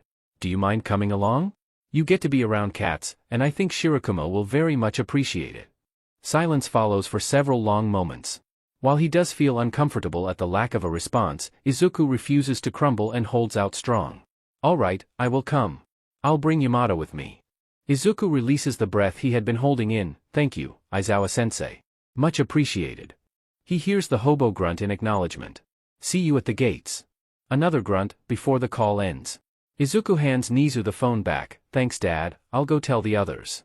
Have fun, son. And stay safe, alright? Izuku nods seriously, I will. Promise and swear on my life. Nezu smiles, and waves him off. Izuku returns to his room and goes inside. Alright everyone, his friends and Oboro look up. Aizawa-sensei and Yamada-sensei will be joining us. We're meeting them at the gates. Everyone gets up, Hitoshi helping Oboro to his feet. Grabbing their phones and wallets, they leave the room, bid Nezu farewell, and step out of the house. Izuku lingers behind to stay by Oboro's side, ready to provide any emotional support as needed. Inesa does the same for Izuku, if for an entirely different reason. They reach the gates, and wait for their teachers to show up. Both men show up about 10 minutes later, dressed up in their usual attire. Hey, little listeners, Yamada fingerguns the group. Aizawa's gaze lingers on Oboro, who looks away and finds the pavement more interesting. None of the sextet mentions the sudden onset of tension, waiting for the involved parties to take the first step. Oboro finally meets Aizawa's gaze. The hobo steps closer, but maintains some distance so as to not spook the teen. Oboro, I'm sorry. Izuku sees Aizawa's valiant attempt to remain composed, despite the man unconsciously wearing his scarred heart on his sleeve at this moment. I should not have left alone yesterday. I have no excuse. Oboro appears like he wants to protest, but Aizawa regards him with an insistent, emotional look. Never in my wildest dreams and wishes did I expect to see you alive and in the flesh again. My world had been shattered, and like the coward I am, I tried to convince myself that it was all some dream, or work of some unscrupulous villain with the intent to traumatize me further. I never realized how much I was hurting you by turning my back on you, Oboro. I am so sorry. Quite against his will, tears begin to spill down from Oboro's eyes. Things will never be the same again, Aizawa continues. Hisashi and I are adults, and you are still a teenager. Our friendship will never be what it once was. But, Oboro, we still care about you. We only just got you back. We don't want to lose you a second time. So even though things will be different, we want to help. Let us help you, Oboro. With his breath coming out choppy and shuddering, Oboro closes the distance and hugs Aizawa tightly. He buries his face into the hobo's shoulder, and his weeps come out muffled. It is testament to how impacted Aizawa is by the situation that he willingly returns the hug, burying his own face into Oboro's trembling shoulder. Yamada, bravely being the strong one, joins the hug, as his two closest friends break down into tiny pieces. There is not a dry eye anywhere. Izuku feels his own tears threaten to breach the dam. Pheonix has his head bowed and holding a sniffling dark shadow. Ochako furiously wipes her tears away, an act mirrored by Inesa and Nito. Hitoshi simply lets the tears fall, lips quivering in a valiant bid to not break down in public. Nobody says anything. Everyone lets their pent-up emotions spill over. It is better to let go, rather than try to hold it all in for the sake of strength. The time has come for everyone to be vulnerable, to shed their personas of heroism and just be human. It is time for everyone to begin healing, to let the wounds close up and scar, not as a reminder of trauma, but as a means to move forward from the pain. Hopefully, the future will be a little brighter. To be continued. Once everyone has calmed down, they head for the station and make the short train journey to the Cat Cafe. The entire ride is silent. While the group has managed to release all of their emotional buildup, they are still quite numb. No one is in the mood for conversation, simply letting the noise of the train rumbling through the tunnel fill the void of silence. It is a short walk from the station exit to the cafe, situated in a row of shops. Since Izuku and Aizawa were frequent patrons, they guide the group to their destination. The cafe, Toe Beans, makes use of a homely, cottage-like aesthetic to remind patrons to leave whatever problems they have at the door, and heal themselves through comforting drinks and fur therapy, courtesy of the over 3 dozen cats which call the cafe their home. The cats are all housed on the second floor of the establishment, which is gated to prevent them from escaping. The ground floor is where patrons can have their food and drink before heading upstairs to spend time with the cats, although the second floor does have tables and chairs if patrons wish to bring their meals up while they play with cats. So far, the newcomers seem sold on their first impressions of Toe Beans, with Hitoshi especially excited to see the cats. But first, they need to place their orders. Welcome to Toe Beans, a barista greets them cheerfully. What would you all like today? Good morning, Miko-san, Izuku greets, the usual for me and Aizawa-sensei. What about you? Miko asks Hitoshi. Give me your darkest drink. Same for me, to be one with the darkness in my soul, Pheonix adds. Miko calls back to her coworkers, 2 glasses of milk please. Izuku, Inesa, Nito, Ochako and present Mike all burst into laughter. Aizawa smirks, and even Oboro cracks a small smile, the first ever since waking up in the infirmary. Hitoshi and Pheonix, on the other hand, give the barista uncannily matching deadpan frowns. Sorry, I couldn't help myself, Miko chuckles, we have coffee, Colombian or Arabica. Which would you both like? Arabica, iced and no sugar, Hitoshi replies. Colombian, also no sugar, but hot for me, Pheonix says. The rest of the group give their orders. Hitoshi taps Izuku on the shoulder, is she like this? Yep, Miko-san loves to pull that joke for any emo or edgy customers who show up. Works every time. Good to know. Once everyone has their drinks, the group bags a large booth that is able to accommodate them all. So where are the cats? Hitoshi gets straight to the point. Upstairs, Izuku replies, sipping into his highly sugared Taiwan milk tea mixed with grape Yakult and grape pearls. This is so that the cats don't get into your drinks and leave fur everywhere. How many are we talking here? Nito wonders. Over 3 dozen, last I checked, Izuku replies, and he takes pleasure in seeing Hitoshi's eyes light up, but, I think the cafe adopted an additional 6 more from a shelter that was forced to close down sometime back, but I can't recall. Can we see them now? Hitoshi begs excitedly. Unless you fancy cat fur in your coffee, I suggest you finish your drink first, Izuku smirks. The redhead has never seen someone down an entire cup of dark, bitter coffee so fast in his entire life, and this includes knowing someone like Aizawa. Take me there, now. Hitoshi now looks positively deranged from the sudden rush of caffeine. Calm your badonkers, and follow me. Izuku gets up and heads for the staircase near the back of the room, with Hitoshi rushing after him like an excited puppy. They go upstairs to the 2nd floor, where the undeniable, and adorable, mews of cats can be heard from behind a closed door. Izuku opens it, and Hitoshi steps into heaven. The room is filled to the brim with cats, of all sizes and colors. Some lay or sit about on the floor, others perch themselves upon the plush furniture and cat trees scattered around the room. All of them turn towards the door, and the mews escalate in volume. Hitoshi's soul ascends to a higher plane of existence as the over 3 dozen cats converge towards them. Several jump onto Izuku, who has knelt down to receive their greetings. Others paw at their legs, demanding pets and affection. Okay, it's nice to see you all again too, Izuku chuckles, as a tabby cat leaps onto his head. Hitoshi, however, is too overwhelmed by the feline flood to utter a word. His mind loses all cognitive capability, with only a singular, primal goal of immersing himself fully among the cats left behind. The insomniac lets the cats climb and paw all over him, sinking to the floor as he becomes buried underneath dozens of cats. Izuku finds himself in a similar fate, but not that he is complaining, really. He too sinks beneath the sea of furry felines, and all worries disappear from his mind. As the old saying goes, furry therapy is always the answer. Taking a long time, aren't they? Nito remarks, sipping his drink. It has been 20 minutes since Izuku and Hitoshi disappeared upstairs to see the cats. Those who remained behind expected a quick return, but the longer the 2 teens failed to return back down, the more they began to wonder if something had happened. Perhaps the only one who isn't the slightest bit worried is Aizawa, who is about to take a sip of his own black, unsweetened coffee when he has a realization. God fing damn it. Show? Present Mike turns to the hobo. Aizawa slams his cup down on the table, which remains surprisingly intact despite the hard landing, that little sheet. Those at the table jump when the hobo leaps out of his chair and dashes for the staircase. Show Yuta. Where are you going? Present Mike runs after him. The rest quickly follow suit. When they reach the top, they are greeted by the unbelievable sight of Aizawa on his knees, screaming in frustration. You little fucker. Not again. The teens and Oboro peer around the fuming hobo and a nonplussed Present Mike to see what is causing the man's meltdown.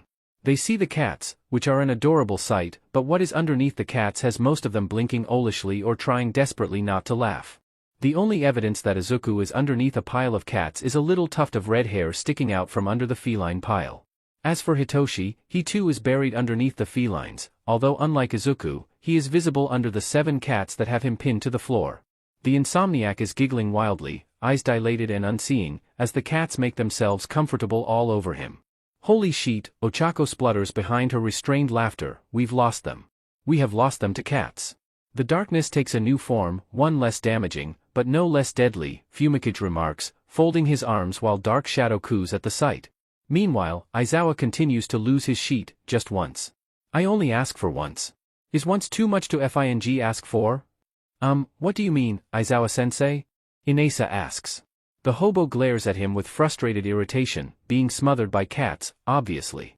I fing raised cats all of my god-med life, but no matter how many times I've come here, these ungrateful little sheets never once smothered me. It's simple, sensei. Izuku's muffled voice comes from underneath the cat pile. You are unworthy. Aizawa promptly screams bloody murder, which the cats all pointedly ignore and continue to suffocate both Izuku and Hitoshi with their furry charms. In the end, the group spends the entire day at the cat cafe. While Aizawa was never able to convince the cats to smother him like they did with Izuku and Hitoshi, a few did take pity on the long-suffering hobo and let themselves be petted by him and even draped themselves on his shoulders, head, and lap. Aizawa sat in one corner, soaking in as much furry attention as possible. He was joined by present Mike and Oboro, the latter who was more than willing to spend as much time as possible with his friend in the company of cats. It also appeared that the cats had an uncanny ability to sense the troubled fog swirling at the back of Oboro's mind. While he also did not have the honor of being smothered, Oboro attracted the attention of a bigger number of cats than the other members of the group, save Izuku and Hitoshi. The cats were also incredibly soft and gentle with Oboro, rubbing their heads against his hands and chest, and occasionally liking his cheek while purring quietly. If present Mike took enough photos on his phone to make up an entire album, that is his own secret. All in all, it was a good day. Less so when they were leaving though, as the cats stubbornly refused to let Izuku, Hitoshi and Oboro leave the establishment. There was much cajoling to convince the cats to release Oboro from their clingy hold, and the group and staff had to excavate Izuku and Hitoshi from their cat piles. Hitoshi was still lost in his delirious high, resulting in present Mike carrying the day's teen on his back, while Izuku left the cafe feeling far more refreshed from an effective session of furry therapy. They all had dinner in the cafeteria, before Aizawa and present Mike made their excuses and left for the night. The teens returned to the house, and had a good soak in Izuku's onsen before preparing for the night. While they were away, Nezu had taken the liberty of preparing the futons for the teens to sleep in. Once everyone had freshened up and prepared for bed, there was some discussion on how the futons should be laid out.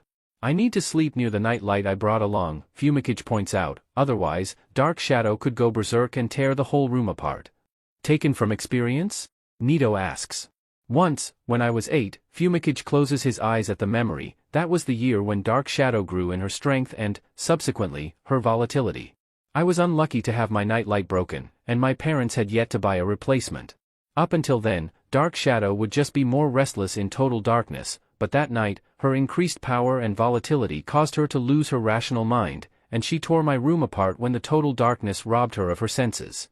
Everyone is rendered silent, the only sound coming from the sentient Quirk's whimpers. That's fine with me, Izuku nods after a moment. Oboro will sleep on my left, just as always. Does anyone else have any other concerns? There are no objections from Hitoshi, Nito, and Ochako, but Inasa suddenly cuts in with a loud voice, I will sleep with you, Izuku.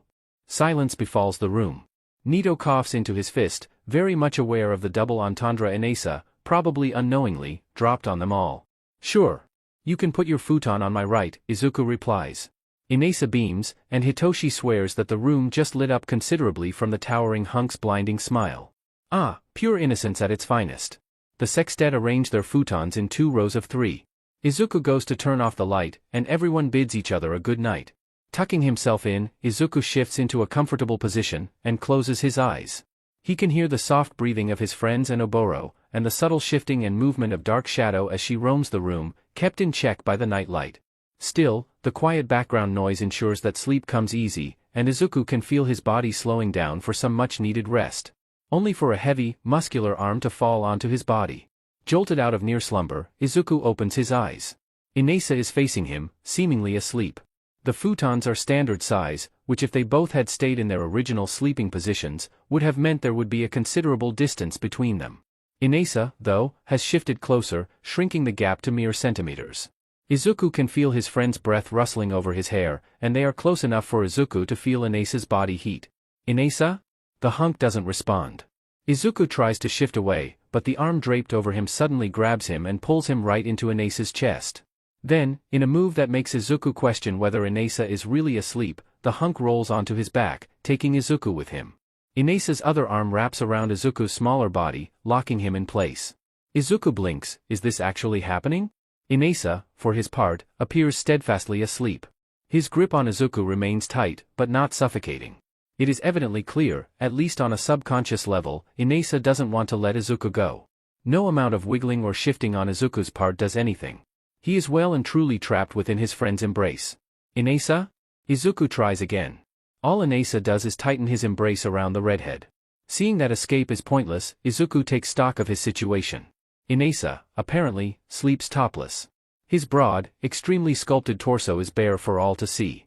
And for Izuku, who now finds himself pressed into that bare torso by equally powerful and muscular arms, it is an experience like never before. Sure, this is not the first time Izuku has been pressed into Inasa's chest, courtesy of their hugs where more often than not, Izuku finds his oxygen supply dangerously compromised.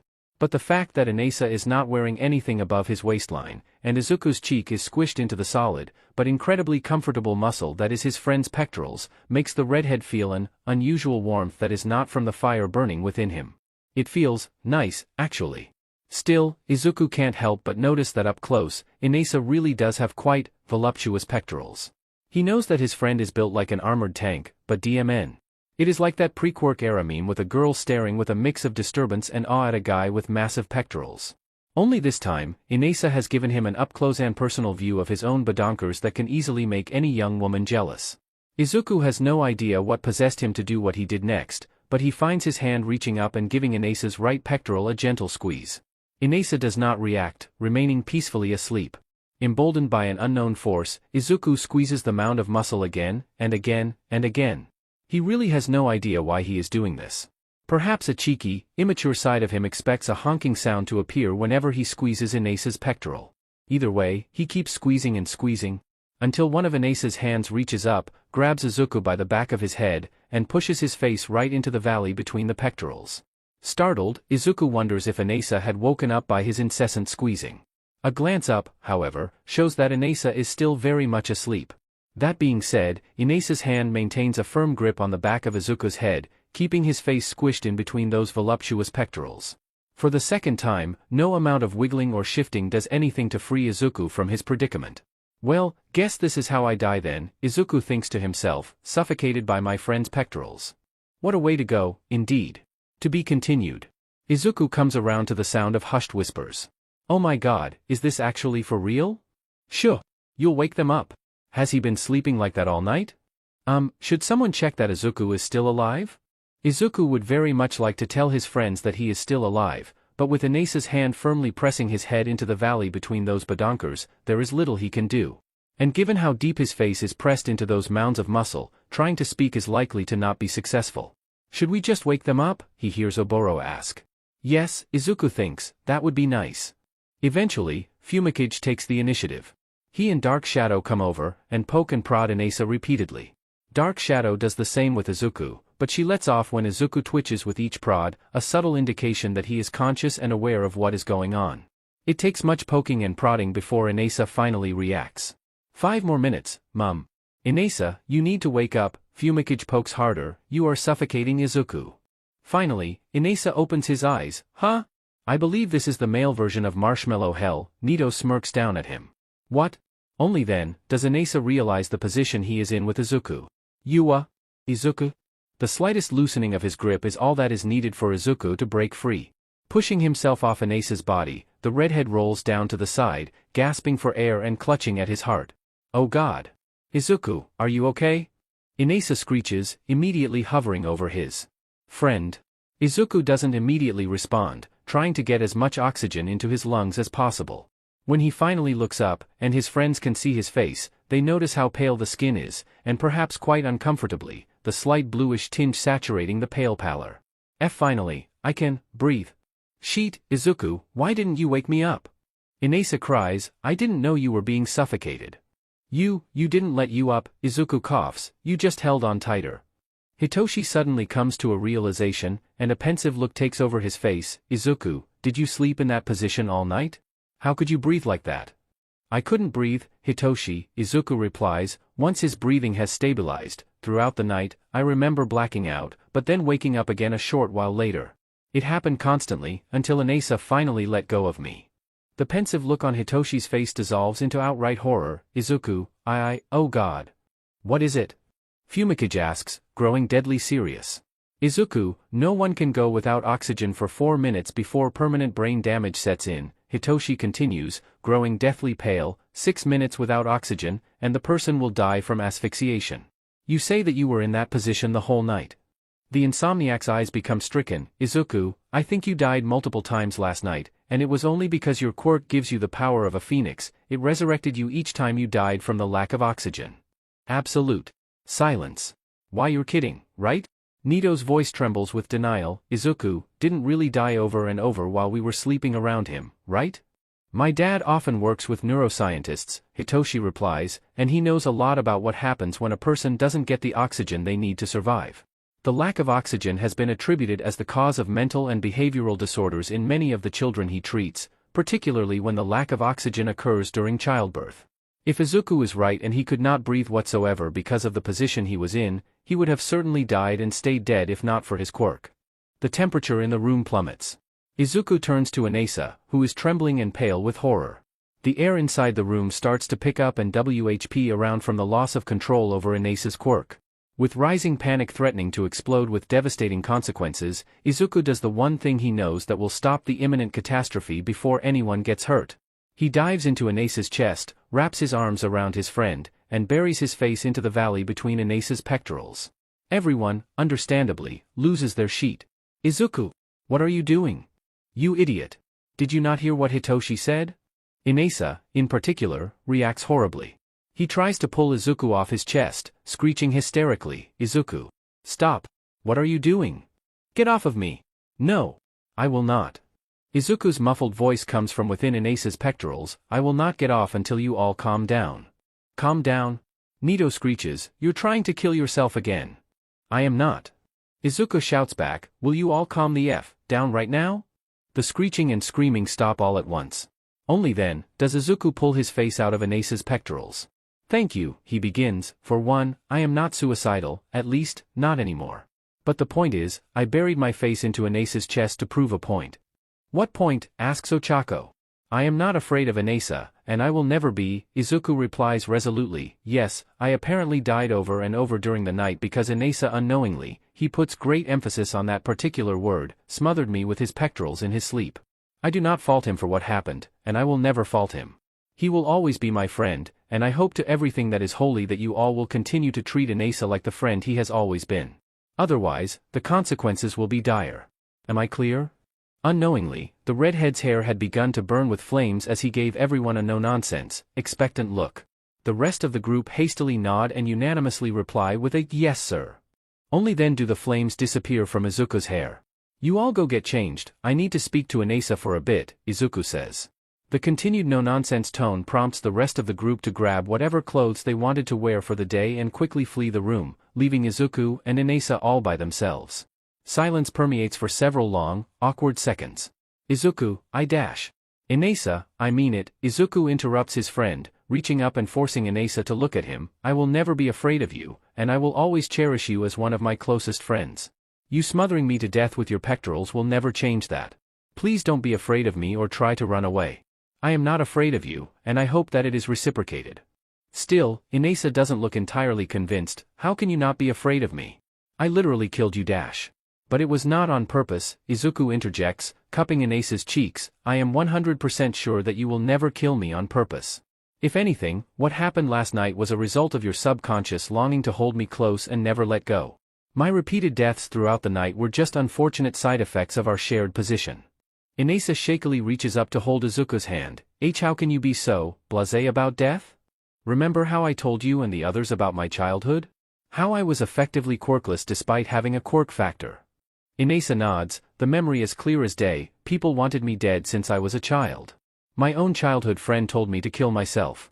And then I actually did end my life, only to be resurrected when my quirk factor finally activated. I have already experienced death, figuratively and literally.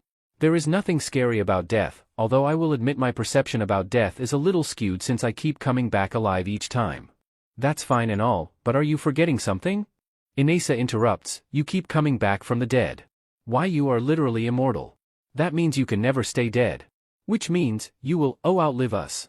Izuku sighs, I know. I already had that inkling ever since discovering the nature of powers. To be honest, to have that inkling confirmed, I find myself more accepting of it than I thought. How could you just accept it like that? Inasa cries, eyes teary, you will never get to die. You will see all of us pass away. You will be lonely forever. I know, Izuku nods, for he is not going to deceive himself. It will hurt like hell to see all of you die. But there is nothing I can do about it. I can only accept it. At this, the tears that Inasa had been trying to hold back breach the dam. He immediately pulls Izuku into a bone-creaking hug, taking extra care to not suffocate the redhead with his pectorals. This isn't fair. This isn't fair. Izuku returns the hug. Life isn't fair. The best I can do is make the most of our time together, Inasa. Inasa weeps into Izuku's shoulder, while he tries to soothe his taller friend as much as possible. Then, from the door, comes knocking. Izuku? Inasa? Is everything okay?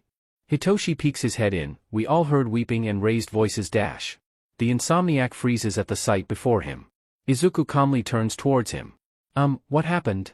Are the others with you? Izuku asks. Hitoshi slowly nods. You all better come in. There is something important you need to know. With trepidation growing, Hitoshi calls the others in. Once everyone has sat down before Izuku, the redhead repeats what he told Inasa. Understandably, they all don't take it well. Dark Shadow breaks out of fumigage and throws herself at Izuku, wailing and crying. This isn't fair. Nito screams. Is there anything we can do? Ochako tries, and fails, to be strong. Not that I'm aware of. Izuku shakes his head as he absently comforts Dark Shadow. Unless my quirk is forcibly removed from me, I am destined for an immortal existence. This is so effed up. Hitoshi screeches, why do you have to live with this? Every quirk has their downsides. Izuku shrugs, mine just happens to be immortality. How can you be so calm? Oboro exclaims, it's like you aren't even afraid or anything. Oh, trust me, my anxiety is erupting like you wouldn't believe, Izuku replies calmly. However, I'm doing my best to keep a lid on it by accepting that panicking on the what-ifs will not solve matters. As I told Inasa, the best I can do is to make the most of my time with you guys. That prompts a huge dogpile by his distraught friends.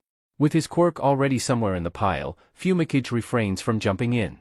He does, however, remark, even in the face of such terrible darkness, you remain a pillar of burning light that stands steadfastly against insurmountable odds. You have my admiration and respect, Izuku. Izuku appreciates it. He really does. I wish I could tell you that this was all the angst and despair the septet had to endure today. I regret to say that it is not. Having heard the commotion in Izuku's room, Nezu enters to the sight of his adopted son being smothered by most of his distraught friends and one hysterical shadow quirk. Izuku? Dad? Izuku speaks up from underneath the pile. What's up? I need to speak with you and Shirakumo. This is important. Judging from the grave expression on the mammal's face, Nezu is dead serious. Izuku slowly extracts himself from the dog pile, and with a nod to Oboro, he follows Nezu out of the room, with the Cloud Quirk teen following suit. They head into Nezu's private study, and sit down on an unlit kotatsu table. Dad, what's going on? Izuku gets straight to the point. Nezu sighs morosely. Remember how I said that I will try to contact Shirakumo's parents to let him know that he is alive and well? Did you find them? Oboro immediately asks. Izuku is immediately gripped with a foreboding feeling. This can't be good. Shirakumo, I managed to contact your mother. Nezu gives the teen a deeply empathetic look. I learned from her that your father died by suicide 2 weeks after your body went missing. And she refused to believe that you are actually alive. Izuku feels his stomach collapse. What? Oboro stutters, eyes wide and disbelieving. What are you saying? Shirakumo, I'm really sorry. Nezu's lip quivers. Apparently, shortly after your father died, your mother was the target of a series of malicious pranks by troublemakers. Imposters posed as you to trick her into believing that you were alive and had returned, only to disappear each time they agreed to reunite with her. Understandably, your mother believed my call was another malicious prank aimed to further traumatize her, and blocked all numbers associated with the school. When I tried to contact her through my own private number, I discovered she changed phone numbers. Just when he thought things couldn't get any worse, Izuku is sadly proven wrong. Poor Oboro is now as pale as a sheet, and his entire body is trembling. You're FING with me, he mutters weakly. This isn't real. This isn't FING real. Tears trickle from Nezu's beady eyes. I'm so sorry, Shirakumo. With a broken sob, Oboro bolts from the table and flees the room. Izuku is quick to chase after him, running out of the house and ignoring his friend's calls and questions. Izuku looks around, trying to see where Oboro has run off to. Oboro! He runs into the woods surrounding the house. Oboro! Where are you? Izuku runs aimlessly, until he hears sobbing in the distance. He heads in that direction, eventually finding Oboro slumped at the base of a large tree, heaving and weeping brokenly. Oboro! Izuku cautiously approaches, trying not to startle the broken teen. He crouches down before Oboro, staying in his personal bubble, but not touching him. "Oboro, can I hug you?" Still sobbing and weeping, Oboro did not appear to hear Izuku. But mere seconds later, the redhead finds himself bowled over when Oboro leaps into him, clutching him desperately like a lifeline. Izuku pushes himself up into a more comfortable position, and returns the hug with equal fervor. He stays silent, not saying a word. There is no place for meaningless condolences or platitudes. Izuku just provides the physical support Oboro needs, which is really all he can do right now. "Why Izuku?" the Cloud Quirk teen asks wetly, "Why?" "I don't know, Oboro." Izuku squeezes Oboro tighter, "I really don't know." It goes unsaid, but life is truly unfair. Izuku can only be the pillar for Oboro, as the world crashes down around them both. To be continued. The rest of the day can only be described as somber and dark. Once Oboro is escorted back to the house, he retreats to Izuku's bedroom and does not come out for the rest of the day. Izuku had the unenviable task of explaining what happened to his friends, which only served to sour the mood further amongst the group. Nobody does anything that day, simply lounging around in the house, keeping each other company in solemn, dreary silence. Inasa, in a bid to show that he has taken Izuku's words to heart, stays by the redhead's side throughout the waking hours, even holding Izuku close to his chest whenever emotion steamrolled the redhead over. The only words shared by the group are when they check on each other, nothing else is worth saying. They do try to check on Oboro occasionally, although it is really only Izuku or Nezu that are able to get a word out of the distraught teen. Oboro more or less isolated himself all day, not even joining the group for meals or company outside, which no one blames him for. Perhaps the only bright spot of the day comes when Nezu announces to the group that Oboro will be placed under shared foster custody between him and their teachers Aizawa and Present Mike. The two men had been notified before lunchtime, but it was only after their respective patrols and radio hosting that the pair was able to visit the house and check up on Oboro. In a sudden change of plans, Aizawa and Present Mike agreed to spend the night in order to keep Oboro company, which was met with silent appreciation from said teen. Another unexpected guest showed up around dinner time, when Kigo appeared, quite unannounced, at the front door with a duffel bag on his shoulder. Fledgling. Izuku is bowled over by a hysterical birdman before he could so much as blink. "Kigo-san? What are you doing here? I thought you said you couldn't come." "I may have said that, but will that stop me?" No. Kigo buries his tearful face into Izuku's shoulder, "And how could I not come? Not after you told me that you are immortal and you will never die." Aizawa and Present Mike, who happen to be nearby, WHP their heads towards the redhead. "Gremlin child, what did Hawks just say?" "I am immortal, yeah." Izuku pats the weeping winged hero on the head, "I can never die. If I do get killed, I will just keep coming back alive." The normally loud voice hero is rendered speechless. How? "Gremlin child, how did you find out?" Aizawa presses with a no-nonsense tone. Izuku hesitates for a moment, before deciding to rip the band-aid off. "I was smothered to death by Inasa's pectorals last night." Aizawa looks as if Izuku had just grown a second head. "Come again?" a flabbergasted Present Mike asks, not quite believing what he just heard. "I had my oxygen supply cut off by Inasa's huge badonkers." Izuku tries to add a little humor to a conversation that is rapidly going off the rails. "I remember dying and coming back alive, multiple times last night. I don't know how many times I died because of Inasa putting me through marshmallow hell." Aizawa looks as if his soul had just left his body, which is both a big mood and extremely understandable. Excuse me for a second." Present Mike gets to his feet. The voice hero leaves the house and closes the door behind him. Seconds later, an earth-shattering scream erupts from outside, powerful enough to rattle the house and knock over items from shelves and surfaces. The scream lasts for a good 30 seconds, before stopping. Present Mike re-enters the house, looking as if nothing had happened. "Yamada-kun, remind me to deduct from your salary how much it will cost to replace all the windows within a 1-kilometer radius." Nezu takes a sip of his tea. "Worth it," the voice hero croaks, before face-planting onto the floor. Which, again, big mood. With that, the weekend comes to an end, and school resumes once more. Returning students idly notice that work crews are busy installing new windows on the twin buildings of the main campus, but pay little attention and stream in for homeroom. Unusually, Izuku and his friends are the first to arrive in their classroom today, which is surprising since Tenya is always there when they arrive. They don't dwell on it for too long, and take their respective seats. As time passes, more students begin to turn up. The new arrivals stop dead in their tracks and blink olishly. "Is something wrong?" Izuku asks. Momo is the one who voices the collective confusion. Did the seating layout change? Indeed, instead of 4 columns of 5 desks, there are now 3 rows of 7. Yes, it did change. Izuku nods in confirmation. You'll find a sheet of paper that will tell you your new seating positions on Aizawa-sensei's lectern. The arriving students crowd around the lectern, taking note of where their new desks are located. There are some changes, namely the students who are of a shorter stature are now positioned near the front, while those who are taller have been pushed to the back. At precisely 8 a.m., the homeroom bell rings, and Aizawa enters the room. Good morning. Immediately, most of the class burst into confused noise. Sensei? What are you doing here? Weren't you injured? Aizawa activates his quirk, prompting those shouting to shut up. Midoriya healed the injuries I sustained at the USJ. I have been cleared for several days already, so do not ask about my physical state of health. The hobo takes the silence as his cue to carry on, so for homeroom today, we need to go through a few things. First, you will have a new classmate joining you all today. This prompts a round of curious and excited whispers from the majority of the class, especially those who noticed the lone empty seat behind Izuku.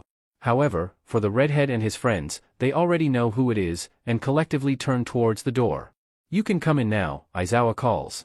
The door opens, and Oboro nervously steps inside, wearing a UA uniform. This is Shirakumo Oboro, Aizawa introduces. Do not ask him any questions unless he gives you his XPLCT consent. If I hear that any of you have been harassing him, you will be booted out of the heroics program faster than you can say, "Hero," am I clear? Yes, sensei. Good, Aizawa turns to Oboro, and if his voice is softer and gentler, only he and Oboro need to know that. Go take your seat. Oboro quickly beelines to his seat, sitting down and trying to make himself as small as possible, especially since many of his new classmates are unsubtle staring at him. Second thing, we need to talk about what happened last Thursday. Aizawa's expression darkens. Frankly, I am disappointed in most of you. The class collectively flinches, with only 7 of them remaining unaffected. They already know what is about to happen. Aizawa had informed them about what he was going to say beforehand. They take comfort in knowing that Aizawa's ire is not directed at them. You all had an order to retreat from the facility. Something that was not supposed to happen was happening, but most of you just stood around like fools, even questioning if it was part of the lesson. Izuku notices Aizawa flinch at being singled out. You all ignored your deputy class president's order to retreat, and as a result, you endangered yourselves and got caught up in a villain attack. This sort of foolishness will not only get you killed out in the field, but countless other innocent lives will be jeopardized by your inability to react quickly enough. The air in the classroom is tense, as the majority of the students reel from the stern admonishment. This week, we will have extra lessons on situational awareness and improving your sense of spontaneous reaction. Aizawa plows on. These lessons will be mandatory, and failure to attend without a valid reason will see you booted out of the heroics program. He then turns to Izuku, Midoriya, Urashi, Monoma, Shinso, Tokoyami, Uraraka and Shirakumo. Your attendance is optional, although highly encouraged. Yes, sensei. Aizawa turns back to the class as a whole. Moving on, what is also mandatory for your continued enrollment in the heroics program is sessions with our guidance counselor, Hound Dog. The attack at the USJ should never have happened. You should never have had to face villains before the first week of school was even over.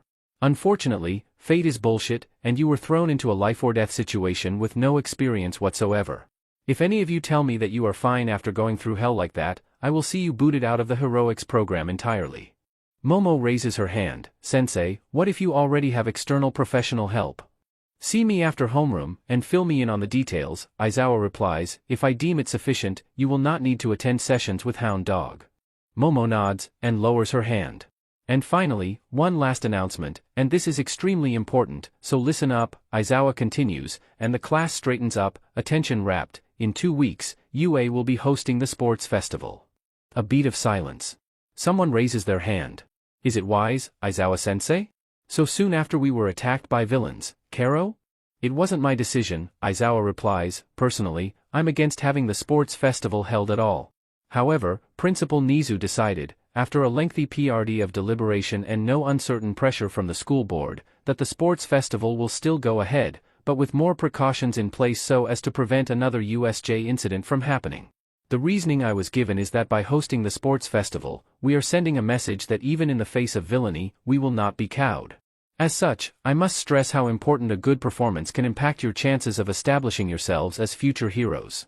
You get 3 chances as a student of UA, do not waste such rare opportunities. And with that, homeroom comes to an end, and the morning lessons commence. The lunch bell signals the end of Cementos modern literature lesson. As the concrete quirk teacher leaves, the students burst into excited chatter about the upcoming sports festival. This is going to be so rad. I'm so pumped. Aizawa declares, pumping a fist into the air. I can't wait to show off my quirk. Mina gushes. There will be so many heroes watching, Denki remarks, I can't wait to be scouted. Knowing you, maybe you'll get to be a sidekick, Kyuka smirks. Denki gasps, affronted, excuse you? I'll have you know that I too can be a hero. Meanwhile, Izuku and his friends are heading towards the door, with the intention of meeting Hitoshi and going to grab their lunch. Oboro had requested that they eat on the rooftop, which was his favorite lunchtime haunt with Aizawa and present Mike when they were all students, and Izuku was more than willing to go along with the request. That was the plan, at least, if not for Izuku opening the door and finding his path blocked by a literal crowd of students in the hallway. Understandably, Izuku is far from amused, especially since they are all staring at him and his friends like pieces of meat. Excuse me, can you all please move? You're blocking the way. Much to his irritation, no one did. In fact, they all start whispering to one another, casting sneering glances at him. Then, a disturbance makes its way through the crowd. Excuse me. Excuse me. Coming through. Oh motherfucking god. I already said excuse me, now move it. Pushing his way to the front of the crowd, Hitoshi appears, looking completely done with everything. Sorry, some of my classmates are here, the insomniac rubs the back of his head, I tried to get them to lay off, but it's like they're deaf or something. Hitoshi, do you know why these people are blocking the way? Nito asks. He sighs, something about scoping out the competition. You know the sports festival is coming up, right? They probably want to see what they will be up against. Which is reasonable. But not when they are being a safety hazard by obstructing the corridor, and Izuku is starting to get hungry. And when Izuku gets hungry, the less of a grip he has on irritation. Unfortunately, something happens that provides the fateful spark. Someone literally shoves Hitoshi to the side, causing the insomniac to stumble and nearly fall over, with only the dense crowd breaking his fall. Hey! You're 1A, right? A teenage boy with silver hair and rather large eyelashes gets right in Izuku's face, we're from 1B next door. Listen, just because you all fought some villains doesn't mean that you are superior or anything. We'll show you that we can be just as good as you, or maybe even better. Izuku's patience snaps. His fist swings out, and strikes the boy right in the nose. The audible crack echoes across the corridor, followed by the splash of blood. The spectating students scream in horror, as the boy stumbles back with a broken nose. What the hell? His indignant cry is cut off by Izuku surging forward. The boy gasps and gurgles, as Izuku suddenly has him in a chokehold, hands crushing his neck inwards. Take that back, Izuku growls, his voice low and deadly, take that back before I strangle you to death. Students are freaking out and backing away. The boy claws and digs at Izuku's hands, trying in vain to release the constricting grip cutting off his oxygen supply. You think this is some kind of game? Izuku continues, eyes and hair flashing with flames, you think that you can do better against villains that nearly killed my homeroom teacher and had a monster that could rival All Might? We both know that you won't last a minute against what my class went through. Perhaps your wounded pride needs a rude awakening, HM? Why not I demonstrate to you how close we all came to dying last Thursday? Maybe you will think twice before daring to show up and proclaim yourself as Dash. Stop. Please. A new voice cuts Izuku off. From the crowd of students, a girl with long red hair pushes her way forward. Please let him go, she begs, he's an idiot. Who are you? Izuku asks neutrally. Kendo Itsuka, class president of 1B, the girl quickly introduces herself, I'm sorry for whatever Tetsu-kun said to you. He doesn't have the best brain-to-mouth filter, and he let his hot-headedness get the better of him. Izuku regards her for a moment, do you share his beliefs? No. Itsuka quickly shakes her head, please let him go. I promise to deal with him appropriately. Izuku glances at Tetsu, who is now turning slightly blue from the lack of oxygen. Very well, make sure you do. Izuku releases his stranglehold, and pushes Tetsu towards Itsuka. Leaving her to deal with Tetsu, Izuku quickly goes over to Hitoshi, are you alright? I'm fine, Izuku, the insomniac replies, honestly, you didn't need to do that. Kendo-san normally keeps him in check. I wasn't going to sit by and let that BSTRD trivialize our trauma, Izuku defends himself, also, he has no right to shove you aside like that. That said, you do know that this will do nothing to change people's perception of 1A, right? Hitoshi points out. Izuku sighs, running a hand through his hair, I'll talk to Aizawa-sensei and Principal Nezu about this later. Right now, I'm starving, and I'm one stomach grumble away from incinerating everyone in this hallway. We don't want that to happen now, would we? Hitoshi readily agrees, throwing an arm around Izuku's shoulders. He turns back to the clique, let's get going, guys. The others quickly catch up, and the spectating students quickly part ways for them. No one is going to be an idiot and cross a hungry Izuku when he came close to murdering someone in front of so many witnesses. No siree. To be continued. That guy was such a prick. Ochako huffs, did he honestly think that getting attacked by villains is like a walk in the park for us?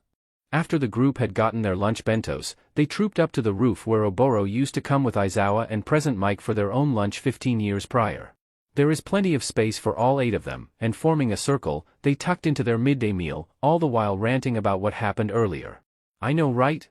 Inasa agrees hotly, good thing Izuku has a mean right hook.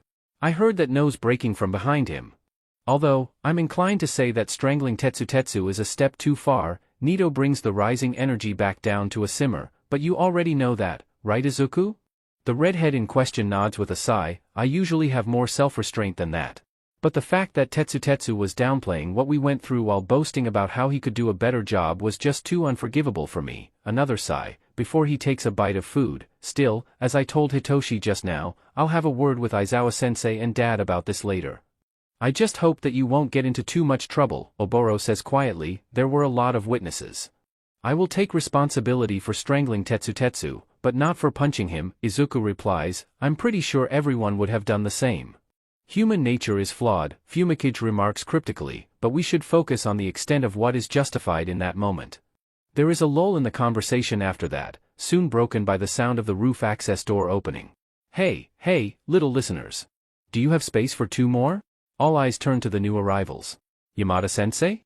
What are you and Aizawa-sensei doing here? Izuku gets to his feet. A little birdie told us that you lot are up on our old rooftop spot having lunch. Present Mike fingerguns the redhead, and I thought, why not we join you, just like old times. Zashi, that only applies to Oboro, Aizawa cuts in. It's the thought that counts, Shoyuda. Present Mike retorts, and besides, don't you have something to talk about with the flaming chicken here? Ah, so the moment has already come. It is with regards to Tetsu from 1B, right? Izuku says. That, and also your father wants to meet you after lunch. Aizawa sits down, as does present Mike, but first things first, I heard about what happened. Tetsu should never have said what he did, and I already had Vlad King deal with him. However, as I believe your friends have already told you, strangling Tetsu was a step too far. So should breaking his nose, present Mike mutters. Don't try to lie and say that you wouldn't do the same. Aizawa elbows his husband, that little sheet deserved to have his nose wrecked, but not nearly killed by strangulation. I already know that, Izuku nods solemnly, what is the punishment? I have consulted your father on that, Aizawa replies, he has sentenced you to an hour of non-stop tickling on a machine that he has power loader put together right now. Normally, we would just have Hawks tickle you instead, but he is on a mission for the Hero Commission and cannot make it today. Izuku forces down the shiver. He knows right away that the tickling he will later experience will not be the same that Kigo likes to put him through in the past. For all that he is left breathless and achy at the end, Izuku always sees being tickled by his brother in all but blood as pleasant experiences. Knowing his adoptive father, Izuku will be in for some truly torturous time later on. Very well, I accept. Aizawa nods, and continues eating from his bento. Nito decides to shift the conversation away to a different topic, so, the sports festival. We're all excited, yes? For sure. Ochako nods enthusiastically, we get to show off what we can do, and get our names out there. For you, maybe, Hitoshi mutters. Still, it was apparently loud enough for everyone to hear. Hitoshi? Izuku asks, you're not looking forward to the sports festival? I am, but I want to keep a low profile, if it makes sense. Hitoshi replies, I mean, I don't really want my quirk to become public knowledge. Izuku immediately puts 2 and 2 together, people used to give you shit for your quirk, right? Hitoshi nods, deciding now is as good a time to explain, people are afraid of losing their autonomy. When they found out what my quirk was, they immediately thought I was a villain, or destined to be a villain. According to them, when I hijacked their body, I could make them do all sorts of terrible things. Like murder, RPE, arson, you name it. I used to go through a lot of shit in elementary and middle school. I virtually had no friends in my age group. You guys are literally my first friends. Everyone glances at each other with uncomfortable looks. Izuku nods meaningfully, and takes Hitoshi's hand into his own, but you showed them, right? You made it into the top heroics program in the country. This is the biggest F you to the haters and naysayers possible. Language, Aizawa scolds, although there is far less heat than there should be. Doesn't change the fact that society is biased and effed up as a whole, Hitoshi points out. That's why I don't want to use my quirk during the sports festival. I don't want to stand out too much, if that makes sense. Izuku nods with a gentle smile. Off to the side, Aizawa considers this with a thoughtful look. Shinso, the hobo, speaks up. Are you perhaps hoping to become an underground hero? Hitoshi blinks. How did you know?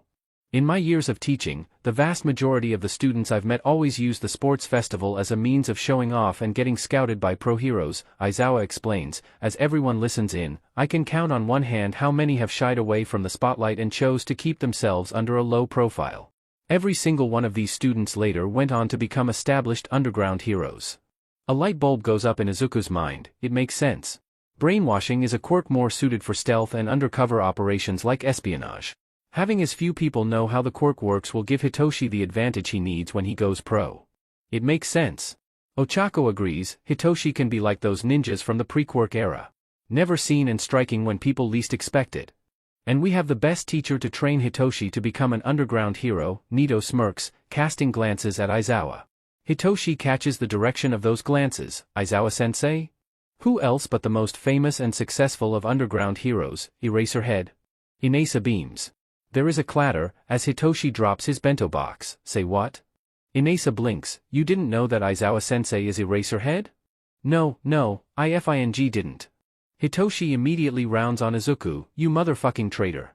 How could you have not told me after all this while that your teacher is the Eraserhead? Izuku immediately puts his hands up in surrender. Hey. In my defense, you never asked, Eek. Hitoshi pounced onto the redhead, screeching unholy retribution. The two teens rolled around the rooftop, wrestling one another as Hitoshi decried the betrayal and Izuku begged for mercy. The rest of the teens watch in bemused silence, while Aizawa groans from this lack of maturity. Getting to his feet, the hobo releases his capture weapon and snags both Izuku and Hitoshi up within its bindings. For heaven's sake, stop acting like children, Aizawa scolds. Even my cats are more well-behaved than you two. I will never recover from this betrayal. I am forever shattered. Beyond repair. Hitoshi bewails dramatically, if a bit muffled from being tied up. I said I was sorry. Izuku retorts back. All right, calm down everyone. Present Mike acts as the sensible adult. It's all good, no need to get your claws out. Hitoshi continues to pout, decidedly ignoring Izuku's pleas for forgiveness even after they are released from Aizawa's capture weapon. So, the sports festival? Inasa pushes the conversation forward. The rest of us are excited to show off, yeah? Yeah. Ochako pumps a fist. I'm super excited. So you're planning to go spotlight then? Nito asks. I mean, if it means that I can support my parents, then yeah, Ochako replies. At this, Izuku picks up on something concerning. Ochako-chan, is everything okay in your family? The brunette glances down, her demeanor suddenly doing a 180. Everything's fine, it's just that my dad's construction company has been running into some financial problems lately. It's been hard for him to secure contracts, what with the availability of quirks making labor and materials dirt cheap. We're not the most well off out there, which is why I want to be a hero and be able to support my parents. Her expression becomes fiercely determined. Being a hero means a large income, right? That way, I can allow my parents to live comfortably without having to worry about money ever again. Everyone is silent after Ochako's declaration. A few seconds later, Inasa sniffles, and furiously wipes his eyes with his sleeve. You are so cool, Oka-chan, he declares hotly. Your reasons are so noble. I'm sure that you will become one of the best heroes out there and make a ton of money for your parents. The brunette blinks. You guys don't think my reason for becoming a hero is stupid or selfish? There is nothing wrong about wanting to give back to your parents, Nito replies. I'm sure your parents must have sacrificed a lot. It is only right that you honor their sacrifice by repaying the favor once you have the means of doing so. Ochako blushes a deep red, but she looks intensely relieved when the group echo their agreement with Nito's statement. Izuku, however, considers this new revelation with deep thought. He turns to Aizawa, who mirrors his pensive look, and the two share a nod. This is worth bringing up to Nezu later. You want to set up a financial aid plan? Nezu asks. That's right, Izuku nods, a bit slowly since his entire body is aching like a beach. I'm deeply ashamed that I'm only discovering this now, since there were several signs before. After he was put through a different kind of hell where his entire body is strapped to a contraption which left his most ticklish parts exposed and slathered with baby oil, and then subsequently tickled with feathers for an hour straight without a single moment's reprieve, Izuku got straight down to business with his adopted father and discussed the pressing issue that was Ochako's woes with money. I should have noticed it first when Ochako could never join our video calls with a video feed, Izuku continues, fiddling with his thumbs, and those times when she muttered about rich people in that exasperated tone whenever Yaoyorozu-san unintentionally flaunts her wealth. He gives Nezu a serious look. Ochako-chan should not have to go through her high school years always watching every penny. And what about all the other students who come from financially disadvantaged backgrounds? They should never have to come to school worrying about whether their parents can afford to pay for next year's school fees, or fearing if their next school day will be their last because they can no longer afford to pay. Nezu steeps his paws together, deep in thought. He turns to Aizawa. What do you think? The gremlin child raises some very serious points. The hobo replies, while I have yet to see a student be forced to drop out of UA because their parents or guardians could no longer afford to pay for the school fees, the possibility that such a scenario could happen in the future highlights a serious lack of foresight on our part. Just as we already lose a significant proportion of potential heroes through our extremely biased entrance exam, Aizawa gives the stoat a pointed look, we stand to lose even more if we don't provide them a financial safety net in the event that their family's financial situation deteriorates. Aizawa-kun, you already know why the entrance exam continues to remain as it is, despite my numerous attempts to have it overhauled, Nezu reminds. That aside, I agree that a financial aid scheme is very much overdue, and it does reflect badly on UA to not have a safety net in place for students who come from disadvantaged backgrounds. While I will have to run through the idea with the school board, I am quite certain that they will agree to have such a scheme implemented at the soonest possibility. Glad to hear it, Izuku nods, although, if you don't mind, I wish to sponsor Ochako-chan's financial aid. Nezu's beady eyes gleam. Oh? And how do you intend to do that? It takes a hot second for Aizawa to realize what Izuku is planning to do. He throws his head back against the sofa and groans loudly, Gremlin child, I beg you, do not destroy the global economy by making gold worthless. I promise to not go to that extent, Izuku replies, but that doesn't mean I will be stingy with how much I will give to Ochako-chan. He gets another groan from the hobo as a result. It is around when classes end when sheet goes down. Ochako and the rest of Izuku's clique are just leaving the classroom when Izuku intercepts them. Ochako-chan. Wait up. Oh.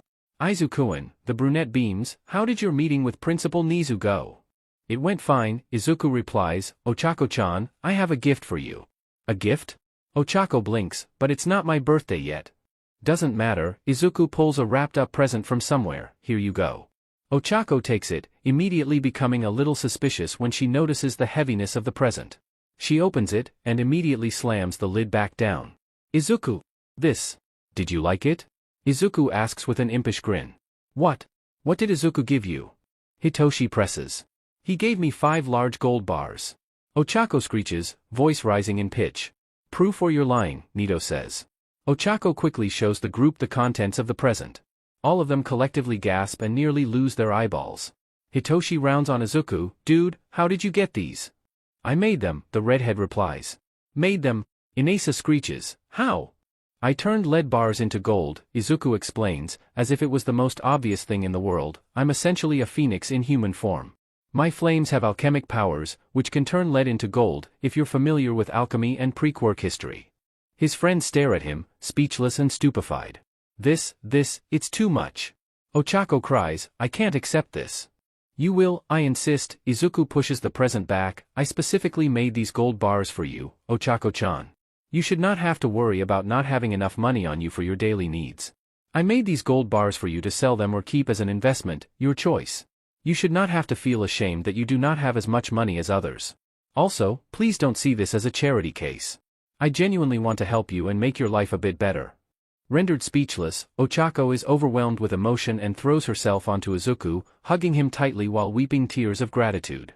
Dude, are we literally nothing more than chopped liver to you? Hitoshi drawls. I mean, you guys come from more financially advantaged backgrounds, Izuku shrugs, but, if it makes it any better, I'm willing to transmute a gold bar for each of you. Is that okay? His friend's response is to dogpile him while crying tears of joy. Meanwhile, in the staff offices, Aizawa shoots up from his sleeping bag. Shoyuta? Present Mike asks, what's wrong? The gremlin child is doing something outrageous, Aizawa groans, beelining to his desk, opening a drawer and pulling out an unopened bottle of vodka. He pops the lid and downs the fiery alcoholic contents in one fell swoop, much to the horror of his husband and colleagues. No way is he going to deal with whatever bullshit is happening while sober. To be continued. The next 2 weeks sees the students of 1A prepare themselves for the sports festival, whilst juggling sessions with Hound Dog and the extra lessons run by Aizawa. With permission from their homeroom teacher, the school's training facilities are opened up for the students to train themselves and with each other, getting into tip-top shape in order to perform their very best in front of the entire nation. Of course, there were exceptions. After some discussion with Aizawa and Nezu, Oboro decided to not participate in the sports festival for his own safety. No one wanted the bogeyman of the underground to realize that the person whom he used to make Kurogyri has been reverted back into his original body. It was impossible to rule out the possibility of Oboro being kidnapped and turned into a Numu a second time. So to prevent another Kurogyri, Oboro is to keep a low profile for the time being. That didn't mean that the Cloud Quirk team didn't see some action in the lead-up to the festival itself though. In keeping with Hitoshi's wishes to not use his quirk during the festival, the question on what could Hitoshi do to level the playing field was brought into focus. Oboro suggested the idea of Hitoshi using a bow staff, similar to the one he had back during his first life, as an on-hand weapon. Thanks to a little intel from Nezu, one of the rounds of the festival will be one-on-one fights, and since Hitoshi has no intention of using his quirk, the bow staff will help secure an even playing field against an opponent who will certainly be using their quirk or support equipment to fight. Oboro will train Hitoshi in using the bow staff so that he will know how to use it effectively without causing any mishaps to himself or an opponent. After some discussion with Izuku, it is decided that the bow staff will be further outfitted with a taser at one end, powered to deliver an electric shock strong enough to incapacitate an opponent, but not enough to kill. Then, it was a trip down to the support labs to have the blueprints made into reality. The trips, for lack of a better term, were a trip in of themselves. Izuku and his friends had just barely reached the labs when the front doors, which were made of thick, reinforced steel, were blown off their hinges by a powerful explosion which rocked the hallway and cracked the opposite windows. Unhinged laughter echoed from within, followed by anguished yelling, which Izuku recognized as from Power Loader. This is how the septet became acquainted with Hatsune, the rising star of the support program, absolutely insane inventor, and the reason for Power Loader's headaches and alcoholism. Basically Izuku, except female and support equipment enthusiast. Still equally deranged, as Nito sums it up. How am I deranged? Izuku asked. Hatsune could easily take over the world with her babies, Hitoshi adds. You could easily do as much damage by destroying the global economy. Hey! I don't go around giving gold bars to just anyone. Izuku retorts. Yes, but given how many you have created thus far, Hitoshi rebuts, there is already some impact on the global economy since these bars were not accounted for. Also, I'm not surprised if you decided to end global poverty by giving every poor person a gold bar, and thereby causing the global economy to collapse because one of its main drivers has become worthless. Hey! On a different note, Aizawa had the subconscious urge to break out the alcohol at that precise moment, while also experiencing a strange feeling of vindication from having one of his arguments supported by an unknown entity. But anyways. Through some rather hair-raising experiences with Hatsune, courtesy of the front doors being blown off by explosions each time they visited, Hitoshi's taser-fitted bow staff is crafted and brought to life over a PRD of a week. In the meantime, Hitoshi trained alongside his friends under the guidance of Aizawa and the other teachers who ensured that the students prepared properly without injuring or killing themselves in the process. Once the bow staff is completed, Oboro stepped into his role as Hitoshi's trainer, using a similar staff to guide the insomniac in the correct stances, kickoffs, and how to strike effectively. As Hitoshi will be fighting on level ground and not on a cloud, Oboro had to adapt his fighting style in order to suit combat on land. Hitoshi was put through the physical ringer over the course of the week. While Oboro did not have the experience or prowess like Aizawa or Present Mike, he was more than capable of sweeping Hitoshi's feet out from under him and making him taste synthetic leather far more times than he can count. But even as he became acquainted with the floor mat, Hitoshi bounced back up each time and demanded another round, which Oboro was more than happy to accommodate. The other members of the rooftop gang, as Present Mike cleverly coined, busied themselves with their own training. When not sparring with each other or training their respective quirks, the gang spent many hours in Gym Gamma, working out in a specially made exercise gym. Much sweat, tears, and the occasional blood was split, the last courtesy of Izuku training top naked each time. According to the redhead, whenever he exerts himself physically, his body temperature rises much quicker than the average person, courtesy of his quirk. By training topless, Izuku is able to cool down much more easily and prevent overheating. Unfortunately, the sight of Izuku training without a top on proves to be a consistent distraction for a certain Inasa. While one might think that Inasa would be the distraction if he worked out without a top on, the Quirk teen often finds himself unsubtle ogling Izuku's sweat-drenched torso and arms, muscles clenching and flexing with each rep and release, and each grunt from the exertion of pumping iron. In Inasa's eyes, there is not a more tantalizing and tempting sight in the world. As a result, his brain often went into short-circuit, and it became a common sight to see a trickle of blood dripping from Inasa's nose throughout these workout sessions. "Dude," Hitoshi remarks, "you are so f***ing whipped." Shut up. Inasa retorts back while trying to stop the blood from dripping further, "You don't get to say anything until you find someone whom you just want to lick the sweat off their abs." TMI, Inasa, Nito groans from the machine next to him. "As if you wouldn't do the same if you were attracted to somebody." Inasa retorts. Thankfully, Izuku was always out of earshot whenever these conversations were taking place. That, or just selectively deaf, since Inasa would also get plenty of unnerved stares from other students thanks to having no sense of indoor voice. But anyways. Aside from physical training, lessons continue over the course of the 2 weeks. And it was during this continuation of academic learning that the rooftop gang observed some significant changes. Perhaps the most striking is their foundational heroics lessons. In the first lesson after the USJ attack, instead of All Might bursting into the room in all of his loud, boisterous glory, it was Aizawa who took the helm of the class. "Where is All Might Sensei?" Ijiru asks. "All Might will no longer be teaching this class," Aizawa reveals, "or any class for that matter. His inability to prioritize his teaching responsibilities before the USJ attack has convinced Principal Nezu to strip him of all teaching obligations." This, understandably, causes an uproar amongst most of the students, which only escalated when Izuku very loudly proclaimed, "Good riddance to bad rubbish." With the class about to go up in arms against him, Izuku slams a fist down against his desk, and stands up. "Everyone, shut up. It is about time you knew the truth about the symbol of peace." Effectively hijacking the lesson, Izuku goes up to the front of the class, and with Aizawa's permission, speaks in stark, unflinching detail about the dark side of All Might's character that he had kept secret away from public knowledge. How the symbol of peace is actually a prejudiced, quirkist bigot who saw the quirkless as inferior and would never amount to anything. When this threatened to trigger another indignant uproar, Izuku silenced everyone with a single line. "He told me that a quirkless person can never become a hero, when I was effectively quirkless." The classroom goes as silent as a graveyard. "You think I had this quirk all my life?" Izuku raises an eyebrow. "I only had it for less than a year. Before that, I was effectively quirkless with a dormant quirk factor.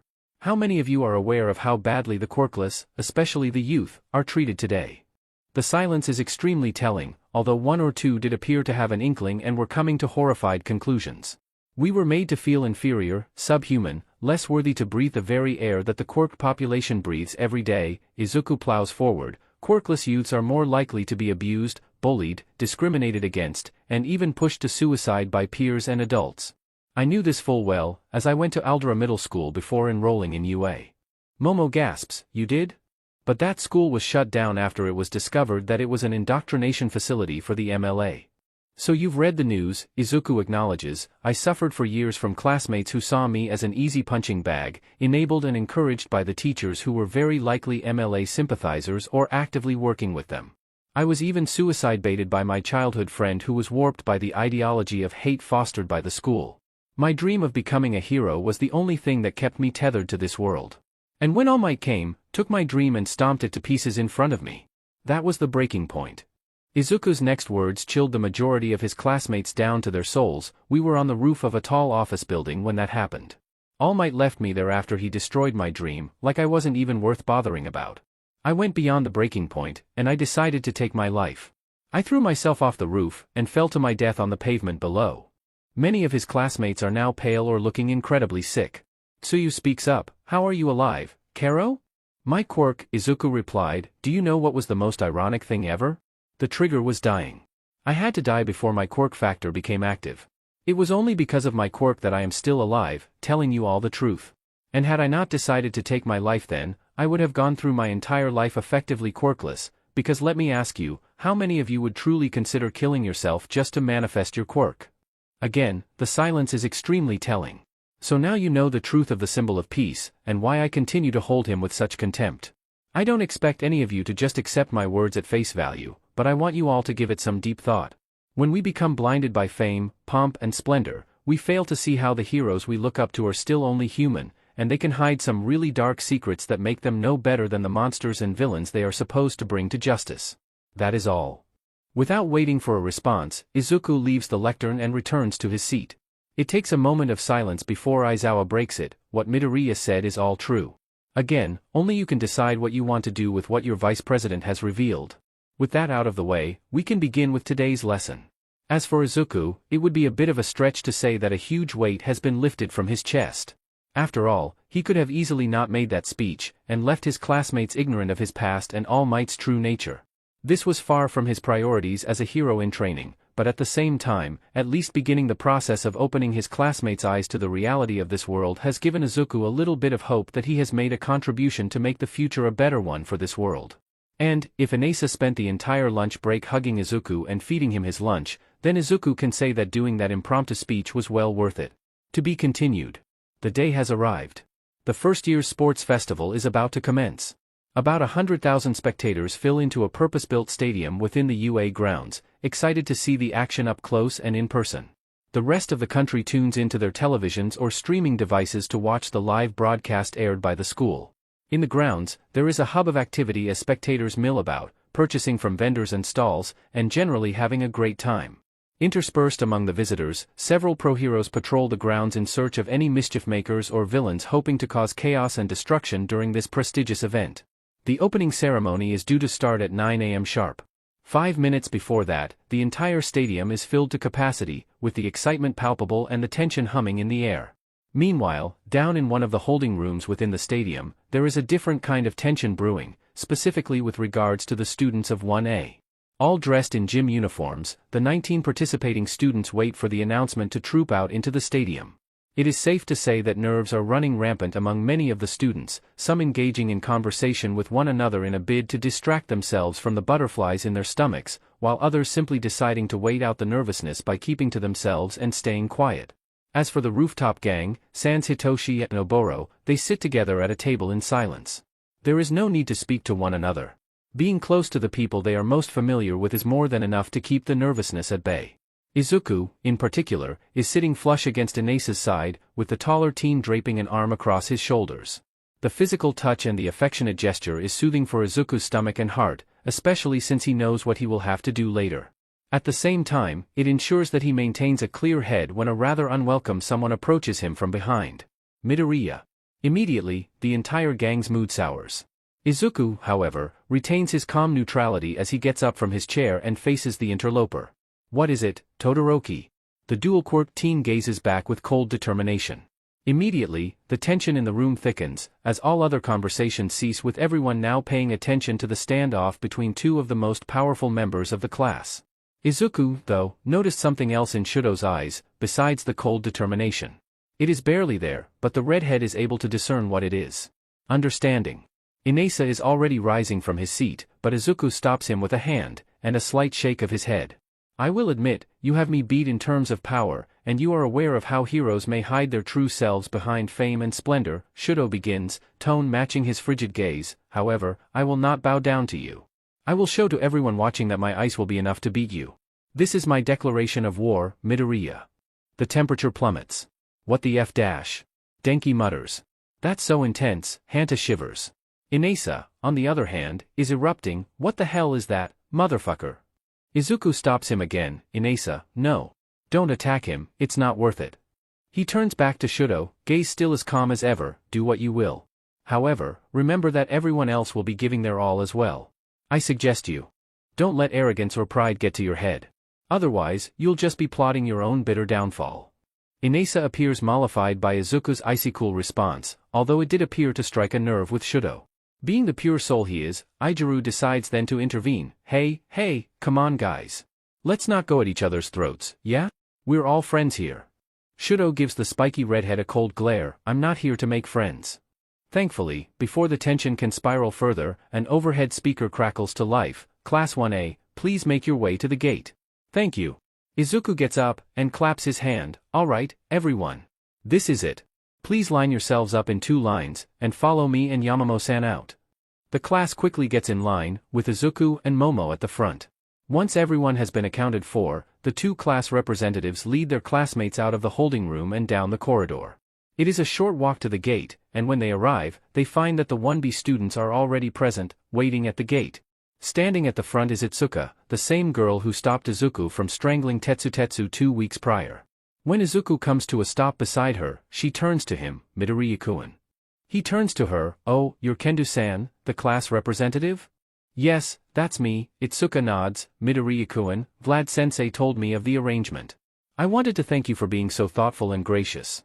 I do not wish for any animosity to exist between our two classes." Izuku nods. "It is only right. Plus, it would put Hitoshi in a very awkward position if there is a rift between our two classes." "I can concur," the insomniac agrees from behind Itsuka. There is no time left for any more conversation. The gate rumbles, and slowly, it begins to open, revealing the stadium and beyond. The roars of 100,000 spectators reach the students' ears, as present mix-amplified voice echoes across the stadium. "Presenting to you all, the illustrious Heroics Department classes, 1A and 1B. It had been an act of foresight and initiative to prevent any more festering of tensions between the two Heroics classes." Izuku had expressed his concerns to Nezu and Present Mike, the latter who is emceeing the sports festival, that any special attention given to 1A will only serve to widen the chasm already existing between his class and the rest of the first-year student populace. Nezu agreed, and had Present Mike introduce 1A and 1B together as a united heroics program. The same is to be done for the other classes in the cohort, general education, support, etc. Izuku nods to Itsuka, and together, they lead their respective classes out into the stadium. Triumphant orchestral music blares from speakers, barely heard over the roars and cheers of the spectators. Izuku can hear many of his classmates reacting with awe at the sheer number of people here to watch them compete, and their own excitement to put on a good show for the audience. The two heroics classes take their places on the field, as Present Mike introduces the general education, support, and management classes. In total, over 200 students gather on the field, standing before a raised stage. As the orchestral music comes to a climactic end, the R-18 heroine, Midnight, steps onto the stage and cracks her cat-o'-nine-tails loudly in the air. And now, let us give an uproarious welcome to Midoriya Izuku of Class 1A, who will open the sports festival with the competitor's pledge. Loud applause marks the moment when Izuku steps away from his cohort and steps up onto the stage. Midnight hands him a microphone, and steps back to give him the spotlight. Izuku had been informed that he will need to make a speech to open the sports festival a week prior, courtesy of Nezu. As the one who topped the entrance exam rankings, the responsibility fell squarely on his shoulders. He spent the better part of the last 3 days working with his adoptive father to put together a speech that will have maximum impact. He will be speaking to the entire nation, and such opportunities do not come often. This is a rare chance to spread a message in his continuing bid to make the world a better place for people such as his past self, to knock the first domino down to commence a chain reaction that will ensure that those who slip through the cracks will be rescued and brought back to the surface. And so, with his peers and the entire nation watching, Izuku brings the microphone to his lips. "I won't bore you with meaningless platitudes. While the sports festival is a sanctioned event where we give our all and be seen by the entire nation, we must never forget this crucial fact." Izuku turns his gaze to his peers. "All of us participating today represent the very best of the current generation. We represent the future of Japan, whether we are going to be heroes or otherwise. When we graduate, we are going to become the pillars of society, the upholders of peace, justice, and everything good. I say this, because our society is now at a crossroads." The entire stadium has gone eerily quiet. 2 weeks ago, my class was attacked by villains at the USJ facility. While most of the villains were nothing more than petty thugs itching for a fight, the ringleaders were dangerous individuals with destructive quirks and a genetically engineered monster which rivaled the power of All Might. What makes the situation even worse was that All Might himself was supposed to be there, to act as an additional layer of protection for my class. However, the symbol of peace completely failed in his duties and obligations as a teacher of UA. Instead of ensuring that his students were kept safe, he went around Muzutafu stopping petty crime, while his students became victims of what was arguably the largest villain attack ever in Japan. Izuku pauses for a second to let this all sink in. The silence continues. "It is only the grace of the heavens that none of my teachers and classmates were seriously injured during the attack. However, the fact that we survived what was arguably the largest villain attack ever recorded does not take away from the knowledge that the symbol of peace would rather be running around the city stopping petty crime than keeping his students safe," despite knowing that there was a strong possibility of the class being attacked by hostile forces.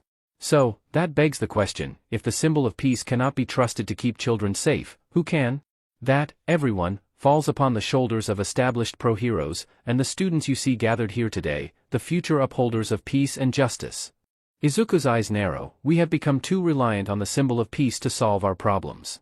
But do not forget, All Might is merely human like you and me. He will one day retire, or perhaps, die in the line of duty.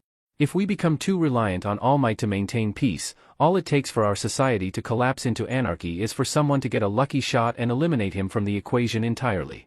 We cannot let our peace and stability rest on the shoulders of one man. This is why we have pro-heroes, and other equally important defenders of justice such as police officers, EMTs, doctors, judges, and so on. Peace and stability is a shared responsibility, one that everyone must play a part to keep our society whole and united. For too long, we have become blinded by fame, pomp and splendor, courtesy of All Might. It is time to see the truth, that heroism is not just relegated to pro-heroes. Anyone can be a hero, and I don't mean just a pro-hero. Your actions today may mean that peace continues to thrive tomorrow. A simple act of kindness, compassion or appreciation can prevent a criminal or villain from being born. Everyone here, in this stadium or watching through the live broadcast, has the potential to become a defender of peace and justice. All it takes is a good heart and a longing to help, and you are already a hero. Izuku begins to wrap up, so remember, just because you do not have a powerful or flashy quirk, you have what it takes to become a hero.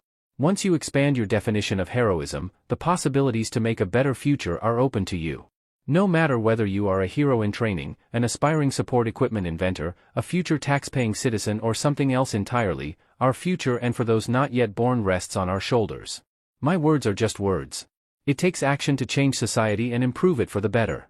Show to everyone watching today that you are a hero of tomorrow, whatever that means to you. So to open the sports festival, I only have this to say. Go beyond.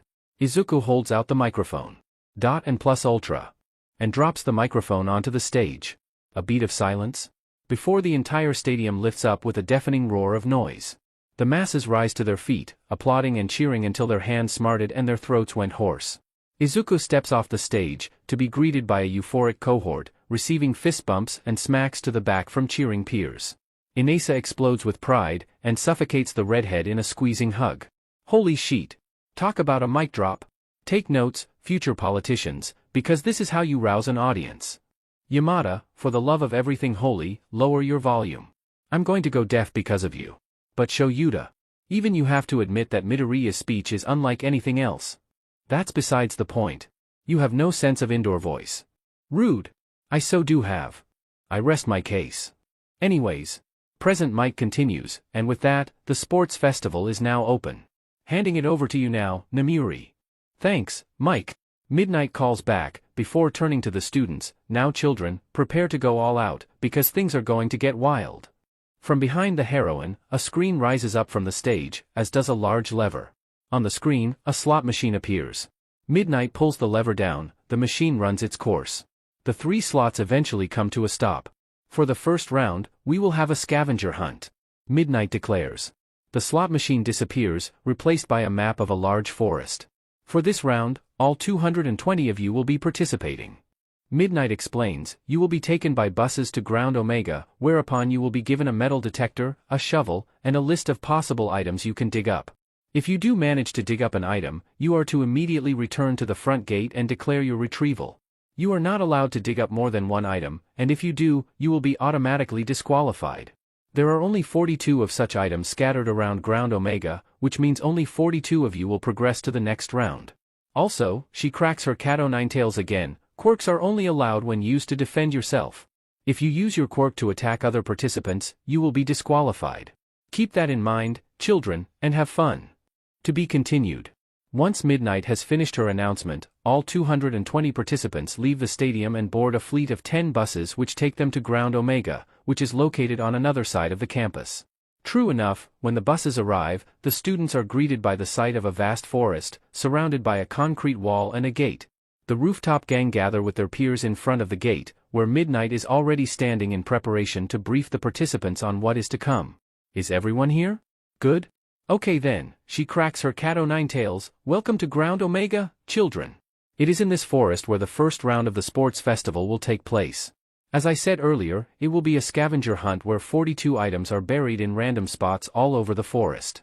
You will be given metal detectors and a list of the 42 items. If you find one, you are to immediately return to the gate and declare your find. That way, the item will be removed from the list and guarantee your spot in the second round. Any questions? Someone raises their hand. Midnight Sensei. What happens if someone steals your item after you found it? Then you will need to get it back, she replies. So long as a person reaches the gate and declares an item, it is counted. The air becomes a little more tense. Izuku shares a look with Inasa, and the latter nods in understanding. Alrighty then. Midnight cracks her cat o' nine tails again. If there are no further questions, you will now receive your metal detectors and list of items. Several robots begin moving around the gathered students, handing them the metal detectors and tablets which contain a digital copy of the list and a map of Ground Omega. Izuku inspects the items that are printed on the list, which, rather honestly, appear quite random. A soup pot, he hears one student behind him mutter. A wrench. Huh? What in the hell is a dodecahedron? You have as long as it takes until all 42 items have been declared. Midnight announces, now, is everyone ready? Because your scavenger hunt starts, now. Immediately, the gates open, and all 220 students rush into the forest, desperate to get a head start to find their items first. Izuku and Inasa join the flow, eventually splitting off and finding themselves in a quiet part of the forest all by themselves. So, shall we get started? The redhead proposes. We should. Elsewhere, the rest of the rooftop gang have split off into pairs too. Hitoshi and Ochako find themselves about a kilometer away from Izuku and Inasa, and having gotten to grips with how the metal detectors work, they begin scanning the ground for any sign of buried objects. For quite a while, the only sounds to be heard are the birds singing in the trees, and beeps of the metal detectors as they scan the ground, but find nothing of interest buried underneath. I hope we can find something soon, Ochako mutters, the fact that only a fifth of us will actually progress. Luck is a huge part of this task, Hitoshi replies. I think Principal Nezu is really emphasizing how luck is a major factor in many things of life. That is really philosophical, Ochako remarks. My dad likes to read philosophy in his spare time, and I occasionally read the books that he lays around whenever I feel especially broody, Hitoshi admits, and I think about this sometimes. It was pure luck that Izuku found me during the entrance exam. If he hadn't, I wouldn't have scored enough points to make it into the heroics program, because brainwashing is effectively useless against robots. Ochako considers this for a moment. Now that you mentioned it, I guess I was pretty lucky that Izuku heard my cry for help when the zero-pointer was released. I don't think that UA would allow someone to die during the entrance exam, but nobody could have known that at the time. You can say that again, Hitoshi nods. Somewhere else, Nito and Pheonix had gravitated towards each other when the gang split up. Scouring another part of the forest, they too appear to have no luck thus far in detecting anything thus far. Until, Pheonix's metal detector starts ringing loudly. There is something here. Immediately, Pheonix takes his shovel and begins digging, with some help from Dark Shadow. Nito keeps a lookout for any opportunistic rivals who may have heard Pheonix's metal detector going off and going in to steal whatever item was buried underneath. After a minute of digging, Pheonix's shovel hits something, and with a bit more work from Dark Shadow, it comes into view. I find this deeply ironic, Pheonix remarks. It is a metal shovel. Nito checks his tablet. There is a metal shovel on the list. Pheonix pulls the shovel from the ground, considers something for a moment, before offering it to Nito. You should take it. The blonde blinks. Wait, what? But you found it and dug it up. True, however, if I were to go back to the gate and declare the find, you would still have to find your own item. I cannot go back into the forest to ensure that you are not attacked by the hostile forces of darkness should you manage to dig something up. I, on the other hand, have Dark Shadow as extra protection. The forest is dim enough for her to become strong, but not enough to go completely feral.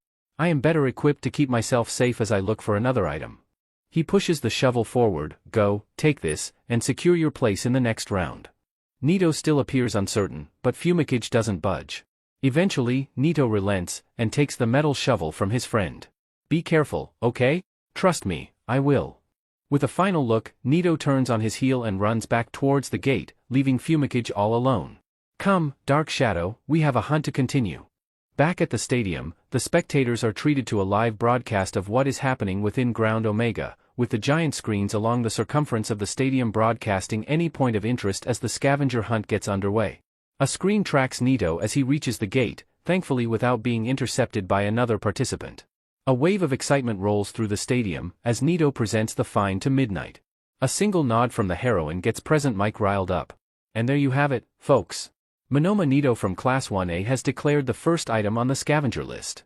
He has guaranteed his spot in the second round. A loud cheer reverberates through the stadium. There are now 41 items remaining. Who will be next? Back with Izuku and Inasa, their luck appears to have changed, when the latter's metal detector starts beeping wildly, indicating that something noteworthy is buried underneath. Immediately, the pair take out their shovels and begin digging, eventually coming upon a metal box. Is this on the list? Izuku wonders. Inasa checks his tablet. No, but maybe what's inside could be. They open the box, only to find a note inside it. Izuku takes it out, and reads what is written on the paper. Too bad, so sad, you just dug up a false item. He blinks, and shares a look with Inasa. They are silent for a good moment. At the stadium, a wave of curiosity is brewing amongst the spectators as a screen captures Izuku and Inasa's moment. Oh ho! This is a new development, something that was cleverly left out of the instructions. Present Mike guffaws. Did you honestly think that just 42 items will be buried around the forest? What do you take us for? This is UA, and things are never quite so easy. That, dear listeners, is a false item, merely used to get one's hopes up, only to teach a valuable lesson that life is never so easy. Back with the pair, the realization of what had just happened is finally hitting. Inasa sighs loudly. God damn it. I thought we struck gold. Well, we didn't, Izuku replies, throwing the note back into the box and tossing it into the hole. Best we continue on. Hopefully, we will actually find something. With nothing more to do, the pair continue on, and the rhythmic beeps of their metal detectors once again fill up the silence of their resumed search. Elsewhere, Hitoshi and Ochako seem to have struck the jackpot. Their metal detectors went off barely seconds apart, and after some digging, they unearthed 2 items, a silver key and a steel fidget spinner from the pre-Quirk era, which are both on the list. This should be their ticket to the second round. However, the alarm of their metal detectors have, unfortunately, attracted some very unwelcome interlopers. Like vultures honing in on a carcass, a pair of students whom Ochako and Hitoshi don't recognize suddenly burst out from the overgrowth. Who are you? Ochako screeches. We heard your metal detectors. One of the pair, a boy with metal spikes in his hair grins, and not in a benign or friendly way. And you're our ticket to the second round, the girl with him cackles. Immediately, Ochako and Hitoshi are on the defensive, knowing that they are in for a fight. Midnight did warn that participants were allowed to steal others' finds, so long as they made it back to the gate and declared the item as their own. It is an unfair system, but it is a stark reminder of how much the real world works. People can steal things from others, and not just the usual purse snatcher or shoplifter. Ideas, concepts, even entire lives can be stolen by an opportunistic thief, and the ones who suffer are usually the disadvantaged or those who do not have a voice to speak up for themselves. For Ochako and Hitoshi, this is going to be a test with very real implications. The unknown pair surges towards them. The boy runs a hand through his hair, and produces a handful of metal spikes which look extremely deadly and can cause serious damage. Ochako immediately ducks when the spikes are thrown, and leaps at her attacker, ready to use her quirk to send him up into the trees above. The girl, who doesn't appear to have any physical signs of a quirk, goes for Hitoshi. The only clue he gets is her eyes flashing with light, and while cursing that he couldn't take his bow staff with him for this round, Hitoshi is forced to contend with the possibility of using his quirk when he promised that he would not. The fight goes on for several minutes. With Ochako constantly ducking and diving out of the way of metal spikes, it isn't easy for her to slap a hand on her attacker. The boy has considerable aim, making him a difficult target. Hitoshi himself finally learns what the girl's quirk is when her eyes suddenly light up, unleashing blinding beams of light that force Hitoshi to roll out of the way if he didn't want to lose his vision.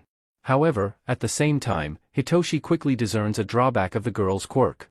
Every time she unleashes her beams of light, it appears to blind her for a few seconds. Hitoshi uses those few precious seconds to go on the offensive, launching himself at the girl and swinging his foot right into her cranium. While he is not the most skilled in delivering blows with his feet, it is still good enough to send the girl crashing to the ground. Another blow to the head knocks her out for the count. Meanwhile, Ochako gets her lucky moment when the boy slips on a spot of mud.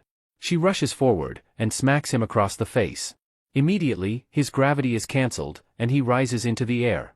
Disoriented and suddenly losing contact with the ground, the boy flails and kicks in a desperate bid to get himself back down.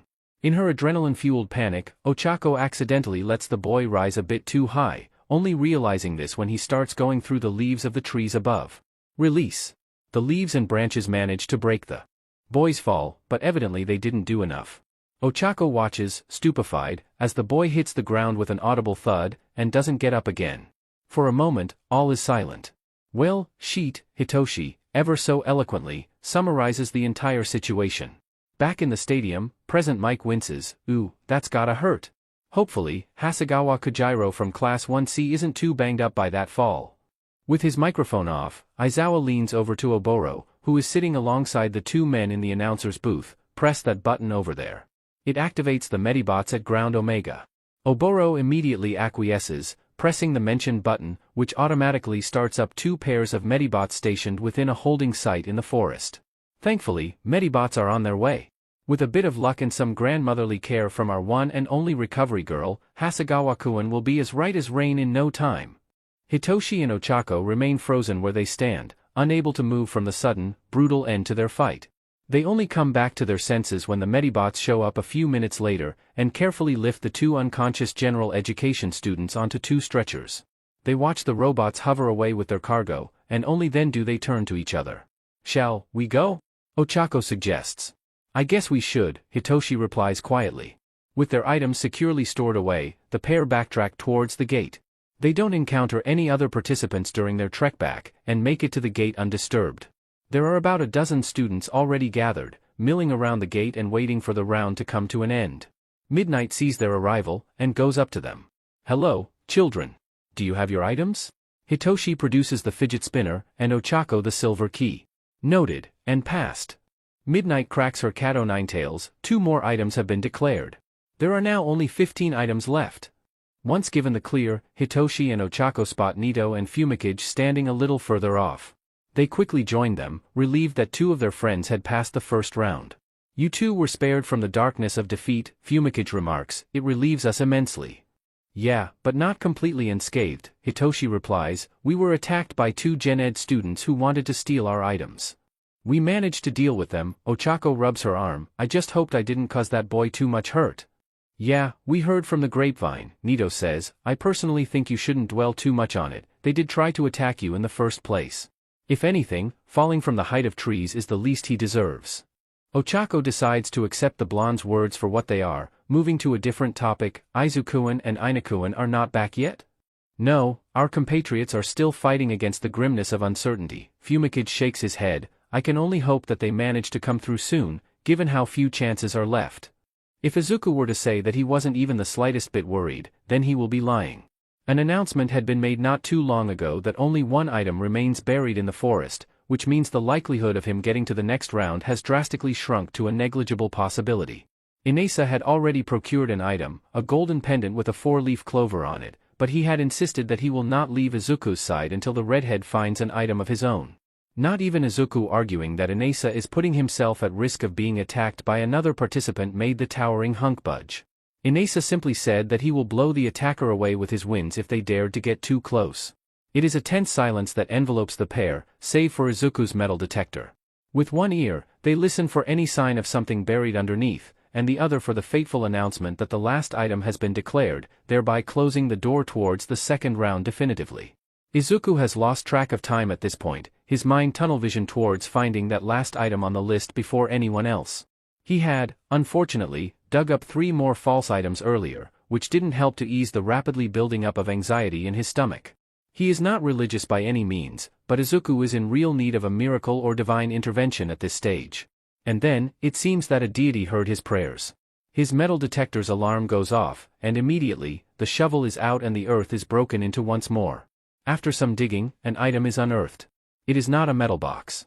Rather, a golden manekiniko, or beckoning cat, figurine. Inasa, without asking, WHPs out his tablet and checks the list. It's on the list. Izuku quickly takes the figurine out of the ground, and together, the pair race back to the gate. Thankfully, they don't encounter anyone along the way, and cross the gate undisturbed. Midnight perks up when she catches sight of them. "Oh, do you have our last 2 items?"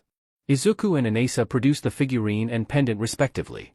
"All right, that's it." Midnight cracks her cat o' nine tails. All 42 items have been found and declared.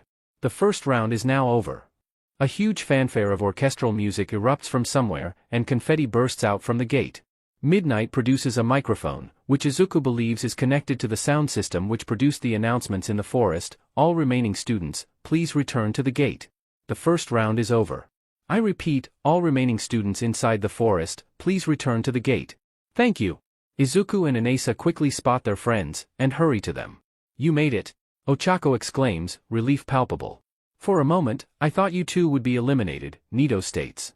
Inasa actually found his item earlier, but he refused to leave my side, Izuku replies. Of course. Inasa booms, I will never dare leave my best friend all alone where he could be attacked by unscrupulous participants. Wow, you really are a bottom, Hitoshi drawls. Inasa gasps, hand flying to his heart, excuse you. I already said that I am a top and looking for someone to be my little spoon. The real bottom here is me, Izuku pipes up nonchalantly, I would like for someone to be my big spoon. They all stare at Izuku, especially Inasa, who is turning a light shade of pink. Ochako snorts, looks like I will be winning that bet soon. What bet? Izuku asks. Oh, nothing. Meanwhile, the rest of the cohort slowly emerge from the forest, most sporting dejected and disappointed looks. Now, don't look so glum, my lovelies. Midnight cackles, you all just got unlucky this time around. There is always next year, so cheer up and look forward to the many other exciting activities lined up later today. Izuku notes that the 42 students who will be progressing to the next round are being kept separated from the rest of the cohort. He also notices that not all of the heroics program had managed to get through. Almost all of his class managed to progress, but Ojiro and Satu were among the rest who would not. More of Class 1B didn't make it through, about half of the number, while the vast majority of general education, support and management students failed to progress. Izuku does see Hatsum with the 42 students, tinkering away at one of her babies, and he recognizes a few familiar faces among the other 12 who are not from the heroics program during his moment delivering his speech. All in all, it is still very much skewed towards the heroics program. Izuku does hope, however, that at least Hatsum will make it to the final round, along with his friends. Midnight sends the 178 students who didn't pass up the buses first, before herding the remaining 42 up the last 2 buses. The rooftop gang pile into one bus together, and take up 3 rows to themselves.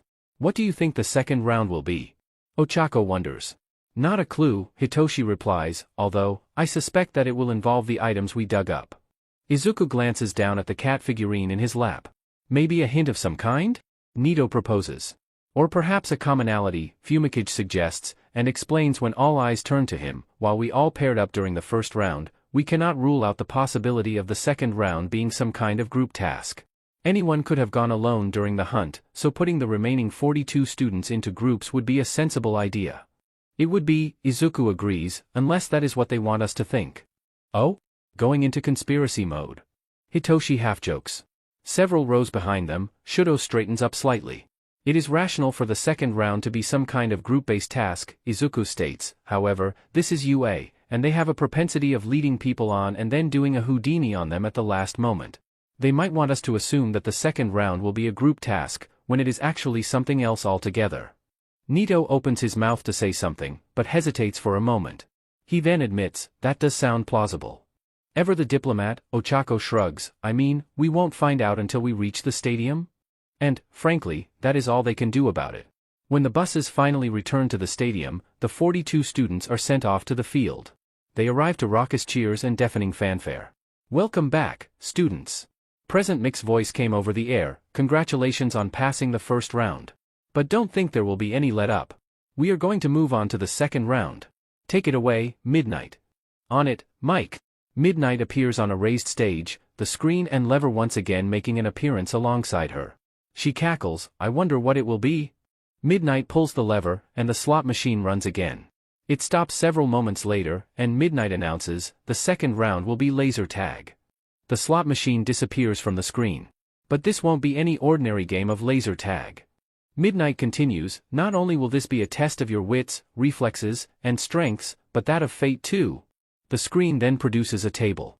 Izuku notices that the 42 items that were on the list during the scavenger hunt are displayed in one column, with the adjacent column still empty, but not for long. Each item you dug up carries a specific number of points. Midnight announces, unlike traditional laser tag, each time you manage to land a shot on someone, you earn points based on the number that person possesses. The empty column beside the items begins filling up with numbers. For example, the tin can is worth 5 points, the steel key ring is 10 points, the wrench is 15, so on and so forth. All you have to do is score the most points throughout the game, and how much you earn will determine whether you will progress to the final round.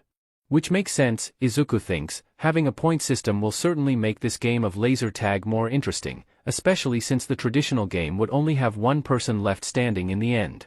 But then, Izuku notices that at the top row, where the image of his cat figurine stands, the points column is still empty, when everything else beneath it has a designated number of points. There is going to be a twist, isn't there? But why stop there? Midnight cackles, why just have one twist, when you can have more? So, the number of points designated to the Manekineko figurine is 10 million points. Absolute silence. Before complete chaos breaks out all at once. That's right. Midnight laughs over the din. That means our student representative, Midoriya Izuku, is now worth a whopping 10 million points. That means, if you are able to tag him during the game, you almost guarantee your spot in the next round. Izuku suddenly knows what it feels like to be the prey, as all 41 students are now gazing at him with feral hunger in their eyes. Well, him sideways 6 ways to Sunday, because this is going to be a complete shit show. To be continued. It would be easy to think that Izuku ends up spending the next 10 minutes feeling as if he is going to be eaten alive. And to be fair, most people in his circumstances would indeed feel that way, especially since a target has been tagged firmly onto his back. But this is Izuku, and he is more or less used to how things work by now. So as the 42 students get kitted out with their guns and a chest piece that is wired to buzz powerfully when hit by a gun's laser, Izuku goes through the motions like a soldier preparing to go to battle. And he knows it is going to be one hell of a battle, especially since Inasa did something a little out of character. Sorry, Izuku. I'm determined to get into the next round through my own merits, so you're on your own this time. Which, Izuku understands perfectly. He is the ultimate prize. He is the door standing between 41 students and the final round. Inasa goes all out in whatever he does. And if it meant going solo, thereby breaking off from tradition, to prove that he has what it takes to progress to the final round, then Inasa will do just that. While it is a bit jarring, especially given how attached Inasa had been to his hip, Izuku shrugs through the slight uptick of discomfort and prepares for the second round. Once all 42 students have been kitted out, they are brought back to the field, which has undergone some noticeable changes while they were gone. The grass has been replaced by a concrete structure, but the overhead screens reveal that the structure is actually a maze. Along the 4 outer walls of the maze, there are openings, 42 of them to be exact. Each one of them lead off in different directions, sometimes connecting with other pathways, and also abrupting stopping in dead ends. There are plenty of hiding spots, but also areas which are especially vulnerable to enemy fire. Izuku knows that trying to memorize such a layout will just fry his brain, so he saves his mental strength for on-the-go moves. In the free-for-all to come, he will need his wits and reflexes to get him out of the way of his opponents, especially since all 41 of them will be coming for him. The 42 students are sent to one entrance each. Once everyone is in position, Midnight cracks her cat o' 9 tails. Are you all ready, my little lovelies? You may enter the maze in 3, 2, 1, go. All 42 students run into the maze at once, guns at the ready to fire on sight. Izuku ducks behind a wall, already hearing the sound of lasers being fired and the shouts of his peers as they come under intense fire. Izuku remains still, not moving, because he hears someone coming down the hallway just beyond the open archway. Getting his gun ready, he braces himself, and when that unfortunate victim appears round the corner, Izuku strikes. Darting out from his wall, Izuku aims his gun at the student's chest piece. He pulls the trigger, and a laser shoots out, hitting the chest piece dead on. The victim, a 1B student whom Izuku recognizes as Fukudashi Manga, falls to the floor, as the shock knocks him down. Izuku sees a myriad of cartoon symbols appear across Manga's face, and with the 1B student down, Izuku shoots him again for good measure, before darting off in the direction that Manga had come from. If he remembered correctly, Manga carries 20 points, so since he shot Manga twice, Izuku had earned 40 points there. That's a good start, he thinks to himself, but I need more. And so he goes on, in search of more victims. Meanwhile, in another part of the maze, the other members of the rooftop gang had paired up, although this time, the pairs were swapped around. With the exception of Inasa, who had gone solo, the pairs, consisting of Fumikage and Ochako, and Hitoshi and Nito, have sought each other out once they moved into the maze. Since they each carry far fewer points than Izuku and Inasa, the four deemed it sensible for them to pair up, which will give each pair more firepower and cover to grab more points in order to increase their chances of moving forward into the final round. In one area of the maze, Pheonix and Ochako have just gunned down their classmates, Mina and Denki, and are scoping out for more targets. To do this, Pheonix sends out Dark Shadow to scan the entire maze from above. They had received a warning from Midnight that Dark Shadow cannot be airborne for more than 10 seconds at a time, otherwise, Pheonix will be disqualified. With this restriction, Dark Shadow is only able to make fleeting assessments of where potential targets could be, since the students are constantly on the move and are not in the same spot when Dark Shadow rises over the maze again. Still, Dark Shadow had managed to help pinpoint where Mina and Denki were located, which allowed Pheonix and Ochako to gun both down and earn some points. Now, it is back to the scoping game. I wonder how the others are doing, Ochako mutters quietly. She can't afford to be too loud, as she might accidentally give away their position to any nearby students. I have faith in Izuku and Inasa being able to hold their own, Pheonix replies, equally quietly. I am, honestly, a bit more worried about Nito and Hitoshi. Why is that? Ochako asks. Hitoshi was not allowed to bring his bow staff into the maze, Pheonix explains, which I can understand, because the taser could disrupt the chest pieces and cause them to malfunction. However, that puts him at a disadvantage, especially since Midnight Sensei did not outright forbid the use of quirks. But we know his promise to not use his quirk during the sports festival, so I worry slightly that he will have a somewhat harder time in this round. You're right, Ochako agrees, but that means we should have more faith in him. Pheonix quickly shushes her, as footsteps pass them nearby. Sorry, I was saying that we should not worry, and instead believe that Hitoshi will be able to hold his own, even without his staff. And besides, Pheonix shushes her again, he has Nito with him, so they will be able to cover each other's backs. Right now, we should focus on getting more points, so that everyone in the gang can proceed to the final round. Pheonix stares at the brunette for a moment, before smirking. We are faced with the constant threat of darkness. But your reasoning is a beam of light that protects us from the trap of hopelessness and uncertainty. Ochako flashes him a bright smile. Aha! I found you. The moment, sadly, is broken by an unwanted interloper. Oh, it's you. Ochako's smile is instantly replaced with a deadpan stare. Tetsu brandishes his gun. Just my luck. There are two of you, so that means more points for. Ochako silences him by opening fire. As Tetsu falls to the floor with a yelp, Pheonix gets his first shot in, declaring, "Dishonor on you," followed by a second shot, "Dishonor on your cow." As it turns out, being deprived of his bow staff is not even an inconvenience for Hitoshi. Nito stares, rather dumbly, as Hitoshi guns down target after target with frightening accuracy and precision.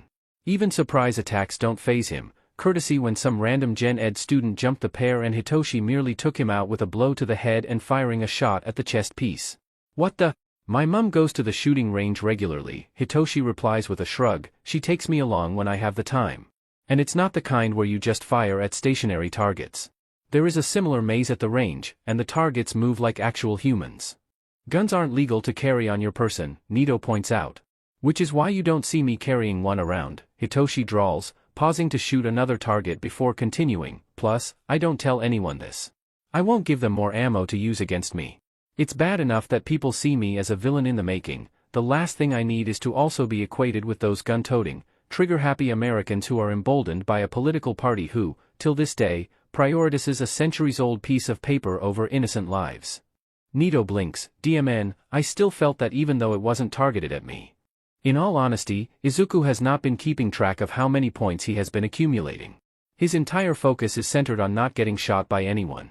There were plenty of close calls, especially when he was faced by several students who had teamed up. It was only thanks to his training with Kigo and Aizawa that got him out of the way from the barrage of laser shots. As he could not simply remain airborne for more than 10 seconds, courtesy of Midnight Sensei, Izuku had to pull off James Bond-level stunts just to dodge the incoming lasers, and then take out all of his opponents at the same time. The silver lining is that he has yet to encounter anyone else from the gang thus far. It would be a severe amount of emotional damage to his person if he has to gun down any one of his friends. Although, given the limited space area of the maze, Izuku knows that it is only a matter of time before he hit something firm, warm, and very much like a pair of voluptuous pectorals. Ah, here we go. Izuku looks up, and meets Inasa's eyes staring down at him. For a second, apart from the distant ping of lasers being fired, and the indistinct noises of their peers, utter silence takes hold. I presume you're going to shoot me? Instead of replying, Inasa grips his gun and aims it at Izuku's chest piece. The redhead knows that there is no getting out of this. Even if he turned on his heel now, Inasa can easily catch up to him and do the deed anyway. And besides, it's not like it is the end of the world. It just meant that Inasa got his ticket into the final round. Isn't that what the towering hunk set out to do anyway? To progress to the final round on his own merits? Well, Inasa found Izuku. So he achieved what he set out to achieve. Except, instead of pulling the trigger, Inasa lets out an anguished cry. He drops the gun, and Izuku suddenly finds himself being suffocated by a mountain of muscle, with his face being squished into a voluptuous valley of pectorals. I can't do it. I can't bring myself to shoot you, Izuku. If it was even possible, Inasa squeezes Izuku tighter.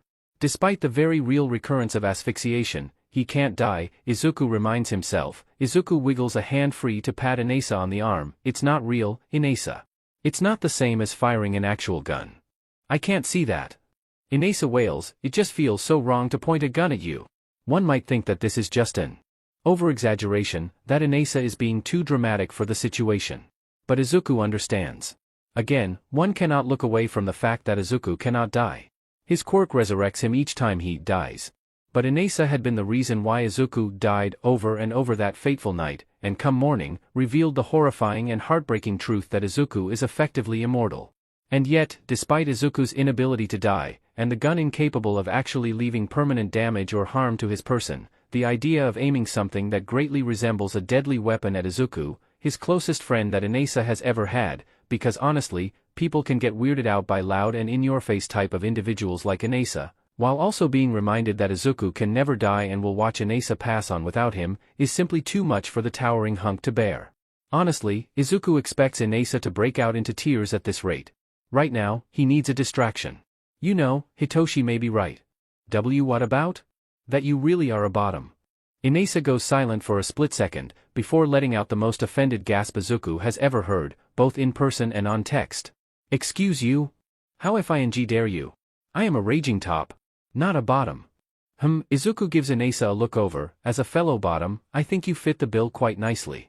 After all, I would know a bottom when I see one. Another offended gasp that rivals the one before it. Inasa's eyes go wild, and there is charged, feral energy flashing in those irises that make Izuku feel a shiver run down his spine. I'll show you how much of a raging top I am. Elsewhere, Pheonix JRKS up? What's wrong? Ochako asks, having seen the sudden uptick in her friend's head. I sense a disturbance, Pheonix responds cryptically, someone is going to need a lot of Oreo cookies. Ochako, understandably, is very confused. On the other side of the maze, Hitoshi's eyes flash. I was right? Right about what? Nito asks, as he guns down a 1B student. Up on the commentator's booth, Aizawa double-checks to make sure none of the overhead screens are focused on one particular area of the maze. Seeing that this is the case, he settles back into his seat, and resumes his internal rumination about what the F has his life become. That said, the booth has complete coverage of all of the activity within the maze, even if the overhead screens do not reflect everything. Next to Aizawa, Present Mike is staring, gobsmacked, at one particular display. In a rather uncharacteristic manner, the voice hero is rendered speechless. Shoyuta? Oboro asks, is everything okay? Don't ask, comes the terse reply. How about now? Am I top enough for you? If anything, Izuku has gotten his answer. If said answer involves being wrestled to the floor, having his body twisted by a much larger hunk of muscle, and his face squished into huge badonkers, then yes, Izuku has been answered. It is one thing to be subjected to a rather complicated wrestle hold by someone a full head taller than him and built like an armored tank, and another thing altogether to have his cheeks smushed in between mounds of muscle that are bigger than his head. Inasa grins savagely, bouncing and flexing his pectorals, which have the intended effect of really smushing and molding Izuku's face like modeling clay. Izuku grows increasingly redder, and steam begins wafting from his hair as his body temperature begins to heat up. Izuku is only able to breathe again when Inasa finally pulls away at the sight of smoke rising from his head. A flicker of concern flashes across Inasa's expression, but is quickly replaced with smug satisfaction at the redhead's dazed look. Well? Are you convinced? It takes a hot second for Izuku to regain his cognitive abilities and respond, yesh. And time's up, comes Midnight Sensei's declaration. In an instant, the maze walls collapse into the ground, disappearing from sight. All 42 students come into view, and everyone in the stadium is treated to the sight of Inasa hovering over Izuku in their, admittedly suggestive position. Now it is Inasa's turn to go red. Up in the commentator's booth, present Mike has regained the ability to make noises, but they continue to be incomprehensible and nothing more than utter gibberish. Aizawa has slid off his seat and is now face-planted on the floor, absolutely done with everything and in desperate need of vodka. And poor Oboro is left staring at the scene below, unable to turn away, utterly petrified in his seat. Oh ho ho! It seems that our top two contenders have decided to sneak away for some NTMT moments together. Midnight cackles. Now as red as a firetruck, Inasa leaps away from Izuku and tries to bury his face into the concrete ground. Instead, he is stopped by Izuku, who while not as red, is just as embarrassed. Izuku pulls Inasa to his feet, and offers a hug to allow Inasa to hide his face from the thousands of eyes staring at them. While I'm all for the adolescent youth to be curious and to explore the boundaries of their vitality, we still have a sports festival to go on. Midnight continues, cracking her cat-o'-nine-tails. Here are the scores of our contenders. Izuku looks up from comforting and internally screaming Inasa towards the scoreboard. His name is still at the top of the list with his 10 million points. Inasa is second, and to Izuku's satisfaction, the other 4 competing members of the rooftop gang take up the subsequent 4 places. Evidently, many of the participants had not been able to pick up points. Izuku does note, however, that the student who is the 16th on the list, Denki, has 5 points. Midnight cracks her cat-o'-nine-tails again. Congratulations to the top 16 students. You lot will be progressing to the final round. Ha, Izuku thinks to himself, so it didn't matter how many points one got in the end. He nods to himself, patting Inasa absently. This sort of thing would be Dad's doing. Back on the main campus, Nezu is cackling so hard that he spills his tea everywhere, as a live broadcast of the first year's sports festival plays on his screen. Now, don't be so glum, children. Midnight continues, you win some, and you lose some. Plus, we have a fun lineup of recreational games for you before the final round, so dig up some cheer and have a great time. She points to the commentator's booth. Back to you, Mike. Evidently, it takes a hot moment for the voice hero to regain his bearings. Yeah. Thanks, Midnight. And there we have it, folks. We have come to the end of the second round, and we're now going on break for some much-needed lunch. Gotta get some food in our bellies before the excitement of the grand finale. This is Present Mike coming at you live from UA, and we'll see you all soon. Izuku hears footsteps heading towards him and Inasa. Izuku, what was that all about? Nito exclaims. For a moment there, I thought you and Inasa had finally stopped dancing around each other and got me that sweet, cold hard cash. Ochako pouts. Inasa was proving to me how much of a raging top he is, Izuku explains, as the hunk in question makes a sound akin to a dying whale. You could have fooled me, Hitoshi drawls with a smirk. Both of you were swept up by the hurricane of passion, Fumikage remarks. That being said, it is fortunate that the walls came down before things could go too far. Dark Shadow pops out. Can we go get lunch at the stalls? I'm starving. I'm done for that, Izuku nods, although, you guys go ahead first. I need to use the bathroom. Can someone hold on to Inasa for me? Being the second tallest member of the gang at present, Hitoshi volunteers himself. Izuku hands over the still internally screaming hunk over, and rushes off to the nearest bathroom. They really should have given everyone a toilet break before the second round. After conducting his number 1 business, Izuku leaves the bathroom, flicking his hands dry. He checks his surroundings, making use of signs to find his way towards the food stalls where his friends are likely to have already gone to by now. Izuku is turning a corner, when he hears voices just beyond it, further down. This childish rebellion has gone on for long enough, Shudo. I won't have my masterpiece shame himself in front of the entire nation. Izuku immediately ducks back behind the corner. There is only one person who speaks like that. Endeavor? What is he doing here? I will never bow down to you, Endeavor, Shudo snarls. I will win without using your fire. Something freezes inside Izuku. This is my final warning to you, Shudo. Drop this foolish act right now, or there will be consequences. Izuku then hears stomping footsteps heading down the hallway. Izuku presses himself flat against the wall, keeping himself as small as possible. The hulking, flaming figure of Endeavor storms past, thankfully not noticing him as the heat from the man's body flames burn the air. Once Endeavor has moved on from sight, and the temperature has gone back down to normal, Izuku peers around the corner, just to make sure that the coast is clear. Midoriya. He does not jump, although it was a close thing. Shudo comes into view, expression carefully neutral. Todoroki, I didn't mean to eavesdrop. Izuku tries to do some damage control. I was just trying to find the food stalls and dash. I wanted to talk to you. Izuku falls silent. There is something about you, something that for the longest time, I could not get out of my head. Shudo speaks, completely monotone, only you can provide the answer. What about me? Izuku asks. Nothing could prepare him for what comes next. Are you the love child of both my parents and Hawks? To be continued. Something is wrong. Very, very wrong. It has been 2 weeks since the planned invasion of the unforeseen simulation joint at the UA campus, and nothing. Just, nothing.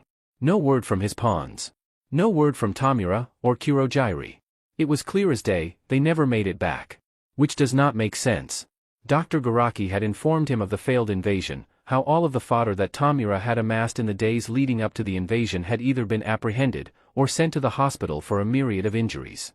But worryingly, there was no information about Tamura, Kurojairi, or the Numu that they had engineered specifically for the invasion. Nothing adds up. They had all the intel they needed. They had prepared endlessly for this moment. They were supposed to take the next step in toppling Hero Society, the first domino that will end with his triumphant return and to reclaim what was rightfully his. Instead, the invasion failed. The entire thing has fallen to pieces, and in the process, he lost his greatest weapons, and all for seemingly no rhyme or reason. Oh, how he raged. It was unlike anything ever since that blasted All Might crippled him and left him in this sorry state, a shadow of his former terrible greatness. Dr. Garaki had paid dearly, the only victim available to act as an outlet for his rage. It was irrational, completely illogical. Dr. Garaki is merely a pawn in the greater scheme of things. Perhaps, had he been rational in his rage, he would not have subjected the sniveling rat to unimaginable pain and agony.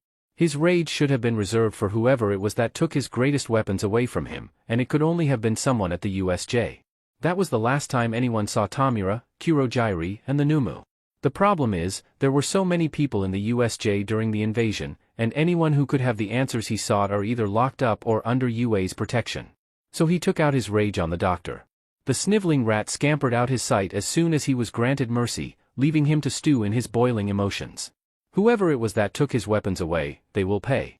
They will pay within every inch of their lives, and even in death, they will continue to pay dearly for as long as he deemed fit.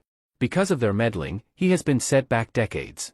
Years of careful planning, manipulations, grooming and preparations, all gone up in smoke, all because of an unknown culprit of whom he is unable to identify because of his current state. He wants to rage, oh how he wants to break out and rain hell against the entire world. Never in his entire life has he been this humiliated. The entire League of Villains, the rising force against the heroes, decimated until it is just him and a sniveling doctor who is only useful for his expertise on quirk science. He hates how he has been reduced to nothing, to a pitiable shell of his former monstrosity. He is supposed to be the bogeyman of the underworld. He is supposed to be the living nightmare of heroes and villains alike. And what is he now? A crippled vegetable, hooked up to life support machines, unable to do anything except order that good-for-nothing doctor to gather as much intel about his weapon's whereabouts. He hates being useless, and that only makes his blood boil further. He swears, when he gets his hands on the one who took away his weapons and set him back decades, he will make them crave the sweet release of death, and make their final moments as drawn-out, agonizing and torturous as possible. He is all for one, after all, and he will get his revenge. This FINGSCKS. No, not just FINGSCKS. This is FING bullshit. He tears into the stodgy bread roll on his tray. This sorry attempt at a Western breakfast was touted as some special treat by the facility, but it is just as bland and tasteless as the regular grub that they dish out and slop on their trays on a regular day. He growls, shoving it into his mouth anyways. While the food is nothing but tasteless trash, it is still better than going hungry and being berated for wasting food. He lost count of how many times he has been berated, and not just about the food. It seems like this entire facility is just itching to point out something that he did, and scold him into doing better next time. All in condescending voices, as if they were better than him, looking down at him from their higher moral plane. F them. F them all to hell. He feels his rage boil in his veins, and he instinctively tries to make an explosion pop on his palm. Except, he can't. Ever since he was thrown into this God-made facility, he has had quirk suppression cuffs fastened to his wrists at all times.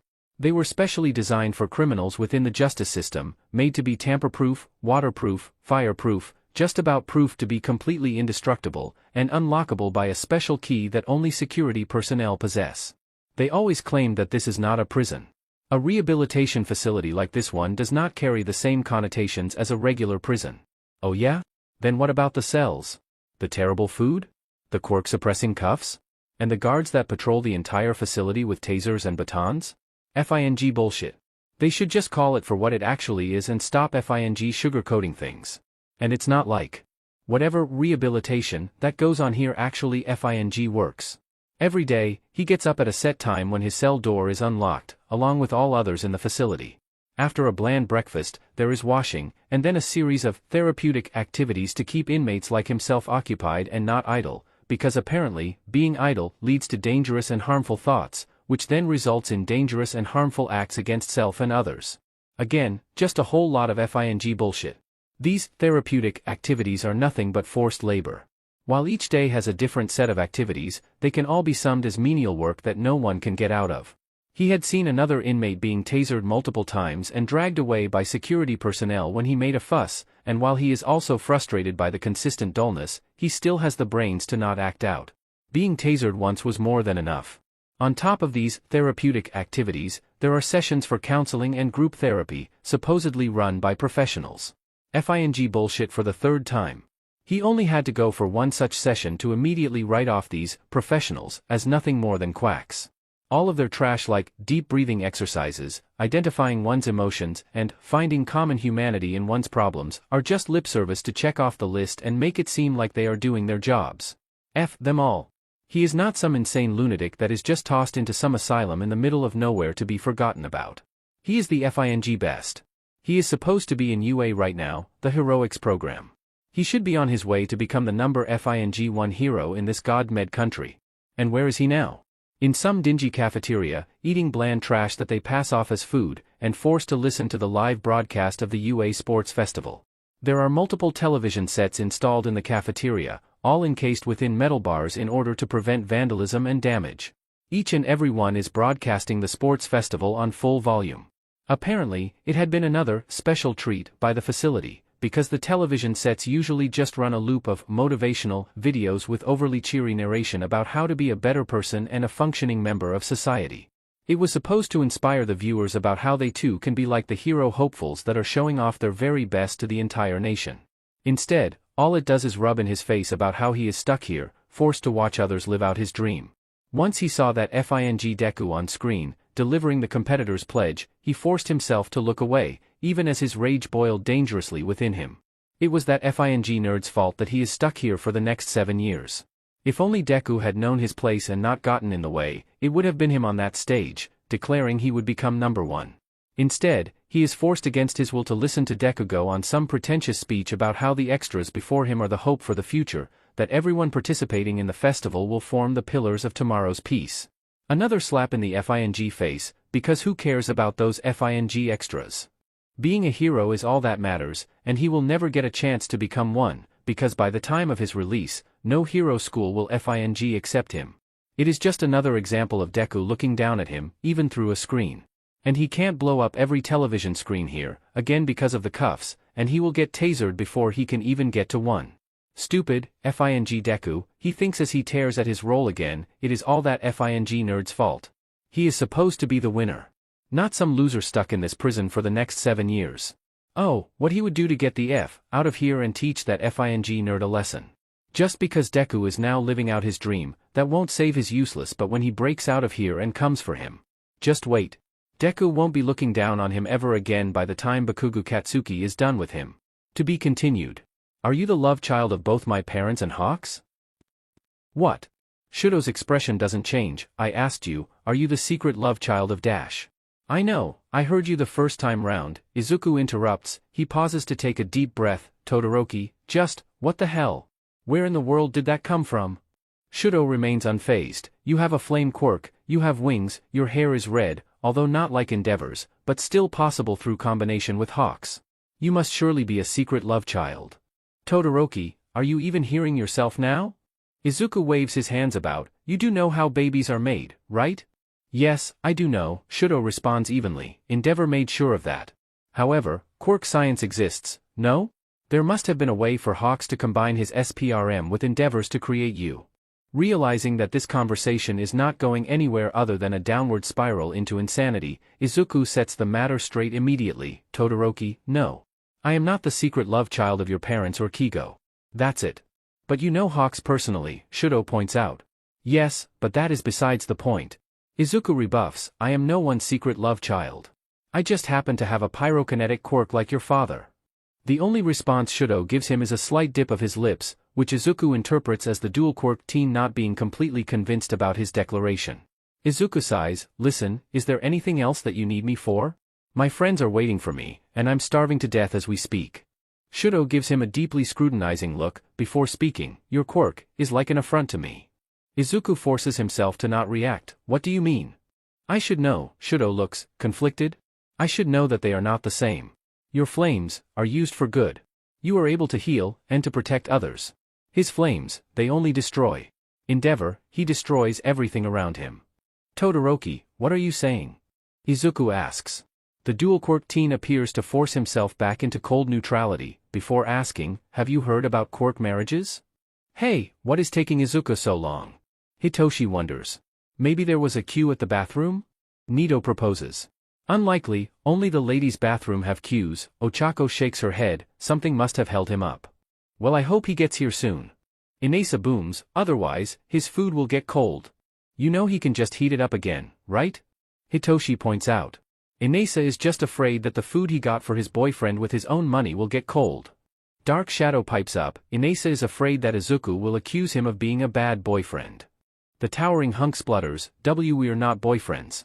We're not dating. Sure Jan, Hitoshi drawls.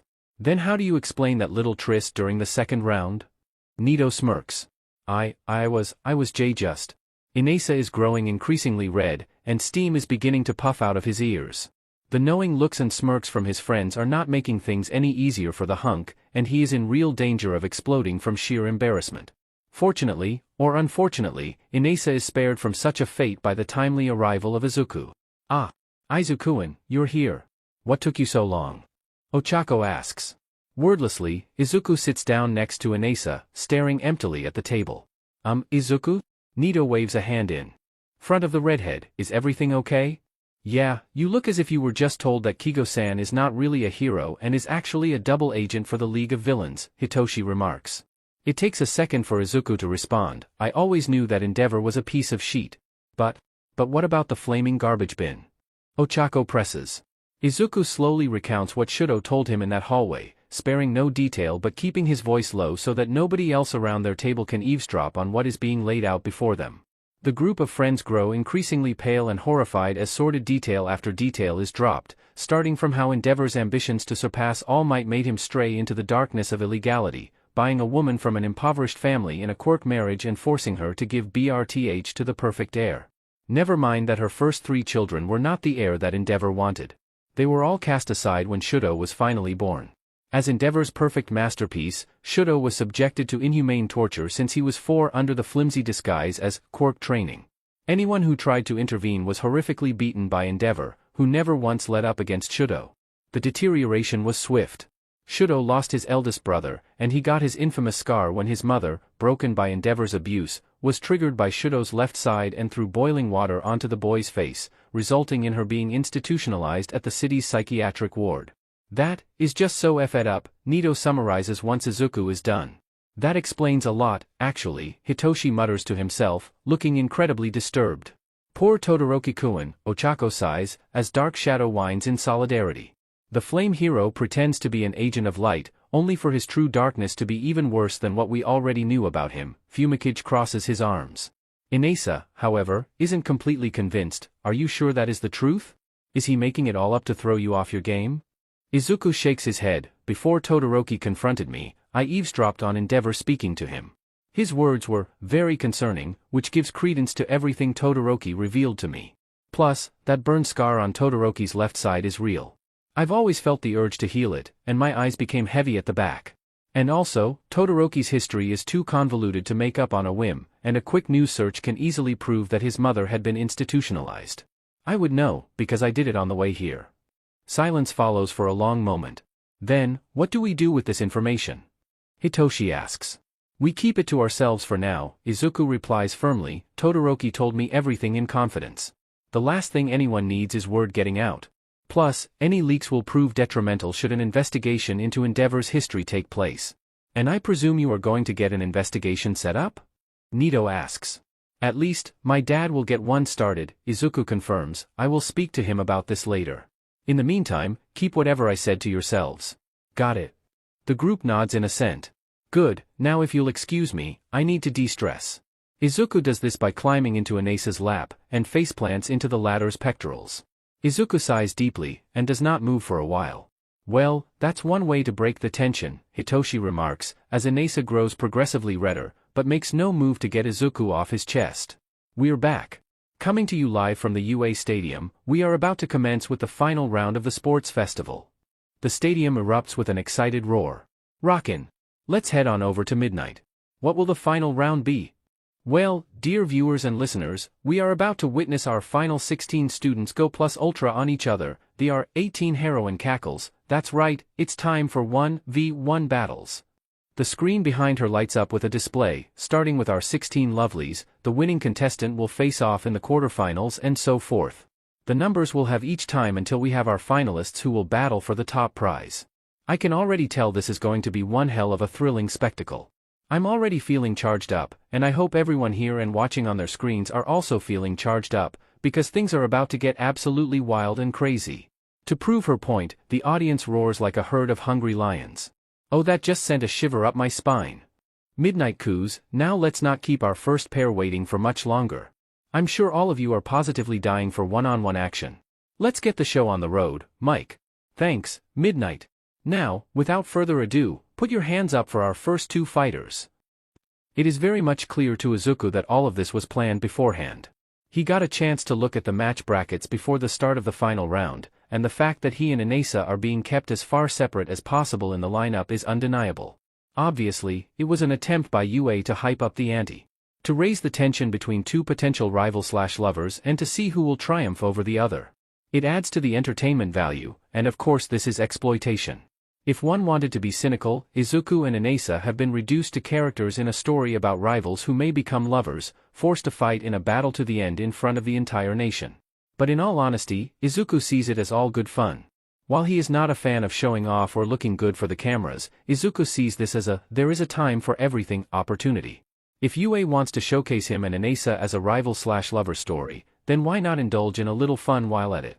And besides, with the progression of his feelings towards the towering, energetic hunk, and vice versa, the audience might very well get what they want by the end of the festival. But first, there is his upcoming match. His match is the first one, and he will be up against Mina. Izuku briefly wonders whether her acid is flammable.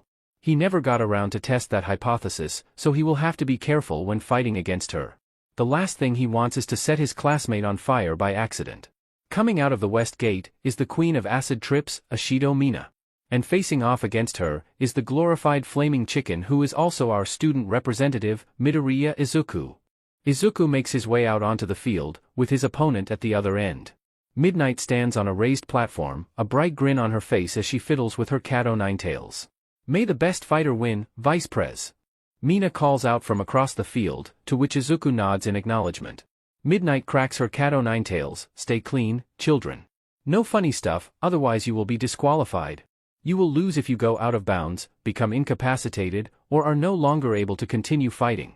Now, give the audience an exciting show, and begin. Mina surges forward, sliding across the field using her acid. Izuku ignites his flames, his hair bursting alight and his wings rising from his back, much to the awe of the audience. Even though Mina is sliding towards him at breakneck speed, Izuku simply produces a large fireball and hurls it at her. Mina shrieks, ducking to avoid getting a face full of flames. Unfortunately, Mina miscalculated the length of the field, and suddenly ducking to avoid the fireball causes her to lose her footing, and she hits the acid-covered concrete. Izuku simply leaps into the air, letting Mina slide her way out of the boundary lines. Midnight cracks her cat o'-nine-tails, and Ashido Mina is out of bounds. Midoriya Izuku is the winner.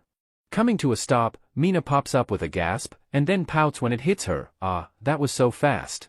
I was hoping that I could get a punch in.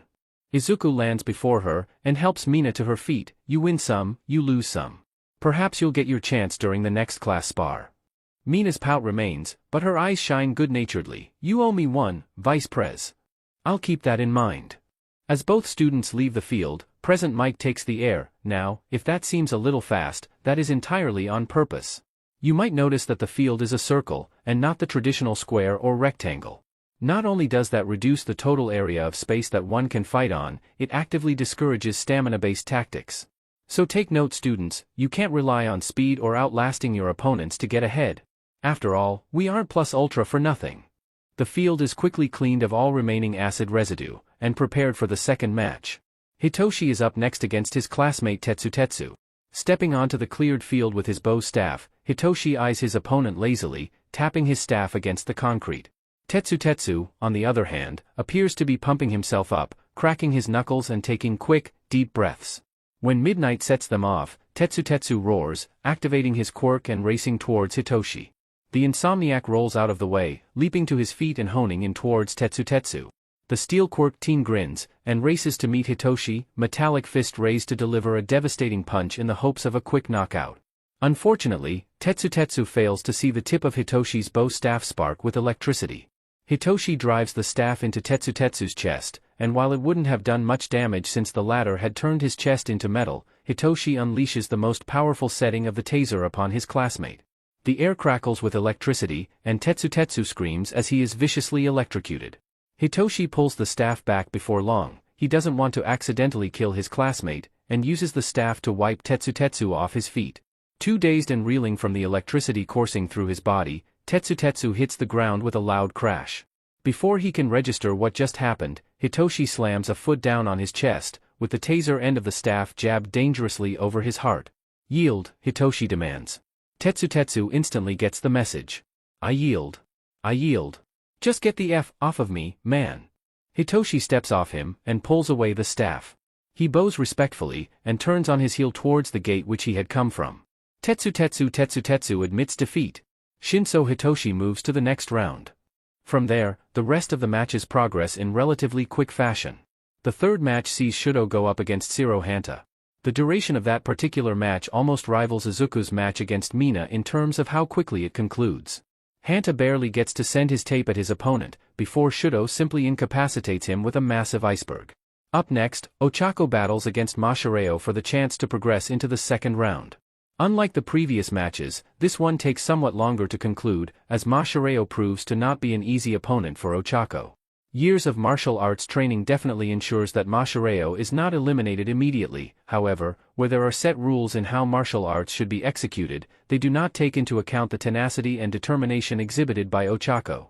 Dodging and leaping over honed and practiced kicks, punches and blows, Ochako goes for the underhanded by kicking Mashireo's tail out from under him. As he was using his extra appendage for balance, the sudden loss of stability causes Mashireo to fall, giving Ochako the chance to hit his arm, cancelling his gravity and sending him rising up from the ground.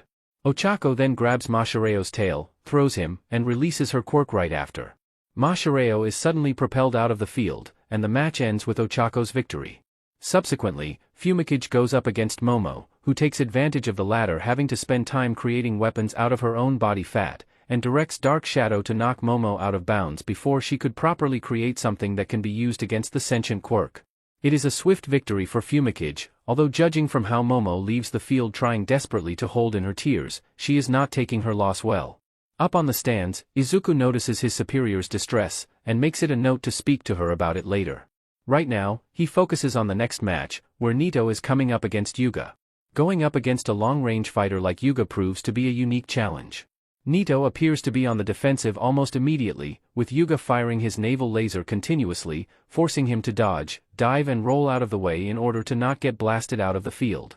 However, Nito very quickly sees a pattern, and diligently continues being on the defensive until the right moment.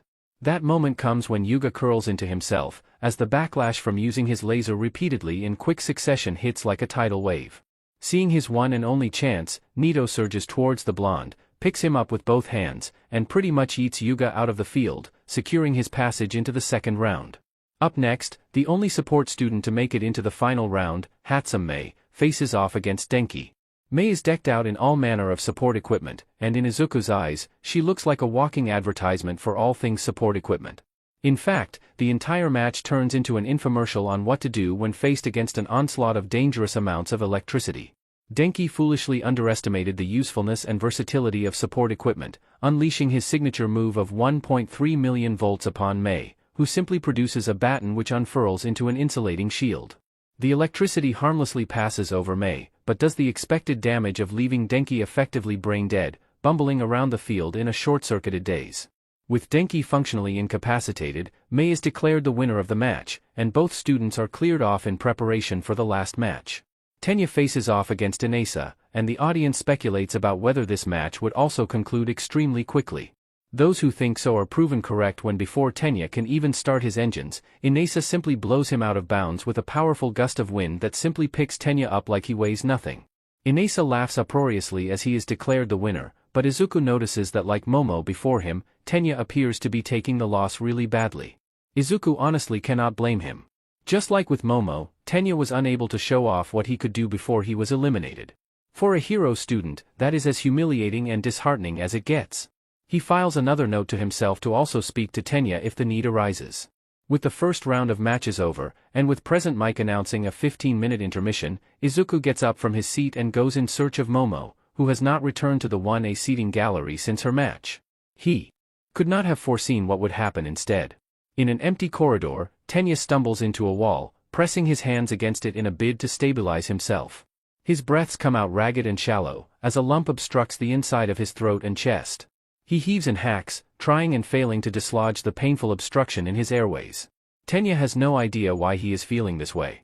This goes against every ounce of logic that he lives by. He knows that he cannot win all the time. There will be times where he will lose. So why is he feeling so god-awful about his loss? Nothing makes sense, and he can't breathe. He can't get any air in, and it hurts so much. Someone wraps their arms around him. Tenya would have jumped, had he not recognized the armored gauntlets on those arms. Nissan? Hey, little bro, Ida Tensei squeezes him tighter, I was just looking for you. Tensei, Tenya shakily finds his tongue, aren't you supposed to be in Hosu? And miss your sports festival debut? What do you take me for? Tensei gasps in mock outrage, I will never miss getting the chance to see your first time in the spotlight. Just like, the lump in Tenya's throat makes itself known again, but, I was eliminated. I was dash. And that is good enough for me, Tensei interrupts, cupping his younger brother's cheeks, I'm proud of you. Winner or not, I will always be proud of you. Quite against his will, tears begin streaming down Tenya's cheeks. Nissan, why does it hurt so much? You just suffered a loss in a major event, Tensei explains patiently, it's okay to be in pain. You are allowed to hurt and to grieve. Just let it all out, little bro. I'm not going anywhere. And just like that, Tenya throws his arms around his older brother, and the dam collapses. Tensei simply rubs Tenya's back soothingly, as the bespectacled robot bawls his heart out in the middle of an empty corridor. Nobody encounters or finds them, which suits them just fine. In another part of the stadium, Izuku stands before a vending machine, purchasing a canned drink for himself. He had managed to locate Momo earlier, who had retreated to a remote part of the stadium to cry. As much as Izuku wanted to comfort his superior, he first waited for Momo to let out whatever she wanted to say first. Momo went on a ramble about how much she was a disappointment to everything and everyone. How as a recommendation student, she shouldn't have made such a poor showing in front of the entire country. But because she made such a poor showing, she has let down her family name and disappointed everyone who had such high hopes and expectations of her. Whatever comfort Izuku wanted to give initially died then and there. Instead, with Momo's permission, he hugs her until she has calmed down enough to gather her thoughts. He could not begin to imagine having an entire family name and legacy to live up to, and he knew that he was not the right person to counsel Momo on what to do next. Once the class president had regained her cognitive thoughts, Izuku quietly suggested she see Hound Dog about this issue. Even though she already had external professional help, Izuku insisted that she seek a second opinion from a neutral party who does not have a connection or history with her family name. While Momo was initially hesitant, she eventually came around to the idea and agreed to give seeing Hound Dog a try. Once she had gone on her way back to the 1A seating gallery, Izuku decided that a drink was in order. Which brings him to the present moment. His canned drink is dispensed, and he retrieves it from the machine. Izuku flips the tab, and takes a good, long sip. Instantly, his insides cool down. But then, the air starts to warm up rapidly, and Izuku hears the telltale crackle and hum of flames. You, boy. I've been looking for you. To be continued. Meanwhile, the quarterfinals commence with the match between Nito and Ochako. This proves to be incredibly entertaining, as Nito constantly tries to get a hit on Ochako, who tries to do the same to him, but for a completely different reason entirely. Admittedly, the back and forth does get a little dull after a bit, but the verbal back and forth more than makes up for it in terms of entertainment value. Come fight me, you little beach. Funny, I should say the same for you. Stop being a little hussy. Takes one to know one. The match drags on for about 15 minutes. It quickly becomes a score of who wears down the other first and gets their hit in. Ochako finally breaks the impasse, when a split-second distraction allows her to get a hit on Nito's shoulder. Just like with Mashireo before him, the copycat loses his gravity and rises into the air. Ochako grabs him, and does the yeetus deletus once more, cancelling her quirk after throwing Nito and sending him careening out of the field, scoring her place in the semifinals. Once both students clear off, the second match, this time between Hitoshi and Mei, commences. It is a battle between support equipment, the audience quickly realizes, a face-off between a taser-ended bow staff and what appears to be a stun gun that has been jacked up to God knows where. Just like the match preceding it, it quickly devolves into a back and forth between the two students. At the same time, like her match against Tenya, Mei uses the match as another infomercial to show off the benefits of her stun gun. Unlike her match with Tenya, this one against Hitoshi drags on for a bit, as the insomniac makes it very clear to Mei that he is not going down easily. It takes about 15 minutes before Mei finally gets a lucky shot in, and the sharp shock to the side causes Hitoshi to seize up and crash onto the field. Mei gets another shot in, and that is all it takes to incapacitate the insomniac, giving the pink-haired inventor her spot in the semifinals. Meanwhile, up in the 1A seating gallery, Aizawa looks around. Hey, has anyone seen Midobro? Isn't his match against Todoroki up soon? Last I heard, he went to comfort Yaoyorozu-san. Mashireo replies, I'm sure he knows when he is due to report to his gate. Overhearing this, Inasa feels an inexplicable sensation in his stomach. He doesn't know the exact reason why there is a pit forming down there, but he knows it is because of one indisputable fact. Something is happening to Izuku. You, boy. I've been looking for you. Izuku turns around, and comes face to chest with the number 2 hero. Endeavor is glaring down at him, his flames burning in a blatant show of intimidation. His blue eyes glow ominously, digging into the pits of Izuku's immortal soul. What is it? Izuku asks, voice carefully neutral. My masterpiece will be battling against you soon, Endeavor says. He continues to be immature and childish by rejecting his purpose. I have been watching you. You too have a fire quirk. So I expect you to teach him a lesson out there. Izuku meets the man's gaze evenly, and why on earth should I do your dirty work, Endeavor? What, did you just call me? Are you deaf? Izuku raises a lazy eyebrow. I just said your name, Endeavor. Isn't that your name? The flames burning around the man's face erupt slightly. Listen here, you little brat. I'm the number 2. Really? The number 2 hero? Izuku cuts him off. What, just because you are on the second spot of a flawed ranking system, I should bow down in reverence to you? Prostrate myself before you? Kiss your feet and the ground you walk on? The redhead chuckles humorlessly. Don't make me laugh. Why should I respect a domestic abuser? You don't know what you are talking dash. On the contrary, I do know what I'm talking about. Izuku remains infuriatingly calm. I know about every skeleton you keep in your wardrobe. Your quirk marriage, reducing your wife to nothing more than a breeding mare to create your perfect masterpiece, discarding your children when they don't have the right quirk. Not to mention, Tuya's disappearance, and your wife's mental breakdown. Endeavor appears to flinch, which gives Izuku the ammunition to continue his assault. You proclaim yourself a hero. But heroes don't willfully engage in extensive property and collateral damage in the pursuit of villains. Heroes don't break the law to engage in eugenics to create the perfect weapon in order to vicariously live out the life you think you deserve and are entitled to. Heroes don't physically, emotionally and psychologically abuse their families, resulting in the supposed death of their eldest child, the insanity of their spouse, and the irrevocable trauma to the rest of their children. You think of yourself as a hero, but you are nothing more than the vilest, cruelest, most disgusting example of the worst of humanity. You, Endeavor, are no hero. You are nothing more than a villain. The flames explode.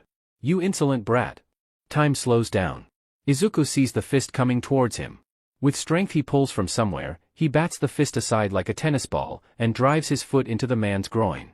Let it be known that many male pro-heroes almost never have any kind of protection for their family jewels. Whether out of hubris, or an overdependence on their quirks, most male pro-heroes are particularly vulnerable down there. Endeavor is one of them. A loud, sickening cracking sound echoes down the corridor. Immediately, the flames go out with a hiss. Izuku looks up to see eyes blown out wide, and a face draining of all blood. Without a further sound, Endeavor pitches forward.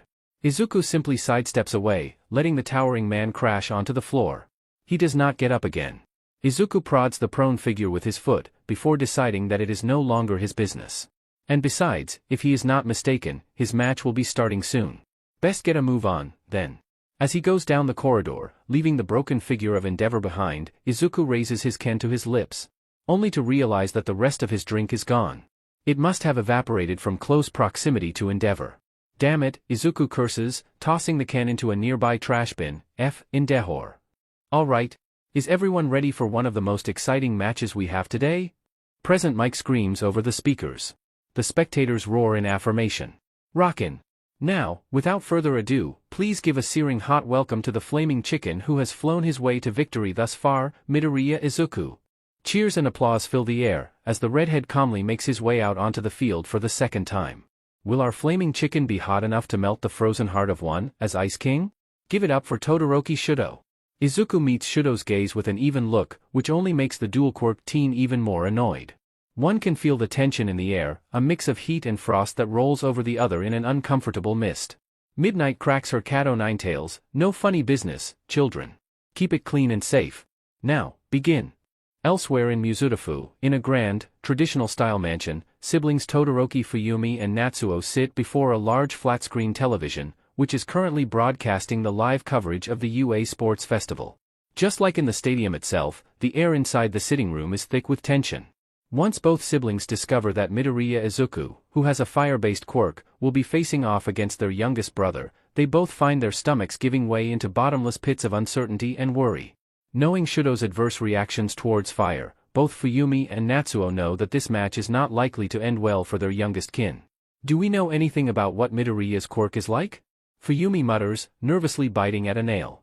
I don't know, I just hope it's not too much like that BSTRD's fire, Natsuo mumbles, wringing his hands close to his mouth. Will Shudo push himself too far? Fuyumi wonders. I hope not, sis. I really hope not. Meanwhile, in a seedy bar in Yokohama, a young man in his mid-20s, with black-dyed hair and covered in horrific burned scar tissue held together by staples, idly fiddles with a shot glass filled with vodka, as he watches the live broadcast of the sports festival on the bar's television screen. Normally, he wouldn't have paid attention to what is on the TV, but knowing that a certain flaming BSTRD's masterpiece will be participating, the man, who goes by the pseudonym Dabi, watches the broadcast with faux disinterest, only sharpening his attention when Todoroki Shudo's name is announced. So far, Endeavor's masterpiece has refused to use the fire forced into his genetic makeup. Ice has carried him thus far, but Dabi wonders how that little upstart will fare once he faces off against Midoriya Izuku, a wild card with a flame quirk that is not quite like Endeavor's, but still flame-based nonetheless. Dabi downs his shot of vodka, and calls for another. Either way, the match between Shudo and Izuku will be one worth watching. Shudo promptly unleashes an iceberg, hoping to entrap Izuku quickly and end the match there and then. The redhead simply responds with a conflagration, which not only instantly melts the incoming ice, but forces Shudo to dive out of the way in order to not get burnt. Jumping to his feet, Shudo races across the field to get a close-on attack, but Izuku simply takes to the air, somersaulting over his opponent, and landing behind Shudo. He unleashes blasts of fire upon the dual quirk teen, which gets blocked by a wall of ice that melts under the brunt of the heat. Looks like we're in for another back and forth, folks. Midoriya and Todoroki are trading attacks with no clear advantage over the other. The match appears to drag on, and despite Izuku's best efforts to subdue his opponent, Shudo puts on a persistent fight with his ice. Shudo attempts to knock Izuku out of the air with icicles to the wings, but Izuku deftly dodges all projectiles and returns fire with fire. While Shudo shows no signs of giving up, the prolonged use of his ice starts to take a toll on his body. The longer he continues to resist using his left side, the more the temperature imbalance worsens. Izuku can already see ice beginning to form on his opponent's right side, and Shudo is starting to slow down. Sheet, this is bad, Izuku thinks to himself as he dodges a wave of ice. I need to get him to use his fire. Otherwise, he will die of frostbite. Dodging another wave of icicles, Izuku calls out, Todoroki, please. Don't do this to yourself. Use your fire. The glare he gets in response is positively frigid. I will never use his fire. The resulting wave of icicles very nearly takes Izuku out of the sky. Seeing that his opponent is being obstinate, the redhead is forced to throw down a wall of flames at Shudo in a bid to warm the air around him. Shudo, understandably, sees this as another attack, and repels the flames with more ice, which only serves to worsen the frostbite creeping across his right side. Please. Listen to me. Use your fire. Stop hurting yourself like this. Izuku cries. At this point, Shudo is barely standing, clutching at his right side, which has almost completely frozen. His breaths come out as puffs of frozen air, but his eyes remain blazingly angry. Did that bstrdp pay you for that? Did he buy you out? Izuku cries out in response, why would Indehor buy me out when I FING castrated him earlier? And just like that, the entire world stops. Fuyumi had made a cup of tea to calm her nerves earlier. She had been about to take a sip when her world comes crashing down. Why would Indehor buy me out when I FING castrated him earlier? Fuyumi freezes, cup poised at her lips. Beside her, Natsuo splutters as he chokes on his own spit. Over in Yokohama, Dabi had been taking a sip of his vodka when those fateful words blared across the bar. He promptly spits out his drink, which has the grave misfortune of showering over a nearby patron. Up in the 1A seating gallery, everyone has been struck dumb. Did he just say that? Ijiru breaks the silence. What the F? Hanta subconsciously covers his nethers by crossing his legs. The darkness has claimed a victim, Fumikage mutters, while Dark Shadow gasps dramatically. Inesa, on the other hand, is left completely speechless, mirroring the state of the entire stadium. On the field, Shudo thought he must have heard wrong. What? Izuku lands, Endeavor accosted me before our match. I refused to listen to his bullshit, and I called him a villain to his face. He tried to punch my face in, and I protected myself by driving my foot into his groin. Judging from the crack I heard, I'm sorry, Todoroki, but I don't think you will be able to call yourself an older brother in the future anymore. It takes a hot second for the stadium, and the wider country, to find their voices. And everything rapidly descended into bedlam. He what? Fuyumi stutters, hands shaking and very nearly dropping her teacup. Natsuo is still silent beside her. This cannot be real. He could and not have. Fuyumi finds herself unable to say the words, because they just sound too unbelievable. Is this a fever dream? Did she accidentally add a hallucinogen into her tea? Then, Natsuo makes a sound. It is a wheeze, a high-pitched release of air.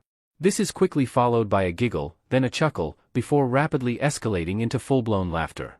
Natsuo slides off the sofa, clutching his stomach as he loses himself to delirious, manic laughter. Despite the furniture in the room and his large physique, Natsuo rolls around like a crazed maniac, unable to stop as vindication rushes through his soul like a tsunami. In Yokohama, Dabi finds himself in a similar situation. Barely able to put his shot glass down, he rapidly descends into manic laughter of his own. He falls off the bar stool he was on, and also rolls around the floor like an insane lunatic, his laughter taking on a higher, crazier pitch from the sheer rapture of hearing someone destroy his greatest nemesis so easily. His laughter only adds to the chaos erupting in the bar, as patrons shout and yell over one another, losing their minds and marbles at what is happening on the television screen. As the entire stadium collectively loses their shit all around him, Izuku regards a stunned Shudo with compassion. Endeavor is a monster, no better than the villains he arrests. What he did to you and your family will see him burn in the pits of hell for all eternity. But pettiness and defiance will not solve anything. It will not bring justice for your mother and Tuya. You are only hurting yourself by denying your left side.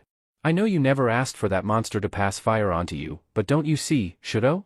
Your quirk is both ice and fire. You are already not Endeavor. You are your own person, Shudo.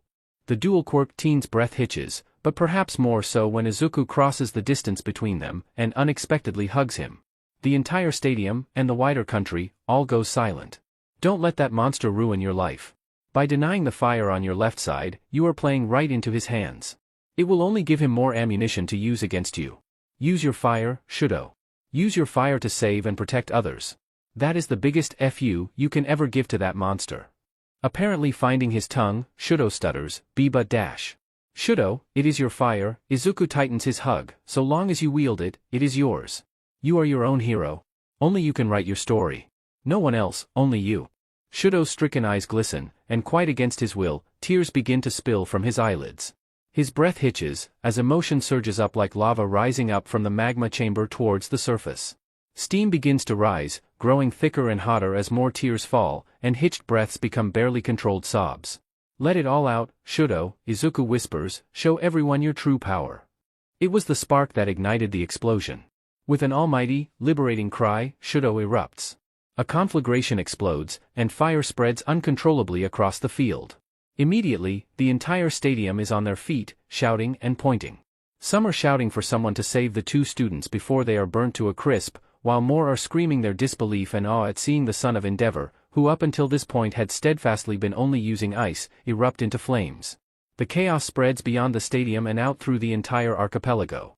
The internet and social media are inundated with posts, retweets, and videos of that infamous moment, with outages and shutdowns occurring one after the other as users take to their keyboards in reaction to the bombshells exploding in the UA stadium. Back in the Todoroki household, Fuyumi is near tears, her trembling hands covering her mouth. He did it. Midoriya got Shudo to use his flames. Having calmed down from his manic laughter episode, Natsuo stares at what is happening on the screen, and slowly turns to his older sister, seemingly calm. Fuyumi, I'm going to marry him. Fuyumi WHPs her head towards him. What? I'm going to marry Midoriya Izuku. Fuyumi promptly chokes on her own spit, and Natsuo. What are you talking about? If one were to look closely, Natsuo's eyes have become dilated with crazed determination. I'm going to marry Midoriya, and you are not going to stop me. Meanwhile, in Yokohama, Dabi has also calmed down from laughing his head off like a maniacal lunatic. As he watches Shudo erupt into flames, crying to the heavens as Izuku hugs him, Dabi comes to a conclusive decision. I will pledge my allegiance to him. The one who took down and culled Endeavor, Midoriya Izuku. He is God among men, and I will follow him to the ends of the world. As fire rages around them, Shudo finds his tongue amid the flood of emotion. Why are you going so far? Why are you doing this? I'm doing this for you, Shudo. Izuku pulls back a little, a hand moving up to cup Shudo's left cheek. You deserve to be saved.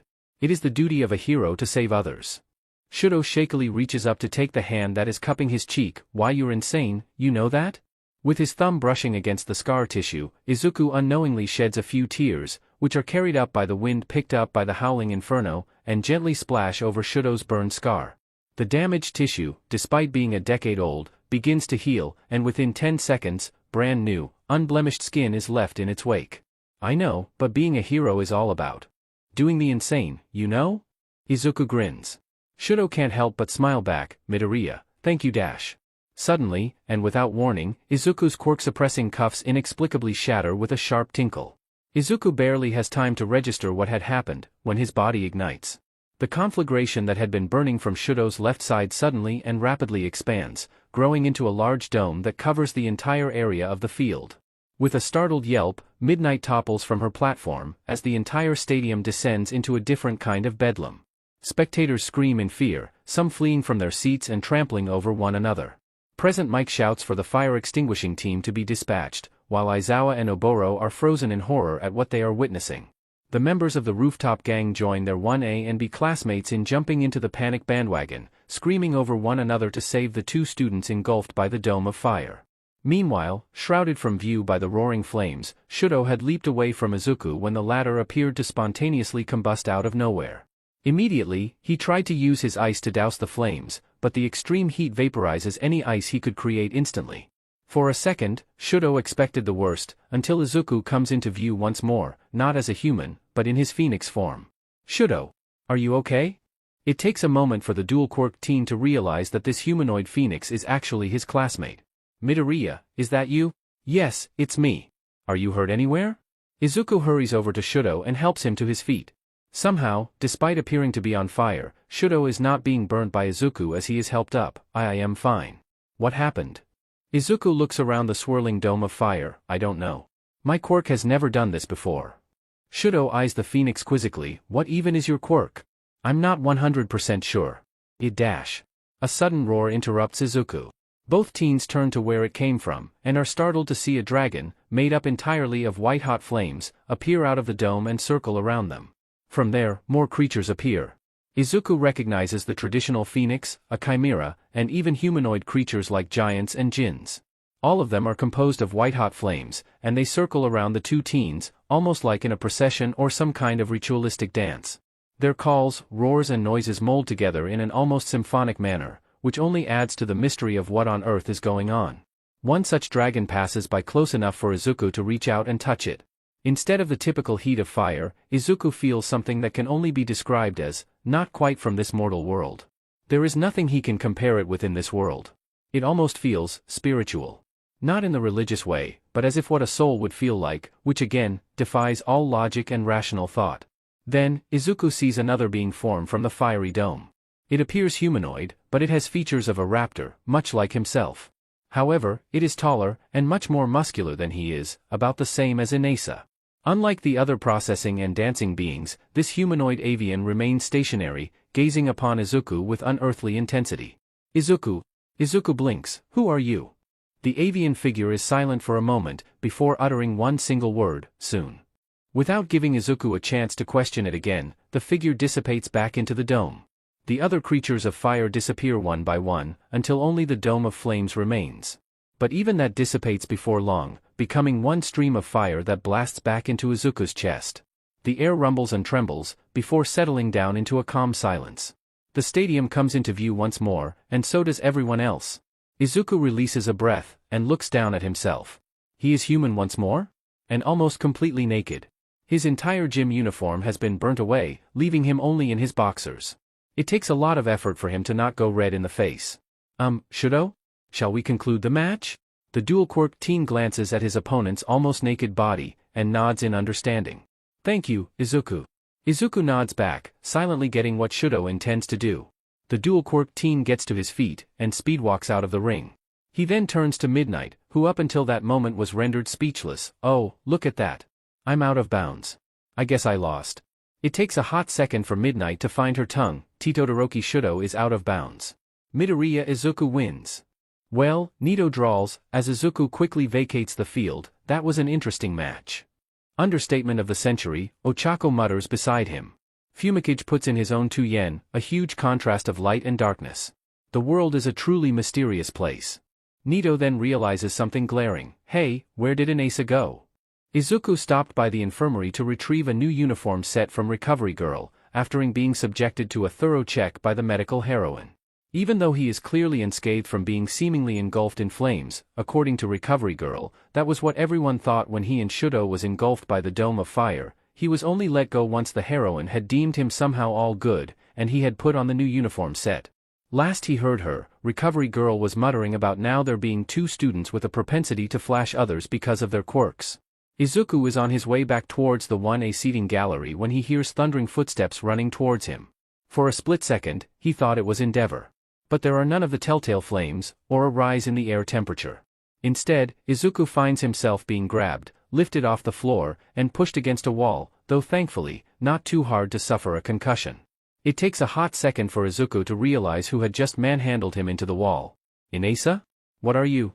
He never gets to say anything else, as the towering wind-quirked hunk surges forward, and presses his lips hard into Izuku's lips. Time screeches to an abrupt halt. To be continued. Okay, sadly the chapter is over, and if you enjoyed the video just leave a like, and subscribe with post notification, so when the next chapter is ready, you will be notified. Okay, see you in the next video. Bye.